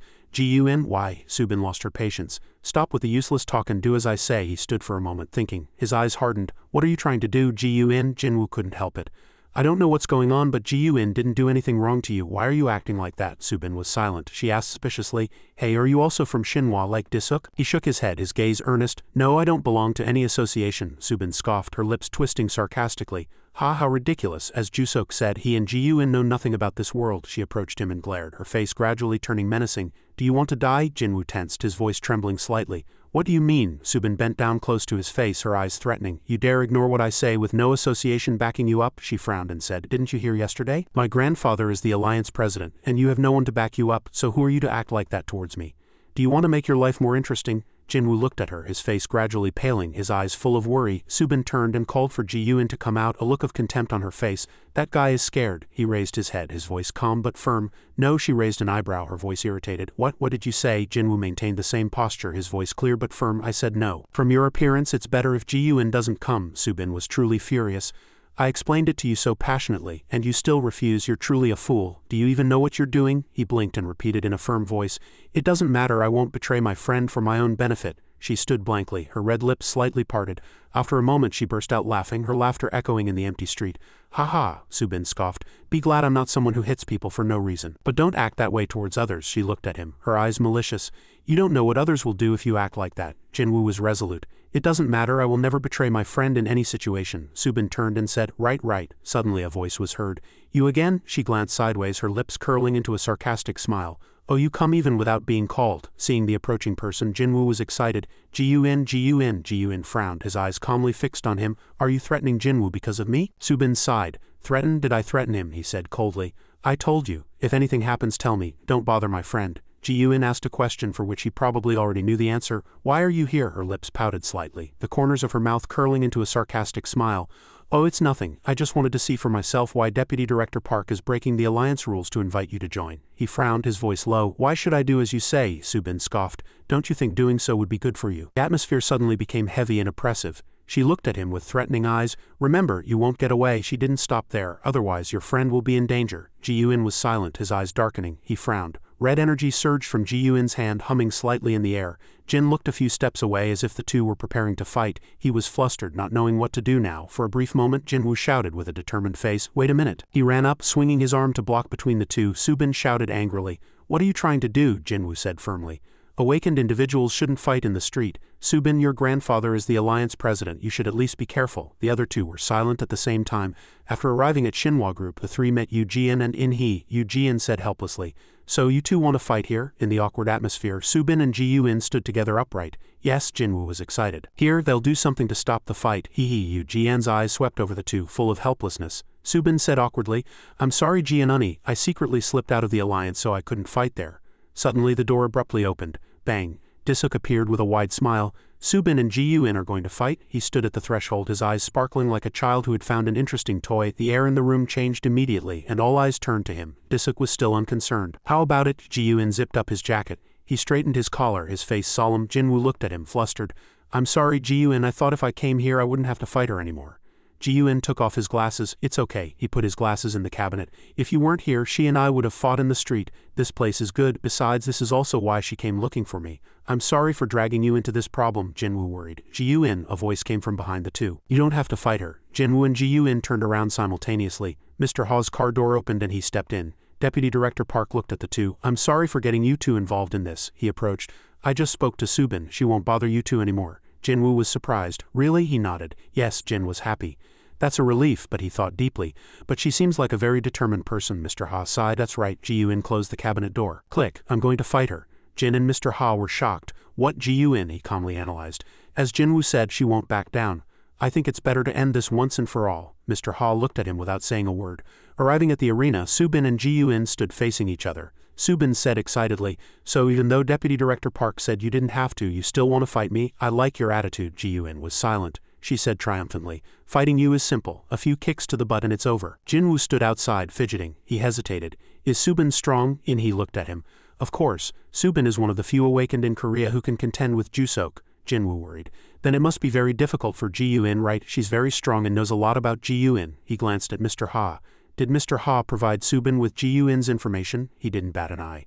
No, and I didn't provide Ji-Yun with Subin's information either. Neither of them knows anything about the other's powers. In-hee scoffed. Smart? The elevator bell rang. Ding dong, someone stepped out. That person started with hi, haven't you started yet? The three were surprised. What? Disuk came down the stairs holding a bucket of popcorn and with Caden on his shoulder. Ta-da! Caden looked at Jinwoo who was shocked. Ah, he jumped to the ground and Jinwoo corrected himself. Damn it, the people around murmured. Oh, Subin is angry. Disuk, are you teasing me? You even brought popcorn. Disuk laughed while eating butter popcorn. Yes, munch munch. She gritted her teeth. Do you want to die? He said leisurely. Why not? Popcorn is perfect for times like these. Munch munch. Subin was angry. That damn guy. Jinwoo looked at Caden with amusement. How did you get here? He recalled the moment he was walking on the rooftop. Caden looked suspiciously at Jusok who was running downstairs in a hurry. Where is that guy rushing off to? He looks really serious. He was startled. Did something happen to Jinwoo again? Held in Jinwoo's arms. Caden was helpless. Anyway, it's better than getting caught up in trouble. He glanced sideways, wary. Under the faint yellow light she stood with her arms crossed, her long black hair making her face appear even sharper. The cat glanced sideways, but the woman looked truly unapproachable. He frowned at In-hee's eagerness to touch his fur and the discomfort that guy caused him. Subin lost her patience. Start. In-hee awkwardly cleared his throat. Ahem, as everyone knows, the fight will begin when the sound is made. Jinwoo held Caden. A hint of worry crossed his eyes. Beep, the bell rang, signaling the start of the fight. Subin immediately took a defensive stance. She said provocatively, Don't think you're special just because Deputy Director Park offered you membership. In the center of the arena, Subin scoffed, clenching her fists. I can also feel your energy is quite strong. In-hee and Mr. Ha watched the match in silence. Beep. Subin stomped her foot firmly on the ground. Thud. But I'll show you, she laughed loudly with a provocative look. The difference between us? I was properly trained and taught from the beginning. Unlike a wanderer like you. A sharp bell rang, beep, a burst of explosion. Bang, there was no direct punch or collision, but the flow of aura twisted the space, compressing it for a moment. Subin's face was completely tilted to one side and a small explosion occurred right next to her cheek. The air in the room swayed slightly as if twisted by the sudden pressure. Subin's body flew in a perfect arc. Ji-Yun stood motionless, his hands trembling slightly. The vast space stretched endlessly. The spectators remained still at the edge of the frame. All eyes were focused on one spot, where Subin was thrown in the center of the arena. Against the infinite white background, her body twisted and contorted in midair. Her limbs flailed as if she didn't understand what had happened to her. A heavy sound echoed in the empty space and her body fell to the ground. Thud. The space fell silent, and sweat beaded on everyone's foreheads. They watched Subin fly away in an instant, their faces flustered and bewildered. Disuk clutched his stomach, chewing popcorn and laughing loudly, his cheeks red as if he had seen the best comedy show. He. Next to him, Jinwoo looked at him with worried eyes. Disuk, what's wrong with you? Even Kaden, in cat form, glanced sideways at him with contempt. Is that guy crazy? Why is he like that? Disuk hugged his popcorn and laughed loudly with a proud face as if he had answered a test question correctly. I knew it. As soon as the fight started, he'd land a punch and that young Subin would just stand there and babble nonsense. Everyone stood silently, not knowing what to say. He continued to mock another person's pain. And she got hit and fell. Ji-Yun was cold, his face showing no change in expression. Disuk approached him excitedly and patted him on the shoulder a few times. Well done, you haven't changed at all, have you? I knew it. Subin opened her eyes wide in surprise. What? Did I get hit by him? For a moment she supported herself with her hands and stood up angry. How embarrassing. Disuk was shocked. What? Subin was excited. That damn guy. Mr. Ha approached and looked at her. Stop. Ji-Yun won. In the room under the bright ceiling lights, her breathing was heavy. She shouted, rebutting. But I just let my guard down for a moment. He can only do that once. Mr. Ha sighed. Then you were lucky, weren't you? Just let your guard down once? Subin gritted her teeth, her words coming out harshly. Each word was as heavy as a stone. Didn't she know that even a moment of inattention wasn't just about victory but life itself? The entire arena held its breath, watching. He looked at her. If Ji-Yun had continued to attack her while she was down, she would have been seriously injured. Her hands were clenched so tightly that they turned white. She bowed her head and forced a wry smile. How ridiculous. Ji-Yun was calm. If you're uncomfortable, let's fight again. Disuk was shocked. What? In the desolate landscape, surprise permeated every face. Jin said to Ji-Yun worriedly. Mr. Ha frowned. Ji-Yun, don't think that's all of Subin's power. Subin is as strong as Disuk, he sighed. That child won't accept this result. The wind blew through her disheveled hair from the recently ended fight. Subin was shocked. Kaden was interested. Hey, this is what an awakened is supposed to be like. Why do you keep stopping the fight? Keep fighting. Light reflected off her red lips and silver buttons gleamed playfully. Subin scoffed. I truly like you. In the center of the arena, which was cracked from the previous clash, she was ready to fight, her eyes sparkling with excitement. All right, let's begin. In a corner of the room where faint light illuminated a young face, Jinwoo was flustered. Subin. She turned and looked at Jinwoo angrily. Shut up, why are you acting like we're close? He looked at her worriedly. Your nose is bleeding. Blood dripped onto the cold floor, one drop at a time. Subin was flustered. What? A cheerful laugh echoed, breaking the tense atmosphere. Disuk held popcorn in one hand and pointed at her with the other. He. Subin's nose is bleeding. How embarrassing. Subin was angry. Shut up, you damn guy, Disuk said leisurely. That's good, ha ha ha. In that chaotic atmosphere, the eyes of those around them were fixed on the two, causing a ruckus. Everyone's eyes were filled with pity and they couldn't say anything. Subin and Ji-Yun stood facing each other in the arena, and the others were also watching the two fight. Subin wiped the blood from her nose with her hand and cursed. Damn it. She thought to herself that she would never make a mistake again. This time I'll fight seriously. She had just been hit and was angry, and when she turned around she saw her best friend holding a ridiculously large bag of popcorn and eating it deliciously. Gritting her teeth, she glared at him and shouted, "Don't eat popcorn." But Disuk completely ignored her, nonchalantly munching and teasing her. He had just said, "I want some." She was helplessly unable to do anything and finally ordered, "Then eat quietly." She glared at her friend with eyes that looked like she would devour her alive. Deputy Director Park saw him losing his composure and quickly admonished, "Subin, focus. Don't let that kid break your guard again." Subin seemed lost in thought, as if about to say something, but then stopped. Once everyone regained their composure, a voice rang out. Both parties have agreed, so the battle will resume. Both were already prepared. And a terrifying power emanated from their entire bodies, impossible to ignore. Jinwoo watched from outside, his eyes wide in surprise. The gazes of the two in the arena met, emitting a strong killing intent. As soon as the announcement ended, Ji-Yun launched an attack at Subin, but she also quickly dodged. Subin was very frustrated, having already lost once, and she knew her opponent's skill well. Gritting her teeth, she calculated inwardly, that guy's attack pattern is really unpredictable, and it's not just a sudden attack. Without giving her time to prepare, Ji-Yun launched another sudden attack at Subin. Subin dodged again but realized that she shouldn't just wait for her opponent's attacks but should attack proactively. As soon as she thought of it, she counterattacked. Ji-Yun didn't expect this situation and knelt to dodge. Jinwoo watched this scene from outside and inadvertently shouted, "Ice!" He just threw ice. Whether he was surprised or not, Disuk already knew this fact and still ate popcorn nonchalantly, replying, "Yeah, she attacks her opponents with ice." Jinwoo turned to him and asked, "So there are awakened who can control ice?" He explained to him that it sounded strange, but they still existed. He was learning this for the first time and admired Subin. "Wow, that's amazing," and Caden was in his arms in cat form. A slight look of disdain was on his face and he thought, exaggerated reaction. Subin made a weapon out of ice and approached confidently, complimenting him. "Your ability is pretty good, your movements are quite good too." Ji-Yoon still said nothing. She fired an ice arrow at her opponent saying, "Deputy Director Park specially offered you to join the alliance, right? I'll prove that you don't deserve it." The ice arrow flew towards Ji-Yoon at a terrifying speed. But before Subin could rejoice for long, the ice arrows shattered into pieces and disappeared in an instant. Ji-Yoon had blocked the attack. She was startled and fell backward, still unable to accept this reality.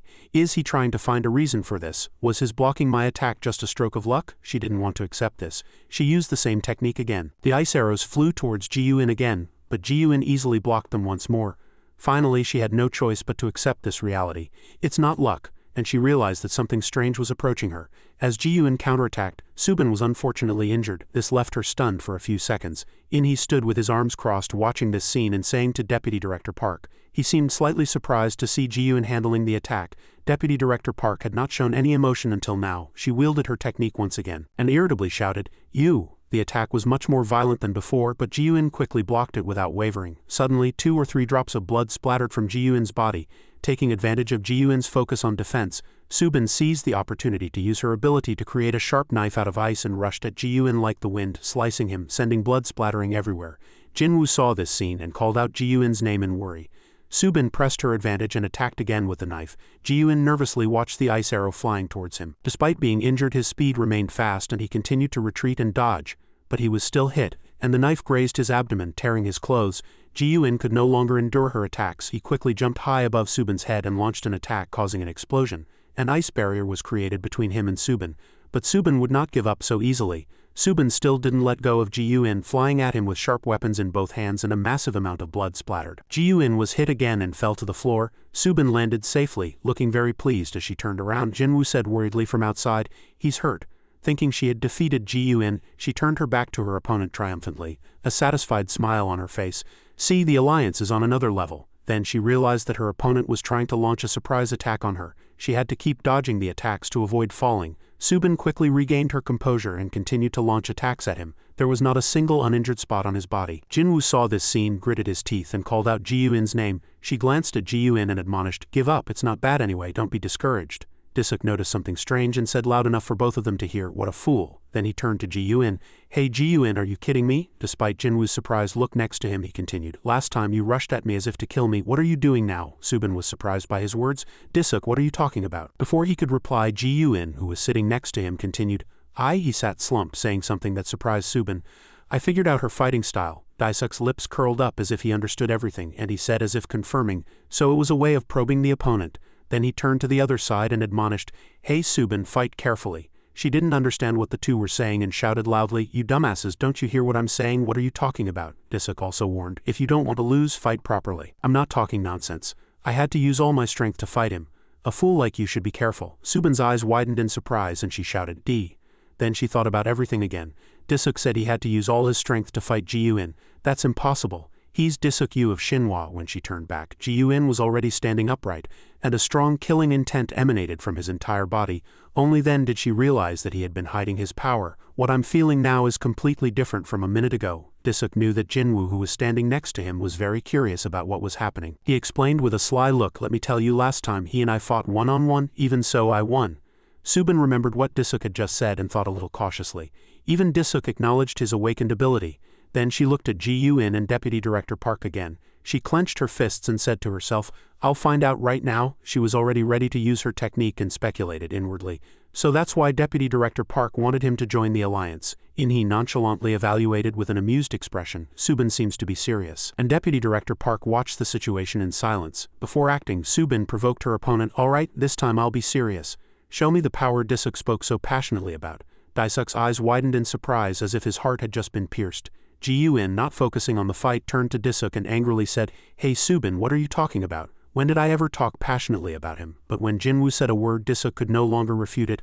I heard that too, Disuk angrily scolded Jinwoo. Misunderstood. Subin glared at him and continued to curse inwardly. Disuk, you fool. For some reason, Ji-Yoon's face turned red at this moment. Disuk, seeing that no one was on his side, turned to Ji-Yoon and realized something was strange. Hey, why is your face red? Subin couldn't concentrate because of the others, and she turned to them and scolded. You crazy idiots, shut up, don't disturb me. Especially you, Disuk, you're the one who should be quietest, and that kid too, stay still. Disuk also didn't back down and shouted, Subin, why are you so angry? Don't point fingers at others. Subin, you wanted this fight. The two continued to argue in front of the three adults, Jinwoo and he and Deputy Director Park, who were bewildered. Subin, tired of arguing, angrily commanded, Disuk, I told you to shut up. Disuk stopped there and said, let's fight anyway, my popcorn got soggy. Subin, provoked by him, shouted, you damn bastard. Then she threw the weapon in her hand at Daisuk's popcorn bag. The bag ripped and popcorn scattered everywhere. Daisuk's face darkened at the sight and he looked gloomy as he watched the popcorn fly everywhere. My popcorn. Then he looked up and asked, Subin, are you crazy? She was still angry and said as if to continue her attack, I'm perfectly fine. If you have a complaint, come at me. Disuk couldn't stand such provocation and accepted the challenge. All right, if you're good, come at me. Then he rushed forward to fight. Subin also cursed, shouting, die? You damn bastard. The two rushed at each other to everyone's surprise. Disuk provoked, is that all you have, catfighting skills? The noise continued to echo. Here are my feet, come and hit them. Jinwoo's eyes widened in surprise and Caden in cat form watched with wide interested eyes, thinking inwardly, this is what I was talking about, this kind of fight. Subin praised sarcastically, your feet are pretty good too. Jang helplessly sighed because of these children, and Deputy Director Park and In-hee said nothing but thought the same thing. They rushed forward like arrows and disappeared from their spots while Jinwoo was surprised. Subin shouted, you were lucky. Disuk glared at her and sarcastically said, look who's talking. After a moment, the two were held by Deputy Director Park and In-hee, unable to fight anymore, but their mouths continued to move endlessly, cursing each other. Disuk cursed, you crazy bitch, and Subin retorted, damn it. Deputy Director Park held Subin's hand behind her back, sighed and admonished, Subin, calm down. Did you forget your objective? She suddenly seemed to remember, saying, oh, and then turned her gaze to Ji-Yoon, who was standing next to her, watching with interest. She pointed her finger directly at Ji-Yoon and said, you passed. Not only that, but she added, you passed my test. I'll recruit you into the alliance. This test was to see if you were worthy of accepting Deputy Director Park's offer. I've seen enough, you've proven yourself. Ji-Yoon stood blankly, his mind filled with question marks. Disuk, restrained by In-hee, complained, that's impossible, he's good at lying too. You were just afraid of running out of energy, weren't you? Don't act so noble. Subin, seeing herself ignored, struggled to break free. Gritting her teeth, she cursed, shut up, can't you shut your filthy mouth? Disuk was furious and retorted without backing down, that's hilarious. You know very well that you're admitting my words inwardly. While the two were endlessly arguing, Ji-Yoon suddenly cut them off, stopping their argument. I won't join the alliance. The two stopped arguing and simultaneously turned to him with bewildered expressions. Jinwoo and Jang were both surprised by Ji-Yoon's sudden decision. He silently watched people's reactions, his face showing a thoughtful expression. At this moment, Subin broke free from Deputy Director Park's restraint and shouted, how dare you refuse? Did you receive another offer? Are you weighing your options? Ji-Yoon quickly denied her words.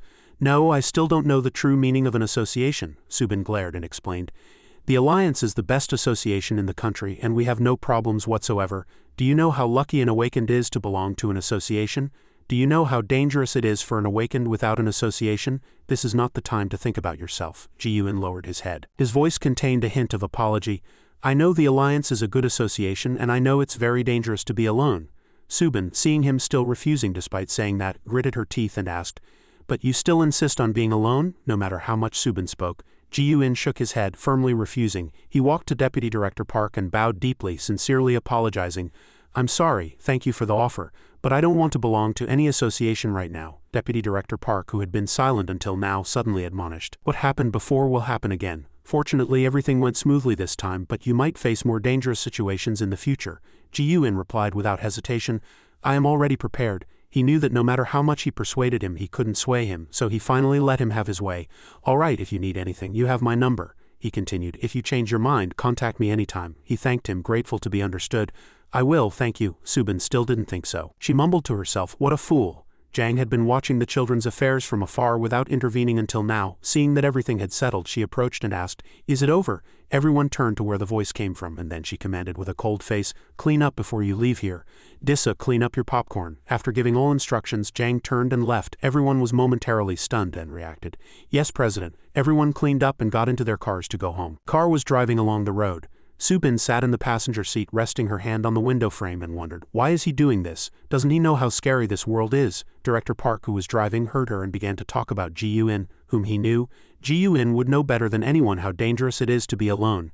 Ji-Yun and his professor lived as vagrants. Subin looked at the city landscape and replied, "Yes, I heard that, but that's no reason to do what he's doing." Director Park suddenly cut her off and said, "I can't tell you everything, but Ji-Yun's professor has many enemies. Many associations tried to capture him, and the two had to flee without a safe hiding place." She seemed to be deep in thought. Director Park continued, "Recently Ji-Yun was kidnapped and tortured by the Klein brothers." She straightened up and asked, "I heard that story. So that kid got caught up in that chaos too?" He gripped the steering wheel and said firmly, "That's right. He certainly knows better than anyone how difficult it is to be alone without an association." Subin was speechless at this. Night fell. And at this moment light seeped through Ji-Yun's house window. Inside the house, Jinwoo sat on the sofa holding a cat and asked, "Ji-Yun, are you sure you don't need a doctor?"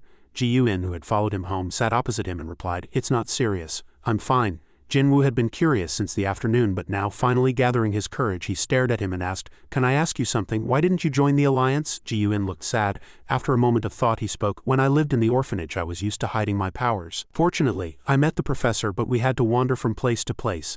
I always had to care about what others thought. That's why I couldn't make my own decisions." Jinwoo listened to his story silently, word for word. He also felt pained for him. Ji-Yun was still talking about his painful past. "In the past I always finished everything without any choice. From now on I want to make my own decisions and take responsibility for them. If I join an association, I'll continue to care about what others think." Suddenly someone spoke. "I understand." At these words the two turned their heads and looked at him with bewildered expressions. It was Disuk. He had been there all along unbeknownst to them. He was sitting next to the sofa, and as the two looked at him, he looked back at them. Disuk, feeling uncomfortable, shouted loudly, "What? Why are you staring at me like that?" Early in the morning, inside Caden's house, Caden, in the form of a fat yellow cat, sat on the sofa, constantly regulating his breath and energy. Blue light emanated from his entire body, and his eyes were sharp. He stretched out his hand and fiddled with it, thinking to himself, "My body is fully recovered, but why is my energy use so clumsy? Using the same amount of energy consumes much more than when I'm human. Is it because I'm not used to using power in a cat's body?" He thought he needed to research this further. Jinwoo, who was sleeping on a nearby sofa, also woke up and stretched. He yawned broadly, saw Caden and asked in surprise, Caden, are you done?" He looked at Jinwoo in surprise and replied, "Yes, I'm done." Jinwoo rotated his shoulders and continued, "Now I can gather energy morning and evening, thanks to the method you taught me. My body always feels refreshed." He jumped off the sofa and replied proudly, "Of course, I made it, didn't I? Are you using it as often as possible?" Jinwoo also got up and followed him up the stairs, chattering incessantly, "Yes, of course, it's always in my head, except when no one else is here." The cats were startled by the footsteps and gathered at the door. As soon as he opened the door, he saw the cats meowing. He walked a few steps faster and said, "Are you hungry? You were all waiting here. I'll feed you." He put cat food on a plate and, seeing the tabby cat that had just woken up, called out, "Oh, you're up too." The cat still didn't move. He brought another plate of food in front of it and said gently, "Eat, you need to recover." The cat was startled when he stroked its fur, but then let him do as he pleased. It sighed but still didn't eat. Caden, despite being in cat form, was still climbing the stairs, building his stamina. Seeing the scene before him, he turned to Jinwoo and asked, "Jinwoo, aren't you going to school today?" Jinwoo replied casually, "No, it's Saturday today." Caden cursed in anger. "What a bad guy, you skipped school for 2 days straight." Jinwoo quickly defended himself. "Yesterday was because of Ji-Yun." Caden climbed the stairs with one hand, saying helplessly, "Yes, yes." Suddenly the brown cat waved its paw and called him. He broke out in a cold sweat and refused. "Move, I'm not your friend." After feeding all the cats, Jinwoo changed his clothes and went out. "I'll be back later. I need to feed the other stray cats too." The cats also meowed as if answering him. Caden followed him, asking with an unpleasant expression, "Don't you find yourself ridiculous?" When Jinwoo seemed not to understand, he continued, "You skip school, but you never forget to feed the stray cats." Jinwoo walked alongside him and explained, "That's because if I don't feed them, they'll starve to death. I mean, someone else might feed them, but they might not." He replied, "Yes, yes." Suddenly, a child said to her mother, "Mom, that cat is so fat." Pig cat, pig cat. Hearing someone mocking him, he paused for a moment, angered. He glanced aside but said nothing. His face turned dark and he walked on, thinking, "This is so annoying. I, the legendary Caden, being called a fat cat today." The weather was very nice. Jinwoo was walking down the street when he saw a familiar shadow and said in surprise, "Ah!" He ran like a child, excited, and called out loudly, "Ji-Yun, Ji-Yun, are you feeding the cats too?" Ji-Yun, who was wearing glasses and feeding stray cats today, replied coldly, "Yes." Jinwoo, delighted, approached and exclaimed, "That's a relief. I wasn't the only one feeding them." He said excitedly, "Ji-Yun, I'm going to feed stray cats a little further away. Want to come with me?" Ji-Yun didn't expect him to invite him, and feeling uncomfortable refusing, he nodded in agreement. The two walked side by side while Caden, left alone, slowly followed behind them. As he walked, he observed the stray cats in the alley. Both were surprised that the cats had already eaten. Jinwoo and Ji-Yun walked side by side feeding stray cats. Jinwoo suggested, "I've never been to this area before. Good thing. There's enough food to feed an entire area. Will there be cats there?" Ji-Yun replied immediately, "I don't know." Suddenly, Jinwoo spotted another familiar person. It was Disuk, feeding cats in the alley and muttering to himself, "Good, eat a lot. And grow bigger." He concluded with cold words, "You can become an awakened cat." Jinwoo's voice rang out, Disuk. At this, Disuk was startled and shouted, damn it, you scared me. But inwardly he thought, what is that idiot doing here? As the two approached, Jinwoo spoke first. Sorry, did we startle you? Disuk scolded unreservedly. Of course you did, I almost had a heart attack. Jinwoo's face flushed and he asked with a smile, are you feeding cats? Disuk, you seem to like cats. He pretended not to know and refused to admit it. Are you crazy? How could I? But he saw the fat yellow cat staring at him and was startled, doing a 180-degree turn. Then his face turned dark and he broke out in a cold sweat, admitting, they're really adorable, I love them. He had to lie. I'm really crazy about cats. Jinwoo was surprised to hear Disuk say that and replied, okay. Disuk changed the subject. Why are you two here? Jinwoo spoke honestly. We're feeding cats. I met Ji-Yoon on the street and he came with me. Disuk glanced aside, sighed and began to scoff. You two are really idle. Why come all the way here to feed cats? Someone's voice was heard from a distance. Hey Disuk, it's Subin. Her voice was like a megaphone at this moment. Do you want to die? Why aren't you answering my calls? At these words the three were startled and looked back, but Disuk said casually, because you called. Subin cursed as soon as she approached. This damn guy. Jinwoo saw her and greeted her. Hi Subin. But she didn't care at all and cursed. Shut up, don't act like we're close. Disuk glanced aside, he threatened. Can you stop calling me? It's annoying. Subin cursed in anger. Do you think I want to? I needed to know where to find Ji-Yoon. Jinwoo innocently pointed beside him and said, Ji-Yoon is here. She gritted her teeth and shouted in anger, I know. Do you think I'm blind? Ji-Yoon asked expressionlessly. Do you need to see me? Subin stammered at the question. She explained. Well, it's like this. Having said this much, she glanced at Disuk and whispered, I forgot. He suddenly appeared. Disuk sighed and scoffed. What a foolish girl, can't even do something useful on a weekend. At these words, Subin got angry again and shouted, Shut up, you two are the real vagrants.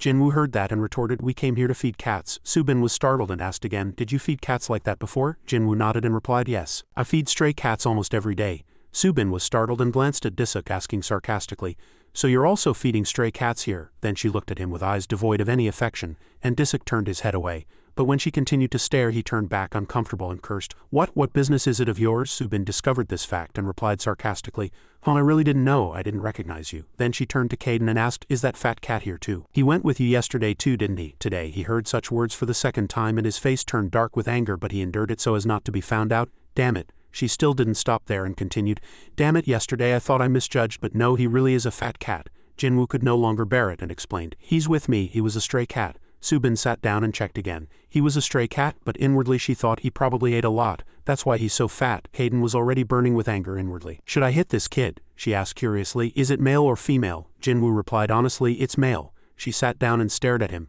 then asked another question no one expected. Is he neutered? At these words he was startled and his eyes widened. Before Jinwoo could answer, she answered herself. Doesn't look like it. No mark on his ear. Then she looked at the three people staring at her. In the president's office, he was reporting, President, the date has been set. We plan to send Disuk and 2 others who passed the test. She listened carefully without speaking. He continued, also, since Ji-Yoon is also under alliance management, we plan to admit him as a special recruit. Jang tapped the table a few times with her finger. She suggested that Jinwoo also participate through Shinhwa's special recruitment. He also agreed, saying, yes, of course, if Jinwoo wants to. Caden, in the form of a fat cat covered in golden light, walked from a dark, empty place. He approached a door where light was pouring out. He stopped as if he had discovered something. Beside the door, 4 neutered cats were facing the wall with their heads bowed. He approached them, asking curiously, Why are you just staring at the wall? What's around your necks? The cats bowed their heads, looking sad and deep in thought. He became even more curious. What's wrong with you? Why do you look so sad? Outside the door, 2 large shadows reflected on the door. The 2 were talking. Neutering is really good, they're recovering, so don't worry, he screamed in surprise. What? His face was dark and worried. Could it be that they? A voice was heard. Oh good, next is Caden's turn. Come in. He was startled. My turn. What are they going to do with me? No, he lay back, covering his lower body. The cat's eyes widened, looking around in terror. It turned out to be a dream. He woke up in Jinwoo's house. The other cats looked at him with startled eyes. He panted, terrified, and said it was just a dream. He hung his head, worried and scared. Caden let out a sigh of relief. Phew, what a relief. Damn it, a cursed dream. How could I be neutered? He yawned broadly. Jinwoo said, owner, still quiet and strong. Since becoming a cat, he didn't know why he felt so sleepy when basking in the sun. The brown cat woke up, looked at him, and fell back asleep. All the cats were sleeping on the floor and sofa. Meanwhile, a voice was heard. Awakened Academy. Jinwoo's eyes widened in bewilderment. He and Jinwoo stood in front of President Jang's office. He explained to him. That's right. It's an academy designed to help young Korean awakened individuals form connections and learn various skills. The program lasts from 2 to 3 months, and after much discussion, it's finally being implemented. Ji-Yu turned back and asked him, So all the awakened in Korea will gather there? He looked at Ji-Yu and replied, Not all of them.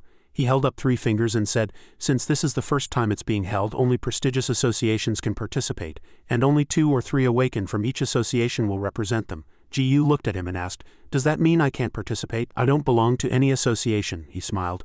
Don't worry, you'll be able to participate with Shinhwa's sponsorship. Ji-Yu gave a wry smile and sighed in relief. I'm not sure, it's so sudden. I don't even know what the Awakened Academy is exactly. President Zhang's face was serious. If you don't want to participate, you don't have to. Do as you wish. Ji looked at President Zhang with firm eyes. But I believe this will be a good opportunity. Ji was surprised. A good opportunity, she explained to him. That's right. From now on you'll have to live the life of a true Awakened. But you've only met a few people from Manhwa and the Alliance so far. I believe meeting other Awakened will help you in the future. The opportunity to meet Awakened your age doesn't come around often. Gu's eyes were filled with worry. Oh, she looked at him and said, you still have time, so think carefully and let me know. He nodded. Yes, he was delighted. Thank you very much, he smiled. It won't be easy for Manhwa to sponsor me, Ji continued. I don't know why, but thank you for always helping me as much as you can. As he smiled gently, she blushed and looked embarrassed. Oh, you don't need to thank me, he bowed. The more you say that, the more I respect you. I'll be going now, I'll think about it. At his words her body trembled. He waved gently and smiled. See you again. After he left the room he bowed. He smiled. Whenever I see Ji I feel positive energy. He's always bright and kind. She gazed into the void in silence. He seemed to have noticed something strange about her. As he wondered, President Zhang looked at him and asked, Is Disuk still refusing? He broke out in a cold sweat. Yes, he said he absolutely wouldn't participate. When she asked why, Disuk was sitting on a chair looking at a fat cat on his phone. He said he was lazy. He was angry at his words. He helplessly broke out in a cold sweat. He said it was bothersome. She too was helplessly silent. Zhang sighed and broke out in a cold sweat. I'll talk to him, he replied. Yes, President, at Gu's house. A cat that had just woken up yawned and stretched. Kai had just woken up and looked blank. The other cats continued to rub against him. He walked. All right. The eyes of the cats following him sparkled. He held a bag of cat food in his mouth, tore it open and poured it into the cat bowls. The cat's eyes sparkled. 3 cats lowered their heads and ate. He glanced at the gray cat sitting on the chair. He looked at the cat and said, Stop ignoring me and come down and eat. The gray cat broke out in a cold sweat and looked elsewhere. He asked him. His eyes sharpened and he said angrily, Don't you hear me? Come down and eat. The gray cat was startled. The gray cat cautiously approached, lowered its head and ate. Caden sighed as he watched the cats eating. He scratched something with his claws. Ji held a torn snack bag and said like a boss, When you're all done, each of you gets one, just one. Ji opened the door and entered from outside. He said to the cats in an excited voice, I'm back. Caden asked him, You're back, he replied. Caden hung. Did you already feed them? He helplessly replied, Yeah. They kept begging, so I had to feed them so they wouldn't bother me anymore. Ji just laughed. Hee. Kai was slightly curious why President Zhang had called him, but instead of answering, Ji wanted to do something else. I want to ask for your advice, Hung. Kai angrily suddenly shouted. Wait. Ji was surprised. He bent down and ate. I'll eat first. Ji sighed in relief and smiled gently. The cats all fell asleep after eating. Kai said that President Zhang wanted Ji to participate in the Awakened Academy as an independent member. With their sponsorship, I mean. Usually, only association members can participate, right?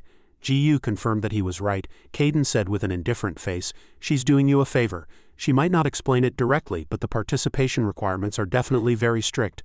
Ji sat on the floor, hugging his legs, and asked, How special is it? Caden replied to him. Only 2 or 3 members from each association will come. Right? That means they are the elite members of their associations. Ji worried and broke out in a cold sweat. He rested his chin on his hand and said, as President Zhang had said, It will help you.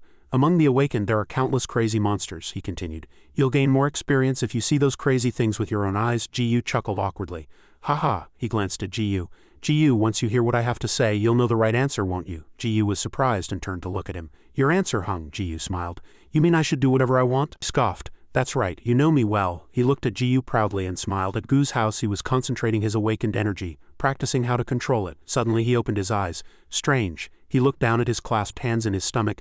Before I thought I was just a little stronger and faster than others, but the power inside me has made all of this stronger and stronger. Ji looked at the awakened energy flowing in his hands. He was surprised that following Caden's instructions allowed him to move this power and make it stronger. He looked at Caden in cat form next to him, who was also concentrating his energy. He looked at him and thought, all of this is thanks to Caden Hung. He opened his eyes wide. If I hadn't met Caden Hung, I would have lived a different life. I wouldn't have met other people either, he thought quietly, then suddenly spoke. Caden Hung. He opened his eyes, glanced at him, and replied, Ji looked at him and said, I'm thinking of participating in the Awakened Academy. He glanced at Ji. You've decided? He replied, yes. Kai sighed, and let's go. He got up delighted. I'll feed the cats and then go to school. Kai looked at him and thought to himself, it's a good opportunity for Ji. Kai continued to concentrate his energy and thought, there won't be many opportunities to meet Awakened of his age. Plus, if they're going to train children, there will be protective gear and safety policies. The sky was clear and the wind was cool. A black cat was eating on a piece of paper. Ji was delighted. He looked at the cat eating with gentle, affectionate eyes. Ji approached and seemed to have noticed something. He ran to Ji excitedly. Ji, what's up? Are you feeding cats on your way to school too? Ji lowered his head. Yeah, if I have time. Ji was shyly delighted. Then we'll meet every morning. Ji smiled delightedly. Ji called out, Ji-yu, yesterday I talked to Jusuk's sister. He looked up at the sky. She told me that the Korean Awakened Academy will open soon. She personally asked me if I wanted to participate. Ji-yu replied. Deputy Director Park told me that too. Ji-yu said from the side. Really? Personally? Yeah, usually only Awakened Association members can participate, but the Alliance will help. He looked at Ji-yu and said, so you're invited too. What are you going to do? Are you going to participate? Ji-yu was lost in thought. I'm thinking about it. Deputy Director Park told me it would be helpful, so I should try. Ji-yu looked at him and smiled. Yeah, Daisuk's sister said that too. Disuk approached from behind with an angry face. What did our sister say? Ji-yu looked at Disuk in an excited voice. Oh, Disuk. He glanced at Ji-yu. So what did my sister say? Ji-yu looked at Disuk and replied. She talked about the Awakened Academy yesterday, he said indifferently. Oh, that? I know about it too. Disuk walked forward and Gu's eyes widened. You know about it too? Oh, of course you would. Disuk replied. I just know it's opening soon. The Korean Awakened Association usually holds meetings to find successors. I think this will be similar. I went once or twice when I was young, so it's been a while. Anyway, it's not my business. Ji-yu looked at Disuk, who was walking ahead, and said, then you're going to participate too, right? Ji-yu continued. You're the strongest member of Shinhwa at your age. Daisuk's face turned red and he looked elsewhere. Oh, of course. Actually, I'm the strongest not only in Shinhwa but also in other associations. It's annoying to state the obvious. Gu's mouth fell open in surprise. Wow, Ji-yu laughed in an excited voice. Disuk, you're amazing. Disuk was proud. But I'm not participating. It's annoying. Ji-yu was surprised. Oh no, it's boring. Disuk turned around in surprise. Why is it boring? Ji-yu looked at Disuk and smiled. I'm participating in the academy. Disuk was surprised. Ji-yu had a gentle face. Jang told me I'd be participating as an independent person, not an association member. She said it would help me. Disuk looked at Ji-yu, his eyebrows furrowed, surprised. Ji-yu was still excited. Ji-yu is also thinking about the offer from the Alliance. Ji-yu slowly said, I'm going, he said seriously. If you go, I'll go too. Ji-yu was surprised by his decision. Oh, Ji-yu explained, if you go, I'll go too. The two walked happily, leaving Disuk behind. Ji-yu was excited. Really, that's great, I feel better. I was worried I wouldn't know anyone there. Disuk looked at the two, breaking out in a cold sweat, helpless. Ji-yu suddenly turned to Disuk and said, Disuk, let's go, let's go. He gritted his teeth and said angrily, yeah? Ji-yu asked in an excited voice if he could come along. He walked next to Ji-yu. You're too noisy. Since you two begged, I couldn't refuse. To be honest, I also thought I should go since I hold an important position in Shinhwa. Ji-yu was delighted to hear him. He delightedly raised both hands to the sky and lifted one leg in President Jang's office. Two people bowed before her. President, thank you for the opportunity. We will not tarnish Shinhwa's reputation. She looked at the two with an expressionless face. You don't need to put pressure on yourselves. The main purpose of the academy is to promote the growth of Korean Awakened and help them interact with each other. Two stood straight and shouted loudly. Yes, President. The two went outside. The blonde girl sighed in relief. I always get nervous in front of the President. The orange-haired boy next to her replied. You're not the only one. The two went down the stairs and the blonde girl complained. I was so nervous I forgot to ask why he said that. The orange-haired boy replied, You mean why Shinhwa is helping someone who isn't an association member participate in the academy? She furrowed her eyebrows uncomfortably. You know about it too, he replied. Of course even the seniors don't like it. She puffed out her cheeks in anger and discomfort. I don't understand, we worked so hard, so why can that guy participate so easily? She turned to the boy next to her and asked, What do you know about him? He pushed up his glasses and said slyly, I sent a few of our subordinates to his house. We'll find out soon. At Gu's house, Kai, in the form of a fat yellow cat, had just woken up and yawned. The doorbell rang outside and he sighed, thinking, who's coming at this hour? The postman. Outside, two people in black clothes fully covered stood. One of them said, No one's home. Let's go in. The other replied obediently. All right. The two entered the house. The door lock was broken. The two opened the door. A person in black clothes wearing a mask and a hat pulled low entered. He seemed surprised to see someone. He looked at Kai, who was glaring at him in fear. Oh, that fat cat startled me. His colleague who followed him in comforted him. Ignore it, let's just get to work, a man who walked ahead judged. That fat cat just bothered me. Caden was angry, damn it. The two casually entered the house and seemed to be calling someone with their headsets. They reported, We've entered the house. No one's here. Kai looked at them, wondering, Who are these guys? Are they thieves? The other person seemed to continue on the phone. We'll find the information. Kai glared at them. They're not thieves, he thought with a serious face. They're trained people. Why did they come to Gu's house? A man was secretly searching for something in a modern room. He was dressed in black and looked very mysterious. He seemed to be a thief. Behind him, an orange cat glared at him. Caden, in cat form, continued to monitor the man's actions. His eyes were very sharp and terrifying. Kai thought to himself, they seem to be here to investigate GU, but who ordered them? He turned elsewhere and sighed, pretending not to be interested in what they were looking for. If I deal with them now, it'll cause more problems, the man suddenly shouted, drawing Kai's attention. What is this? He turned around in surprise. Standing amidst a swarm of cats, the thief from earlier was now before his eyes. He wore a rather uncomfortable expression, and a tawny cat tangled itself around his leg. He grimaced and muttered harsh words. Suddenly, to the surprise of the other cats in the swarm, he kicked the cat at his feet. The kick was strong enough to injure the cat The remaining cats, terrified, retreated behind a box, their limbs trembling and tails bristling. Caden watched from a distance. His gaze instantly changed, a fire seeming to ignite within him, and his eyes turned red as he glared at the guy. He cursed these damned guys inwardly. Suddenly, from behind, a pair of paws darted forward, making quite a loud sound. The figure leapt high, whizzing past the garden tree, and was also startled by the scene that had just unfolded before its eyes. A gray cat with black markings charged at the thief. It swung its paws high, then slammed them down with a furious expression. The cat inflicted a long scratch from his temple down to his body, making the man's eyes widen in shock. After the scratch, the cat slowly descended to the ground. At this moment, the scratch began to deepen on the thief's face, and blood gushed from the wound, instantly changing his expression. He painfully covered his face with his hands and screamed in agony before Caden and the cat. One of his other colleagues heard the loud noise and rushed to him. The man asked worriedly, "What's wrong?" He covered his bleeding face with his hands. "A cat," his colleague asked again, surprised. "A cat?" At this moment, the man looked down at the guy sprawled on the ground. Beside him, the same cat from earlier stood fiercely on the sofa, glaring at him. Its face was very menacing, and its white eyes seemed to be plotting something. The man slowly put his hand into his pants pocket and pulled something out. As he pulled it out, its shape was clearly long, straight, and stick-like. He took a stance, glaring at the gray cat. Despite being threatened, the cat's gaze didn't waver, maintaining an eerily cold expression. The man frowned, seemingly ready to attack. Just then, the gray cat suddenly leaped into the air. The thief swung the stick at the cat like a hunting beast, but he was a step too late as the cat quickly leaped, perfectly dodging his swing. A sound echoed and a scratch appeared once again. The man screamed in pain as his arm had just been painfully scratched. As the cat darted around, he began to get annoyed. Even after being scratched, it still hurt, but he couldn't help but gape as he glared at the cat that continued to threaten him. "What kind of monster cat is this?" the cat continued to taunt him. Suddenly, something made a sound behind the thief, startling him and making him turn around. The sight before his eyes greatly surprised him. His original colleague was sprawled on the floor, and beside him Caden sat proudly on his head. Caden still wore an indifferent expression towards him. He leaped off the man's body, leaving the remaining one with a flustered expression on his face. Then he spun a few times in the air before darting at the man's body and landing a decisive kick to his face, making him fall backward, unable to block it. As soon as the man was kicked, he, like his friend, ended up sprawled on the floor, and his offensive weapon flew far away. Caden landed softly on his body. He looked at himself, his eyes sparkling with delight at his great feat. He thought to himself, "This tail is really effective." Across from him, the gray cat watched Caden with its mouth agape. When Caden turned his head, the gray cat still wore a surprised, open-mouthed expression. Seeing this, he looked satisfied and smug, saying to it, "Well done." Upon seeing Caden's smug expression, the gray cat turned its head away as if it hadn't heard and began licking its paw. Caden saw the gray cat's feigned ignorance and immediately thought, "There it goes again." At this moment, the terrified cats, who had initially hidden in the corner of the room, now dared to come out. They still felt the aftermath of what had just happened and simultaneously rushed towards Caden. They clung to Caden, showing affection, and looked very cute. Caden saw this and admonished them, "You shouldn't be affectionate with strangers. People can be very scary." A small yellow cat slowly approached the gray cat, which was licking its fur. The small cat rubbed its head against the gray cat, showing affection, and wore a very satisfied expression. Caden was still calmly speaking, and the small cats were still clinging to him. "I knew there would be trouble, but they annoyed me. My plan to leave them alone failed." The gray cat was just as calm. The orange cat was still clinging to him, looking very cute. Suddenly, a voice broke the silence.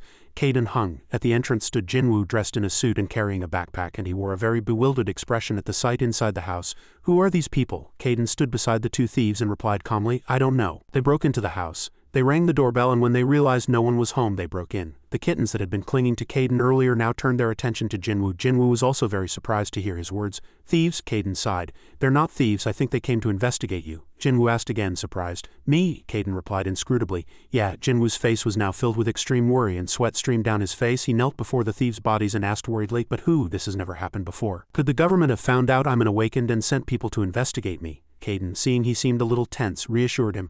"Calm down and call Shinhwa for help."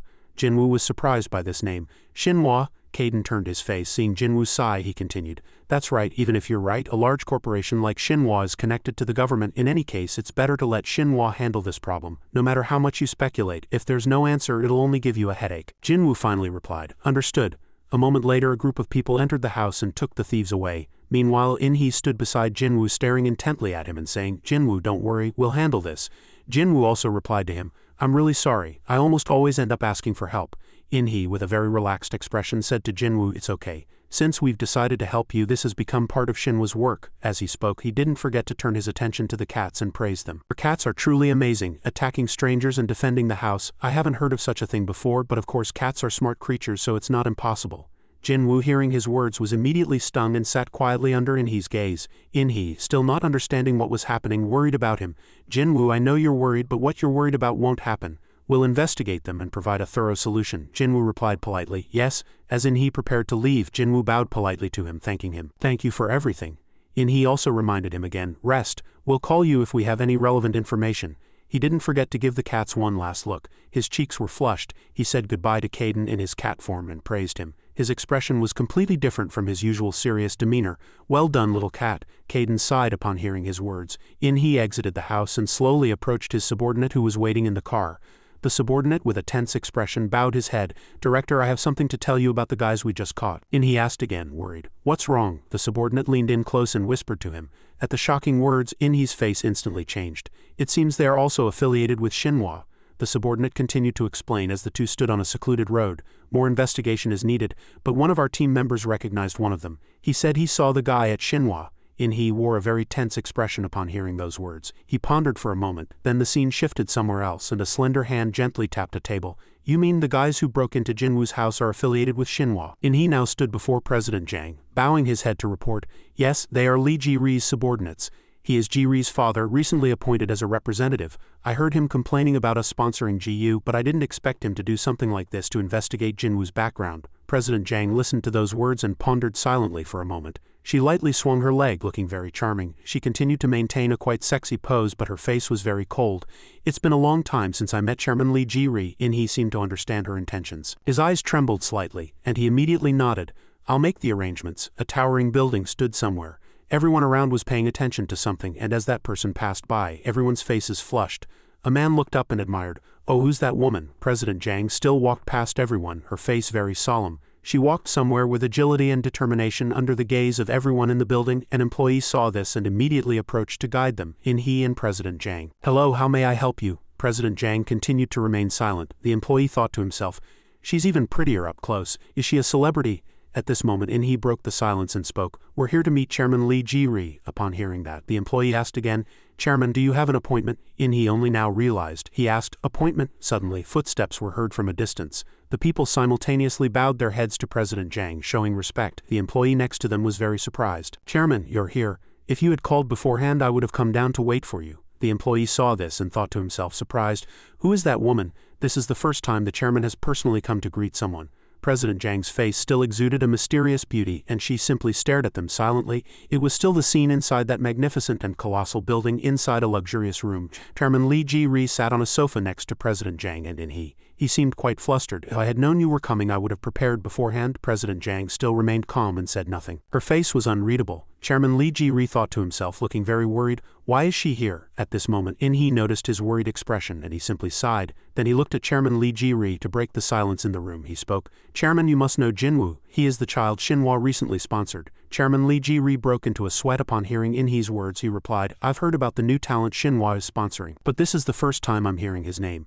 In-hee seemed to see through his lie. He said seriously, don't play the fool. I know that executives expressed dissatisfaction with this decision at the academy. Did he send people to investigate that child? Upon hearing that, Chairman Lee Ji-ri was startled. He still tried to deny In-hee's words. What are you talking about? Who would dare complain about the president's decision? Ahem, In-hee spoke the truth. A few hours ago, there were intruders at Jinwoo's house. Chairman Lee Ji-ri immediately pretended to be surprised upon hearing that. Who would dare do such a thing? In-hee's face instantly changed. He glanced at Chairman Lee Ji-ri. According to our investigation, they are your people. Chairman Lee Ji-ri was flustered. What? Then he could only bow his head and remain silent under the bullet-like gazes of President Jang and In-hee. He showed uneasiness on his face and asked them again, how could you think I would do such a despicable thing? In-hee looked at him tensely.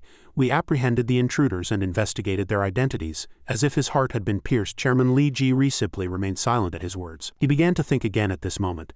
Did In-hee act on his own? Chairman Lee Ji-ri swallowed hard and endured. Knowing that everything had been exposed, he bowed his head before President Jang and In-hee. I apologize, President. It is my fault for not properly educating my son. In-hee continued. Your words were like a lightning bolt to Chairman Lee Ji-ri. That's not all. He continued to state his opinion, driving Chairman Lee Ji-ri crazy. The real reason behind Ji-ri's decision is your constant complaints about the president's decisions. Am I wrong? Chairman Lee Ji-ri immediately retorted. In-hee, how can you say such a thing? At this moment President Jiang, who had been silent for a long time, finally spoke. She stood up and called out to Chairman Li Ji-ri. Chairman Li Ji-ri immediately replied, "Yes, President." President Jiang's face was cold and clear anger was evident in her deep eyes. "Do you have nothing to say to me?" Chairman Li Ji-ri's face changed color upon seeing this. He hurriedly bowed his head, showing President Jiang a repentant expression, and repeatedly said, "I apologize. This will not happen again. I will remove Li Ji-ri from the Academy applicant list." Chairman Li Ji-ri thought to himself, how foolish. With such a hasty action he missed his own opportunity. President Jiang glanced at him lightly and said, "There's no need for that," she continued. "He's still young, so he can make mistakes." Chairman Li Ji-ri was immediately delighted and said, "Thank you, President." Before he could rejoice, President Jiang's words stopped him. However, she glared at him with red eyes. With an alluring yet fearsome expression she continued, "If such a thing happens again, the adults will be fully responsible." Chairman Li's face paled and he could no longer utter a word. Director Yu turned and left, saying as she walked, "In-hee is following. I don't need my money." In-hee quickly walked ahead and opened Director Yu's car door. From afar, Chairman Li, still somewhat dazed, walked cautiously. After everyone had left, Chairman Li stood alone in the room, his body trembling. He clenched his fists and was extremely angry in his heart. "Director Yu, how dare you treat me with such disrespect?" he suddenly shouted. Pressing the phone on the table, a man's voice asked back, "Yes, Chairman." Chairman Li said, "Summon Yu Hyuk immediately." Inside a modern house at night, light spilled out. There was movement inside the house, too fast to be seen clearly.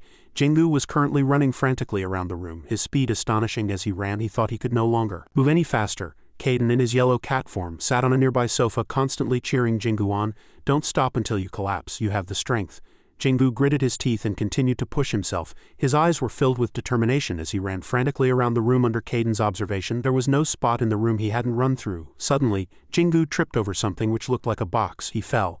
Jingu collapsed on the floor due to tripping over the object and exhaustion. His body was flattened, looking somewhat comical. He continued to pant, flipping over and stretching out. "I can't do this anymore." Kai slowly approached him and encouraged Jingu, who was lying on the floor. "Congratulations." Jingu didn't understand what was happening at all at this moment. "Ha?" Kai told him that he had broken a record. "You did it in 6 seconds. Jingu was overjoyed, a bright smile on his face, and he threw both arms up. He gathered his strength to get up and said to Kai, embarrassed, "I'm sorry, I overreacted again." Even though he knew there was only 1 second left. Hearing that, Kai chuckled lightly. "Don't just take it easy. 6 seconds is a huge improvement. 1 second is a very big deal, and it means your awakened ability has also improved a lot." Caden continued, looking at Jingu, whose face was red and drenched in sweat. "You can be proud of yourself." Then Jingu also smiled brightly at Caden. "Hee, it's thanks to you, Hung." Caden, with a triumphant expression, looked at him mockingly and said boastfully, "Of course." Only then did Jingu remember something and slowly got up.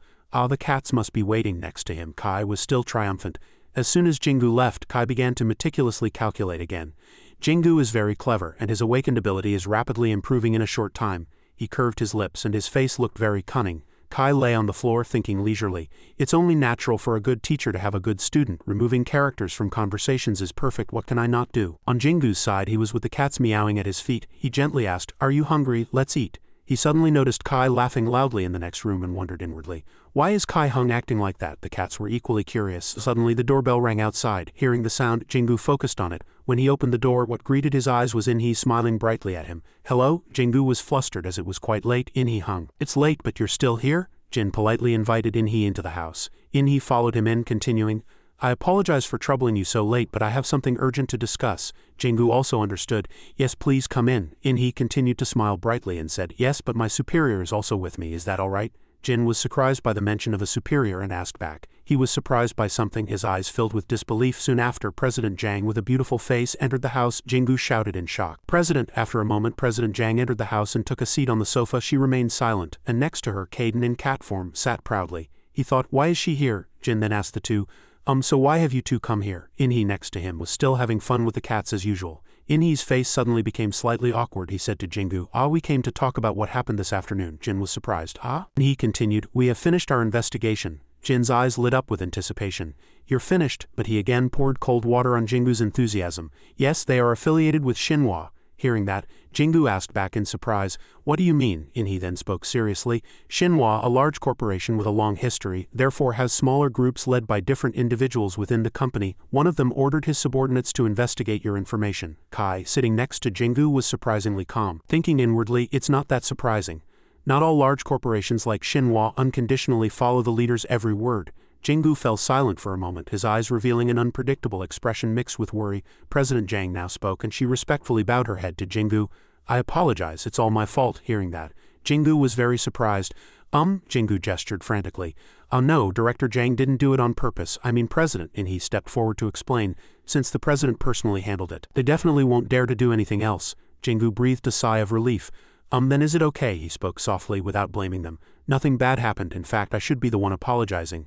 I don't know much about Shinhwa, but I at least know that this happened because you two were trying to help me." He smiled at the two. "So please don't apologize. Honestly, I'm really grateful to Shinhwa, especially to you two." Hearing Jingu's sincere words, Kai merely smiled with the corners of his mouth, saying nothing. Director Yu still remained calm after hearing that, while Inhee next to him had a touched expression, his cheeks flushed, muttering Jingu. Soon after, President Jang stood up and said to Inhee, "Then let's go now." Inhee also replied, "Yes, it's late." Jingu also stood up and asked, "Are you two leaving already?" Before leaving with President Jang, Inhee also didn't forget to bow his head to Jingu to say goodbye. "Yes, I apologize for coming so late." Jingu politely replied, "It's alright, see you next time." Surprisingly, as soon as they left the door, President Jang walked much faster. Inhee followed, constantly calling out, "President, please wait for me, President." Now a happy expression appeared on her cold face and her cheeks were flushed, making her look very cute. The scene shifted to President Jang's office, where a blonde boy in a leopard print shirt bowed before President Jang and Inhee. As he bowed, he said, "President, I am truly sorry." President Jang's face was still cold and she stared at him with a terrifyingly icy gaze. The boy raised his head, and it was now clear that he was Lee Ji-ri. He seemed very worried. He recalled a scene in a room where an angry hand slammed heavily on a table. Chairman Lee shouted at Yu Hyuk in anger, "Because of you, I had to bow my head to Jang Yu." Yu Hyuk bowed his head deeply, constantly muttering, "I'm sorry." But Chairman Lee's anger did not subside. Instead, he grew even angrier. He gestured and shouted at him, "How dare you do that? Do you think that's the best you can do? If you're going to do something, shouldn't you use your head first?" Yu Hyuk bit his lip and endured, his face seeming fearful of his father's words. Chairman Lee still maintained an angry demeanor, giving him a fierce glare. Then he shouted loudly, "Go apologize to Jang Yu immediately." Passing by Director Yu's room, she said he was fine and told him to lift his head. Yu Hyuk quietly lifted his head, his face still worried. Then he put his hands behind his back and said politely, "Thank you, President." But he wasn't happy until he saw what was in front of him and froze in surprise. He muttered, in front of his eyes. Director Jang, with eyes as sharp as a blade, looked at him and said, "But if this happens again, I will not forgive you." Her blue eyes looked both alluring and terrifying, making even someone like Lee Ji-ri cautious. After the conversation, he left the room. Outside, there were sofas and decorative plants. He clenched his lips in anger, muttering inwardly, "Damn it, why do I have to go through this because of that damn fool? How can I wipe away this humiliation?" Suddenly, he looked down the stairs and was surprised. Disuk, in a smart suit with both hands in his pants pockets, was walking up the stairs. Lee Ji-ri greeted him. "Disuk, hello, long time no see." Disuk coldly asked back at Lee Ji-ri's greeting, "Do you know me?" At this moment, Lee Ji-ri thought inwardly, "What, does he not remember me?" He hurriedly explained, "It's me, Lee Ji-ri, Yu Hyuk, Lee Ji-ri." But hearing that, Disuk still didn't change his expression and replied coldly. Lee Ji-ri continued, "I'll also participate in the academy. We'll be seeing each other often in the future." Disuk replied with a rather displeased attitude. "So what?" Lee Ji-ri seemed slightly annoyed after hearing Disuk's reply. I was just saying, I'm really looking forward to it." To him, Disuk merely glanced, thinking inwardly, what is he looking forward to? So he left the room without saying a word. As soon as he left the door, Lee Ji-ri had a displeased expression, muttering inwardly, "You Disuk. He hasn't changed at all." The door of a room opened and Disuk entered Director Jang and Inhee's room. Inhee greeted him as soon as he saw him. "Disuk, what's wrong? It looks like a storm is coming. Why are you here so early in the morning?" Disuk changed the subject and looked elsewhere. Just to not be rude," Director Jang spoke to Disuk. "I'm glad you came, I have something to discuss." Hearing that, Disuk replied, "What?" She continued, "I heard you refused to participate in the academy." Scratched his head and continued to look elsewhere as he replied, About that, I reconsidered. I think I should go." At his recent words, both Director Jang and Inhee's mouths dropped open in surprise. "Huh?" Disuk glanced at the two with a strange look and asserted, "I will participate. After all, I hold a certain position in Shinhwa and I decided to participate so as not to trouble the president." He felt embarrassed by the strange and staring gazes of both Director Jang and Inhee. He shouted loudly, "Why?" Inhee looked at Disuk, slowly forming an expression of disbelief. Nothing." Disuk walked towards the door acting cool. "I just wanted to say I'm leaving." Eventually, as he left the room, Director Jang and Inhee were still reeling from his attitude today. In the evening at Jingu's cozy house, Disuk, holding 2 envelopes with 2 footprints drawn on them, cheerfully entered the house, muttering, "Come here." The moment he entered with the 2 envelopes, the cats in the house all rushed towards him. From afar, Jingu was playing with Ji-Yun. As soon as Jingu saw Disuk, he happily greeted him. "Hi, you're here." Disuk didn't reply and laughed, having fun with the cats on the floor. Ji-Yun also wanted to greet him, but he was too awkward and only raised a few fingers. Disuk was still playing with the cats. He put down the 2 bags of snacks and under the gaze of the 3 people in the room teased them. "I brought you all sorts of snacks. If you want to eat, line up," he chuckled, shaking the snack bags to tempt the cats. "Look at this." The cats' eyes lit up as they looked at the snacks. Disuk's gaze suddenly turned to Caden in cat form. Then he voluntarily extended a bag of cat treats to Caden. "Here." Kai took it and held it in his mouth. Outside it was getting dark and the lights inside the house were unusually bright. Disuk looked at the gray cat lying there and said, "Still sleeping." He sat on the floor holding the snacks and teasing the cat while talking to Jingu and Ji-Yun. "I told Director Jang I'd participate in the academy. I'll definitely go as long as nothing too serious happens." Jingu smiled at Disuk, holding the cat up with his hand. "Understood, that's good," Disuk asked back. "Yes." He glanced at Jingu's face, examining his expression. Then he suddenly asked, "What's wrong? You look disappointed." Hearing that, Jin was surprised. Nothing's wrong." Hearing that, Disuk moved closer to Jingu's face and looked at him with suspicious eyes. The smiling gentleman is now looking sullen but says nothing is wrong. Ji-Yun spoke up. "Someone broke into Jinwoo's house a few days ago," Disuk asked in surprise. "What? He was robbed," Ji-Yun explained. "They weren't thieves, your people came to investigate Jinwoo." Disuk seemed to realize something and exclaimed in surprise, "My people are affiliated with Shinhwa?" Ji-Yun replied coldly. "Yes." Jinwoo chuckled awkwardly. Seeing Disuk's surprised expression, Disuk suddenly got angry and said, "Is this funny?" Jinwoo sighed at that moment, his face looking a little awkward. Disuk asked him angrily, "Jinwoo, why didn't you tell me?" Jinwoo stroked the cat in his arms and explained to everyone, "It wasn't a big deal. When I got home the intruders were already down and Director Jang and In Hee Hung took care of it." Then he looked worried. "Through this incident I realized that only a few members of Shinhwa can participate in the academy. I heard that everyone has to put in a lot of effort to participate." After hearing that, "I don't know if I'm qualified to participate." Disuk just stared at Jinwoo with meaningful eyes, saying nothing. The scene shifted to a large building. Yu Hyuk was pouting, looking displeased. Bayang saw him and approached, teasing him. "I heard you got scolded by the chairman. Why did you do that? If you're going to do something, you should use your head." Yu Hyuk bristled at that and shouted, "Shut up, don't talk like that." Bayang leapt onto the sofa and sat next to him. She said cheerfully, "I came to comfort you." Bayang continued to ask Yu Hyuk, "But are you just going to let it go?" Yu Hyuk gnashed his teeth and looked angry when he heard that. "No, I won't forgive him, it's too humiliating." Bayang sighed, looking at his expression. Suddenly a loud noise startled the two. From a distance, Disuk kicked open the door and entered with a menacing expression. Yu Hyuk called his name in bewilderment. "Disuk!" Bayang and Yu Hyuk scrambled to their feet and she greeted Disuk. "Long time no see." Yu Hyuk saw him and approached, asking, "Why are you here?" Disuk suddenly took a step forward and hunched his body. Yu Hyuk felt a premonition of danger and stepped back a little.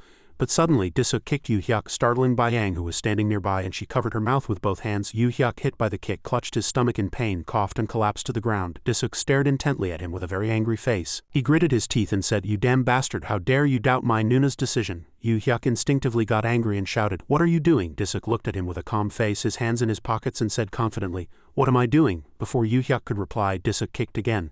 But this time it was towards his face. The kick was strong enough to send Yu Hyuk flying sideways, and Bayang exclaimed in surprise, "Oh my god!" Disuk still replied coldly, "I just did what I had to do." Bayang saw him and thought to herself, "I heard Disuk's personality improved, but he hasn't changed at all." Disuk still stared intently at Yu Hyuk, who was barely trying to get up. Bayang, standing outside the fight, continued to complain. "How dare you do something like this in Chairman Lee Ji-Ri's company? He's crazy." Yu Hyuk was extremely angry at this moment. He got up and rushed at Disuk to attack him. However, Disuk easily dodged his weak punch. After dodging the attack, Disuk sighed. Then he grabbed Yu Hyuk's shoulder with his hand and delivered a powerful kick to his waist, and Yu Hyuk's eyes widened, almost unable to move, screaming in pain. To Bayang's surprise, Yu Hyuk was almost airborne from the kick and then fell hard to the ground. Yu Hyuk's face was almost disfigured at this moment, and his eyes and nose were all bruised, but he still didn't give up, gritting his teeth with an angry expression. Disuk, seeing Yu Hyuk sprawled on the floor, didn't forget to tease him. "Look at your movements. Are you so confident you don't need to participate in any training?" He lost control at this moment, his eyes bloodshot and looking very terrifying, and his hands were bulging with veins as he tried to use some technique. Yu Hyuk leapt high to attack Disuk. Disuk also didn't show fear and met him with a challenging attitude, his hands also ready to unleash a technique. "Want to play? Alright, I'll play with you." Suddenly, Chairman Lee Ji re-entered from outside with an employee behind him. He shouted in great anger, "What are you two doing?" Seeing him, Yu Hyuk and Disuk immediately hid what they had just done. Yu Hyuk asked in surprise, "Father?" Bayang, who was standing next to him, maintained a surprised expression from beginning to end. She thought worriedly, "Chairman Lee Ji-Ri is here." Yu Hyuk, with a bruised face, pointed at Disuk and tried to explain. "Dad, I didn't start the fight. That crazy guy suddenly broke in and attacked, so I was just defending myself." Chairman Lee Ji-Ri looked at his son, who had been punched in the face, with a thoughtful expression. Then he glanced at Disuk and sighed. "Disuk, don't you think such behavior is very rude? Making a commotion in my company." Disuk heard that and replied to him unpleasantly, "Rude? I think his actions are rude." Chairman Lee Ji-Ri rubbed his temples with 2 fingers and said, "I understand what you're saying, but that issue has already been resolved with President Yu Jian." Disuk replied with a calm attitude that surprised him. "Then I will also resolve this with an apology." Chairman Lee Ji-Ri asked back, What did you say?" Then he bowed his head under the surprised gaze of the other people in the room. He said confidently, "I apologize." Bayang and Yu Hyuk were speechless at the sight. Chairman Lee Ji-Ri frowned, seeming dissatisfied with the situation. "What, are you mocking me now?" Disuk scoffed at him unpleasantly at this moment. Why, if wrong actions can be forgiven with a simple apology, why can't I do the same with just an apology? He turned around, making a mockery of the Shinhwa president's decision. He continued to speak, even though Chairman Lee Ji-ri was very angry. Then why can't I do the same? It's just a fight between peers. Chairman Lee Ji-ri's face gradually turned red with anger. Yang, who was standing next to him, was startled by the sight and thought to herself, "Oh, this guy is really crazy, even worse than before." Disuk, unfazed by his attitude, bowed his head and left, surprising everyone in the room. "I'll be leaving now." Then only the angry Chairman Lee Ji-ri remained in the room.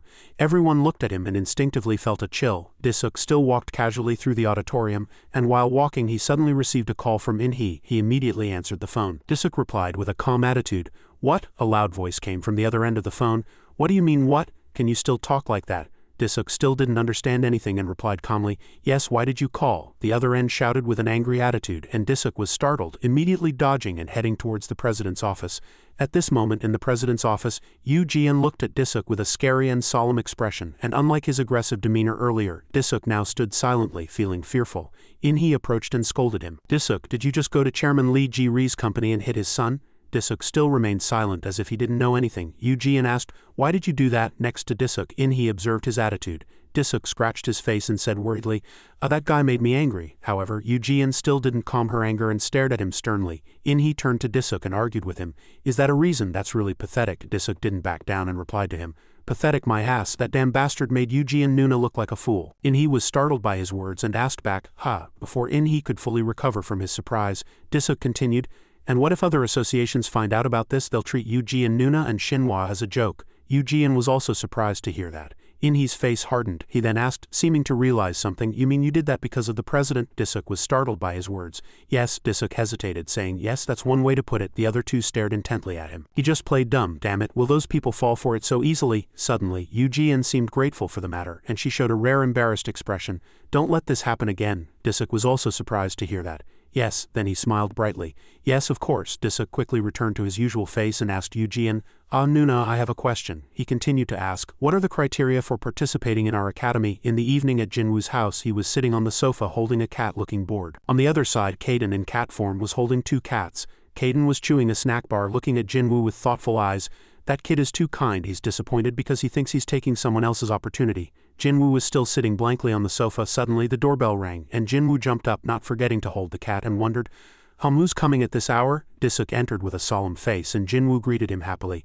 "Disuk, why are you so late?" Disuk replied with a slightly cold attitude. "I just dropped by." Jinwoo still happily welcomed him. "Really? Come in." However, Disuk replied coldly, "No, I'll stay outside. I have a few things to say to you." Jinwoo wondered, "Yes, what is it?" Then Disuk began to comfort Jinwoo. "Don't be sad about participating in the academy." Jinwoo was surprised to hear that. "Yes," he continued, "although everything can change later, currently the maximum number of people each association can send to the academy is 3, based on Shinhwa standards." Jinwoo gradually looked bewildered by Daisuk's endless words, and next to him, "There are also policies for some independent awakened like you to participate." He stared intently at him with a slightly worried face.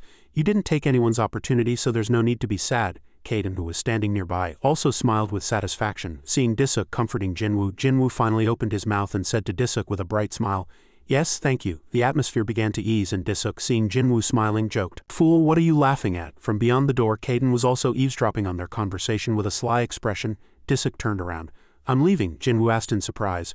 "I'm already leaving." He threw a few teasing words before leaving. "Did you come all this way just to say that after coming so late?" Disuk awkwardly explained again. "You idiot, I told you I just dropped by." Jinwoo smiled faintly, his cheeks flushed, looking very adorable. As Disuk left, he didn't forget to passionately wave goodbye to him. "All right, Disuk." Disuk walked down the deserted street illuminated by the faint streetlights as usual. Suddenly, he noticed something. Ji-Yoon was standing in the corner of the wall with a thoughtful expression. Disuk saw him and approached, asking, "Ji-Yoon, it's late. What are you doing here?" Ji-Yoon replied with a cold attitude, "I'm worried about Jinwoo." Disuk looked at Ji-Yoon, who was leaning against the wall, and teased him. "He's not a child. You're worrying too much." Ji-Yoon then began to understand why Disuk was here, and he looked at him with suspicious eyes. Disuk, seeing that, felt uncomfortable and explained hastily, "It wasn't me. I just happened to pass by." Ji-Yoon also replied casually, "Oh?" Disuk pretended to be angry and left immediately. However, something stopped him for a moment. He turned around and informed Ji-Yoon, Hey, I beat up the guy who sent people to investigate Jinwoo, so don't worry. Ji-Yoon heard that and raised his thumb in satisfaction. Disuk chuckled seeing his gesture. Eventually, after that meeting, Disuk returned home and Ji-Yoon still stood there lost in thought. At the beginning, Yoo Hyuk was still staring intently at something with a bruised face bandaged in several places. Next to him, Byang was still there. She continued to take care of him and asked, Yoo Hyuk, are you okay? Yoo Hyuk replied with a slightly cold attitude. Of course I wasn't overwhelmed by his power. He still complained angrily after the match under Byang's gaze, who was sitting next to him. Damn it, if I could use my awakened ability I would have beaten Disuk. I can't believe I got beaten by that damn bastard. Yoo Hyuk began to recall old memories of being severely scolded by Chairman Lee Ji-ri. Are you now on the same level as that delinquent? Fine. For several years he's been nothing but a troublemaker. How can I confidently entrust this family to you? Suddenly, Byang interrupted his reminiscence and spoke up. Are you underestimating Disuk? He glanced at her lightly. Yoo Hyuk began to speak. We won't talk about Daisuk's past anymore. The last time we saw him was 5 years ago. He used his power in front of people. Since then, he only ever caused trouble and never showed up to meetings. You think such a guy is going to participate in the Academy for Awakened Skill Training? He clasped his hands tightly and trembled. His eyes gradually changed, revealing more hatred than anger. In contrast, I did my best to grow stronger. He confirmed it once more with resolute eyes. If I really fought that guy, I would never lose to that damn bastard. Byang, who was next to him, was also annoyed by his behavior. She rested her chin on her hand, sighed, and thought once more. His words aren't entirely wrong. Disuk since childhood surpassed not only his peers but also adults with his awakened ability. Byang slowly sat down and continued to think. But he hasn't come to a meeting in the last year, so no one knows what his current strength is. Besides, there are rumors that he's a troublemaker. Byang broke the silence by speaking to Disuk. Oh, that's right, we'll meet that kid again soon. Yoo Hyuk asked again suspiciously. Who? Byang suddenly became very interested and said, the awakened that Shinhwa is protecting. From somewhere, sunlight shone brilliantly through a window into a corridor. There, Jingu was walking down the corridor and in front of him was someone with brown hair. Kaden was in cat form, held in Jingu's arms. He annoyingly thought, already a bother this morning? The employee pointed a finger at the room in front and said to Jingu, this way. Jingu thought to himself, the academy participants are here. He politely bowed to the female employee. Thank you. The female employee also replied kindly. You're welcome. The two waved at each other, but the female employee's face was slightly flushed. Before entering the room, Jingu took a deep breath, holding Kaden in cat form in his arms. He grabbed the doorknob and resolutely opened the door. Jingu cheerfully greeted, good morning. Inside the room, Yoo Hyuk and Byang were already seated. Yoo Hyuk stared intently at Jingu as if realizing something. He thought to himself, is that why I went through all that trouble because of him? On the opposite side, Kai also looked at him with a self-satisfied, envious expression. Byang quickly broke the tense atmosphere, approached Jingu and said cheerfully, hi. Jingu also replied hello. Byang discovered Kaden in cat form and curiously asked, oh, what's this big cat? Aren't cats usually not this big? Jingu also politely replied, most of them are small. Byang noticed Jingu's discomfort and said, talk comfortably. We're the same age after all. Hearing this, Jingu relaxed and said cheerfully, oh really? I'm Jingu. On the outside he was cheerful, but inwardly Byang was also jealous of him. He looked so innocent, small and kind. Poor Yoo Hyuk won't leave him alone. Can he handle it? She shook off that thought and continued talking to Jingu. She smiled. I'm Byang. I'll also be participating in the academy with you. The two continued to chat friendly. I don't know anything. I hope we can help each other. Okay. Seeing that scene, Yoo Hyuk opened his mouth unpleasantly. Who's helping whom? Jingu looked at him confused. Yoo Hyuk continued to utter contemptuous words. You don't belong to any association and your abilities haven't even been proven yet. How dare you think you're on par with us? Even if you participate in the academy with Shinhwa's sponsorship, you basically have nothing to do with Shinhwa. After those words, Jingu couldn't say anything and fell silent. He once again showed an unpleasant attitude and pointed his finger at Jingu. Are you joking? Besides, why did you bring that? He pointed a finger at Kaden, which made him very unpleasant, and he thought to himself, that thing. Jingu nervously explained, I heard I could bring it. Yoo Hyuk still maintained an aggressive attitude. What? Who told you could bring a cat? He suddenly jumped into the tense atmosphere. Byang was startled as soon as she saw him. She quickly greeted he. Good morning. Unlike his aggressive attitude just now, Yoo Hyuk immediately bowed politely and greeted, Section Chief Ji-Yu, good morning. He looked back at something. As soon as he saw Kaden, he suddenly changed his attitude. His lips pouted, his face looked satisfied, his hands waved around and his mouth kept moving. Oh, our baby Kaden is here too. I came all this way to see you. He continued to dote on Kaden in cat form. How have you been? Did you eat? Ah, look at that fat belly. Kaden frowned and thought to himself, why is he like that again? He continued, when are you going to let me touch that fat belly? Hearing Inhe's words, everyone in the room fell silent. He looked back and saw everyone staring at him. Inhe immediately stood up awkwardly and tried to regain his composure. Ahem, Yoo Hyuk, Byang. You two are here too, Byang replied. Yes, please sit down. Inhe now regained his composure and seriously announced, I gathered all of you here today because I thought it would be good to meet beforehand before participating in the academy. He stood above and the rest were seated below. But there's no need to feel pressured, we don't expect anything more than that. We will give you our all. As soon as he finished speaking, the room suddenly fell silent. Only then did Yu Hyuk open his mouth and ask, Section Chief GU, should we mentally prepare before entering? I think the test there will be very difficult. He replied, it's okay. The most important purpose of the academy is interaction and communication. Shinhwa's policy is for all of you to do your best to achieve that purpose. Bayang also joined in the questioning. But other associations will probably make their participants prepare diligently to show off their abilities at the academy. He smiled and replied, that might also be true. But I believe both of your families have also prepared well. Both Yu Hyuk and Bayang looked at In-hee and replied, of course. But Jingu, sitting next to them, also thought to himself in confusion, what on earth are they talking about? Is this something to prepare for before entering the academy? Kaden, sitting next to him, continued to yawn. Suddenly the door opened. Disuk only now entered. In-hee reprimanded him for being late. Disuk, why are you so late? Disuk replied, I'm only a few minutes late. In-hee ordered him, hurry up and sit down. Jingu was happy to see Disuk come and sit next to him. You're here, Disuk replied with his arms crossed. Yeah. Then he noticed Kaden sitting on the chair next to him. Disuk thought deeply about something. Yu Hyuk's face changed color when he saw his rival Disuk, and he thought to himself, you Disuk. Bayang was also surprised to see Disuk and Jingu getting along. You two know each other? Jingu replied, yeah, we're friends from the same school. Disuk immediately retorted, friend my ass. Hearing that, Bayang thought to herself enviously, his friend is a friend of that arrogant troublemaker. He said that, but his attitude wasn't rude. Clearly there's something between them. Bayang, seeing Disuk still staring intently at her, shouted at him, what are you staring at? Bayang was flustered. I'm sorry. In-hee was displeased with Disuk's attitude and was about to reprimand him. Disuk just scoffed. Bayang continued to analyze. Disuk reacts like that when someone stares at him. In-hee continued the briefing. Any questions? Jingu now opened his mouth. Section Chief In-hee, I have a question. Both Yu Hyuk and Bayang were suddenly surprised by the name Section Chief In-hee. She stared intently at Jingu, who had his hand raised. Dozens of thoughts flashed through Bayang's mind. Is he crazy? How dare he call Section Chief GU by his first name? He's one of the 20 strongest awakened in Korea, and he's helped the Shinhwa president with all her problems for the past few years. How dare he? Jingu asked his question. Can I bring my cat? In-hee also replied cheerfully. I think it's fine. Jingu raised his hands high in delight. Really? In-hee replied. Yeah, some participants bring weapons and others bring animals. Kaden, sitting next to them, remained silent from beginning to end. The two continued to point out every detail.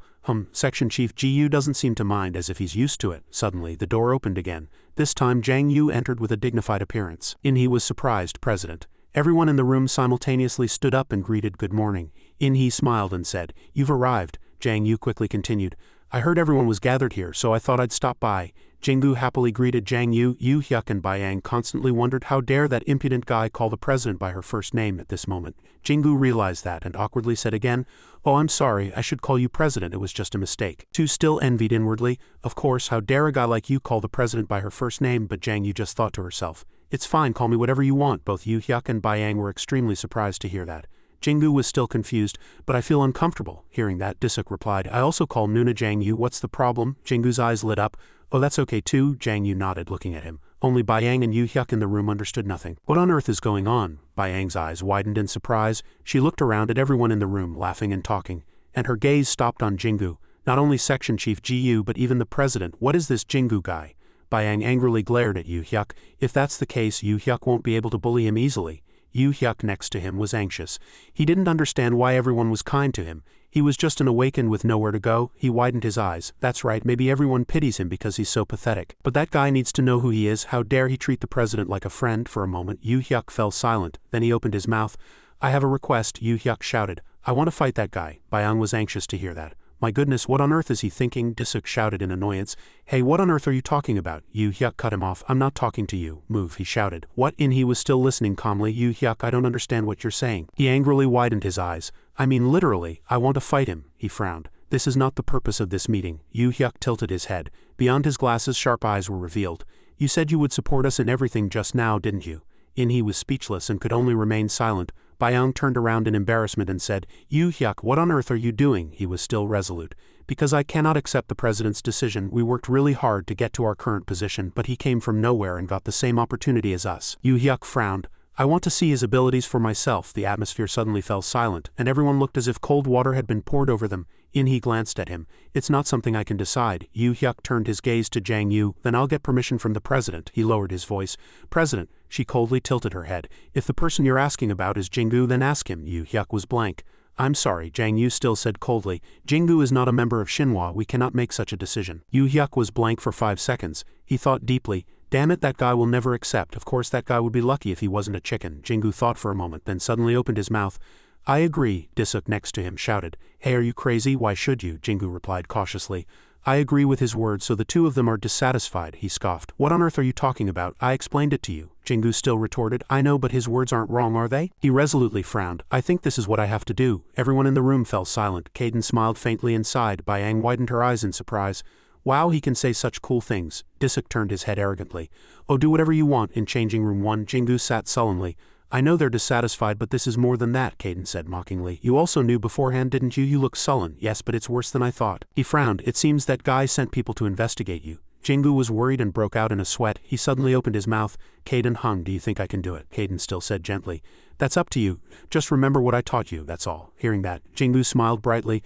I know I did everything you taught me, Hung. He smiled faintly. Then let's go, show them what you can do. Inside the training ground, the white ceiling lights reflected in streaks on the concrete floor. The air grew thick with tension. He frowned, truly taken by surprise. Yu Hyuk was enraged again. That damn punk, how dare he challenge me, he glared at Jinwoo. That guy sucked up to the president and section chief Ji-Yu, but I'll make him regret it. Jinwoo stood opposite Yu Hyuk. He politely bowed. I hope it's a good match. Yu Hyuk scoffed arrogantly. I'll admit you didn't run, but your intentions are impure. Jinwoo's eyes widened. Intentions? He still frowned. Yes, he just widened his eyes, not understanding what was happening. The referee signaled loudly. The match will begin after the whistle. After the signal, their gazes fixed on each other. Bayang bit her lip. Poor guy, he seems like a good kid. Yu Hyuk won't miss a chance to hurt him. Everyone else watched in silence. The whistle blew and a sharp peep echoed through the tense atmosphere. Yu Hyuk hunched over. Red energy emanated from his hands. He wore a challenging smile. Ah, you bastard. His eyes blazed with fury and he swung his arm to attack Jinwoo. But Yu Hyuk was no match for Jinwoo. Jinwoo swiftly moved behind him and landed a powerful blow. Yu Hyuk pouted his lips and his eyes widened. Gasp. Bayang was speechless with surprise. Superspeed. Yu Hyuk stood dumbfounded for 5 seconds. Yu Hyuk prepared to attempt another technique. His awakened ability is superspeed. I was hit by his attack without even seeing him move. Yu Hyuk shouted with swollen lips. Now I know your power. There won't be another chance. He rushed to punch Jinwoo the moment Yu Hyuk thought he had him. His eyes met empty air. He let out a surprised gasp. Immediately after, Jinwoo appeared beside him and punched him. Yu Hyuk nearly let out an expletive. What? How can he be so fast? He looked at Jinwoo with fearful eyes.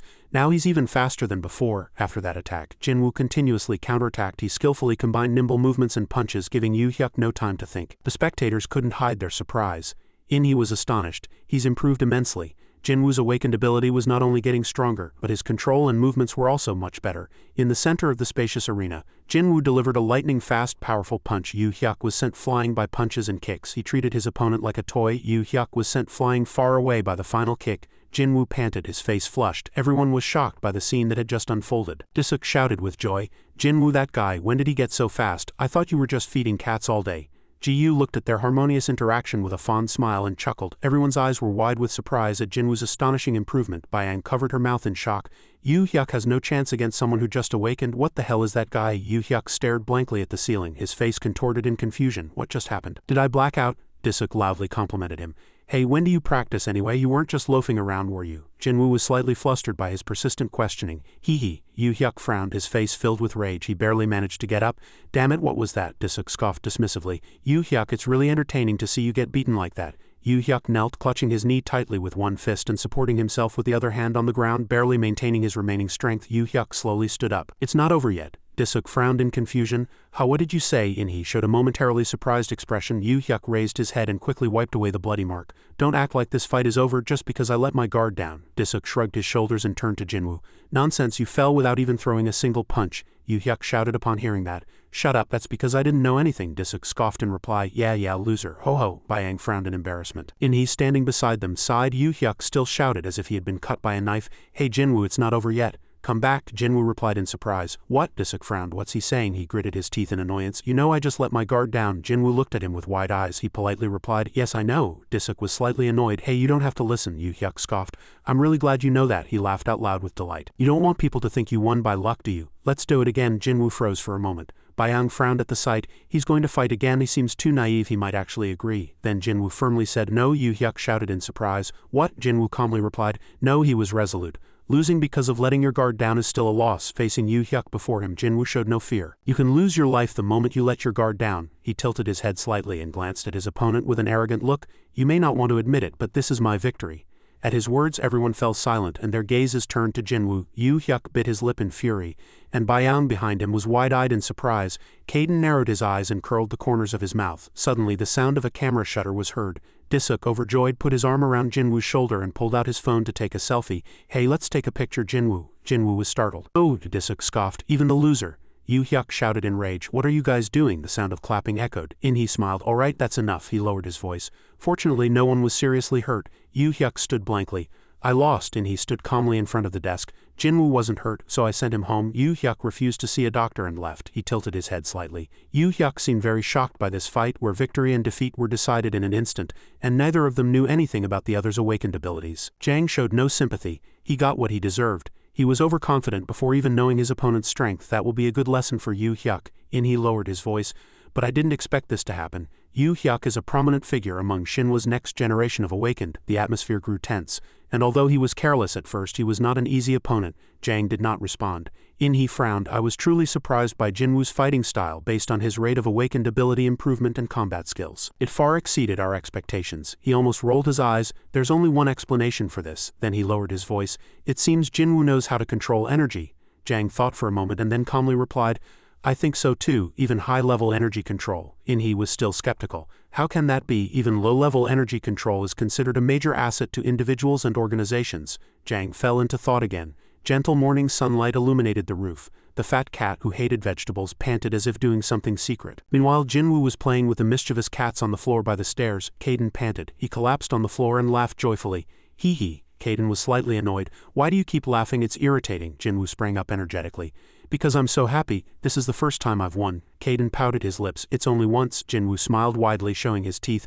I did as Hung taught me, and I really won. Caden turned away coldly. Of course you'll win against an opponent who is careless and overly confident in their abilities. He arrogantly wiggled his backside. When I was young, I defeated many people much stronger than me. Jinwoo admired him upon hearing that. Oh, I can't be like Caden Hung. Caden raised an eyebrow. Of course not. Jinwoo's eyes sparkled. I realized I've become much stronger through this fight, especially after doing what Hung taught me every day. My power has become much stronger and I can use it as I want. It's completely different from before. Then Jinwoo turned to Caden. How do you know all this? Caden Hung. Caden sighed. I told you I created it myself. In a corner of the room another cat was quietly licking its fur and they were still happily chatting.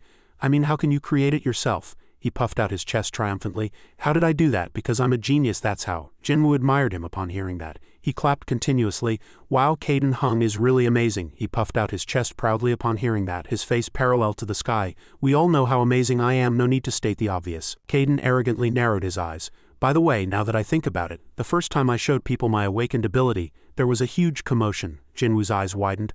Why? He waved his front paws. Because they had never seen such a cool awakened. Jinwoo continuously admired him. Wow, that must have been amazing. A cat in the corner of the room was already exhausted and yawning, and they kept chattering on. Awakened individuals surrounded me every day asking me to join them. Wow, they drove me crazy. Wind blew softly and the twilight painted the blue sky red. Caden continued to talk. Even those who boasted about their talents froze before me. Jinwoo was startled. Really? He continued to speak arrogantly. Really? The soft vibration of a phone was heard. Ji-Yu glanced down slightly. Yu Hyuk sent it. He sent a message boasting about Jinwoo's victory. Jinwoo beat Yu Hyuk. That guy in the back is the one who sent people to Jinwoo. Reading the message, the corners of his lips slightly curled up. Dan was slightly surprised by the sight. What's so funny? Ji-Yu was startled. Nothing. Dan raised an eyebrow. What do you mean nothing? I've never seen you smile like that. He narrowed his eyes. Did you perhaps make some friends? Ji-Yu froze for a moment, then nodded slightly. A few friends. Dan laughed loudly. Oh, several? Ji-Yu bowed his head in embarrassment. Yes, two. He happily curled the corners of his lips slightly. Ji-Yu was a little embarrassed. His cheeks were slightly flushed. Several mysterious people murmured. Gun is an unbeatable awakened. They couldn't take their eyes off him. He's one of the strongest awakened. He's really amazing. Gun slightly curled the corners of his lips. Ah, the crowd continued to whisper. He would have been even greater if he didn't have that strange body. Gun looked down at his body in confusion. Strange body? It's really strange. Gun's upper body and a fat cat's lower body, and he's even neutered. He shouted in surprise. What? Then his cat eyes widened and he shouted loudly, no. Waking from his nightmare, he gasped and sprang up. He rubbed his eyes in terror. Damn it, what a horrible nightmare. Caden rubbed his plump backside and muttered. It's better to have a fat cat's lower body like a centaur. Much better than in the nightmare. Jinwoo next to him was slightly worried. Caden Hung, are you okay? Jinwoo's eyes widened. You suddenly shouted, Hung. Caden frowned in annoyance. I guess I just dozed off for a moment. He sighed. Ever since I became like this. I'm always sleepy, Jinwoo replied innocently. Hung, you don't have to worry, cats sleep a lot, Caden shouted in surprise. But I'm not a cat, are you crazy? Jinwoo was still indifferent. Yes, Caden turned away. HMPH, I need to get some sleep, I'll train again. Jinwoo stared at him, lost in thought for a moment. In the soft light of the room his eyes sparkled with curiosity. Caden, Hung, do you never stop training to get stronger? Caden replied without hesitation. Of course. Jinwoo was even more curious. Why do you try so hard to get stronger? His eyes were closed. No special reason. I just want to be stronger than anyone else. Jinwoo's cheeks flushed. Wow, Caden was still relaxed. It's fun doing this too, Jinwoo asked in a curious voice. Even though you do it every day, you enjoy it? He calmly replied. Yeah, using power in this cat body is quite fun. It's different from a human body, so it's inconvenient and inefficient, but overcoming that is quite enjoyable. Jinwoo smiled, curling the corners of his lips. That's one way to think about it. Suddenly, Caden glanced slightly outside. There's no energy flowing. Kai tilted his head. It seems Jang Yu is here. Jinwoo was startled for a moment. What did you say? He calmly replied. I can feel her energy from the door. Kai frowned. Actually, the fact that I can't sense her from afar means she has perfect control over her power. Suddenly, the doorbell rang. Jinwoo's mouth fell open. Kai softly instructed, go meet her, I'll stay here. Footsteps echoed. He ran like the wind, yes. Jinwoo fumbled with the doorknob. As soon as he opened the door, he smiled as brightly as a flower. Ji-young, honey, what brings you to our house? Ji-young simply replied calmly. I'm sorry to visit so suddenly. Can we talk for a moment? Jinwoo smiled brightly and gestured inside the house. Of course. Come in. Ji-young politely nodded. Thank you, he said in a gentle voice. Please sit down. I'll get you a drink. As soon as she sat down, a meow echoed. The jet-black cat sitting in front of her lifted its head and stared intently at her. She stared back at the cat, her cheeks slightly flushed with a hint of concern. A cup of chrysanthemum tea was placed in front of her. Jinwoo said in a soft voice, here you go. She cautiously accepted the cup. Thank you. Jinwoo looked at her without blinking, a gentle smile spreading across his lips. Ji-young cleared her throat awkwardly. I came to ask a few questions, she continued. Ji-yu, you're still as radiant as a flower, aren't you? Yes, Ji-young said in a low voice. You know how to control energy, don't you? Jinwoo smiled brightly. Yes, she hesitated. You can do it. Jinwoo was slightly flustered. Yes, this is a method to control awakened abilities. I've been able to do it since I was young, but I'm not very good at it. Ji-young was somewhat helpless. All right, she continued calmly. As you said, energy control is a way to control awakened abilities, but what I'm asking is different. Jinwoo was a little worried. Different? What do you mean? Ji-young lowered her voice. Since ancient times, awakened individuals have researched how to use their abilities quickly and efficiently. They achieved their goals to some extent through various methods, not just one. These methods were created by awakened individuals and researched in countless ways. Jinwoo listened carefully. Those who discovered these methods didn't reveal them to the public but shared them secretly only with those close to them, like family. She slowly continued, to prevent them from leaking. Before she could finish, Jinwoo nimbly raised his hand. I have a question. Why did they share the secret within such a narrow circle? Ji-young tilted her head. An awakened ability changes greatly depending on whether you know the method or not. Even in the same amount of time, a person who knows the method can become more powerful and efficient than someone who doesn't. Would you want to freely share such a method with others? Jinwoo's eyes widened. Oh, next to them, the cats, tired of the long conversation, were fighting and attacking each other. Ji-young continued, generally, ability control is a method that allows awakened individuals to develop and use their awakened abilities more efficiently than simply controlling energy. He was a little unexpected. I see, her voice continued to echo steadily. There were many wars among awakened individuals to better find energy control methods, not just individuals, but also between associations. Jinwoo was still polite. Then does Shinhwa also have its own energy control method? Ji-young raised her hand, and a slight swirl of energy flowed in her palm. That's right, Shinhwa also has methods passed down through generations based on basic energy control. Various control methods have been created, and Shinhwa's energy control ability is clearly distinguished by its wind attribute. Jinwoo's eyes widened and his mouth fell open. Then the reason Jusok Hung and In-hee Hung use wind power is, Ji-young frowned slightly. That's right, it's because they also learned Shinhwa's energy control method. Of course, not everyone in Shinhwa learns it. Moreover, the level of energy control they learn also varies depending on their importance. He was dazed. What kind of energy control did Caden Hung teach me? Her voice was still calm. You'll probably be very surprised, because everyone has to work very hard to gain high-level energy control abilities. The higher the level, the stronger you become. We are in a peaceful era now. But a long time ago, there were endless wars among awakened individuals to seize energy control. That's how important it is. Jinwoo seemed to grasp her intention. Then are you asking if I know the energy control method? Ji-young replied calmly. That's right. He frowned worriedly and stared at Ji-young with eyes full of caution. This is why Caden Hung told me to keep it a secret. Because of this method, anyone could come looking for him. Ji-young was still calm. She asked teasingly, it seems you've been using an energy control method recently. Jinwoo nervously glanced elsewhere. Oh, and he noticed. What should I do? Should I lie and say I don't know? I promised Caden Hung.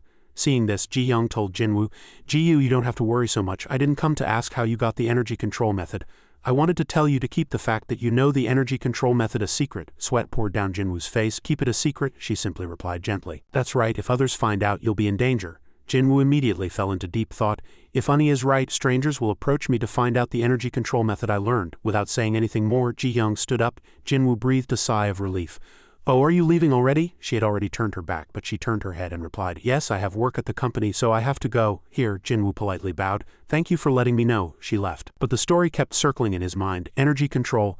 I didn't know it was that important. Elsewhere, Caden was waving his chubby hands. He raised one eyebrow. Considering a cat's body structure, this is certainly an effective way to deliver a punch. This explains why cats punch that way. A click echoed. Caden hung. Caden looked back blankly. What's wrong? Jinwoo pursed his lips. Why did you teach me something so important? Caden's eyes widened. What nonsense are you talking about? Jinwoo sighed. Energy control. He sighed. I can't believe you're saying that word. Did Ji-young Unnie tell you? Jinwoo replied with a gloomy face. Yes, she said it was very valuable. Caden arrogantly turned his head elsewhere. I told you, many guys followed me around. Jinwoo was slightly surprised. Did you, Hung? He waved his hand and created energy. Many of them wanted to learn my energy control method, but I refused all of them. He hesitated slightly. Why? He replied calmly. That was my choice, and my choice was to teach you. Suddenly, Jinwoo ran and hugged Caden tightly. Caden hung, Caden exclaimed in surprise. What are you doing? He lay stretched out on the sofa, hugging the fat cat tightly. Thank you, really thank you. He struggled uncomfortably, trying to escape. Get off, I can't breathe. Jinwoo still whined. Caden hung, Caden sighed wearily. How fine, it's nothing to me. Jinwoo continuously admired him. But I still want to thank you, Hung. He simply let him hug him. Yeah. An explosive sound that seemed to tear the sky apart broke the quiet atmosphere, and intense power continuously erupted. Ji-yoon stood there, his appearance calm in the vast arena. Dust billowed from the recent explosion. Subin crossed her arms triumphantly. Ah, well done. Others began to murmur. Is he an independent awakened? He uses his abilities so easily. Where did he come from? They couldn't take their eyes off Ji-yoon. The control ability he just showed is also really excellent. He also passed the test brilliantly. It's no wonder Deputy Director Park and Subin recommended him. Why didn't we offer him to join the alliance? Mr. Ha also stared at him deep in thought. He frowned. I'll have to do that. Subin's approval is enough. Since the people here have accepted it, there won't be any complaints later. He gradually relaxed. Mr. Ha was curled up on the sofa. Shinhwa sent Ji-yu to the academy. He sat opposite him, nodding slightly. That's right, he raised an eyebrow. Would that be all right? If Ji-yu participates in the academy under Shinhwa's name, there will be many complaints within the association just because he's under Shinhwa's protection. He breathed a sigh of relief. We've basically handled it on the surface. Moreover, Gu's ability will be sufficient proof for our decision. The president also agreed, and I agree too. Mr. Ha was slightly surprised, his eyes wide. The flashback ended, but those thoughts didn't leave him. Is Ji-yu really worth being recognized by both of them? Until Subin opened her mouth. Well done. She approached Ji-yoon and said, I'm going to dinner with the other members. Do you want to come? Ji-yoon replied briefly. I can't. Subin was startled. Why not? I specifically planned this to help everyone get to know each other. He was still calm. I have to go to school. Subin frowned. Why? In the quiet atmosphere of the school bell rang for a long time as if signaling the end of a turbulent day. Sunlight streamed through the classroom window and the teacher stood at the podium speaking clearly. Summer vacation starts tomorrow. Those taking summer classes will meet again soon, and those who aren't will meet after vacation. Now vacation officially begins, the students all shouted in unison. Yes, teacher. Ji-yoon pushed open the door and entered at this moment. The teacher looked a little angry. Hey Ji-yoon, you're here now, class is already over. He politely bowed his head. I'm sorry, the teacher just sighed. You're late, but at least you came, so it's fine. He sat down, nodded, and replied to the teacher. The teacher turned and left the classroom. Anyway, have a good vacation. Jinwoo excitedly approached him. Ji-yoon, didn't you say you couldn't come to school today? He replied gently. Yeah, but it ended earlier than expected. Jinwoo spoke like a machine gun. Really, that's good. Shall we go home together? Let's also buy some snacks for tonight. In classroom 2-1 a voice echoed. Hey you, Hyuk. He turned his head and looked at the arrogant group of bullies. It's vacation. Want to hang out? Let's hang out together for the first time in a while. As before, he replied calmly. I'm busy. The older boys' eyes widened and they stared at him. One of them said, It looks like you're jealous. You don't hang out with us, but you have time to hang out with other friends? Do you think we don't know you hang out with them? He arrogantly turned his head.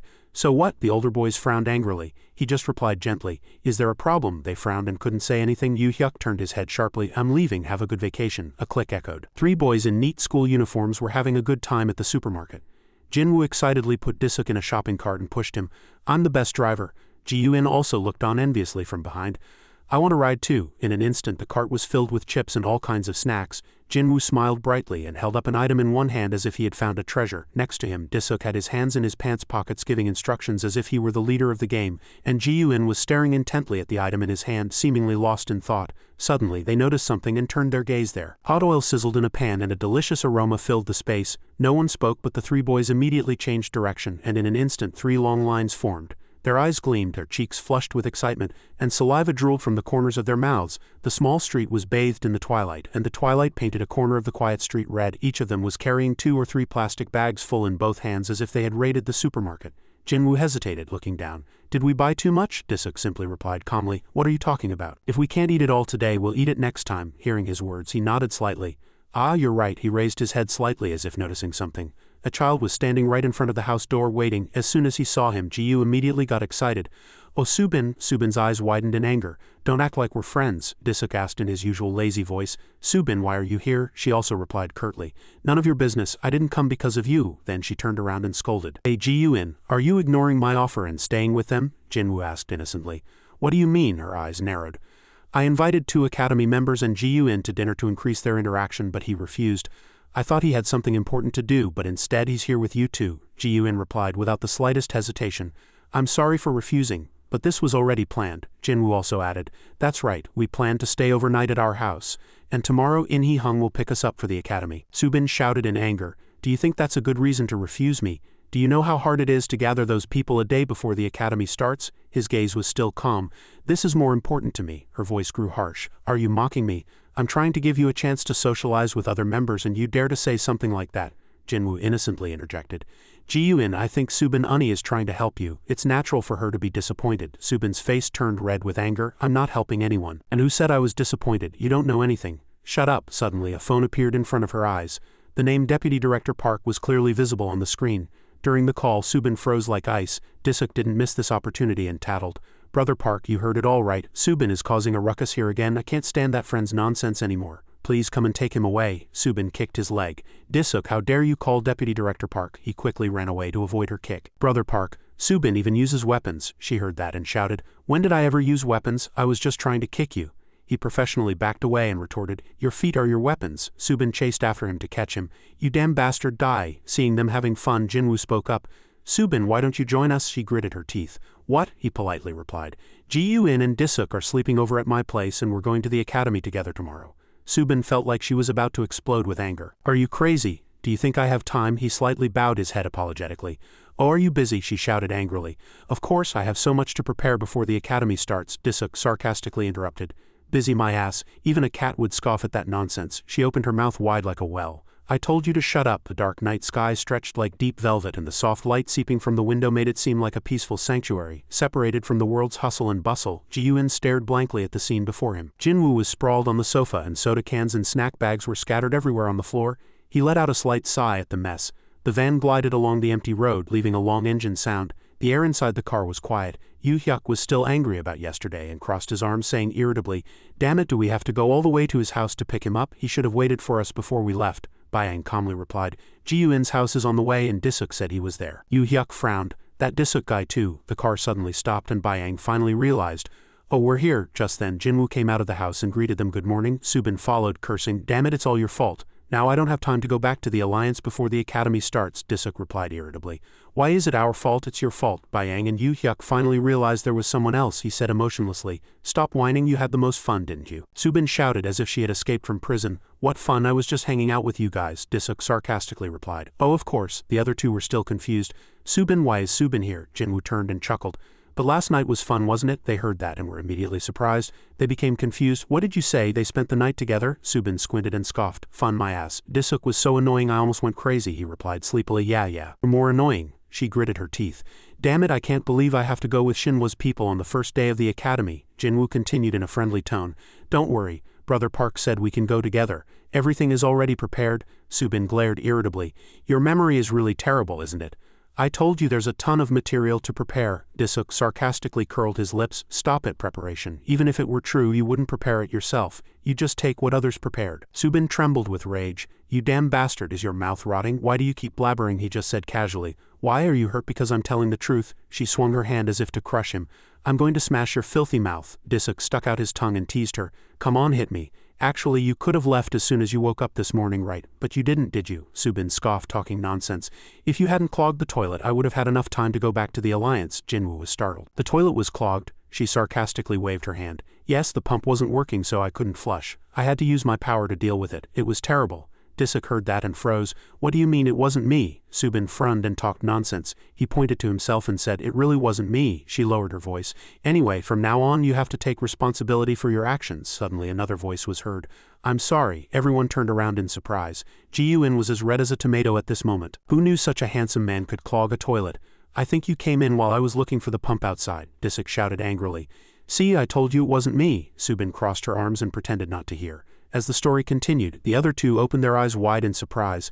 So Subin and that kid are close enough to spend the night together. She even opened the bathroom door for him. They opened their mouths in disbelief. Who the hell is that guy? How does he know Subin too? What did we miss? Disuk and Subin are powerful awakened youths and representatives of their associations. Disuk suddenly felt a strange gaze.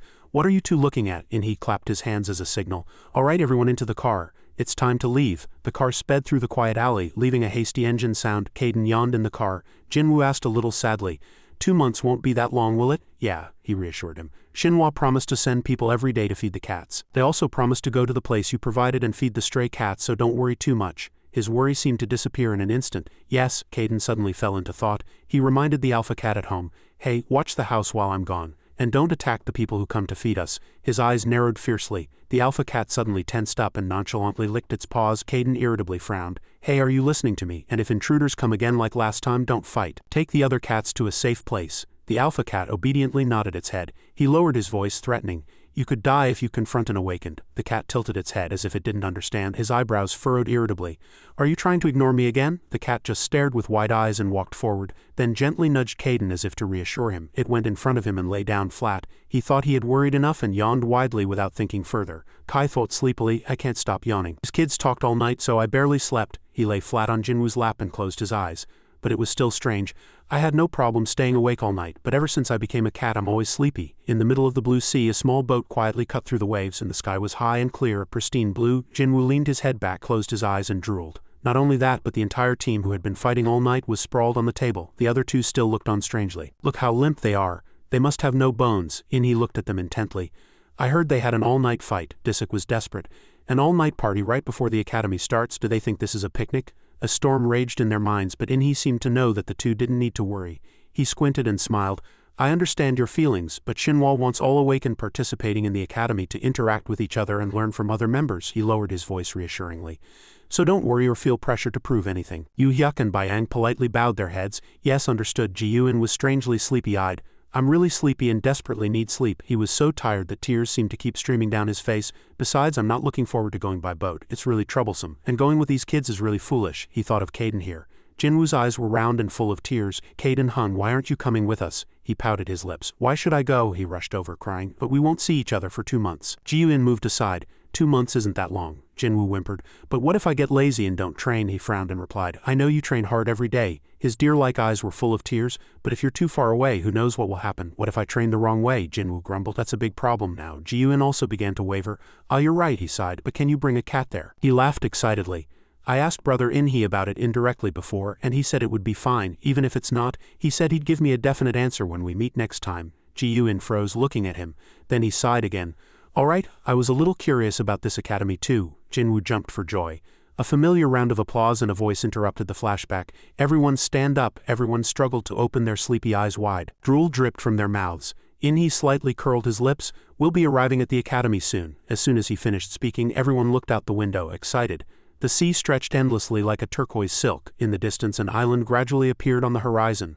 Under the blue sky, the skyscraper stood proudly like a modern fortress in the middle of the city. As the president of the organization, Jang always had to deal with paperwork. Suddenly her phone rang and a message arrived from In-hee that they had landed safely. President, we've arrived. She simply glanced at it silently, sighed slightly, and then tapped a few times to reply to the message. Under the soft sunlight, the stone path wound around the calm lake looking like a blue silk, and small trees swayed in the wind. Ji-Eun and Jinwoo got out of the car and immediately opened their eyes wide in admiration. Wow, this academy is on an island. It's really charming. Ji-Eun suspiciously squinted. They intentionally built it in an isolated place. I see. Byang excitedly looked around. It's much bigger than in the pictures here. Soon politely extended his hand. I've seen you many times, but this is the first time I'm officially introducing myself. He curled his lips and smiled. I am Kong Soo-hin from Park Kong-hoon, In-hee said kindly. I am In-hee. But in his head countless questions popped up. The next president of Park Kong-hoon came personally. In the distance a fat cat recognized the man. That man is strong too. then he glanced at him judgmentally. The white stairs lead to a modern glass building that reflects the blue sky. Caden pouted his lips. I can feel the power of the awakened individuals inside the building even if they try to hide it. Must have put a lot of effort into this academy. Suhan read the paper in his hand loudly. Now that your identities have been confirmed, we will guide the students to their dorms. Oh, Mr. Ji-Yun, the principal is waiting for you. Please come with me. He walked forward and looked around. Are you two Disuk and Mr. Ji-Yun? Jinwoo politely replied. Yes. Suhan bowed his head to make a note, then instructed. Please follow that person. A man with bangs parted into two stepped forward and said, Please follow me. Ji-Yun quietly replied, Yes. Jinwoo smiled brightly and looked back. See you later. Disuk and Subin were not very interested and just stood there. The morning sun gently illuminated the quiet campus. It was a peaceful morning. If Ji-Yun and Jinwoo walked together, it was no different than building a market next to a temple. Wow, this dorm is really nice, he continued to exclaim in admiration as he walked. The guide gestured. The rooms on the left and right are your rooms. Please choose the room you want and read the information sheet in the room. After finishing his work, he left, but did not forget to remind them that classes would start tomorrow. So get ready. Ji-Yun and Jinwoo politely bowed their heads. Yes, the door creaked slightly. Someone was entering. Jinwoo entered with sparkling eyes, unable to hide his smile full of excitement. He shouted like a child, Wow, it's really nice. He excitedly jumped onto the bed and wanted to find common ground. Isn't it really nice here, brother Ji-Yun? Ji-Yun arrogantly waved his hand. Nice my ass, my feet I mean. The main purpose of this place is training, so why waste so much on the rooms? He sighed. I mean, if it's too comfortable, how can you push your limits? It's a waste of money. Elsewhere, Suhan said in a friendly tone, The principal is inside. In-hee calmly entered, and Suhan nodded in farewell and left. A man stood quietly with his arms behind his back, gazing into the distance. In-hee had a solemn expression as if waiting for a verdict. Og Ryak slowly turned his head. In-hee, long time no see. He politely bowed his head. How have you been, chairman? He was Sun Giwon, once considered the strongest awakened in Korea. He replied softly. I was fine until recently. Sun Giwon smiled gently.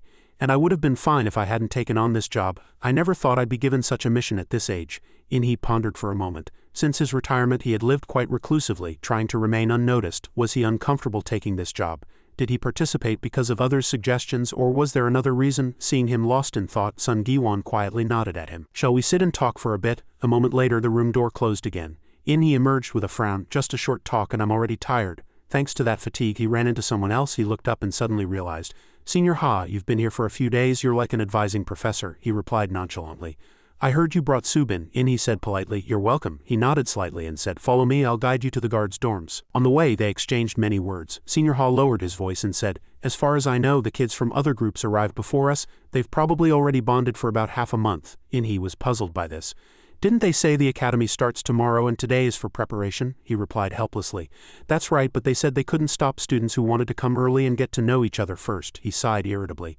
Ha, so all the groups except us are here then. His face remained unchanged. As you know, Shinhwa and the Alliance have had immense influence in recent years, so it was unavoidable. In-hee replied hesitantly. Yes, but I'm worried about the children. Jin heard a knock on the door while zipping up. Knock, knock, knock. He rushed to open the door. Come in. Dongsu's lips curled up in annoyance. Why did you take so long to open the door? Jinwoo innocently widened his eyes and said, Sorry, I was changing clothes. He was busy admiring him. That guy is really tall and his head seems to be full of all sorts of thoughts. Interesting. This kid looks too weak. Jinwoo will definitely stand out among the independent awakened. He folded his arms arrogantly and said, I'm Dongsu. I'm on the same floor as you. Jin was slightly flustered. Ah, I see, I'm Jinwoo. Dongsu curled his lips arrogantly.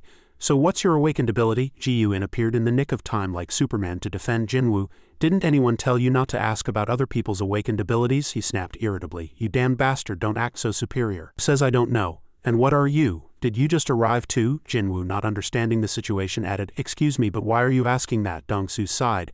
Ah, what a foolish fellow. He frowned unpleasantly. Because independent awakened individuals should stick together. Jin widened his eyes and asked again, What do you mean? Why should independent awakened individuals stick together? Dongsu uttered harsh words. Think about it. Do you really think the people here care about independent awakened like us? He stared at the two intently. That's why we should stick together. And to do that, we need to know each other. Caden pouted his lips and judged. Not surprising, Ji-Yun replied calmly. It's not surprising, but I don't think I need to tell you anything right now. We'll get to know each other better during training. His face was like someone who had just finished all the English exams in 2007.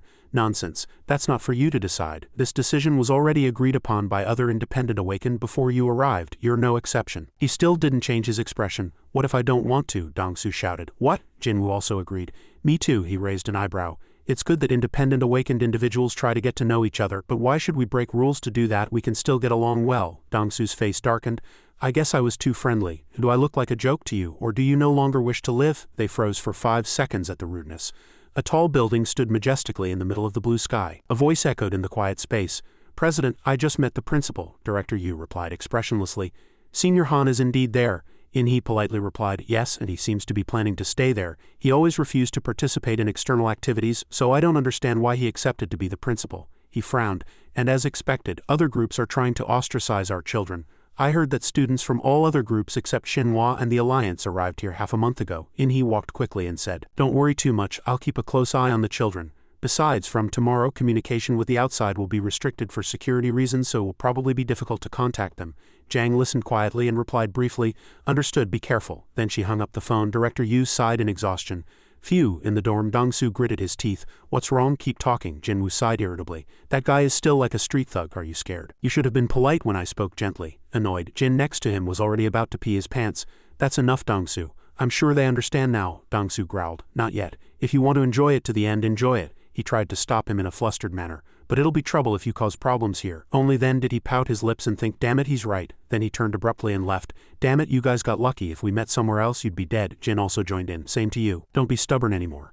"Tell me what your abilities are," Jinwoo replied, flustered. "I told you no, why do you keep asking?" The two froze for 5 seconds at his words. Dong-su roughly pushed Jin's hand aside. "Damn it, move. Fine, I don't need to be nice to you damn bastards," he growled and unleashed his abilities. "But I'll give you a taste before you leave here." Jin screamed in surprise. "Dong-su, no!" Suddenly an annoyed voice was heard. "What is this foolish guy doing?" Before he could finish his sentence, Dong-su was instantly dragged away. Disuk didn't hesitate and attacked him with his knee. He curled his lips mockingly. "Who are you trying to attack?" he growled and fiercely attacked Dong-su. "Who are you trying to attack?" I asked. Dong-su closed his eyes in pain. He was hit and fell to the floor. Disuk casually put his hands in his pants pockets. "Who are you to dare threaten them?" Dong-su got up in a rage. "You damn bastard." Disuk glanced at him contemptuously. "Look, I guess I went too easy on you." Suddenly a voice was heard. "Disuk, stop." Only then was he bewildered. "Disuk, surely Shinhwa's Disuk you?" Jinwoo reprimanded him sternly. "Don't hit others without reason." Disuk glanced at him contemptuously. "But he made me angry and he was even going to use his awakened abilities," he constantly whined. "Still, you shouldn't do that," he grumbled irritably. "Anyway, it's all his fault." Dong-su flinched slightly. "That kid knows Shinhwa's Disuk." His face darkened. No wonder they acted so arrogantly. They had strong backing. Disuk curled his lips and cursed. "What are you staring at? Do you want your butt to get bruised?" He hung his head in shame. "I'm sorry, I didn't know you were Shinhwa's Disuk you," Jinwoo kindly asked. "Sorry, are you okay?" He still wore a contemptuous expression. "That kind of kid daring to say sympathetic words to me," Dong-su replied arrogantly. "I'm fine." Then he and his colleagues moved forward and retreated. "Let's go." Disuk was still displeased. "Who is that noisy crazy guy?" Jinwoo awkwardly tried to change the subject. "Disuk, did you see your room?" He just sighed. "Yeah, I already saw it, that's why I came here. But your room is much farther than mine." He widened his eyes in surprise. "Really?" Subin was wandering the hallway trying to find someone. "My goodness, it's so far. Why are the dorms so spread out?" They heard a familiar voice and turned around. Jinwoo called out in an excited voice, Subin?" Subin replied irritably, "Hey, why are we acting like we're close?" Jinwoo laughed awkwardly. "Hee hee." Inside, Caden wore an unpleasant expression. "Those kids are here again," he innocently said. "Disuk also just said our dorm is really far away." Subin looked around the room and said, "We're in different buildings." Jinwoo was surprised. "Really?" She lowered her voice and explained, "Yeah, I heard they separated guild members and independent awakened into different dorms." Jin widened his eyes in surprise. "Really? So that's why Dong-su said independent awakened should stick together?" Disuk asked irritably again. "Ha-hoo," he calmly explained. "The guy we just met, Dong-su. He's an independent awakened like Ji-Yun and me." Disuk frowned. "That damn bastard said that." Jinwoo just hesitated. "Yeah." Subin sat on the windowsill and asked nonchalantly. "Who are you talking about?" He replied nonchalantly. "The crazy guy who tried to fight those two." She paused and added, "Why?" Ji-Yun lowered his voice. "That guy asked us what our abilities were and said independent awakened should stick together. When we refused, he threatened us." Subin and Disuk simultaneously shouted, "See, he really is a crazy guy." They glanced at each other irritably. Then both started cursing. "You damn bastard, don't copy me. You're copying me. Do you want to die? Come on." Jin intervened to stop them. All right, stop fighting." Caden sighed in exhaustion. The twilight painted the entire sky golden, and red clouds spread like a stream of thoughts that had yet to find an answer. Caden stretched his body wearily. "Those kids talk endlessly." Jinwoo seemed troubled. Caden hung. He glanced at him. "What's wrong?" he frowned. "I can't ask Disuk and Subin. I really don't understand why independent awakened should stick together." Dong-su even said that no one in the academy would be interested in independent awakened. He casually raised his hand and licked it. "Ah, that's a common problem. Awakened individuals think they're special just because they have powers that ordinary people don't." Jinwoo looked at him hesitantly. "Really?" Caden continued. "Yeah, if you think about it, even people with a bit of money and power think they're superior to others, but here we're talking about special powers. So some think they've evolved beyond ordinary people, and others even say they're a different species." His face fell. He lowered his voice. "Awakened individuals have stratified themselves based on their power. So they think awakened belonging to groups like Shinhwa or the Alliance are different from independent awakened. Jin stood up. Is it because guild-affiliated awakened learned energy control methods and become stronger? Caden scoffed and explained. That's one reason, but not everyone can do it. However, if you're recognized by a guild, you can at least learn their low-level energy control methods. And that's not all. Belonging to a guild means you're protected by the guild, while independent awakened are not. He seemed lost in thought, then asked sadly, do Disuk and Subin also think that? Do they think they're superior or special compared to me? He asked back, do you think they're that kind of person? Jinwoo innocently blurted out. No, absolutely not, he replied calmly. I think so too. They have quite strong personalities. If I say so myself, if they look down on you, would they hang out with you so much? He frowned in thought, then burst out laughing. Hee hee, Caden sighed. Why do you keep laughing like an idiot? He replied foolishly. I don't know, I can't stop. He teased him again. Yeah, I know. The blue sky shone brightly. Thin white clouds floated idly like a painting drawn with the soft hues of morning. Soft morning sunlight streamed through the half-open curtain. Caden leaned against the windowsill, lying lazily. He growled softly. He looked around and thought to himself. When did Jinwoo go out? His cat eyes looked at the clock. It's probably time for the kids to go to school today. Caden lay flat again. That kid is going to discover a lot of things. Ever since I got this cursed body, I'm always sleepy. His eyes were already closed. I should take a walk around the area, but first, I need a nap. Ji-Yoon and Jinwoo were, as expected, the talk of the town after yesterday's incident. They refused to tell Dongsu their abilities. What were they thinking? I heard Shinhwa's Jinwoo is protecting them. Kong Ji-Yu admired. Wow, really? No wonder. How else would they dare act like that? Dongsu also chattered. Oh, did you hear? They had an all-night party until curfew yesterday. Kong Ji-Yu gritted his teeth. My goodness, they're getting special treatment. Kong Ji-Yu also exclaimed, really? I'm so envious. Jinwoo thought to himself, unable to understand. Party? Why didn't I know? That's strange. Jusok, Ji-Yoon and Subin were in my room during curfew. Footsteps gradually echoed. Everyone recognized him and turned around. Jusok appeared with dignity. Nice to meet you all. I am Jusok Kong, and I am your academy instructor. You can call me Mr. Kong, he continued clearly. Before we begin, you should remember a few things. Here, you will do as I say, then he lowered his voice as if emphasizing, and do not forget that you are at the bottom of the pyramid. Do not think you are special. Everyone trembled, overwhelmed by Jusok's presence. He continued. Now one by one, tell me what your awakened abilities are, Kong Ji-Yu said confidently. I can enhance my strength. I can lift about 200 pounds with one hand. Next, Jie followed him. My ability is telekinesis. I can easily move an adult. Next was the thug Dongsu's turn. I can enhance my strength and make my body hard enough to resist external attacks. I can also lift about 200 pounds with one hand and I won't be seriously injured even if hit by a car, someone exclaimed. Wow, Taerung also cautiously said. I can quickly perceive and analyze situations. Before he could finish, laughter erupted and his face turned red as a tomato. Jie and Kang Ji-Yu scoffed. What kind of power is that? Jusok sternly admonished them. Why are you laughing? Listen, this awakened ability is more useful to a team than your clumsy combat abilities. Nowadays, awakened individuals don't just fight in arenas. They also have a strong influence on society and run many businesses. Dongsu scoffed inwardly, but all the awakened representing each association have combat abilities, and they are even categorized and ranked. Jusok, seeing that no one was speaking, instructed. Next, Jinwoo was startled and said hesitantly, I'm sorry, I can't tell you what my awakened ability is. Dongsu's eyes widened in disbelief. Is this guy crazy? He's still spouting nonsense like that? Jusok said nothing. Jinwoo bowed his head, his face flushed, and explained, I was told not to tell others about my ability. Jusok said sternly, I know the rules so you don't need to remind me. Then he asked Jinwoo again, but what's different? Do you think your ability is more special than others here, isn't it? Jinwoo merely remained silent, his face flushing. Jusok frowned, looking down at Jinwoo. Listen, it would be wiser for you to reveal and learn about your ability than to hide it. Besides, everyone in the academy will know your ability sooner or later. Jinwoo calmly replied.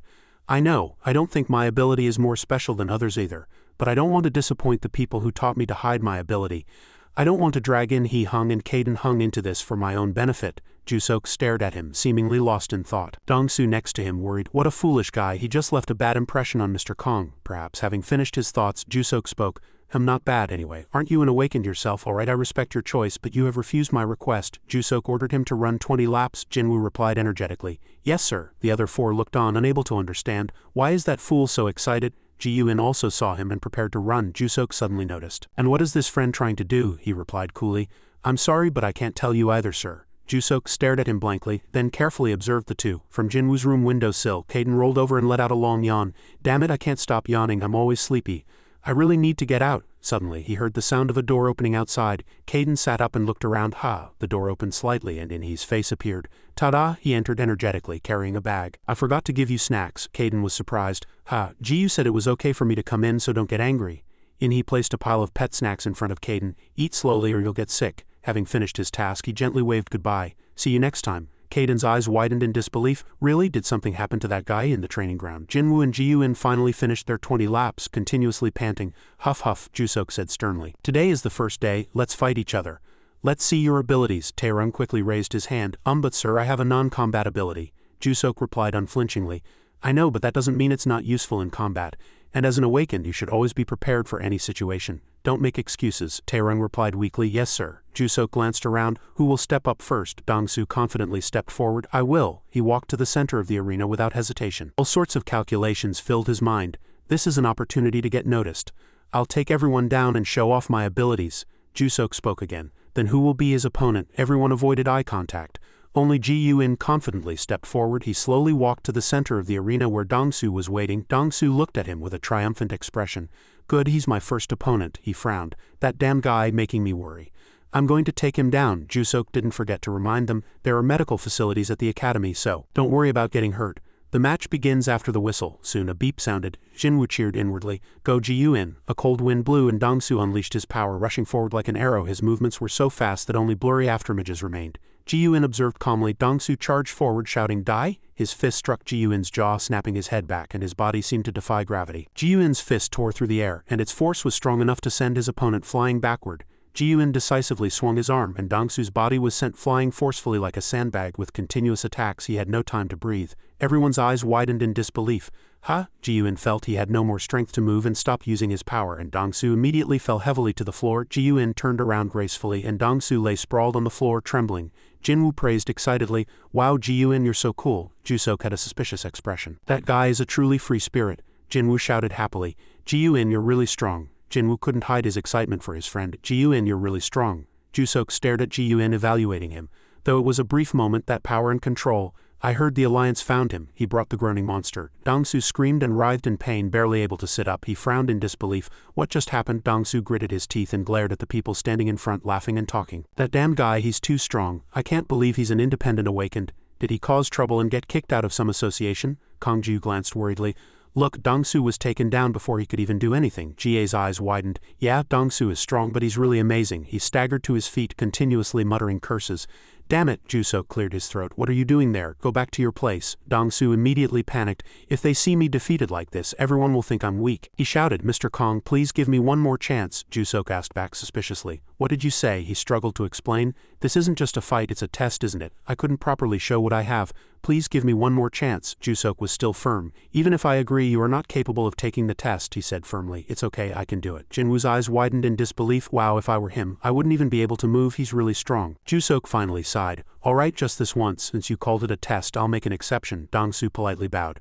Thank you, sir. Jusok turned to the rest of the academy students. Who's next? Everyone else was eager to seize the opportunity to take him down. Taerung even thought this was his chance since Dongsu was injured. If I have to fight, now is the most opportune moment. Only Jinwoo still worried about him. He's hurt. Can he really fight? He's quite tough, but he must be in pain, and it could be dangerous if he gets hurt more. Jusok stared at his timid students, then nominated Jinwoo. You come up. Jinwoo was startled. Me? He hadn't expected the teacher to know his name. He stepped forward without hesitation. Yes? The other students looked at him with a slight disdain. What a useless guy. As Jinwoo approached, Dongsu said disdainfully, Is it that damned guy's turn now? Jinwoo, facing him, still politely asked him, Are you really okay? He gritted his teeth in annoyance. How dare he look down on me? Then he snarled. Shut up and come here, Jinwoo said awkwardly. What should I do now? He's hurt. The whistle blew. Jinwoo raised both hands and took a defensive stance, his gaze never leaving his opponent. Dongsu let out a sigh of relief. A close combat stance, same as me. Then I have the advantage. I won't let my guard down this time. I'll use everything I have to take him down and prove myself. Blue light flashed like lightning, emanating from his clenched fist. The next moment, he rushed forward like an arrow shot from a taut bow. In the blink of an eye, Dongsu approached Jinwoo and threw an energy-filled punch. But at that moment, Jinwoo quickly dodged and delivered a painful blow to him. Dongsu glared at Jinwoo with furious eyes.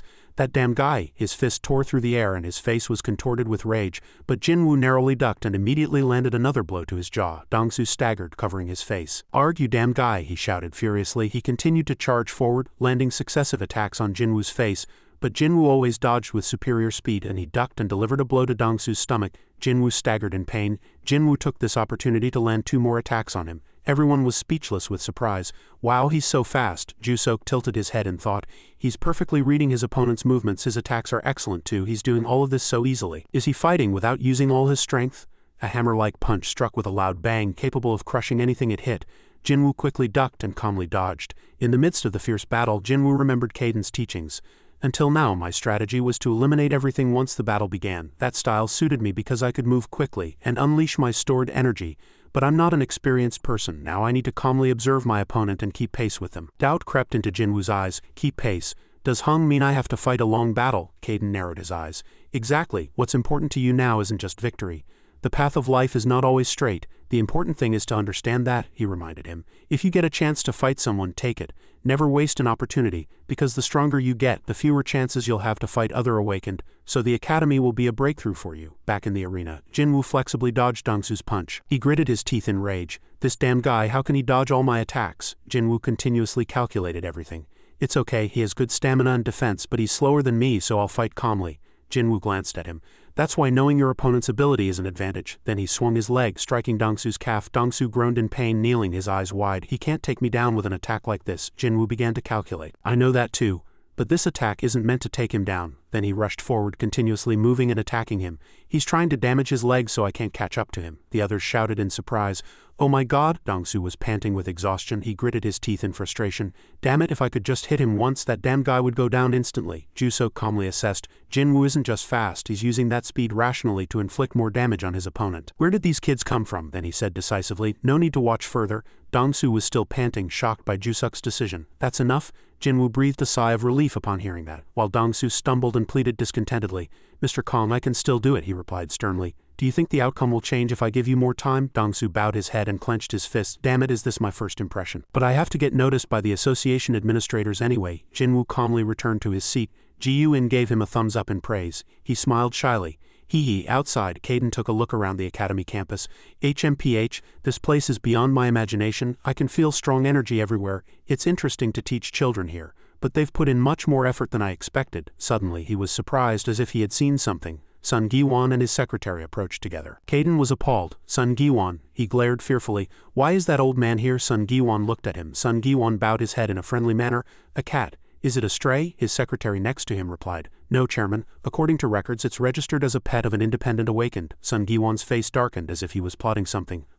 He emitted killing intent and approached Kaiden, bending down. Kaiden blared fearfully. Damn it, did the old man find out? Surprisingly, Sun Giwon hunched down and reached out his hand towards him, continuously muttering, Oh, who brought such a cute cat? I want to take you home, but it's a shame you have an owner, but if you play with me you won't get hurt. If you tell me, I'll give you food. Once the line was in order, Jusok commanded again. Next? Kong Du confidently stepped forward.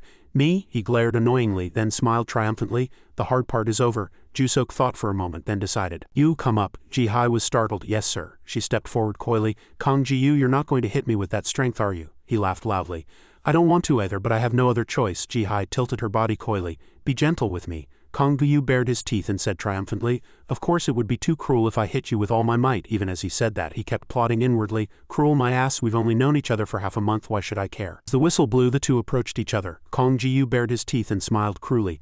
Stay still if you want it to hurt less. Suddenly he was startled. Kong Ji-Yu was startled as Ji-Hai's ability lifted him into the air. Gasp, what is this? Taerung shuddered at the sight. Kong Ji-Yu sweated nervously.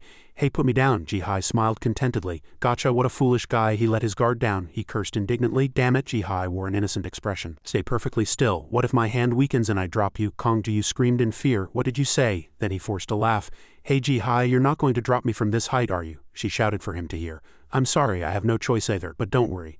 As an awakened, you won't die from falling from this height. He was extremely intimidated. Are you kidding me? Ji-Hai stared intently. I've never dropped anyone from this height before. How badly will he get hurt? I want to lift him higher, but I have my limits too. Then she frowned tiredly.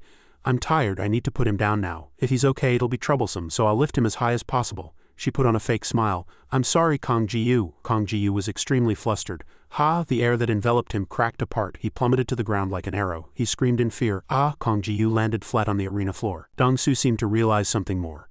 I thought it was a useless power, but it can be used so effectively. Jusok glanced at him silently. Kong Ji-Yu crawled on the floor, cursing. Arg, damn it, you want to die. Her face was filled with excitement. Once isn't enough. Ji-Hai lifted him again. Kong Ji-Yu groaned softly with his remaining strength. Stop. She laughed gleefully. Hey, you look like you're going to eat me alive, but anyway, I'm sorry. He fell again. Jinwoo's face darkened at the sight. Ji-Hai approached and observed. Is he unconscious? Is he okay? Taerung trembled, almost wetting himself. Jusok looked at him and said, Take Kong Ji-Yu to the infirmary. Taerung was startled and nodded. Yes, sir. Jinwoo approached kindly. I'll help you. He helped Taerung carry Kang Ji-yu on his back. Kang Ji-yu replied courteously, "Thank you." Taerung left the arena, but Jinwoo's gaze still followed them. Jusok thought for a moment, then commanded, "This time Jinwoo and Ji-hai will fight." The two simultaneously said, "What did you say?" He lowered his voice and explained, "Dongsu fought twice, so you two will too."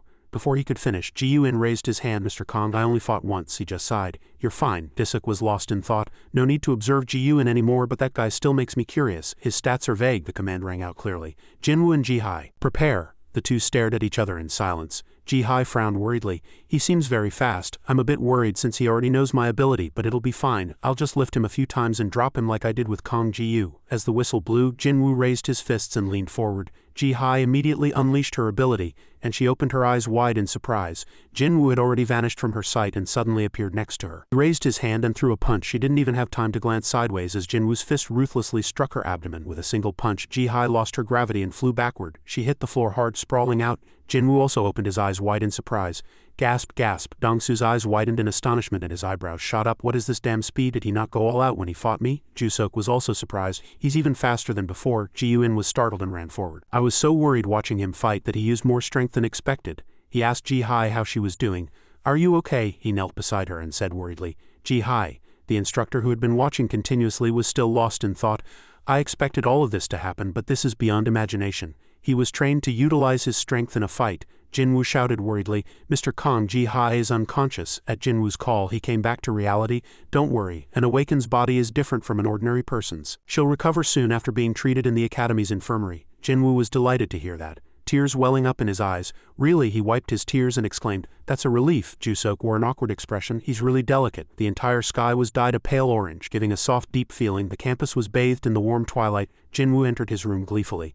"Jian-hung, I'm back." Caden turned his head lazily. The warm twilight filled the room. He slowly approached. "How was your day, Hung?" "Did you just sit here and look around?" he replied in a calm, low voice. "Oh, nothing special. I was just a little surprised that there are quite a few strong awakened here." As he said this, Caden recalled Sun Giwon. "I heard he retired, but I didn't expect to see that old man here again. So annoying." He asked Jinwoo kindly. "So how was your first class?" Jinwoo said excitedly. "Oh, the teacher made us fight each other to see our skills." Caden replied calmly. "Oh really?" He triumphantly curled the corners of his lips. "I guess you won." He held up two fingers and laughed gleefully. "Yes, I fought twice and won both times, hee. Caden also sighed helplessly, looking at him. "That foolish smile, of course you won." The two talked excitedly like fish in water. Disuk boasted, "My first opponent could enhance his strength and body hardness." "Oh right," he said, "he could lift 200 pounds with one hand. Amazing, right?" Caden scoffed with an arrogant expression. "Nothing special." Jinwoo was still excited. "I knew I was faster than him, so I fought calmly, moving fast enough to dodge his attacks," he said with a bright face.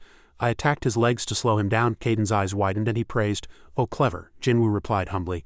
"I just did as Hung taught me." The twilight dyed the sky deeper and deeper, but their mouths moved endlessly. Jinwoo continued excitedly. "My second opponent could use telekinesis. She lifted a person into the air and dropped them from a height of about 65 feet, he explained calmly. "That's typically how that type of awakened ability is used." Jinwoo was startled. "Wow, really? I didn't know that. So I was really worried and took her down immediately." The sky was tinged with red. Skyscrapers stood alone amidst a chaotic landscape covered in dust and traces of destruction, and two figures faced each other in the vast space with his broken body. Sun Giwon frowned nervously. "I can't believe such a youngster dared to hurt me." He was extremely curious about his opponent. "What's your name?" Caden smiled arrogantly. "Caden." He opened his eyes wide in surprise. His voice was filled with astonishment. "You're Caden? I thought you were just a youngster who didn't know his place." "I didn't know you were this strong," he replied in a cold voice. "I also didn't know the chairman was this strong." His lips curled up arrogantly. "I thought the chairman was just a useless old administrator." Sun Giwon glared indignantly. The midday sun streamed through a large window and a man entered. A respectful voice rang out. "Chairman." Sun Giwon turned, his eyes full of weariness. "Oh?" The opponent's voice rang out again, tinged with worry. "Are you all right?" He narrowed his eyes and smiled gently. "Oh sorry, I was distracted for a moment. Just old memories. So Caden is really missing?" Suhin nodded slightly. "Yes, Chairman, he attracted attention wherever he went and whoever he spoke to, but no one has seen him for a while." Sun Giwon gazed into the distance. He lowered his voice. "Is the chairman also interested in Caden?" He was silent for a moment. The ceiling was covered with rows of lights creating a regular visual rhythm. Sun Giwon showed caution. "Any famous awakened would naturally be interested in him." The reply was short. "Yes, sir." The sky was clear and high and the dorm was quiet. Brightly colored stone paths wound through the garden shaded by blue trees. Caden sat, concentrating his energy. Meanwhile, Jinwoo quickly opened the door. "Jian-hung, I'm going out." He, engrossed in his own world, did not reply. "I have to focus on controlling my power. If Sun Giwon finds out who I am, everything will spiral out of control." Caden pouted his lips unpleasantly. "I didn't expect to see that old man after he retired. What the hell is he up to so annoying? The cold white light illuminated the wide space of the training ground, and the ceiling was lined with regular lights. Jinwoo entered excitedly. Hello. Today the attitudes of the other academy students were tinged with a bit more caution. He sincerely put his hands together. Gee, hi, are you okay? Did it hurt a lot? I was so worried I lost control. I'm really sorry. He took another step and faced Kong Ji-yu. He smiled brightly and gave a thumbs up. Kong Ji-yu, are you okay? You fell from so high, he replied flustered. Oh, I'm still alive. Why are you acting so familiar? Jinwoo said admiringly. You're really cool. He took another step and looked at Taerung with round eyes. Were you okay when you went back yesterday? He replied softly. Yeah. As he approached Dongsu, his eyebrows furrowed slightly. Dongsu, how are you doing? You seem to have recovered. How can you recover so quickly? He pouted his lips in anger. Is he looking down on me? Jusok just entered and shouted. Attention everyone, he commanded sternly. Don't stop running until I tell you to. Everyone exclaimed in surprise. What did you say? His voice rang out sternly. Dongsu and Kong Ji-yu, you two have to run twice as fast as Taerung and Ji-hai. Dongsu frowned uneasily. What did this mean? This wasn't a physical education class. He hadn't come to the Awakened Academy to run. Then Jusok continued. Jinwoo and Ji-Yun, you two must run 3 times faster than the others. They fiercely obeyed as soon as they received the command.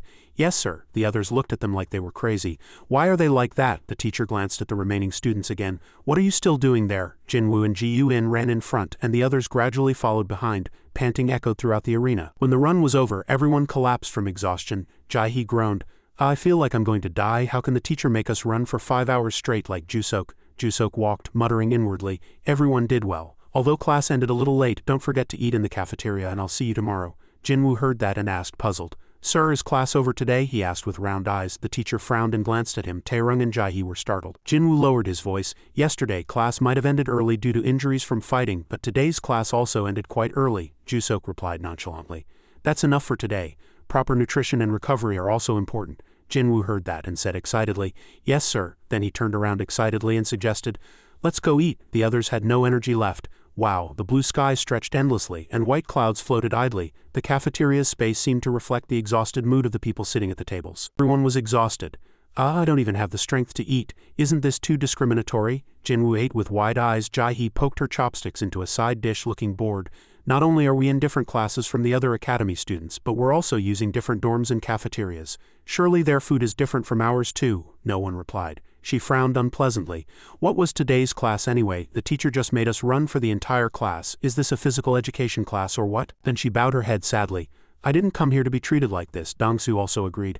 That's right, this can't go on. I have to find a way to become a full member of the guild. Suddenly a hum sound was heard and everyone looked up. Jinwoo calmly explained, Perhaps Mr. Kong has some plan. The 3 seemed to feel their pride stung. Jae-hee pointed straight at his face and said, You're talking as if only you're a good person and we're bad. Dongsu also agreed. That's right, Jinwoo. Your awakened ability might be very strong, but that doesn't mean you can ignore our opinions. Jinwoo was startled and explained, I didn't mean it that way. Jae-hee scoffed and pouted her lips.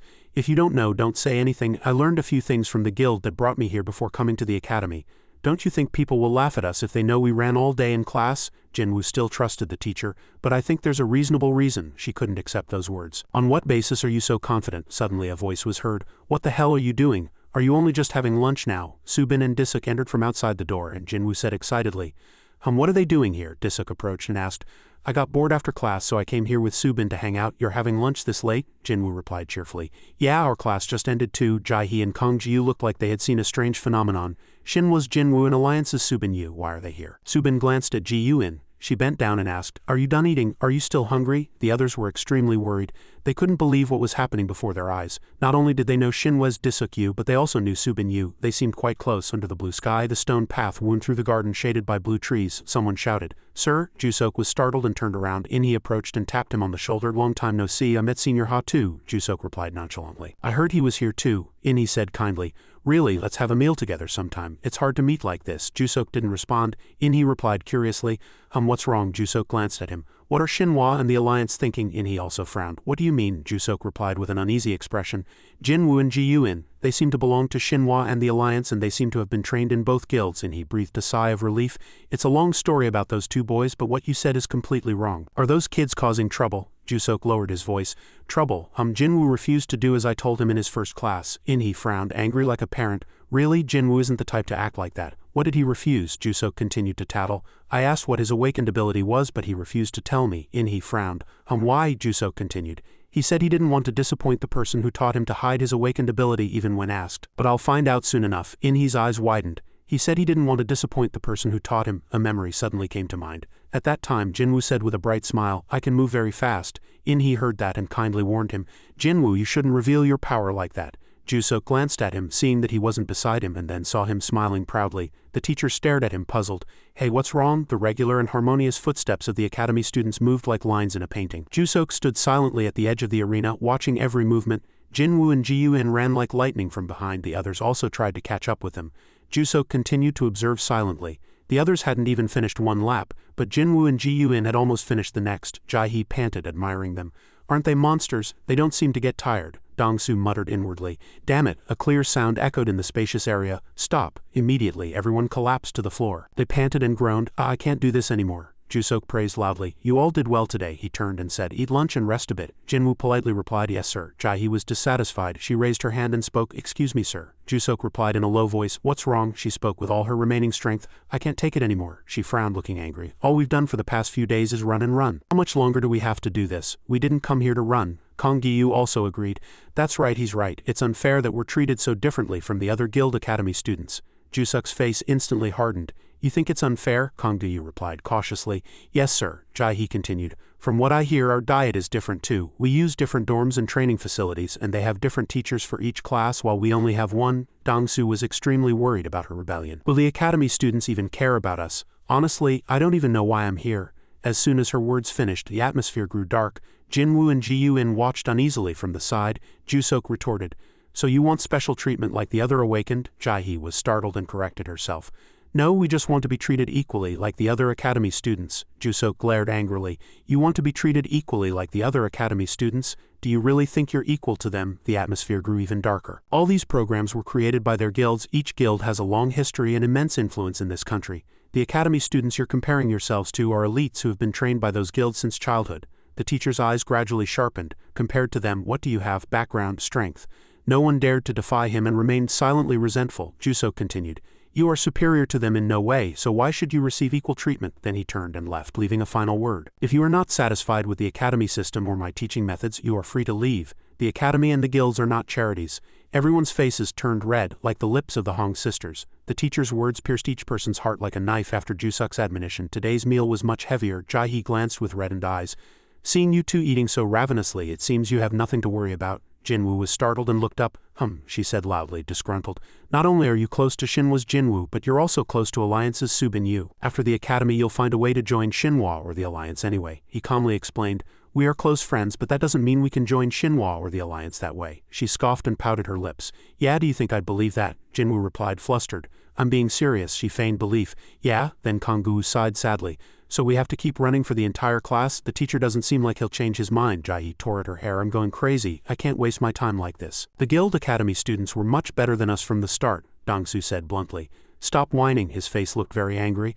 "As Mr. Kong said, we can't even expect fair treatment. We should be grateful we were able to come here." Jae-hee pouted her lips after being scolded. She leaned in and asked back, "Hey Dong-su, why did you talk like that before coming here? I also did well. I don't need to be stuck in a place like this like you." Dong-su seemed to think more carefully than acting impulsively. "We might be more special than ordinary people. But do you really think we'll receive special treatment from awakened individuals? We were lucky to catch the attention of the guilds. Do you know what happens if we get kidnapped by a dark guild?" Jae-hee was startled. "How? What do you mean?" She looked around, flustered. "What do you mean? I don't understand you two." Dong-su coldly cleared his rice bowl. "Stop bothering Mr. Kong and be quiet." He left, leaving a dark atmosphere. He left the cafeteria thinking as he walked, "Those idiots just complain and do nothing." Suddenly he noticed something. A boy was waiting in the corner of the hallway. Sunlight slanted across the wall and suddenly a sharp whip-like sound cut through the quiet air. Sun taught Dong-su the right-hand rule, and his face was red and swollen with blood dripping from his mouth. He pouted his lips in rage. "You damn bastard, keep it up, are you mocking me?" He continued to hurl insults. "You told me to believe in myself, but look at what you're doing. You're just becoming a laughingstock for those damn bastards brought by Shinhwa and the Alliance." Dong-su said quietly. "I'm sorry," Sun repeated. "I'm sorry." Then he powerfully kicked him in the stomach. Correction. Jinwoo flew into a corner. Sun looked down arrogantly.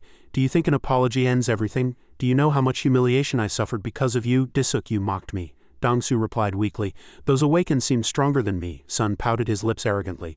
"Strong, my ass? They're only strong to a loser like you. What a ridiculous excuse." Dong-su dared not say anything. He turned and left, not forgetting to leave a warning. "If this happens again, not only will you not participate in the service committee, but I will also kill you. Understand?"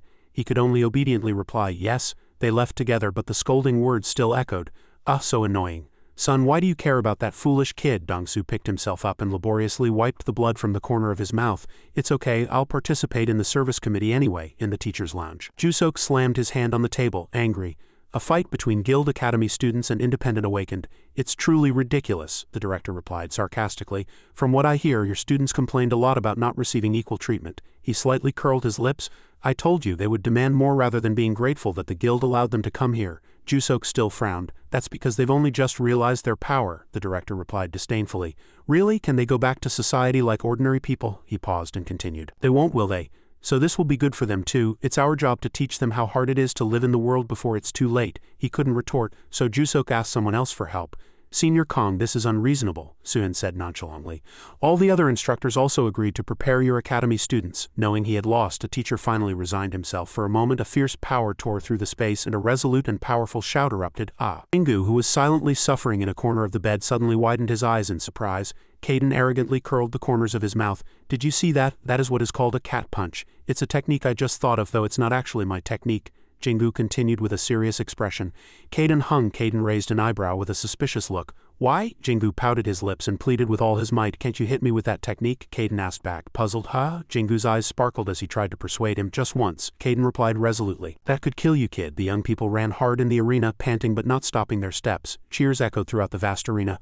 Run faster, run as if you're squeezing out the last drop of energy, Kong Ji-yu gasped. How much further do we have to run? Ji-hai was also too exhausted. Why is the teacher making us run more than usual? Unlike them, Jingu and Ji-yu-in ran like mad. Kong Ji-yu sighed and gave up. They're crazy, Ji-hai said exhausted. How can they always be so full of energy? Jusuk's voice echoed again. Stop. Everyone slumped to the floor, powerless. Dong-su clutched his aching body and groaned. Ji-hai sighed. Oh my god. Jusuk waited silently until they caught their breath, then he gave the next instruction. Listen to your own breathing. Jingu looked up. Is class not over yet? With his usual cold expression, Jusuk continued. Though it's earlier than I expected, today I will teach all of you something very important. Kong Ji-yu thought inwardly, puzzled. What is the teacher talking about? Jusuk finally opened his mouth and said what the children had been waiting for. I will teach you energy control. As soon as he finished speaking, everyone's eyes widened in surprise. Kong Ji-yu asked again as if he couldn't believe his ears. You're going to teach us energy control? Dong-su shouted excitedly. Teacher, are you really going to teach us energy control? Jusuk tilted his head. Yes, but don't get too excited. He spoke clearly, word by word. I can only teach you the lowest level of energy control, but even that will make a huge difference. You will be able to use your awakened abilities more efficiently and strengthen them faster. Kong Ji-yoon still couldn't believe it and asked Ji-hai again, Are we going to learn energy control? Ji-hai frowned. I can't believe it. Jusuk watched the two children talking intently. His eyes narrowed. An old memory suddenly came to mind. The large room had a very ominous atmosphere. Suin gritted his teeth and shouted, Hung, are you crazy? You're going to teach energy control to those useless guys? Unlike his usual cold demeanor, Jusuk defended them. Watch your words, they are not useless. Moreover, they will also participate in the association. So I don't see any problem in teaching them energy control. Suin frowned. Are you going to teach them Park Kong-hoon's energy control, Hung? Jusuk replied. No, I will teach them the lowest level of energy control that is generally known. Suin's face was distorted as if he had eaten something bitter. I still can't agree. We must not break the rules. Energy control must not be taught to unconfirmed awakened individuals. Jusuk frowned. Such a rule does not exist. Suin curled his lips. Kong Hung, what are you talking about? The awakened elders made that decision to prevent potential chaos that could arise if unconfirmed awakened individuals became too strong. And you're saying such a rule doesn't exist, Jusuk explained cautiously. That's not what I mean. Sun Giwon, who had been listening silently until now, spoke up. All right, he continued. I approve. Suin frowned and shouted. Chairman Sun, his eyes darted to Jusuk. But it must be the lowest level of energy control you mentioned, and it must be kept a secret. Jusuk nodded slightly. Yes, Chairman, thanks to that decision they could now do something other than running in this class. Jusuk taught them by transmitting internal energy one by one. Try to maintain your awakened ability like me. It won't be easy at first, so don't rush and focus on remembering the sensation in your body. Everyone sat in a line in the middle of the empty arena in a meditative posture. Taerung sighed. Of course it's not easy right away. Jusuk carefully observed the struggling students with a frown. It's probably very difficult to remember the sensation in their bodies. His eyes dropped. But Ji-Yun is different from the other children. That child has already learned energy control, as I suspected. His gaze was fixed on Ji-Yun. But that child doesn't belong to any association. Where did he learn it? Jingu's face turned red with excitement. This is great, I get to learn another type of energy control. He recalled that moment. Jian was lying lazily on the bed. You're asking if it's okay to learn another type of energy control? Jingu replied politely. Yes, would that be all right? Jian just glanced at him. No problem at all unless it's something strange. There won't be any problem. Jingu's eyes widened. Caden hung. Do you know other types of energy control? Jian replied naturally. Of course I do. He flipped through channels with the remote control. But I just don't use them because they're not as good as mine. It's better to use the powerful one I made myself instead of relying on those inferior ones, isn't it? You'll understand what I mean if you learn something else. Jingu replied innocently.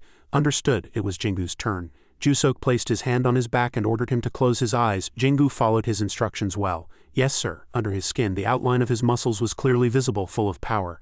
A faint blue energy flow spread around him. Gradually, the energy traveled along his arm and flowed into Jingu's body. He closed his eyes and felt it.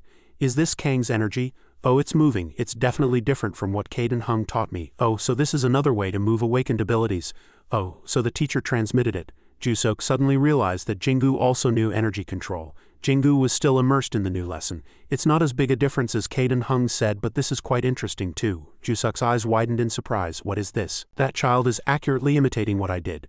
Jingu frowned. It seems Kong finished. I should try again from the beginning. He contracted his glutes and buttocks and energy decisively burst forth under his control. Jusok was slightly confused. Does that child already know this energy control? Otherwise, how could that child learn and use it so quickly? The sun slowly set behind thin clouds, painting the sky a soft orange. Dinner tonight was lively, and Tarang's face was flushed with joy. I can't believe we're learning energy control, Kong Giyu replied with a bright smile. Me too. I never imagined it. Ji-hai also enjoyed her meal happily. Perhaps I misunderstood Kong all this time. Dong-su rejoiced inwardly. I can't believe I'm learning energy control before becoming an association member. Now I can strengthen my power faster with this, Kong Giyu said excitedly, but it's really difficult. When Kong did it to my body, I felt like I learned it, but when I'm alone I can't remember that feeling. Taerung also agreed. Me too, I can't do it alone. Jingu started to speak then stopped. Let's just keep eating. They'll think it's strange if I say it's too easy. Suddenly an unexpected voice was heard. You're here. Dong-su jumped up in surprise and politely bowed to the group of bullies who entered. Hello? Suin curled his lips in contempt. Dong-su, I heard you guys learned energy control today, is that true? Hainan crossed her arms and glanced sideways. They're teaching energy control to those useless guys? Ishin was also the same. It was truly shocking. Suin tilted his head. Hey, why aren't you answering? Dong-su just replied shyly. Ah yes, I learned it. Suin scolded him in front of everyone. Damn it, that's really crazy. Suin asked again in a cold voice. Hey Dong-su, did you learn it too? He replied weakly. Yes, immediately. A powerful slap struck his cheek. Everyone stood up in confusion. Suin continuously slammed the table against his body. You useless bastard, how dare you? Did you get my permission? Dong-su endured in silence. It's really meaningless. Suin gritted his teeth in anger. Does he think I'm joking? I told him to report everything from A to Z. Dong-su bit his trembling lip. I'm sorry, I have to endure this to participate in the service committee, a strong voice echoed. It was clearly Jingu. Stop! Suin's arm stopped in midair. He looked down arrogantly. What did you just say? Jingu said resolutely again. I said stop, whether Dong-su learned energy control or not. It has nothing to do with you. Hainan arrogantly approached him. Ha, what is this? Who are you to meddle in this? Ishin condescendingly agreed. That's really funny. Who brought that damn bastard? Someone spoke up. Shinhwa brought him. Jingu craned his neck and looked around. Disuk and Bayang entered. Our Shinhwa brought him. Is there a problem? The atmosphere in the dining hall suddenly became suffocatingly tense. Suin glared at Jusok. Jusok tilted his head with an arrogant expression. I said Shinhwa brought him. Is there a problem? Suin also held his head high. Shinhwa brought such an arrogant guy. Jusok replied yes. He pouted his lips and mocked. Perhaps Shinhwa didn't have many options. At least they should have educated him before bringing him here. He seems to know nothing. Jusok frowned and glanced at Suin. He curled his lips irritably. Hey Suin, are you looking down on Shinhwa now? Suin arrogantly sighed. Why are you exaggerating so much? I'm not looking down on Shinhwa. This situation is just too ridiculous. Jusok gritted his teeth in anger. What? He replied with a contemptuous laugh. I mean, I'm teaching the independent awakened I brought, and that damn bastard brought by Shinhwa is ordering me to stop. Suin frowned. What do you mean? Jingu shouted. I didn't order him. What kind of education is that? He's being bullied, as if cold water had been poured over his meal, Suin shouted. What are you talking about? When did I ever bully him? Jingu fiercely retorted. What do you mean just now? He gritted his teeth. Dong-su, tell us, did I bully him? Dong-su hesitated slightly. Suin glared at him with threatening eyes. Answer, did I? Dong-su remained silent. Jingu looked at him with pleading eyes, but he quietly turned his head. No, Jingu felt a little sorry for him. Dong-su, Ji-hai, Kong Ji-yu and Taerung also watched with worried expressions. 2 bowls of food lay discarded on the floor and the atmosphere was extremely tense. Suin sighed. See, Disuk, that damn bastard likes to meddle in other people's business without any evidence. That's why this situation is so ridiculous. Daisuk's eyes widened. Does that damn Suin have no shame? He clearly provoked him just now. That guy must have answered that way because he had no other choice. Suin looked up at him. Dong-su, tell that bastard a few things about the situation here. Daisuk's eyes widened. Tell him why are you so slow? Dong-su slightly bowed his head. Yes, Jingu couldn't watch anymore. You're Suin, aren't you? You like doing things like that? Suin shouted. What are you talking about? As a disciple of a famous master, Jingu was very resolute. You like to bully the weak, don't you, because you're an awakened association member? Suhan was about to go crazy. Do you want to die? How dare you? Jingu gritted his teeth in anger. I heard there's an unwritten rule that awakened individuals and associations should help newly awakened individuals to live a proper life as an awakened individual. To uphold this rule, the opportunities here should be given to independent awakened individuals like us instead of to others in the association. Powerful associations like yours have done nothing for independent awakened individuals like us. Disuk and Bayang were surprised. Jingu shouted an injustice, but now you're bullying us who have nothing because we have no power. Silence filled the space. Suhan was about to go crazy. He charged forward. You're wrong. You fool. An arm shot out in front of Jingu, blocking him. Disuk glared at him wildly. Hey Suhan, that child was brought by Shinhwa. I will not allow you to touch that child. Suhan burst into fury and shouted. Disuk, are you crazy? He glared at him with an overwhelming aura, threatening him. I'm warning you. A resolute voice echoed. Stop. Jusok sternly admonished. What are you two doing here? Seeing him, Suhan's group quickly left. Jusok turned and reminded them. You two, go back to your dorms. Disuk and Bayang behaved obediently. They nodded to Jingu. Yes sir. The others froze for a moment and looked at each other. They were like criminals awaiting a death sentence. Disuk glanced at Dongsu, who was covered in injuries, and sighed. Everyone go back to your dorms. Jusok left, not forgetting to give a piece of advice. And keep practicing the energy control I taught you today. Jusok walked with heavy steps. He frowned, lost in thought, continuously recalling the things he had expressed. Suddenly the teacher stopped. That guy understands the sense of responsibility a strong awakened individual must bear better than us. In he approached with a bright smile. Senior Jang, is class over? He stepped next to the teacher.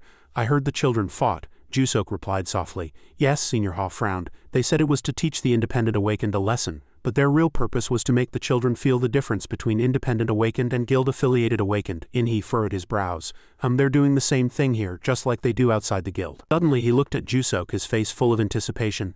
Ah, Senior, I heard you taught the children energy control. The other instructors apparently disagreed, so it's no surprise that you're always on B Guild's blacklist. Jusok furrowed his brows. Don't you guys have anything to do? He replied with the same expression. No, we don't. The teacher is angry. He scoffed. So I immediately thought of coming to your class. Jusok exclaimed in surprise. What? He still smiled cheerfully. Why not? You're teaching alone. Senior Ha also chimed in. I happen to be free too. Jusok had nothing to say to them and eventually agreed. Just don't make the class noisy. The teacher walked ahead. The two followed behind. Ah, Senior, you know us well. Twilight descended like a thin veil over the day. Two soft voices echoed. See you later. Goodbye. The empty corridor stretched long, and the three figures walked silently. Not a word was heard. Jin walked ahead with a serene look while Jingu looked pale and tired behind him. He suddenly spoke. Jingu. He turned his head and looked at him. Yes, Dongsu lowered his head, hesitating to speak. Ji-Yun saw him, turned and left. See you later. Jingu replied with a bright smile. Oh yes, goodbye. As the room door slammed shut, only the two remained in the corridor. They stood frozen as if sprayed with insecticide. Only then did Dongsu say with gratitude for what he had done, I think I owe you. Jingu looked up at him. Dongsu bowed his head and apologized. I'm sorry for not being honest, even though you stood up for me. If I were in that situation again, I still wouldn't be able to, because I have to join a guild and I'm not as strong as you. Jingu smiled gently. I understand. He furrowed his brows worriedly. Under the warm twilight, their relationship deepened. See you tomorrow. Goodbye. Jingu opened the door and entered his room. I'm back. Jian, who was cultivating his internal energy on the bed, replied. Yes, you're back. He slumped gloomily onto the bed. Exhausted, he collapsed onto the bed. Suddenly he called out to brother Jian. Jian glanced at him. He was still burying his face in the bed. I think living as an awakened is really difficult. Jian tilted his head, looking at him. He sighed. Of course it is. Did you think it would be easy? But he suddenly smiled and his eyes sparkled. But I'm still happy that I'm not alone anymore. The spacious arena was silent, with only the sound of two bodies colliding on the floor. Suddenly a sound echoed. Hello? Jingu and Ji-Yun were startled and turned around. Kong Ji-Yu was entering. Jingu replied with a bright smile. Hello, he excitedly spoke to him. Did you train your energy control in your room yesterday? He hesitated slightly. Yes, I did. Taerung approached beside them. Hello, Jingu smiled brightly. Hello, a finger tapped his shoulder. Kong Ji-Yu looked at Jingu comfortably. Did you rest enough yesterday? He replied in bewilderment. Yes, Ji-Hai also showed her face. Hello. Jingu's eyes widened blankly. Today they were more energetic than usual and everyone was focused on warming up. 1 2 1 2. He looked up blankly. How strange, they never greeted me first before. Ji-Hai noticed his gaze. Why are you looking at us like that? Jingu hesitated. I'm sorry. Her face flushed and she sighed. Ji-Hai said while warming up. Honestly, you're acting so friendly really makes me uncomfortable. Jingu asked again worriedly. Really? Kong Ji-Yu stretched and continued. I think so too. It's fake. Jingu bowed his head, his face as red as a tomato. Oh, I'm sorry. I'm bad at making friends. Kong Ji-Yu said nonchalantly. No need to apologize. We don't think that way anymore. he turned back in surprise. Really? Kong Ji replied kindly. Yes, just by seeing how you confronted those guys from B Guild yesterday, I knew for sure that you weren't being falsely friendly. It's not easy to confront them even for me. Jinwoo's eyes widened in surprise. Ji Hai was still very haughty. That changed my mind about you too. Taerung lowered his head and said shyly. Me too, he was as excited as a child. Jusok sighed. He turned around and met Ji Yuan's gaze. Then they quickly turned their heads away in embarrassment. Footsteps echoed in the space. They turned their eyes to see. Oh, Mr. Kong is here. Who was coming with the teacher? Yes. Behind the teacher, In-hee and Senior Ha were entering. In-hee smiled and winked, acting cool. Jingu nodded with delight. The teacher and students all stood neatly in line. Jusok said clearly. Attention everyone. From today, these two will be teaching you with me. In-hee smiled brightly. I am In-hee. Senior Ha looked like a cool CEO. I am Senior Ha, Jusok continued. You will be able to learn a lot from them. Not only are they high-ranking members of Shinhwa and the Alliance, but they are also known as two of the top 20 strongest individuals in Korea. The students cheered, thinking in surprise. Top 20? That's insane. We get to learn from people like this. That's really cool. Wow, everyone is really strong. In-hee excitedly pointed at Jusok. No need to be so surprised. Your instructor, Mr. Kong, is also one of the top 20 strongest just like us. The students exclaimed in excitement. What? In the teacher's embarrassment, they were so surprised they froze. Jusok shouted in anger. What are you still doing there? Run, Jingu replied energetically. Yes, sir. After the run, everyone was exhausted and panting. Next was Senior Ha's turn. Now everyone do a handstand, they exclaimed in surprise. A handstand, he explained nonchalantly. You must not only enhance your awakened abilities, but also improve your physical capabilities. Handstands will help improve your balance and control. The students frowned and complained. Oh my God, his eyes suddenly sharpened. Do it now. Seeing his gaze, they were flustered. Yes, sir. Ji Hai and Taerung immediately fell to the floor as soon as they did a handstand. On the other hand, Jingu and Ji Yuan did it very skillfully. The others watched them with wide eyes. Those two are really amazing. They're like monsters. All three teachers kept their eyes on the students. Energy flowed from his hand and seeped into the other person's body. Everyone sat in a line in the middle of the empty arena in a meditative posture for the most important class. The clear sky stretched wide and a few white clouds floated idly. Mieng was angry. In-hee and Senior Ha are teaching independent awakened? That's ridiculous. They ignored our request. This is all Mr. Kang's fault, Mr. Kong. Say something, Suhin replied nonchalantly. I don't know why you think it's Jusuk's fault, Mieng said arrogantly. Mr. Kong clearly asked those two to teach the children. They've been close for a long time. Suhin thought to himself. Even with Jusok here, there are still problems, the red-haired man replied lazily. I don't know why In-hee and Senior Ha are doing this either. What benefit is there for Shinhwa and Alliance's children? Atha curled her lips. This proves that Shinhwa and the Alliance always look down on us, otherwise they wouldn't have made such a decision. A sound echoed as the elevator reached the desired floor. Ding. Yu Hyuk and Bayang leisurely walked down the corridor. Bayang excitedly spoke. Should we go see Yu? He's in this area. Yu Hyuk tilted his head. Why? She said with an exaggerated expression. I'm worried about him after yesterday. What if the B Guild thugs hurt him? Yu Hyuk pursed his lips and hesitated, but eventually compromised. Anyway, we're also responsible, so let's go see if he's okay. Besides, Shinhwa is also the guild protecting him. We can't just let him get beaten up. Bayang suddenly spotted Suhin's group in the distance. She shouted in annoyance, You guys again? The white-haired man frowned irritably. None of your business, Bayang pointed a finger and shouted, Are you guys going to bully the independent awakened again? You should be ashamed of yourselves. Suhin pursed his lips. Shut up, you nag. Mind your own business. Why do you keep meddling in others' affairs? Yu Hyuk stepped forward, blocking Bayang. Furrowed his brows. I warned you yesterday. Suhin sighed disdainfully. Hey Yu Hyuk, are you too crazy? You're going to fight me because of those trash? He tilted his head provocatively. Did you get Shinhwa's permission? Yu Hyuk was about to go crazy. Bayang also frowned. He was right. If they caused trouble here, Shinhwa would be in a difficult situation. He really hated it. Jusok was walking in the distance. Why are you blocking the road here? Suhin called out his name in exasperation. Jusok, Bayang suddenly realized something. She shouted, tattling. Jusok, these damn guys picked a fight with Jingu yesterday. He furrowed his brows. What? He pointed at Jingu disdainfully. Oh, that trash Shinhwa brought? Jusok raised his foot and fiercely kicked him in the stomach. He clutched his stomach in pain and knelt down. Blood rushed to his brain. He shouted like a madman. Jusok, what the hell are you doing? Jusok glanced at him gruffly. You're blocking my way, you damn bastard. Yu Hyuk's eyes widened in surprise. Jusok's appearance shocked everyone. Everyone surrounded him with respect. He was Jang Yu's younger brother, and it was believed that he would immensely develop Shinhwa. His ability was not as outstanding as his sister's, but it was far superior to his peers. Jusok was originally very cold since childhood. Everyone in Shinhwa was shocked by how great Jang Yu's family was. He angrily punched his opponent. It was like a game. He was crazy enough to fight anyone who blocked his way. Age didn't matter to him. Breaking out of the flashback, Yu Hyuk's eyes widened in surprise. Yet in that violent scene, who knew his terrible temper would be useful here? Bayang and Yu Hyuk smiled slyly. But unfortunately, Jusok couldn't bring that damn guy to his knees. It was truly the right time to meet him. I always wanted to avoid Jusok, but sometimes he was useful too. Suhan lunged forward like a madman. You damn bastard. He swung his foot to kick him. Jusok neatly blocked with one hand. He retracted his foot and prepared for the next kick. Jusok skillfully dodged. He caught Suhan's shoulder just in time, sighed, and then delivered a knee strike to his stomach. He curled his lips unpleasantly. How dare you try to kick me? Jusok delivered another powerful blow to his back, then coldly released his hand and let him freefall. Suhan clutched his body in pain. He panted and groaned in terror. Ah, Yu Hyuk was extremely excited. That's right, attack with your knee like that. Hee hee. From my experience, that really hurt. His colleagues rushed over worriedly. Suhan, Jusok said coldly. This damn bastard made me use my sacred knee. The two glanced at him. They pretended to admire him outwardly. Wow, but inwardly he even named his technique. What a weirdo. Suhan arrogantly shrugged off his colleague's hands. He cultivated his internal energy like a madman. Jusok, do you want to go? His friends unanimously tried to stop him. Suhan, don't. Jusok slightly curled his lips. He unleashed the power that enveloped his body. Come on if you dare. Bayang and Yu Hyuk were simultaneously startled. Using awakened abilities is strictly forbidden at the academy. If anyone breaks this rule, their affiliated guild must take responsibility. We must stop him. Even Jusok cannot cross that line. Suddenly, an angry voice echoed. What are you guys doing? Miang commanded. Both of you step back. The students exclaimed in surprise. Teacher. Miang shouted in anger. Jusok, didn't you receive the notice that using awakened abilities is forbidden at the academy? He shouted loudly. Do you think this is a joke? Yu Hyuk glanced at him, evaluating. He's only blaming Jusok. He's taking his guild's side. How despicable. Jusok simply said nonchalantly.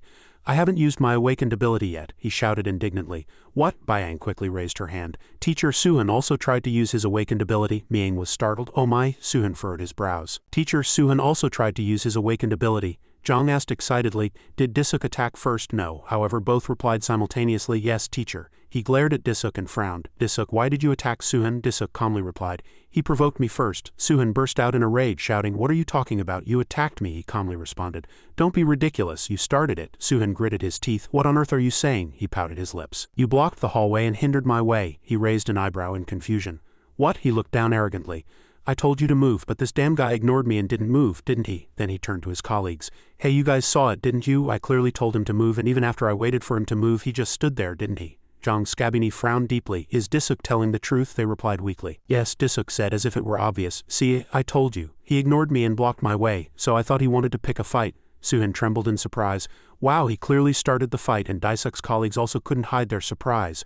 Wow, how shameless, making such a plausible excuse. He probably has enough reason to defeat anyone. Bayang quickly spoke up again. Teacher, I have something to say. Suhan also provoked me. Suhan cried out in alarm. What on earth are you talking about? When did I do that? Bayang's eyes welled up with tears. I told him to stop bothering the independent awakened, but he got angry and cursed at me. Miang asked again. He cursed at you? Bayang pretended to be wronged. Yes, he called me a bitch. Sobbed. She glanced sharply at Suhan. They were speechless. Damn it, that's true too. She raised an eyebrow. So he cursed at you because you told him to stop bothering the independent awakened? Suhan was terrifyingly nervous. Ah yes, Jin also pouted his lips in agreement. What a damn bastard, Miang sighed. How do you want to resolve this? Zhang swallowed a bitter smile. Since they basically didn't use their awakened abilities, let's just let it go. Hearing that, Disuk's group quickly left. Then let's go. Suhan is spicier than chili powder. He ordered all the damn guys to go back to their classrooms. They could only obey. Yes, teacher. Then she said in a low voice, Disuk needs to pay more attention to his academy students. They shouldn't be causing problems at such an important time. Zhang frowned unpleasantly. He didn't answer. The sun cast its last brilliant evening glow and the landscape was quiet, but a voice broke the silence. I'm exhausted. Ji Hai collapsed into a chair, unable to move. Taerung sighed. I didn't expect Mr. Ji Yu and Mr. Park to train us this much. Physical training is important, but it's too hard. Jin looked into the distance. He recalled the recent conversation. He smiled brightly. I got a call yesterday and the cats are doing well. Jinwoo was excited. He continued, they eat well, sleep well, and do well on their own. That's one of their charms, isn't it? Jin cheered. That's really cool. Jinwoo's cheeks suddenly flushed. I miss them, Ji Hai asked again with curious eyes. Who do you miss? Jin was startled. She widened her eyes. Who do you miss? Your girlfriend. Why are you so flustered? Jai-hee kept asking. So who is it? Jin bowed his head in embarrassment. Oh, my cats. Jai-hee was surprised. Your cats, he replied innocently. I raise a few, but I left them at home. Disuk was excited like a child. They're really cute. Taerung also joined the conversation. I also wanted to raise a cat, but I never had the chance. How is it living with them? Jinwoo gently replied. They were stray cats, but when I fed them, they got closer to me. Taerung continued. Then they're not bad guys, are they? They didn't have their mother's care. Jin smiled brightly. No, they're adorable. Ji Hai widened her eyes. Really, he was very excited. I want to show you pictures, but I don't have my phone here. Ji Yun quickly offered a solution. There's a cat in Jinwoo's room. Hearing that, they shouted, really? Show us. When they saw it for themselves, they couldn't believe it. Taerung asked again, is this a cat? Is it cute? Jin smiled kindly. Yeah, isn't it cute? Jian frowned in annoyance. What are these guys doing again? They were embarrassed and dared not answer. Haha. The clear sky stretched wide in a soft blue. Sun Giwon opened his mouth to start the conversation. There are many rumors that you two are teaching independent awakened. He looked at him in incomprehension. I also heard that other instructors have many complaints about it, but I think whether we teach independent awakened or not is up to us. Because we didn't come to the academy as instructors from the beginning, Sun Gi-won nodded slightly. You're right. You two are fully qualified, otherwise I wouldn't be saying this, he continued, asserting his authority. I'm asking you two to teach the guild-affiliated children instead of the independent awakened. In-hee and Senior Hall widened their eyes in surprise. He respectfully replied, Chairman Sun, as I just told you, this matter is up to us. Sun Gi-won smiled slightly. Haha, that's why I'm asking you two to teach the guild-affiliated children instead of the independent awakened. Your abilities have been recognized by Shinhwa and the Alliance. I'm sure the guild-affiliated children will learn a lot from you two. Senior Hall was uncompromising. They already have enough instructors. They will learn a lot even without us teaching them. Moreover, the independent awakened only have Mr. Kong as an instructor. I believe it is right for us to teach them. Sun Gi-won clasped his hands together. What you say is not wrong, but he narrowed his eyes and the wrinkles around his eyes became even more pronounced. Do you think that's a wise choice? He frowned in confusion. What is the chairman's intention? With an overwhelming momentum, Sun Gi-won continued, wouldn't it be better to invest time and effort in guild-affiliated children who are clearly verified rather than independent awakened whose origins are unclear? Once again, Sun Gi-won's words surprised them. In-hee politely said, Chairman Sun, I don't understand why you're saying that. Academy students without experience are the ones who desperately need training and help more than anyone else, Sun Gi-won replied. What you say is also true, but you two are overlooking one thing. They widened their eyes in fear. What are we overlooking? His every word weighed down the atmosphere like a pendulum. The Academy is not an ordinary school that gives equal opportunities to everyone. This place was created to make awakened individuals stronger. In-hee and Senior Ha flinched. Sun Gi-won continued. Even at this very moment, awakened individuals all over the world are strengthening themselves for their respective countries and guilds, so we don't have much time to waste like this. In-hee retorted, there's no reason to believe that only guild-affiliated academy students can excel. I'm sure there will be children among the independent awakened who will become strong. His expression remained unchanged. Of course, talent can appear in anyone. And one of the strongest awakened was also an independent awakened. At this point he couldn't help but recall Caden.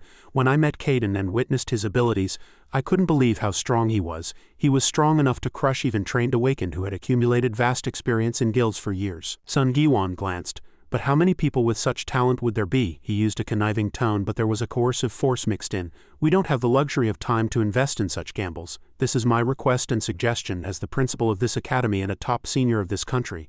Don't waste time teaching independent awakened and focus on the guild-affiliated children. They couldn't say anything and left the room dejectedly, as if their path had been blocked. Disuk seemed to have been waiting. Senior Ha only then realized. In-hee was no better. Disuk, he frowned. What's wrong? They talked as they walked. Senior Ha suddenly said, we have a week. Disuk asked in confusion. A week? In-hee continued. That's right, in a week there will be a test to evaluate the guild-affiliated academy students and the independent awakened. If the independent awakened can't show anything, we won't teach them anymore. Disuk fell into deep thought. What on earth should they do? They only have a week to prepare for such an unfair fight. In-hee's lips curled up slightly. Everything is going as expected, he asked again, confused. What do you mean? He said calmly, as if he held everything in his hands. The argument could have ended without rebuttal, but now we have an opportunity to change the way we treat independent awakened. He smiled slightly with satisfaction. I don't know how they'll solve it, but we have 2 hidden cards. We just need to use them well. Senior Ha nodded in agreement. Disuk finally understood that he was talking about Ji-Yuin. Senior Ha replied softly. That's right, but the teacher didn't seem to agree much. I agree they are excellent, but I don't think they're enough to turn the situation around. In-hee's eyes widened excitedly. No, they'll be enough. Even Subin and Jusok can't defeat Ji-Yuin. Disuk was startled. What? He couldn't believe what he had heard. I don't understand. The only 2 children who can be compared to Subin and Jusok are Suhun from View and Kong Ji-Yu from Beko. And you're saying those 2 children can't defeat Ji-Yuin? Senior Ha affirmed again. That's right. Continued coldly, Jinwoo is also worth paying attention to. He's not as strong as Subin and Jusok, but he has great potential. In-hee also agreed. That's right. Jinwoo is surprisingly strong. When Jinwoo and Jusok fought, Jusok was caught off guard and hit in the face. That fight ended in a draw, didn't it? Jusok was startled again.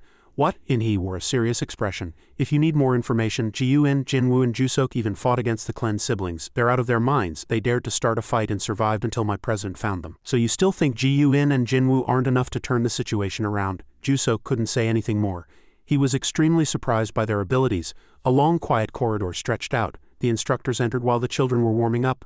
Oh, the instructors are here. Hello, Disuk said confidently as usual. Run until there's not a drop of energy left. Everyone shouted loudly. Yes, teacher. Then he turned to the 2 special children, Ji-Yuin and Jinwoo. Follow me. They were slightly startled when suddenly called out. A metal door with a clear B mark appeared in the middle of a gray wall. Inside the spacious training ground, white lights poured down on the floor, making the space seem even emptier.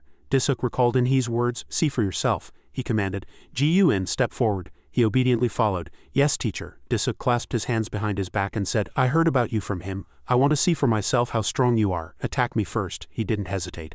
A powerful blow filled with burning energy shot out like lightning from his arm, striking his opponent with a thunderous sound. Jin widened his eyes in surprise. Ha, he does that to Mr. Kong too. Disuk seemed to realize something. That guy attacks as soon as I speak. Otherwise he would have been flustered, he provoked. Attack with something stronger. Blue light flashed like lightning emanating from his clenched fist, and red energy enveloped his body as if pressure was weighing down the entire room. Senior Ha had also said briefly, I haven't heard it directly from him, but I heard Ji-Eun was properly trained by his professor. I think his strength is comparable to Jusuk's and Subin's. Jusuk observed him carefully. As red energy enveloped his fist, he rushed forward like an arrow. A blinding light erupted, and the energy swirled into a white fireball, exploding with a thunderous sound of compressed power. Disuk widened his eyes in surprise. As the fist struck, Disuk tightly braced his arms to block it. He smiled slightly with satisfaction.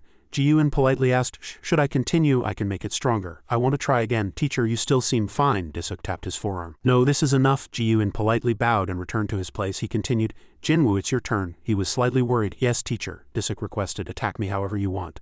Don't be as simple as you were with your friends. Jinwoo politely replied, yes, teacher. The arena was filled with the sound of speed. Jinwoo rushed forward like an arrow. Attacks came like lightning, however Jusuk merely tilted his head slightly. Jinwoo charged with all his might, throwing punches at high speed. The teacher raised only one arm at the critical moment, blocking the punch. Jinwoo frowned in surprise. Suddenly a whirlwind struck. Jinwoo vanished from sight with unbelievable speed. The punch flew towards his side. Disuk paused for a moment, and his body suddenly trembled. Before he could recover from the unexpected attack from behind, Jinwoo had become a whirlwind of speed. He was almost one with the wind, constantly throwing punches from all directions. Disuk was incredibly surprised. What is this damn speed? In the faint wind, Jinwoo suddenly appeared and threw a hook with his right hand. After that, he leaped backward, and Disuk's body already had scratches. They're truly insane. Where did these kids come from? The teacher stared at them as if they had found treasure. He said, Ha, I see we have a chance. The independent awakened students shouted in surprise. Ji-Hai asked worriedly, Teacher, are you saying we're going to have training fights with guild-affiliated awakened? Disuk's expression was very serious. That's right, it'll be in 6 days, Taerung asked in confusion. Mr. Kong, I don't understand. How can we fight them? The teacher lowered his voice to reassure them. Don't worry about who wins or loses. Anxiety lingered on the students' faces. Disuk remained calm. The important thing is for you to do your best and show your abilities. Ji-Hai frowned. Mr. Kong, I really don't understand, she hesitated. Their abilities are much stronger than ours. If our goal is to show our abilities, wouldn't it be better to do it in another way than fighting them? The teacher said reassuringly. What you said isn't wrong, but what the Academy wants to see isn't meaningless numerical specs that are useless in reality. They all listened obediently to the teacher's words. They want to see what you can do in real situations. Your future might change depending on the level of potential you show. So do your best. Thanks to Disuk's inspiration, no one complained. They all replied simultaneously, yes, teacher. Then Disuk became even stricter. From today until the day of the formal fight, I will intensify your training, so bravely follow my instructions. This time, only Jinwoo and Ji-Eun were excited.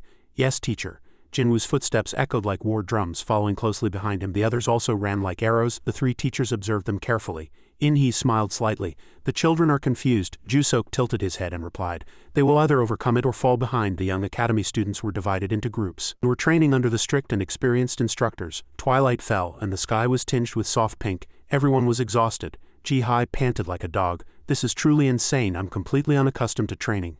Everyone's faces were clearly pale. Kong Ju-Yu couldn't even breathe properly. I don't even have the strength to lift a spoon, Taerung reluctantly agreed. Me too. Yet Jinwoo and Ji-Eun ate ravenously as usual. For them, the harder the training, the more delicious the food. Taerung was very anxious. I'm a little scared. To have to fight Guild Academy students in 6 days. Ji-Hai's face fell. Me too. They definitely won't go easy on us. The atmosphere suddenly became tense, and no one said anything further. Ji-Hai chattered. What do you guys think? Jinwoo ate with a full mouth. She quickly continued. What do you think about the upcoming fight? His mouth was moving as much as possible. Oh, I'm worried too, but as Mr. Kong said, I'll do my best. Ji-Eun nodded in agreement. The others were speechless. Although they had seen this often, each time they still felt it wasn't normal. Kong Gu-yu spoke up. Do you think it's easy? Let me tell you, Guild Academy students have been training since they were young, and the people here are the elite of the elite. Jinwoo tried to reassure him. I know, but we can't change that. All we can do is do our best, that's all. Ji-Hai immediately raised her voice. We all know that. Her face was lost in thought. I'm worried too. Terrible old memories rush into my mind and there's a slight fear. But I'm much less worried than before. There was a time when I was scared to death that others would find out about my ability and harm my family. His expression suddenly softened. The 3 listened carefully. Jinwoo continued happily. But now I don't have to worry about those things anymore. Because I have friends to fight with in the upcoming battle. They were embarrassed and said nothing. Ji-Hai sighed. All right, you always make me the bad guy. Her face fell. Yeah, alright, talking about it doesn't make us feel any better either. As you said, our job is to train hard, Kong Ji-yu agreed. That's right, let's do as Mr. Kong taught us, Jinwoo chuckled. The sunset glow blended with the sky, creating a quiet and beautiful landscape. As usual, Jinwoo entered his room. I'm back, Caden hung. Caden was nowhere to be seen. He looked out the window. Caden is out and about. Is he taking a walk? Caden heard the call and turned sharply. Caden hung. He sighed. Did school end today? Jinwoo smiled brightly. Yes, hung. Were you taking a walk? Caden nodded in agreement. Understanding this body better will improve my combat abilities. He just chuckled. His eyes gazed into the distance. It's been a long time since I took a walk like this. Jinwoo spoke up. Before coming here, I used to take walks and feed stray cats almost every day. Caden replied lazily. Yeah, you can do it every day. He continued with overflowing emotion. I miss all those cats, he said reassuringly. It'll be fine. Shinhwa will take care of them, right? He replied brightly. Yes, of course. Jinwoo suddenly noticed something across from them. A white fur ball was panting. Beside it walked Yoon. Jinwoo shouted in surprise. Wow, that dog is really big. Yoon was calm. She stared intently at Caden, then looked indifferently at the cat. Jinwoo smiled brightly. She said indifferently, too fat. What did you feed it? Jinwoo chuckled, trying to change the subject. Haha, what kind of dog is it? It's really cute. Yoon didn't reply, fixing her gaze on the fat cat who hated vegetables. Are you taking a walk with that cat? Jinwoo hesitated. Yeah, she tilted her head slightly. Walking a cat without a leash? Interesting, but it's too fat and really ugly. Caden clicked his tongue in annoyance. Suddenly she put a finger to her mouth, and looked like she was scheming something. Should I try to catch it? It looks really strange. Jinwoo frowned as if he had heard her. What did you say? He tilted his head slightly. What do you mean? Yoon spoke temptingly. Come here, kitten. Her face was full of killing intent. From this moment on, I am your owner. Caden narrowed his eyes slightly. What is she trying to do? Jinwoo was terrified and dumbfounded. He quickly told Caden, let's go. She's a really strange woman. Suddenly Yoon shouted.